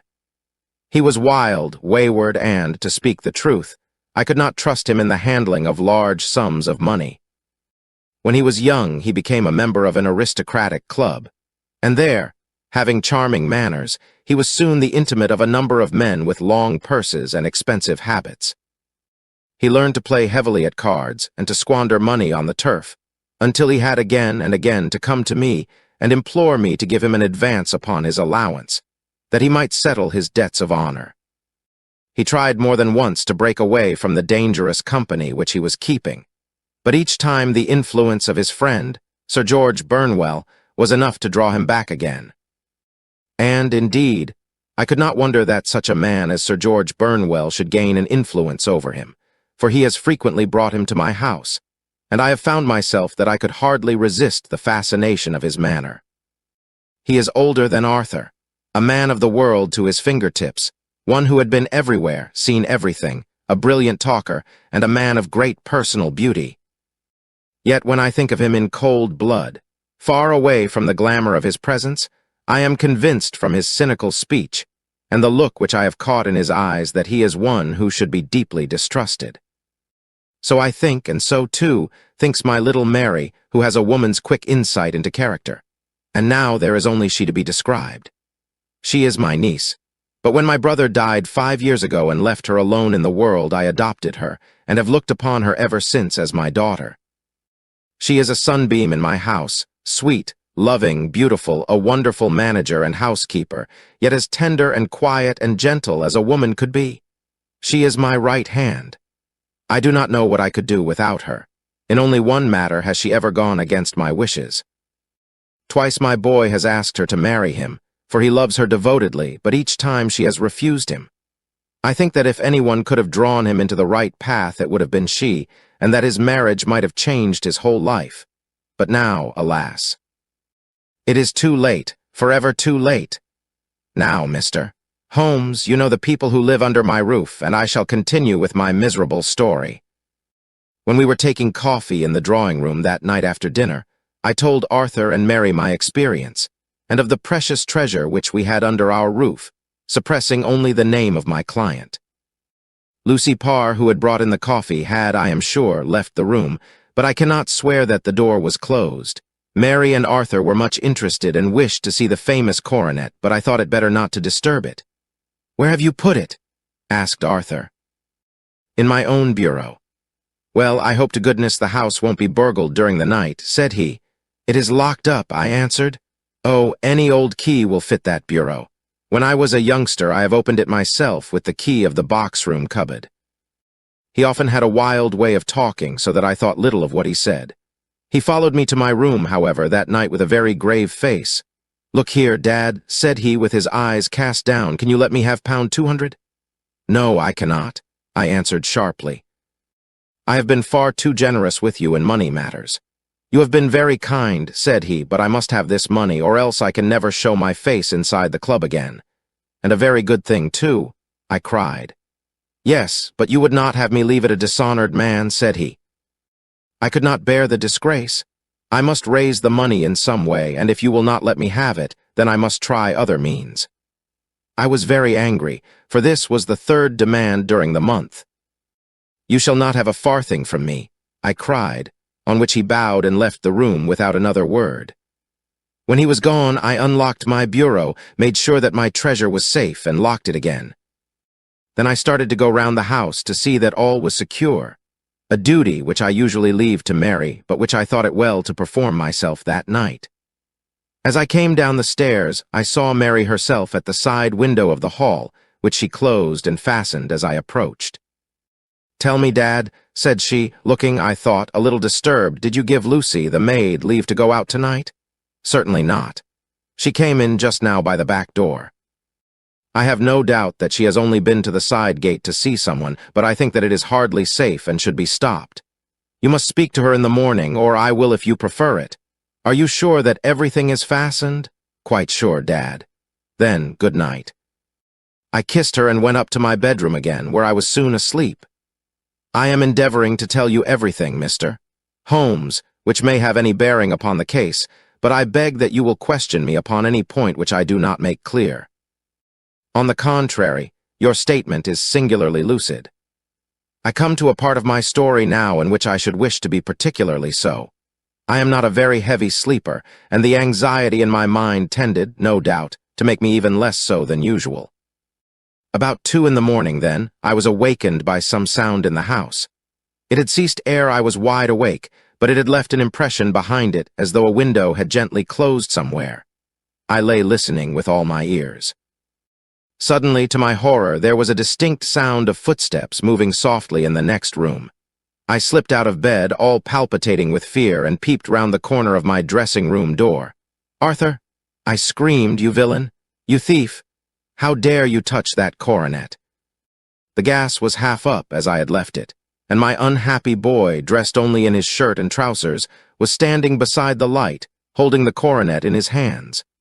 He appeared to be wrenching at it, or bending it with all his strength. At my cry, he dropped it from his grasp and turned as pale as death. I snatched it up and examined it. One of the gold corners, with 3 of the barrels in it, was missing. "You blackguard!" I shouted, beside myself with rage. "You have destroyed it! You have dishonored me forever! Where are the jewels which you have stolen?" "Stolen," he cried. "Yes, thief," I roared, shaking him by the shoulder. "There are none missing." "There cannot be any missing," said he. "There are 3 missing, and you know where they are." Must I call you a liar as well as a thief? Did I not see you trying to tear off another piece? "You have called me names enough," said he. "I will not stand it any longer.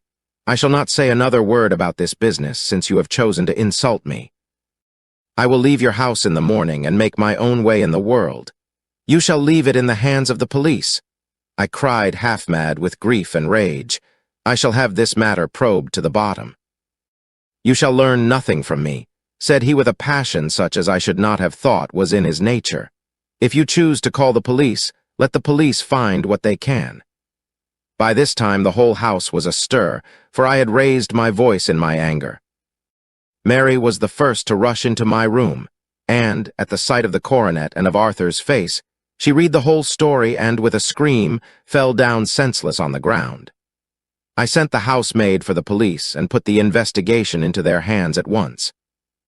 When the inspector and a constable entered the house, Arthur, who had stood sullenly with his arms folded, asked me whether it was my intention to charge him with theft. I answered that it had ceased to be a private matter, but had become a public one, since the ruined coronet was national property. I was determined that the law should have its way in everything. "At least," said he, "you will not have me arrested at once. It would be to your advantage as well as mine if I might leave the house for 5 minutes. That you may get away, or perhaps that you may conceal what you have stolen," said I. And then, realizing the dreadful position in which I was placed, I implored him to remember that not only my honor but that of one who was far greater than I was at stake, and that he threatened to raise a scandal which would convulse the nation. He might avert it all if he would but tell me what he had done with the 3 missing stones. "You may as well face the matter," said I. "You have been caught in the act, and no confession could make your guilt more heinous. If you but make such reparation as is in your power, by telling us where the barrels are, all shall be forgiven and forgotten." "Keep your forgiveness for those who ask for it," he answered, turning away from me with a sneer. I saw that he was too hardened for any words of mine to influence him. There was but one way for it. I called in the inspector and gave him into custody. A search was made at once, not only of his person but of his room, and of every portion of the house where he could possibly have concealed the gems. But no trace of them could be found, nor would the wretched boy open his mouth for all our persuasions and our threats. This morning he was removed to a cell, and I, after going through all the police formalities, have hurried round to you to implore you to use your skill in unraveling the matter. The police have openly confessed that they can at present make nothing of it. You may go to any expense which you think necessary. I have already offered a reward of £1,000. My God, what shall I do? I have lost my honor, my gems, and my son in one night. Oh, what shall I do?" He put a hand on either side of his head and rocked himself to and fro, droning to himself like a child whose grief has got beyond words. Sherlock Holmes sat silent for some few minutes, with his brows knitted and his eyes fixed upon the fire. "Do you receive much company?" he asked. "None save my partner with his family and an occasional friend of Arthur's. Sir George Burnwell has been several times lately. No one else, I think. Do you go out much in society?" "Arthur does. Mary and I stay at home. We neither of us care for it." "That is unusual in a young girl." "She is of a quiet nature. Besides, she is not so very young. She is 24. This matter, from what you say, seems to have been a shock to her also." "Terrible. She is even more affected than I. You have neither of you any doubt as to your son's guilt." "How can we have when I saw him with my own eyes with the coronet in his hands? I hardly consider that a conclusive proof. Was the remainder of the coronet at all injured?" "Yes, it was twisted. Do you not think, then, that he might have been trying to straighten it? God bless you. You are doing what you can for him and for me, but it is too heavy a task. What was he doing there at all? If his purpose were innocent, why did he not say so?" "Precisely. And if it were guilty, why did he not invent a lie? His silence appears to me to cut both ways. There are several singular points about the case. What did the police think of the noise which awoke you from your sleep?" "They considered that it might be caused by Arthur's closing his bedroom door." "A likely story. As if a man bent on felony would slam his door so as to wake a household. What did they say, then, of the disappearance of these gems? They are still sounding the planking and probing the furniture in the hope of finding them. Have they thought of looking outside the house?" "Yes, they have shown extraordinary energy. The whole garden has already been minutely examined." "Now, my dear sir," said Holmes, "is it not obvious to you now that this matter really strikes very much deeper than either you or the police were at first inclined to think? It appeared to you to be a simple case. To me it seems exceedingly complex. Consider what is involved by your theory.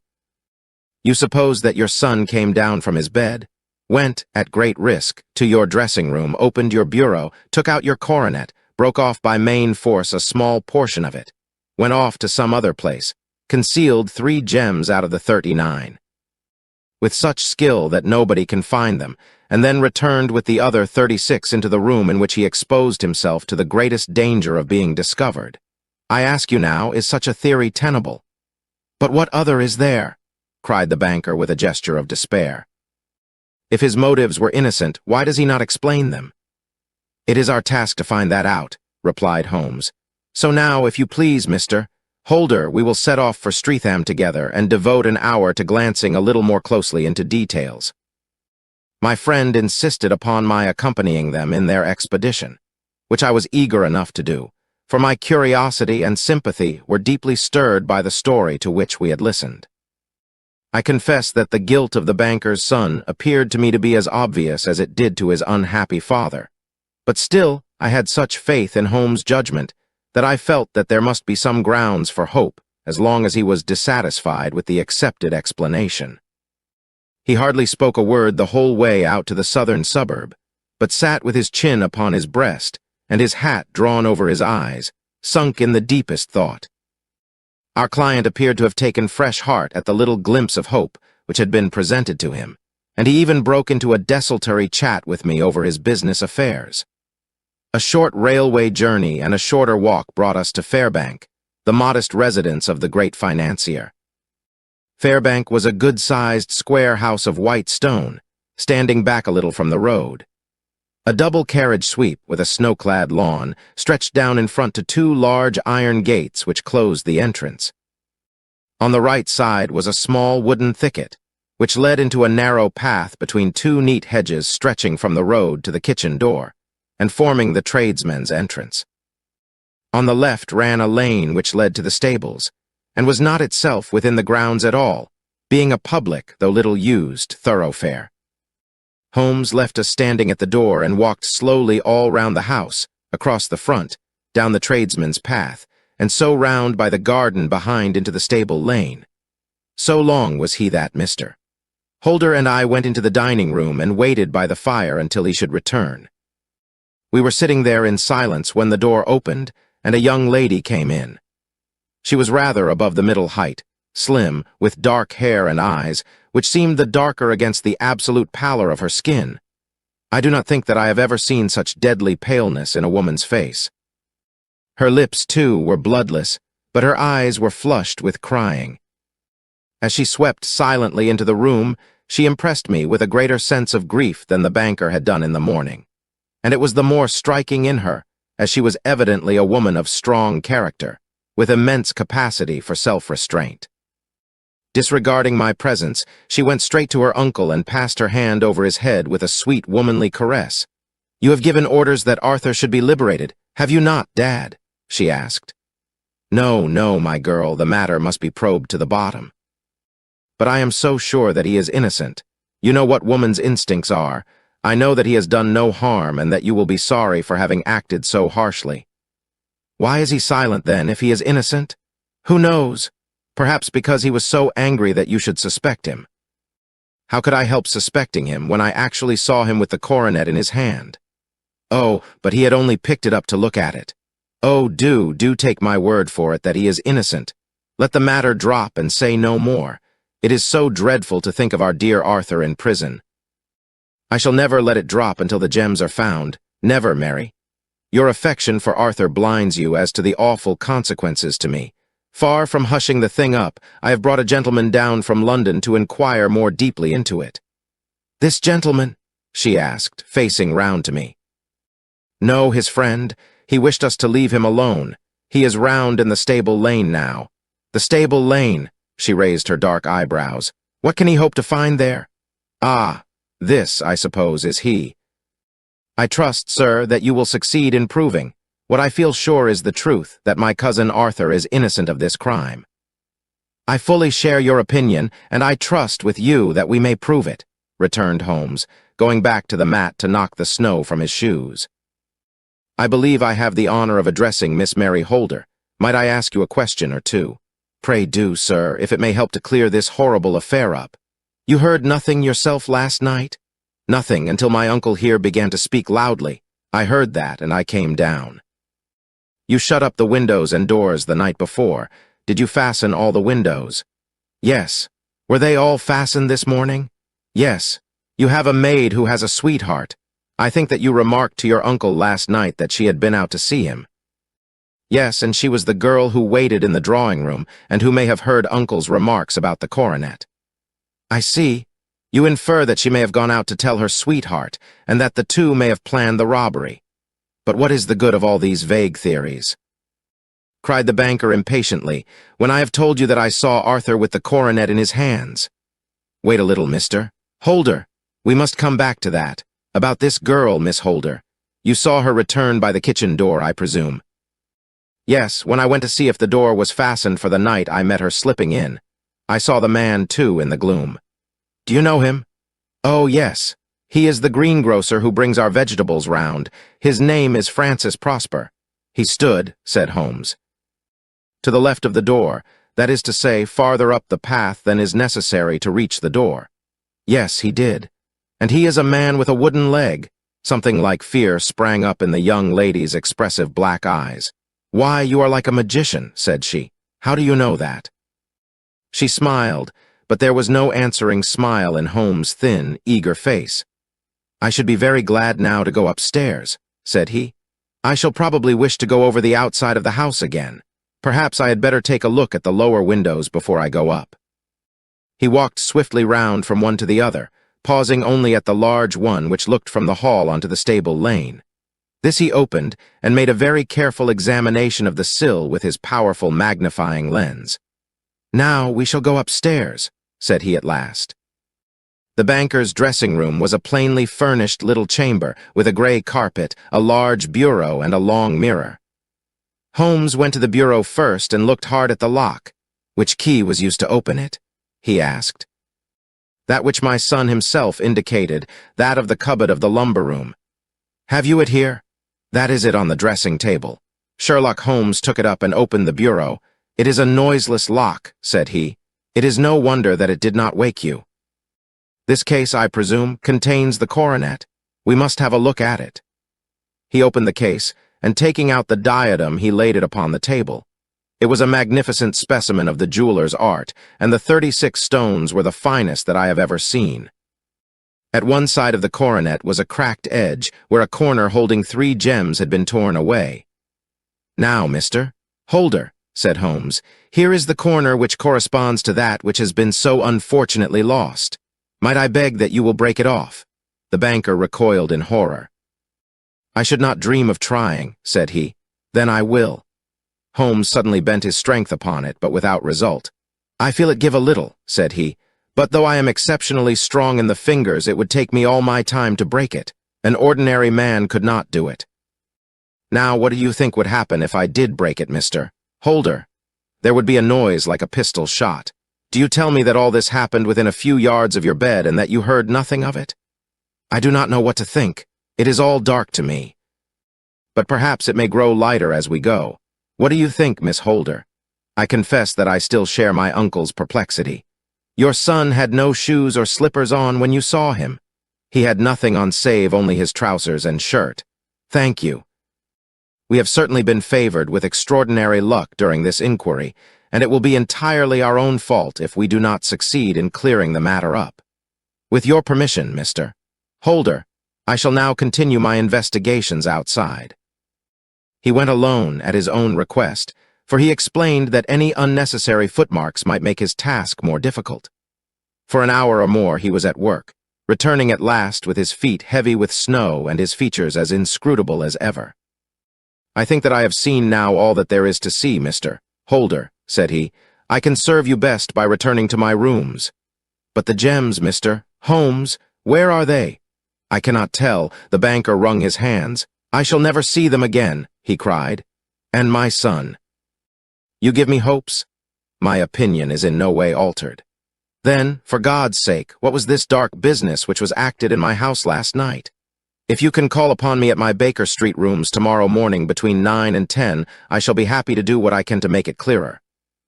I understand that you give me carte blanche to act for you, provided only that I get back the gems, and that you place no limit on the sum I may draw. I would give my fortune to have them back. Very good. I shall look into the matter between this and then. Goodbye. It is just possible that I may have to come over here again before evening. It was obvious to me that my companion's mind was now made up about the case, although what his conclusions were was more than I could even dimly imagine. Several times during our homeward journey, I endeavored to sound him upon the point, but he always glided away to some other topic, until at last I gave it over in despair. It was not yet 3 when we found ourselves in our rooms once more. He hurried to his chamber and was down again in a few minutes dressed as a common loafer. With his collar turned up, his shiny, seedy coat, his red cravat, and his worn boots, he was a perfect sample of the class. "I think that this should do," said he, glancing into the glass above the fireplace. "I only wish that you could come with me, Watson, but I fear that it won't do. I may be on the trail in this matter, or I may be following a will-o'-the-wisp, but I shall soon know which it is. I hope that I may be back in a few hours." He cut a slice of beef from the joint upon the sideboard, sandwiched it between 2 rounds of bread, and thrusting this rude meal into his pocket, he started off upon his expedition. I had just finished my tea when he returned, evidently in excellent spirits, swinging an old elastic-sided boot in his hand. He chucked it down into a corner and helped himself to a cup of tea. "I only looked in as I passed," said he. "I am going right on." "Where to?" "Oh, to the other side of the West End. It may be some time before I get back. Don't wait up for me in case I should be late." "How are you getting on?" "Oh, so-so. Nothing to complain of. I have been out to Streatham since I saw you last, but I did not call at the house. It is a very sweet little problem, and I would not have missed it for a good deal. However, I must not sit gossiping here, but must get these disreputable clothes off and return to my highly respectable self." I could see by his manner that he had stronger reasons for satisfaction than his words alone would imply. His eyes twinkled, and there was even a touch of color upon his sallow cheeks. He hastened upstairs, and a few minutes later I heard the slam of the hall door, which told me that he was off once more upon his congenial hunt. I waited until midnight, but there was no sign of his return, so I retired to my room. It was no uncommon thing for him to be away for days and nights on end when he was hot upon a scent, so that his lateness caused me no surprise. I do not know at what hour he came in, but when I came down to breakfast in the morning he was with a cup of coffee in one hand and the paper in the other, as fresh and trim as possible. "You will excuse my beginning without you, Watson," said he. "But you remember that our client has rather an early appointment this morning." "Why, it is after 9 now," I answered. "I should not be surprised if that were he. I thought I heard a ring." It was, indeed, our friend the financier. I was shocked by the change which had come over him, for his face, which was naturally of a broad and massive mold, was now pinched and fallen in, while his hair seemed to me at least a shade whiter. He entered with a weariness and lethargy which was even more painful than his violence of the morning before, and he dropped heavily into the armchair which I pushed forward for him. "I do not know what I have done to be so severely tried," said he. "Only 2 days ago I was a happy and prosperous man without a care in the world. Now I am left to a lonely and dishonored age. One sorrow comes close upon the heels of another. My niece, Mary, has deserted me." "Deserted you?" "Yes. Her bed this morning had not been slept in, her room was empty, and a note for me lay upon the hall table. I had said to her last night, in sorrow and not in anger, that if she had married my boy, all might have been well with him. Perhaps it was thoughtless of me to say so. It is to that remark that she refers in this note. My dearest uncle, I feel that I have brought trouble upon you, and that if I had acted differently, this terrible misfortune might never have occurred. I cannot, with this thought in my mind, ever again be happy under your roof, and I feel that I must leave you forever. Do not worry about my future, for that is provided for, and, above all, do not search for me, for it will be fruitless labor and an ill service to me. In life or in death, I am ever your loving, Mary." What could she mean by that note, Mr. Holmes? Do you think it points to suicide? No, no, nothing of the kind. It is perhaps the best possible solution. I trust, Mr. Holder, that you are nearing the end of your troubles. Ha! You say so. You have heard something, Mr. Holmes. You have learned something. Where are the gems? You would not think pound 1,000 apiece an excessive sum for them. I would pay 10. That would be unnecessary. 3,000 will cover the matter. And there is a little reward, I fancy. Have you your checkbook? Here is a pen. Better make it out for pound 4,000. With a dazed face, the banker made out the required check. Holmes walked over to his desk, took out a little triangular piece of gold with 3 gems in it, and threw it down upon the table. With a shriek of joy, our client clutched it up. "You have it," he gasped. "I am saved. I am saved." The reaction of joy was as passionate as his grief had been, and he hugged his recovered gems to his bosom. "There is one other thing you owe, Mr. Holder," said Sherlock Holmes rather sternly. "Oh," he caught up a pen, "name the sum and I will pay it." "No, the debt is not to me. You owe a very humble apology to that noble lad, your son, who has carried himself in this matter as I should be proud to see my own son do, should I ever chance to have one. Then it was not Arthur who took them. I told you yesterday, and I repeat today, that it was not." "You are sure of it? Then let us hurry to him at once to let him know that the truth is known. He knows it already. When I had cleared it all up, I had an interview with him, and finding that he would not tell me the story, I told it to him, on which he had to confess that I was right and to add the very few details which were not yet quite clear to me. Your news of this morning, however, may open his lips. For heaven's sake, tell me then, what is this extraordinary mystery?" "I will do so, and I will show you the steps by which I reached it. And let me say to you first, that which it is hardest for me to say and for you to hear. There has been an understanding between Sir George Burnwell and your niece Mary.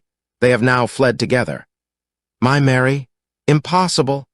"It is unfortunately more than possible, it is certain. Neither you nor your son knew the true character of this man when you admitted him into your family circle. He is one of the most dangerous men in England, a ruined gambler, an absolutely desperate villain, a man without heart or conscience. Your niece knew nothing of such men. When he breathed his vows to her, as he had done to 100 before her, she flattered herself that she alone had touched his heart. The devil knows best what he said, but at least she became his tool and was in the habit of seeing him nearly every evening. I cannot, and I will not, believe it," cried the banker with an ashen face. "I will tell you, then, what occurred in your house last night. Your niece, when you had, as she thought, gone to your room, slipped down and talked to her lover through the window which leads into the stable lane. His footmarks had pressed right through the snow, so long had he stood there. She told him of the coronet. His wicked lust for gold kindled at the news, and he bent her to his will. I have no doubt that she loved you, but there are women in whom the love of a lover extinguishes all other loves, and I think that she must have been one. She had hardly listened to his instructions when she saw you coming downstairs, on which she closed the window rapidly, and told you about one of the servants' escapade with her wooden-legged lover, which was all perfectly true. Your boy, Arthur, went to bed after his interview with you, but he slept badly on account of his uneasiness about his club debts. In the middle of the night, he heard a soft tread pass his door, so he rose and, looking out, was surprised to see his cousin walking very stealthily along the passage until she disappeared into your dressing room. Petrified with astonishment, the lad slipped on some clothes and waited there in the dark to see what would come of this strange affair. Presently she emerged from the room again, and in the light of the passage lamp, your son saw that she carried the precious coronet in her hands. She passed down the stairs, and he, thrilling with horror, ran along and slipped behind the curtain near your door, whence he could see what passed in the hall beneath. He saw her stealthily open the window, hand out the coronet to someone in the gloom, and then closing it once more hurry back to her room, passing quite close to where he stood hid behind the curtain. As long as she was on the scene, he could not take any action without a horrible exposure of the woman whom he loved. But the instant that she was gone, he realized how crushing a misfortune this would be for you, and how all-important it was to set it right. He rushed down, just as he was, in his bare feet, opened the window, sprang out into the snow, and ran down the lane, where he could see a dark figure in the moonlight. Sir George Burnwell tried to get away, but Arthur caught him, and there was a struggle between them, your lad tugging at one side of the coronet and his opponent at the other. In the scuffle, your son struck Sir George and cut him over the eye. Then something suddenly snapped, and your son, finding that he had the coronet in his hands, rushed back, closed the window, ascended to your room, and had just observed that the coronet had been twisted in the struggle and was endeavoring to straighten it when you appeared upon the scene. Is it possible? Gasped the banker. You then roused his anger by calling him names at a moment when he felt that he had deserved your warmest thanks. He could not explain the true state of affairs without betraying one who certainly deserved little enough consideration at his hands. He took the more chivalrous view, however, and preserved her secret. And that was why she shrieked and fainted when she saw the coronet, cried Mr. Holder. Oh, my God, what a blind fool I have been, and is asking to be allowed to go out for 5 minutes. The dear fellow wanted to see if the missing piece were at the scene of the struggle. How cruelly I have misjudged him. When I arrived at the house, continued Holmes, I at once went very carefully round it to observe if there were any traces in the snow which might help me. I knew that none had fallen since the evening before, and also that there had been a strong frost to preserve impressions. I passed along the tradesman's path, but found it all trampled down and indistinguishable. Just beyond it, however, at the far side of the kitchen door, a woman had stood and talked with a man, whose round impressions on one side showed that he had a wooden leg. I could even tell that they had been disturbed, for the woman had run back swiftly to the door, as was shown by the deep toe and light heel marks, while Wooden Leg had waited a little, and then had gone away. I thought at the time that this might be the maid and her sweetheart, of whom you had already spoken to me, and inquiry showed it was so. I passed round the garden without seeing anything more than random tracks, which I took to be the police. But when I got into the stable lane, a very long and complex story was written in the snow in front of me. There was a double line of tracks of a booted man, and a second double line which I saw with delight belonged to a man with naked feet. I was at once convinced from what you had told me that the latter was your son. The first had walked both ways, but the other had run swiftly, and as his tread was marked in places over the depression of the boot, it was obvious that he had passed after the other. I followed them up, and found they led to the hall window, where Boots had worn all the snow away while waiting. Then I walked to the other end, which was 100 yards or more down the lane. I saw where Boots had faced round, where the snow was cut up as though there had been a struggle, and, finally, where a few drops of blood had fallen, to show me that I was not mistaken. Boots had then run down the lane, and another little smudge of blood showed that it was he who had been hurt. When he came to the high road at the other end, I found that the pavement had been cleared, so there was an end to that clue. On entering the house, however, I examined, as you remember, the sill and framework of the hall window with my lens, and I could at once see that someone had passed out. I could distinguish the outline of an instep where the wet foot had been placed in coming in. I was then beginning to be able to form an opinion as to what had occurred. A man had waited outside the window. Someone had brought the gems. The deed had been overseen by your son. He had pursued the thief, had struggled with him. They had each tugged at the coronet, their united strength causing injuries which neither alone could have effected. He had returned with the prize, but had left a fragment in the grasp of his opponent. So far I was clear. The question now was, who was the man, and who was it brought him the coronet? It is an old maxim of mine that when you have excluded the impossible, whatever remains, however improbable, must be the truth. Now, I knew that it was not you who had brought it down, so there only remained your niece and the maids. But if it were the maids, why should your son allow himself to be accused in their place? There could be no possible reason. As he loved his cousin, however, there was an excellent explanation why he should retain her secret, the more so as the secret was a disgraceful one. When I remembered that you had seen her at that window, and how she had fainted on seeing the coronet again, my conjecture became a certainty. And who could it be who was her confederate? A lover, evidently, for who else could outweigh the love and gratitude which she must feel to you? I knew that you went out little, and that your circle of friends was a very limited one, but among them was Sir George Burnwell. I had heard of him before as being a man of evil reputation among women. It must have been he who wore those boots and retained the missing gems. Even though he knew that Arthur had discovered him, he might still flatter himself that he was safe, for the lad could not say a word without compromising his own family. Well, your own good sense will suggest what measures I took next. I went in the shape of a loafer to Sir George's house, managed to pick up an acquaintance with his valet, learned that his master had cut his head the night before, and, finally, at the expense of 6 shillings, made all sure by buying a pair of his cast-off shoes. With these I journeyed down to Streatham and saw that they exactly fitted the tracks. "I saw an ill-dressed vagabond in the lane yesterday evening," said Mr. Holder. "Precisely. It was I. I found that I had my man, so I came home and changed my clothes. It was a delicate part which I had to play then, for I saw that a prosecution must be avoided to avert scandal, and I knew that so astute a villain would see that our hands were tied in the matter. I went and saw him. At first, of course, he denied everything. But when I gave him every particular that had occurred, he tried to bluster and took down a life-preserver from the wall.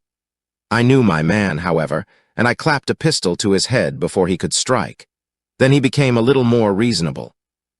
I told him that we would give him a price for the stones he held, £1,000 apiece. That brought out the first signs of grief that he had shown.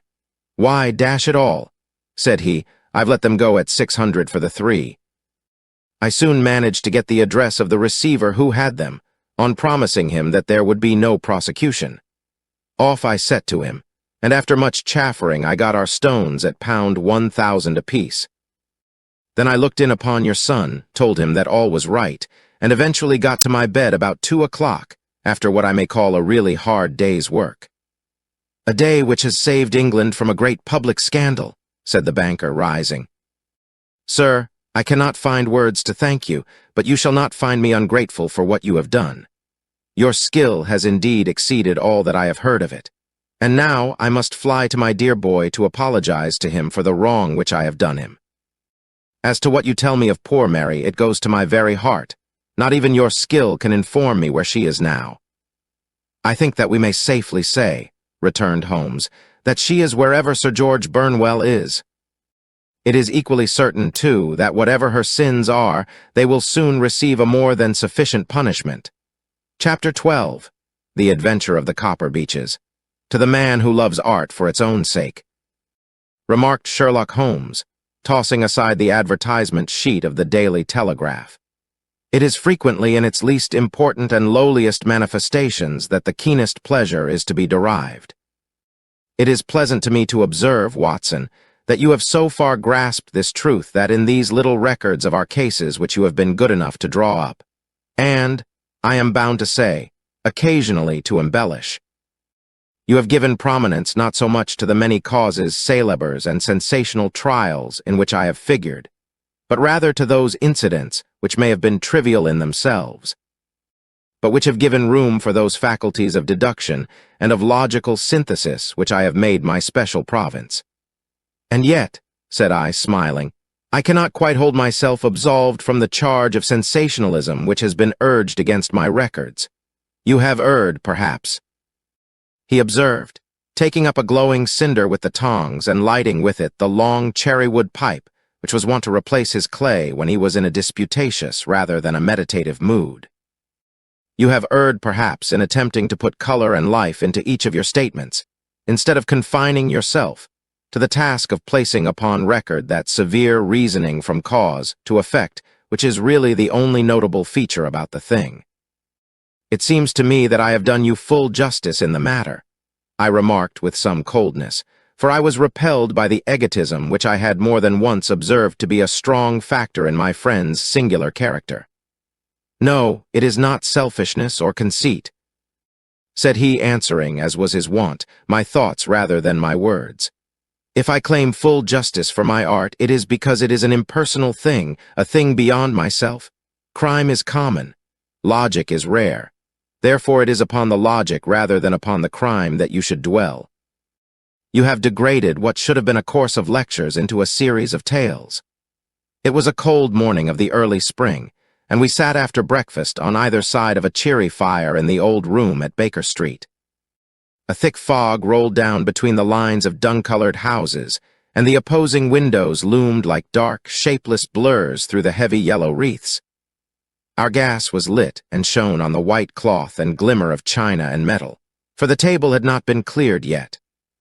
Sherlock Holmes had been silent all the morning, dipping continuously into the advertisement columns of a succession of papers until at last, having apparently given up his search, he had emerged in no very sweet temper to lecture me upon my literary shortcomings.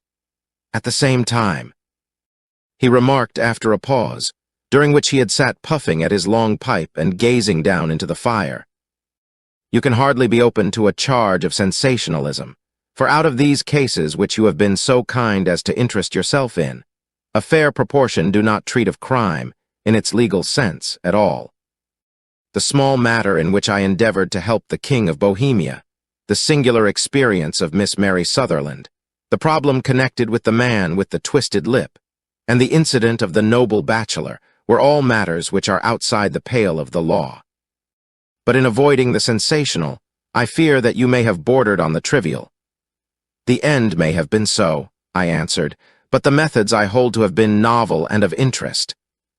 Pshaw, my dear fellow, what do the public, the great unobservant public, who could hardly tell a weaver by his tooth or a compositor by his left thumb, care about the finer shades of analysis and deduction? But indeed, if you are trivial, I cannot blame you, for the days of the great cases are past. Man, or at least criminal man, has lost all enterprise and originality. As to my own little practice, it seems to be degenerating into an agency for recovering lost lead pencils and giving advice to young ladies from boarding schools. I think that I have touched bottom at last, however. This note I had this morning marks my 0 point, I fancy. Rate it. He tossed a crumpled letter across to me. It was dated from Montague Place upon the preceding evening and ran thus. Dear Mr. Holmes, I am very anxious to consult you as to whether I should or should not accept a situation which has been offered to me as governess. I shall call at 10:30 tomorrow if I do not inconvenience you. Yours faithfully, Violet Hunter. Do you know the young lady? I asked. Not I. It is 10:30 now. Yes, and I have no doubt that is her ring. It may turn out to be of more interest than you think. You remember that the affair of the blue carbuncle, which appeared to be a mere whim at first, developed into a serious investigation. It may be so in this case also. Well, let us hope so. But our doubts will very soon be solved, for here, unless I am much mistaken, is the person in question. As he spoke, the door opened, and a young lady entered the room. She was plainly but neatly dressed, with a bright, quick face, freckled like a plover's egg, and with the brisk manner of a woman who has had her own way to make in the world. You will excuse my troubling you, I am sure, said she, as my companion rose to greet her. But I have had a very strange experience, and as I have no parents or relations of any sort from whom I could ask advice, I thought that perhaps you would be kind enough to tell me what I should do. Pray take a seat, Miss Hunter. I shall be happy to do anything that I can to serve you. I could see that Holmes was favorably impressed by the manner and speech of his new client.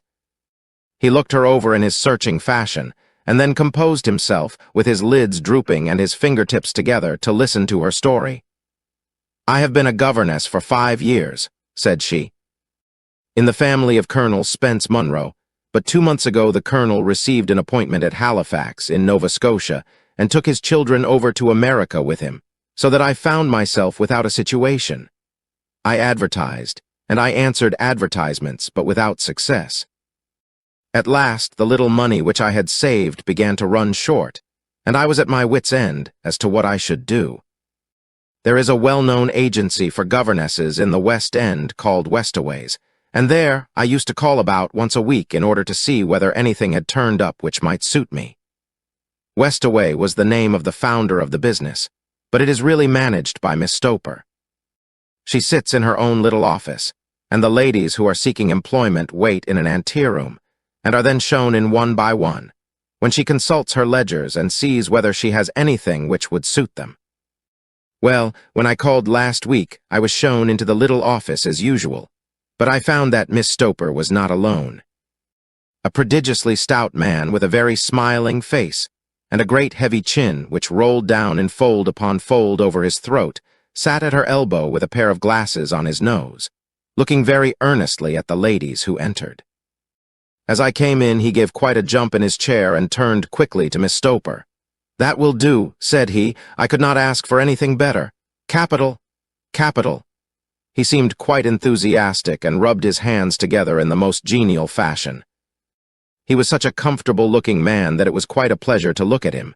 "You are looking for a situation, miss?" he asked. "Yes, sir, as governess?" "Yes, sir, and what salary do you ask?" "I had £4 a month in my last place with Colonel Spence Munro." "Oh, tut, tut! Sweating! Rank sweating!" he cried, throwing his fat hands out into the air like a man who is in a boiling passion. "How could anyone offer so pitiful a sum to a lady with such attractions and accomplishments?" "My accomplishments, sir, may be less than you imagine," said I. "A little French, a little German, music and drawing, tut, tut," he cried. "This is all quite beside the question. The point is, have you or have you not the bearing and deportment of a lady? There it is in a nutshell. If you have not, you are not fitted for the rearing of a child who may some day play a considerable part in the history of the country. But if you have, why then, how could any gentleman ask you to condescend to accept anything under the 3 figures? Your salary with me, madam, would commence at £100 a year. You may imagine, Mr. Holmes, that to me, destitute as I was, such an offer seemed almost too good to be true. The gentleman, however, seeing perhaps the look of incredulity upon my face, opened a pocketbook and took out a note. "It is also my custom," said he, smiling in the most pleasant fashion until his eyes were just 2 little shining slits amid the white creases of his face, "to advance to my young ladies half their salary beforehand, so that they may meet any little expenses of their journey and their wardrobe." It seemed to me that I had never met so fascinating and so thoughtful a man. As I was already in debt to my tradesmen, the advance was a great convenience, and yet there was something unnatural about the whole transaction which made me wish to know a little more before I quite committed myself. "May I ask where you live, sir?" said I. "Hampshire. Charming rural place. The Copper Beeches 5 miles on the far side of Winchester. It is the most lovely country, my dear young lady, and the dearest old country house. And my duties, sir. I should be glad to know what they would be. 1 child, 1 dear little romper just 6 years old. Oh, if you could see him killing cockroaches with a slipper. Smack, smack, smack. 3 gone before you could wink." He leaned back in his chair and laughed his eyes into his head again. I was a little startled at the nature of the child's amusement, but the father's laughter made me think that perhaps he was joking. "My sole duties, then," I asked, "are to take charge of a single child." "No, no, not the sole, not the sole, my dear young lady," he cried. "Your duty would be, as I am sure your good sense would suggest, to obey any little commands my wife might give, provided always that they were such commands as a lady might with propriety obey. You see no difficulty, heh? I should be happy to make myself useful. Quite so. In dress now, for example, we are fatty people, you know, fatty but kind-hearted. If you were asked to wear any dress which we might give you, you would not object to our little whim. Heh." "No," said I, considerably astonished at his words. "Or to sit here or sit there, that would not be offensive to you." "Oh, no, or to cut your hair quite short before you come to us." I could hardly believe my ears. "As you may observe, Mr. Holmes, my hair is somewhat luxuriant and of a rather peculiar tint of chestnut. It has been considered artistic. I could not dream of sacrificing it in this offhand fashion."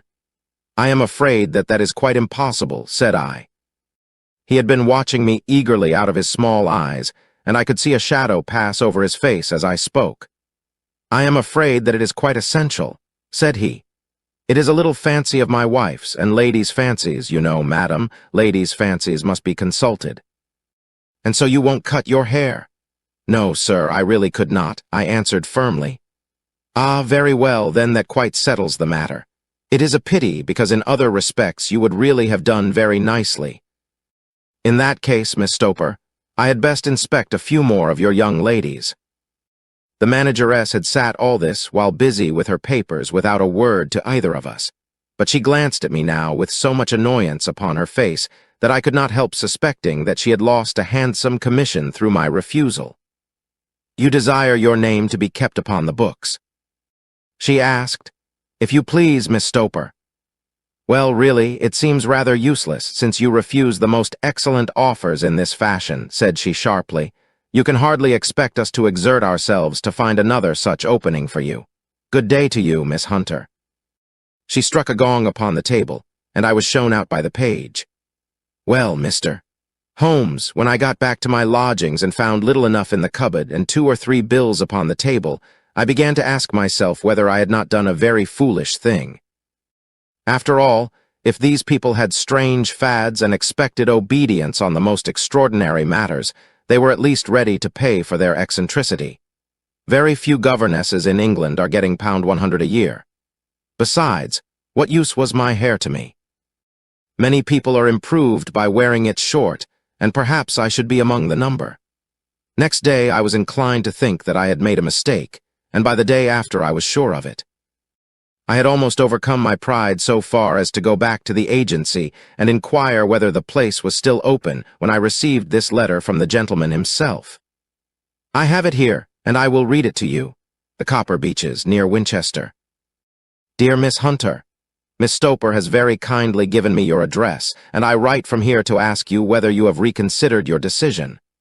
My wife is very anxious that you should come, for she has been much attracted by my description of you.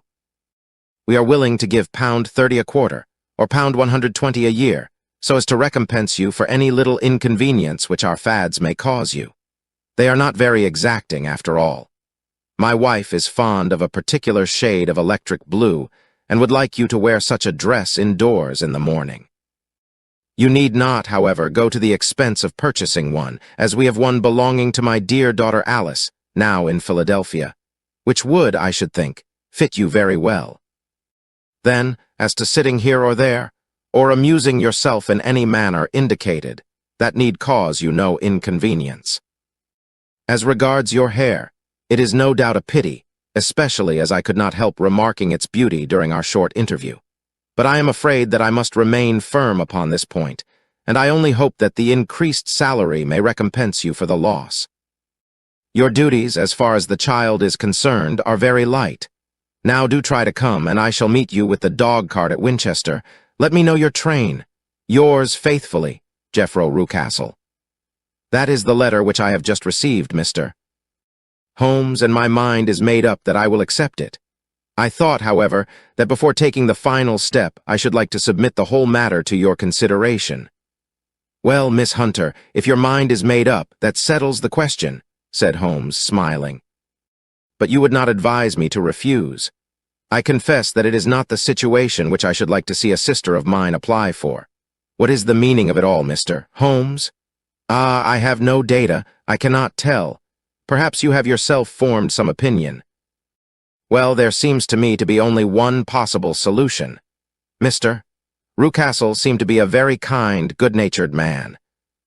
Is it not possible that his wife is a lunatic, that he desires to keep the matter quiet for fear she should be taken to an asylum, and that he humors her fancies in every way in order to prevent an outbreak? That is a possible solution. In fact, as matters stand, it is the most probable one. But in any case, it does not seem to be a nice household for a young lady. But the money, Mr.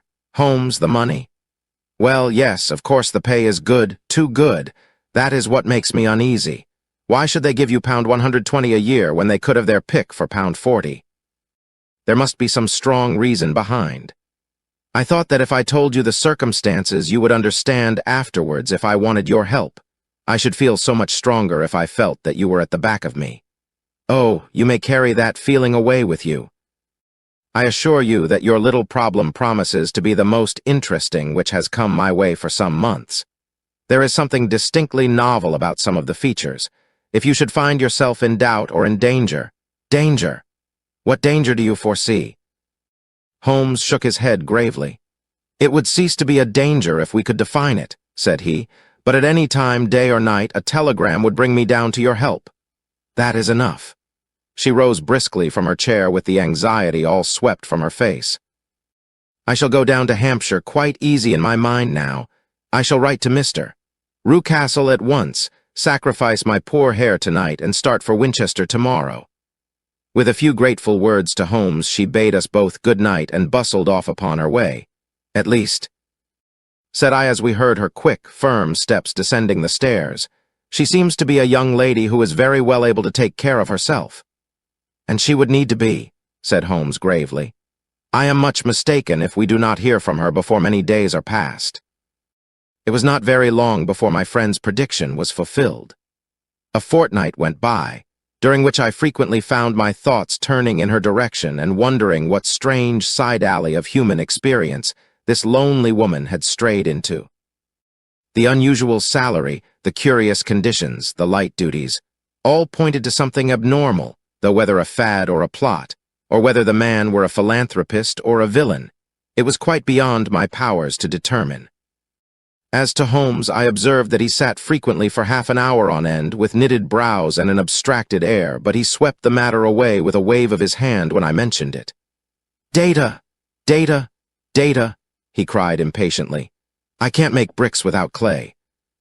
And yet, he would always wind up by muttering that no sister of his should ever have accepted such a situation. The telegram which we eventually received came late one night just as I was thinking of turning in, and Holmes was settling down to one of those all-night chemical researches which he frequently indulged in. When I would leave him stooping over a retort and a test tube at night, and find him in the same position when I came down to breakfast in the morning. He opened the yellow envelope, and then, glancing at the message, threw it across to me. "Just look up the trains in Bradshaw," said he, and turned back to his chemical studies. The summons was a brief and urgent one. "Please be at the Black Swan Hotel at Winchester at midday tomorrow," it said. "Do come. I am at my wit's end. Hunter." "Will you come with me?" asked Holmes, glancing up. "I should wish to." "Just look it up, then." "There is a train at 9:30, said I, glancing over my Bradshaw. "It is due at Winchester at 11:30. That will do very nicely. Then perhaps I had better postpone my analysis of the acetones, as we may need to be at our best in the morning." By 11 o'clock the next day, we were well upon our way to the old English capital. Holmes had been buried in the morning papers all the way down, but after we had passed the Hampshire border, he threw them down and began to admire the scenery. It was an ideal spring day, a light blue sky, flecked with little fleecy white clouds drifting across from west to east.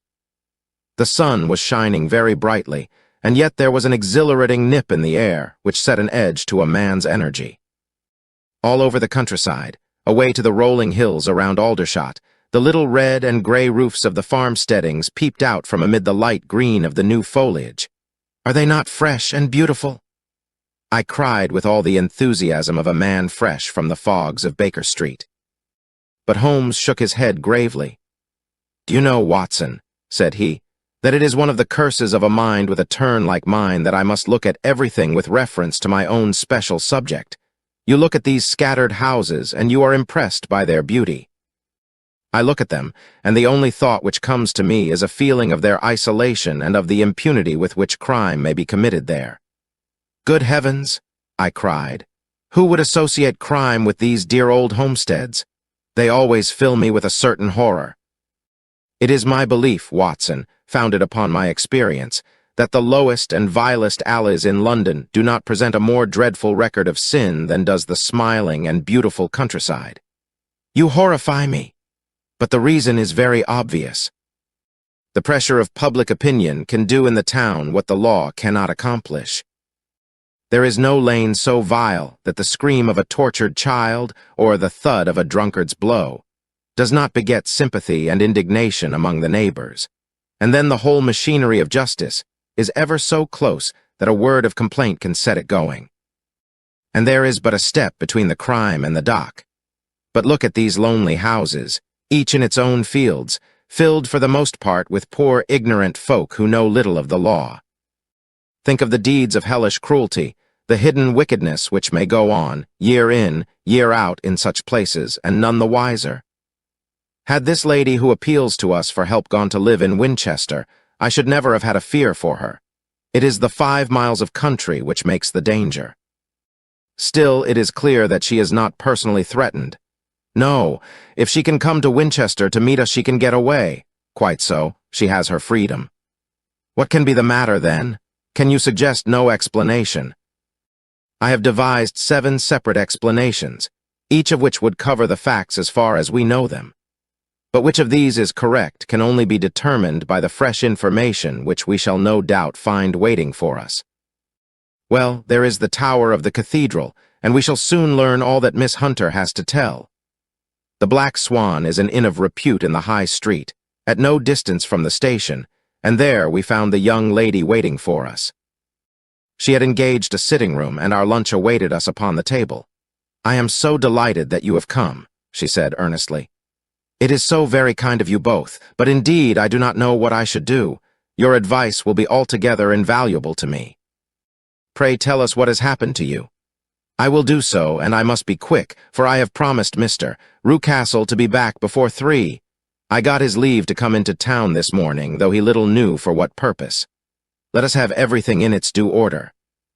Holmes thrust his long, thin legs out towards the fire and composed himself to listen. "In the first place, I may say that I have met, on the whole, with no actual ill-treatment from Mr. and Mrs. Rucastle. It is only fair to them to say that. But I cannot understand them, and I am not easy in my mind about them." "What can you not understand?" "Their reasons for their conduct, but you shall have it all just as it occurred. When I came down, Mr. Rucastle met me here and drove me in his dog-cart to the Copper Beeches. It is, as he said, beautifully situated, but it is not beautiful in itself, for it is a large square block of a house, whitewashed, but all stained and streaked with damp and bad weather. There are grounds round it, woods on 3 sides, and on the 4th a field which slopes down to the Southampton High Road, which curves past about 100 yards from the front door. This ground in front belongs to the house, but the woods all round are part of Lord Southerton's preserves. A clump of copper beeches immediately in front of the hall door has given its name to the place. I was driven over by my employer, who was as amiable as ever, and was introduced by him that evening to his wife and the child.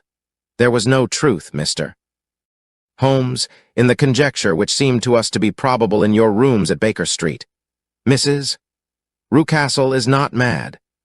I found her to be a silent, pale-faced woman, much younger than her husband, not more than 30, I should think, while he can hardly be less than 45. From their conversation, I have gathered that they have been married about 7 years, that he was a widower, and that his only child by the first wife was the daughter who has gone to Philadelphia. Mr. Rucastle told me in private that the reason why she had left them was that she had an unreasoning aversion to her stepmother. As the daughter could not have been less than 20, I can quite imagine that her position must have been uncomfortable with her father's young wife. Mrs. Rucastle seemed to me to be colorless in mind as well as in feature. She impressed me neither favorably nor the reverse. She was a nonentity. It was easy to see that she was passionately devoted both to her husband and to her little son.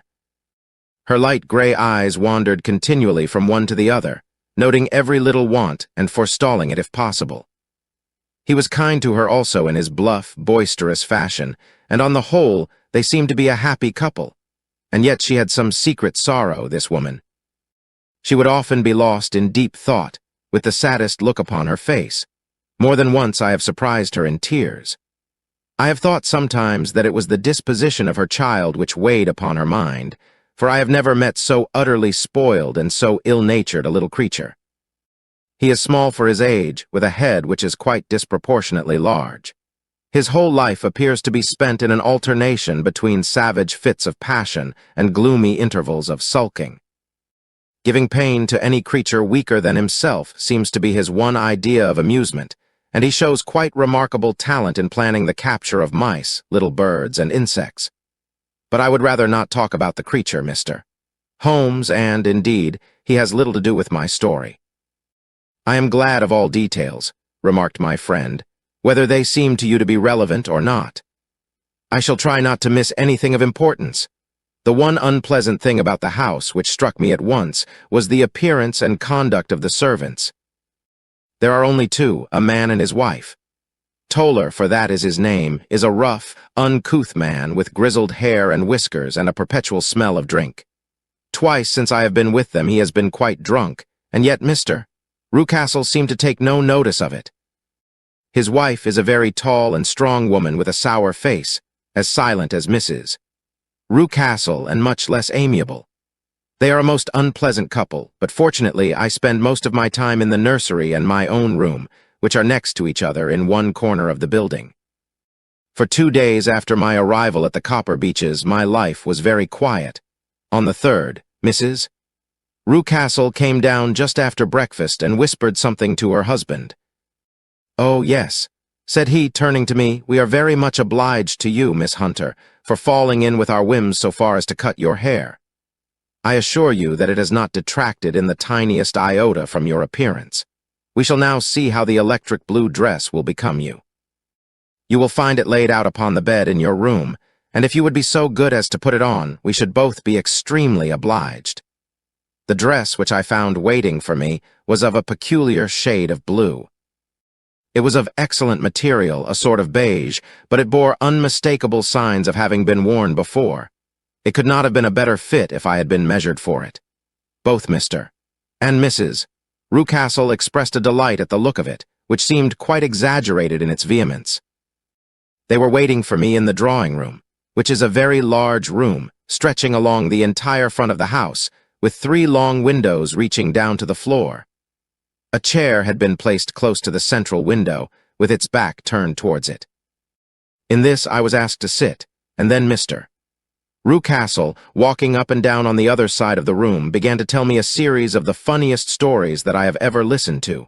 You cannot imagine how comical he was, and I laughed until I was quite weary. Mrs. Rucastle, however, who has evidently no sense of humor, never so much as smiled, but sat with her hands in her lap, and a sad, anxious look upon her face. After an hour or so, Mr. Rucastle suddenly remarked that it was time to commence the duties of the day, and that I might change my dress and go to little Edward in the nursery. 2 days later, this same performance was gone through under exactly similar circumstances. Again I changed my dress. Again I sat in the window. And again I laughed very heartily at the funny stories of which my employer had an immense repertoire, and which he told inimitably. Then he handed me a yellow-backed novel, and moving my chair a little sideways, that my own shadow might not fall upon the page, he begged me to read aloud to him. I read for about 10 minutes, beginning in the heart of a chapter, and then suddenly, in the middle of a sentence, he ordered me to cease and to change my dress. You can easily imagine, Mr. Holmes, how curious I became as to what the meaning of this extraordinary performance could possibly be. They were always very careful, I observed, to turn my face away from the window, so that I became consumed with the desire to see what was going on behind my back. At first it seemed to be impossible, but I soon devised a means. My hand mirror had been broken, so a happy thought seized me, and I concealed a piece of the glass in my handkerchief. On the next occasion, in the midst of my laughter, I put my handkerchief up to my eyes, and was able with a little management to see all that there was behind me. I confess that I was disappointed. There was nothing. At least that was my first impression. At the second glance, however, I perceived that there was a man standing in the Southampton Road, a small, bearded man in a gray suit, who seemed to be looking in my direction. The road is an important highway, and there are usually people there. This man, however, was leaning against the railings which bordered our field and was looking earnestly up. I lowered my handkerchief and glanced at Mrs. Rucastle to find her eyes fixed upon me with a most searching gaze. She said nothing, but I am convinced that she had divined that I had a mirror in my hand and had seen what was behind me. She rose at once. "Jeffro," said she, "there is an impertinent fellow upon the road there who stares up at Miss Hunter." "No friend of yours, Miss Hunter?" he asked. "No, I know no one in these parts." "Dear me, how very impertinent. Kindly turn round and motion to him to go away. Surely it would be better to take no notice." "No, no, we should have him loitering here always. Kindly turn round and wave him away like that." I did as I was told, and at the same instant Mrs. Rucastle drew down the blind. That was a week ago, and from that time I have not sat again in the window, nor have I worn the blue dress, nor seen the man in the road. "Pray continue," said Holmes. "Your narrative promises to be a most interesting one. You will find it rather disconnected, I fear, and there may prove to be little relation between the different incidents of which I speak. On the very first day that I was at the Copper Beeches, Mr. Rucastle took me to a small outhouse which stands near the kitchen door. As we approached it, I heard the sharp rattling of a chain and the sound as of a large animal moving about. "Look in here," said Mr. Rucastle, showing me a slit between 2 planks.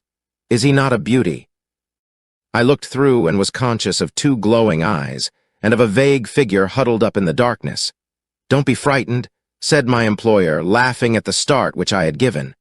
"It's only Carlo, my mastiff." I call him mine, but really old Toller, my groom, is the only man who can do anything with him.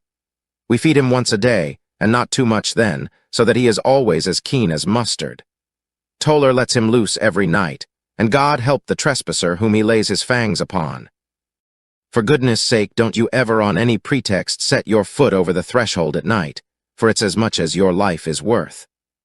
The warning was no idle one, for 2 nights later I happened to look out of my bedroom window about 2 o'clock in the morning. It was a beautiful moonlight night, and the lawn in front of the house was silvered over and almost as bright as day. I was standing, wrapped in the peaceful beauty of the scene, when I was aware that something was moving under the shadow of the copper beeches. As it emerged into the moonshine, I saw what it was. It was a giant dog, as large as a calf, tawny tinted, with hanging jowl, black muzzle, and huge projecting bones. It walked slowly across the lawn and vanished into the shadow upon the other side. That dreadful sentinel sent a chill to my heart, which I do not think that any burglar could have done. And now I have a very strange experience to tell you. I had, as you know, cut off my hair in London, and I had placed it in a great coil at the bottom of my trunk. One evening, after the child was in bed, I began to amuse myself by examining the furniture of my room and by rearranging my own little things. There was an old chest of drawers in the room, the 2 upper ones empty and open, the lower one locked.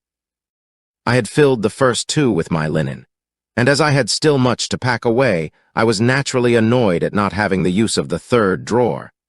It struck me that it might have been fastened by a mere oversight, so I took out my bunch of keys and tried to open it. The very first key fitted to perfection, and I drew the drawer open.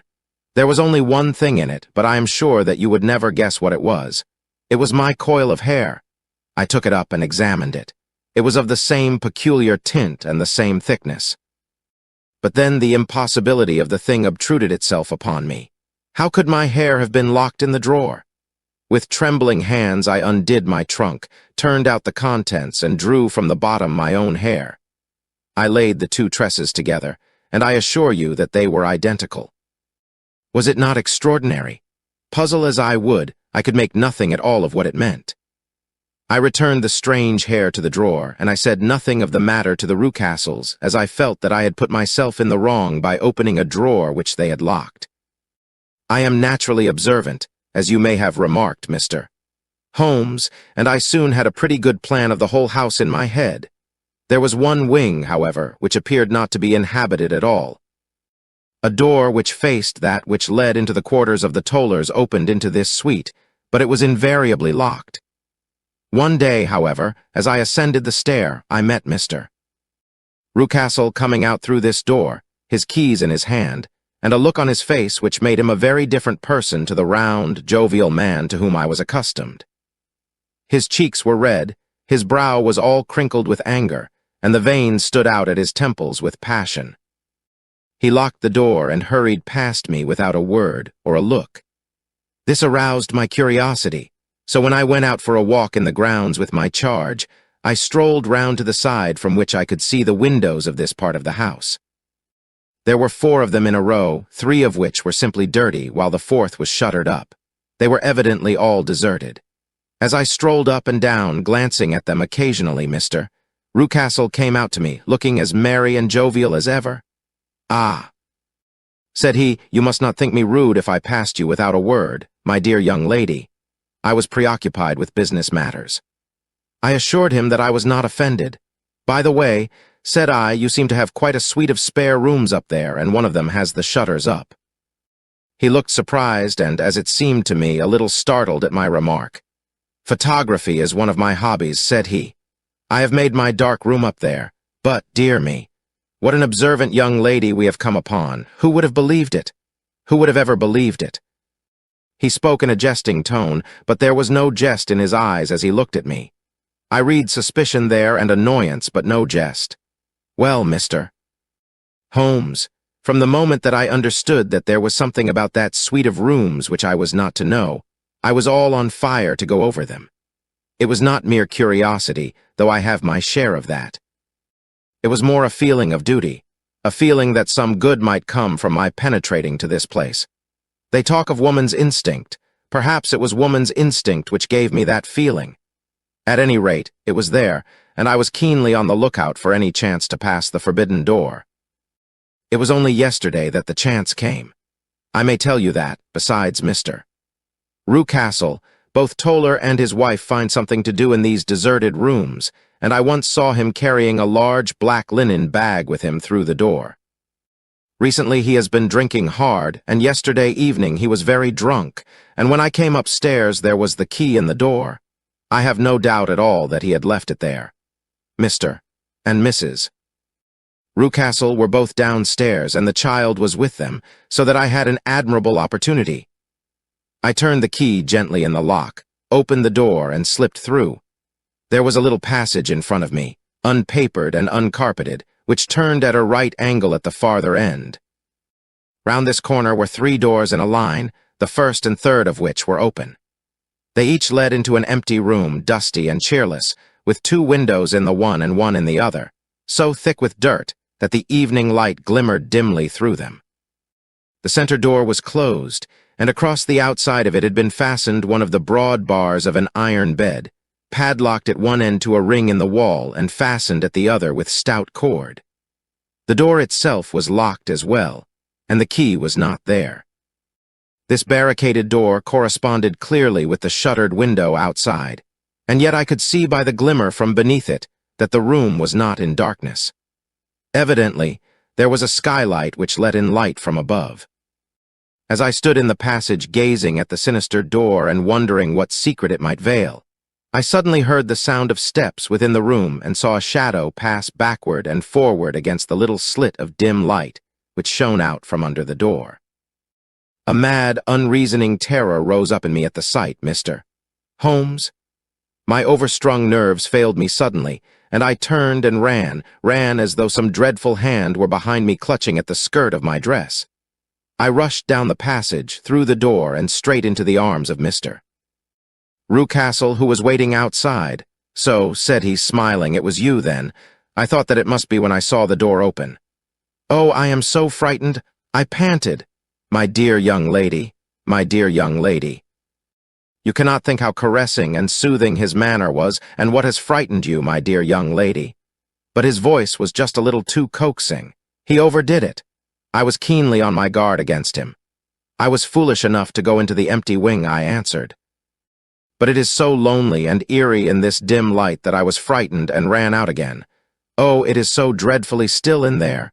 "Only that?" said he, looking at me keenly. "Why, what did you think?" I asked. "Why do you think that I lock this door?" "I am sure that I do not know. It is to keep people out who have no business there. Do you see?" He was still smiling in the most amiable manner. "I am sure if I had known. Well then, you know now. And if you ever put your foot over that threshold again—" Here in an instant the smile hardened into a grin of rage, and he glared down at me with the face of a demon. "I'll throw you to the mastiff." I was so terrified that I do not know what I did. I suppose that I must have rushed past him into my room. I remember nothing until I found myself lying on my bed, trembling all over. Then I thought of you, Mr. Holmes. I could not live there longer without some advice. I was frightened of the house, of the man, of the woman, of the servants, even of the child. They were all horrible to me. If I could only bring you down, all would be well. Of course I might have fled from the house, but my curiosity was almost as strong as my fears. My mind was soon made up. I would send you a wire. I put on my hat and cloak, went down to the office, which is about half a mile from the house, and then returned, feeling very much easier. A horrible doubt came into my mind as I approached the door lest the dog might be loose. But I remembered that Toller had drunk himself into a state of insensibility that evening, and I knew that he was the only one in the household who had any influence with the savage creature, or who would venture to set him free. I slipped in safety and lay awake half the night in my joy at the thought of seeing you. I had no difficulty in getting leave to come into Winchester this morning, but I must be back before 3 o'clock, for Mr. and Mrs. Rucastle are going on a visit, and will be away all the evening, so that I must look after the child. Now I have told you all my adventures, Mr. Holmes, and I should be very glad if you could tell me what it all means, and, above all, what I should do. Holmes and I had listened spellbound to this extraordinary story. My friend rose now and paced up and down the room, his hands in his pockets and an expression of the most profound gravity upon his face. "Is Toller still drunk?" he asked. "Yes. I heard his wife tell Mrs. Rucastle that she could do nothing with him." "That is well. And the Rucastles go out tonight?" "Yes." "Is there a cellar with a good strong lock?" "Yes, the wine cellar. You seem to me to have acted all through this matter like a very brave and sensible girl, Miss Hunter. Do you think that you could perform one more feat? I should not ask it of you if I did not think you a quite exceptional woman." "I will try. What is it?" "We shall be at the Copper Beeches by 7 o'clock, my friend and I. The Rucastles will be gone by that time, and Toller will, we hope, be incapable. There only remains Mrs. Toller, who might give the alarm. If you could send her into the cellar on some errand and then turn the key upon her, you would facilitate matters immensely." "I will do it." "Excellent. We shall then look thoroughly into the affair. Of course, there is only one feasible explanation. You have been brought there to personate someone, and the real person is imprisoned in this chamber. That is obvious. As to who this prisoner is, I have no doubt that it is the daughter, Miss Alice Rucastle, if I remember right, who was said to have gone to America. You were chosen, doubtless, as resembling her in height, figure, and the color of your hair. Hers had been cut off, very possibly in some illness through which she has passed, and so, of course, yours had to be sacrificed also. By a curious chance you came upon her tresses. The man in the road was undoubtedly some friend of hers, possibly her fiancé, and no doubt, as you wore the girl's dress and were so like her, he was convinced from your laughter whenever he saw you, and afterwards from your gesture, that Miss Rucastle was perfectly happy, and that she no longer desired his attentions. The dog is let loose at night to prevent him from endeavoring to communicate with her. So much is fairly clear. The most serious point in the case is the disposition of the child." "What on earth has that to do with it?" I ejaculated. "My dear Watson, you as a medical man are continually gaining light as to the tendencies of a child by the study of the parents.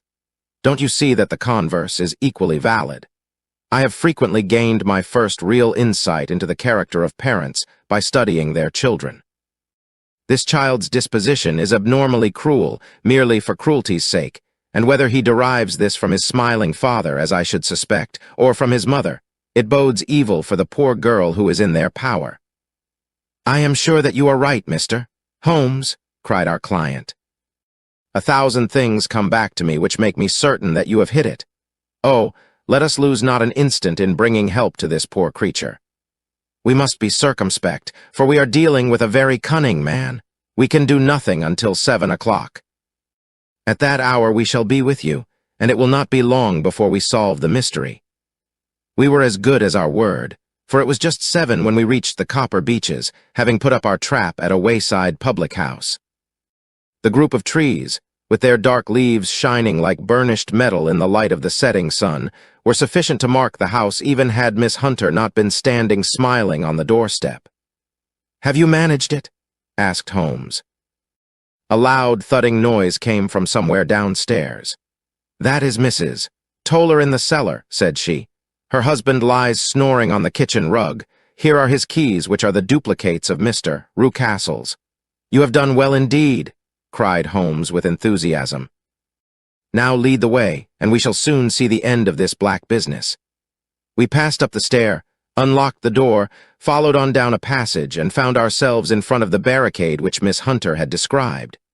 Holmes cut the cord and removed the transverse bar. Then he tried the various keys in the lock, but without success. No sound came from within, and at the silence Holmes' face clouded over. "I trust that we are not too late," said he. "I think, Miss Hunter, that we had better go in without you. Now, Watson, put your shoulder to it, and we shall see whether we cannot make our way in." It was an old rickety door and gave at once before our united strength. Together we rushed into the room. It was empty. There was no furniture save a little pallet bed, a small table, and a basket full of linen. The skylight above was open, and the prisoner gone. "There has been some villainy here," said Holmes. "This beauty has guessed Miss Hunter's intentions and has carried his victim off." "But how?" Through the skylight. We shall soon see how he managed it. He swung himself up onto the roof. Ah, yes, he cried, here's the end of a long light ladder against the eaves. That is how he did it. But it is impossible, said Miss Hunter. The ladder was not there when the Rucastles went away. He has come back and done it. I tell you that he is a clever and dangerous man. I should not be very much surprised if this were he whose step I hear now upon the stair. I think, Watson, that it would be as well for you to have your pistol ready. The words were hardly out of his mouth before a man appeared at the door of the room, a very fat and burly man with a heavy stick in his hand. Miss Hunter screamed and shrunk against the wall at the sight of him, but Sherlock Holmes sprang forward and confronted him. "You villain," said he, "where's your daughter?" The fat man cast his eyes round and then up at the open skylight. "It is for me to ask you that," he shrieked. "You thieves! Spies and thieves! I have caught you, have I? You are in my power. I'll serve you." He turned and clattered down the stairs as hard as he could go. "He's gone for the dog," cried Miss Hunter. "I have my revolver," said I. "Better close the front door," cried Holmes, and we all rushed down the stairs together. We had hardly reached the hall when we heard the baying of a hound, and then a scream of agony with a horrible worrying sound which it was dreadful to listen to. An elderly man with a red face and shaking limbs came staggering out at a side door. "My God," he cried. "Someone has loosed the dog. It's not been fed for 2 days. Quick, quick, or it'll be too late." Holmes and I rushed out and round the angle of the house, with Toller hurrying behind us. There was the huge, famished brute, its black muzzle buried in Rucastle's throat, while he writhed and screamed upon the ground. Running up, I blew its brains out, and it fell over with its keen white teeth still meeting in the great creases of his neck. With much labor we separated them and carried him, living but horribly mangled, into the house. We laid him upon the drawing-room sofa, and having dispatched the sobered Toller to bear the news to his wife, I did what I could to relieve his pain. We were all assembled round him when the door opened, and a tall, gaunt woman entered the room. "Mrs. Toller," cried Miss Hunter. "Yes, miss. Mr. Rucastle let me out when he came back before he went up to you." "Ah, miss, it is a pity you didn't let me know what you were planning, for I would have told you that your pains were wasted." "Ha!" said Holmes, looking keenly at her. "It is clear that Mrs. Toller knows more about this matter than anyone else." "Yes, sir, I do, and I am ready enough to tell what I know." "Then, pray, sit down, and let us hear it, for there are several points on which I must confess that I am still in the dark." "I will soon make it clear to you," said she. "And I'd have done so before now if I could ha' got out from the cellar. If there's police court business over this, you'll remember that I was the one that stood your friend, and that I was Miss Alice's friend, too. She was never happy at home, Miss Alice wasn't, from the time that her father married again. She was slighted like and had no say in anything, but it never really became bad for her until after she met Mr. Fowler at a friend's house.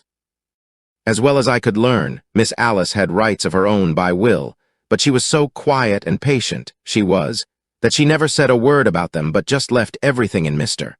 Rucastle's hands.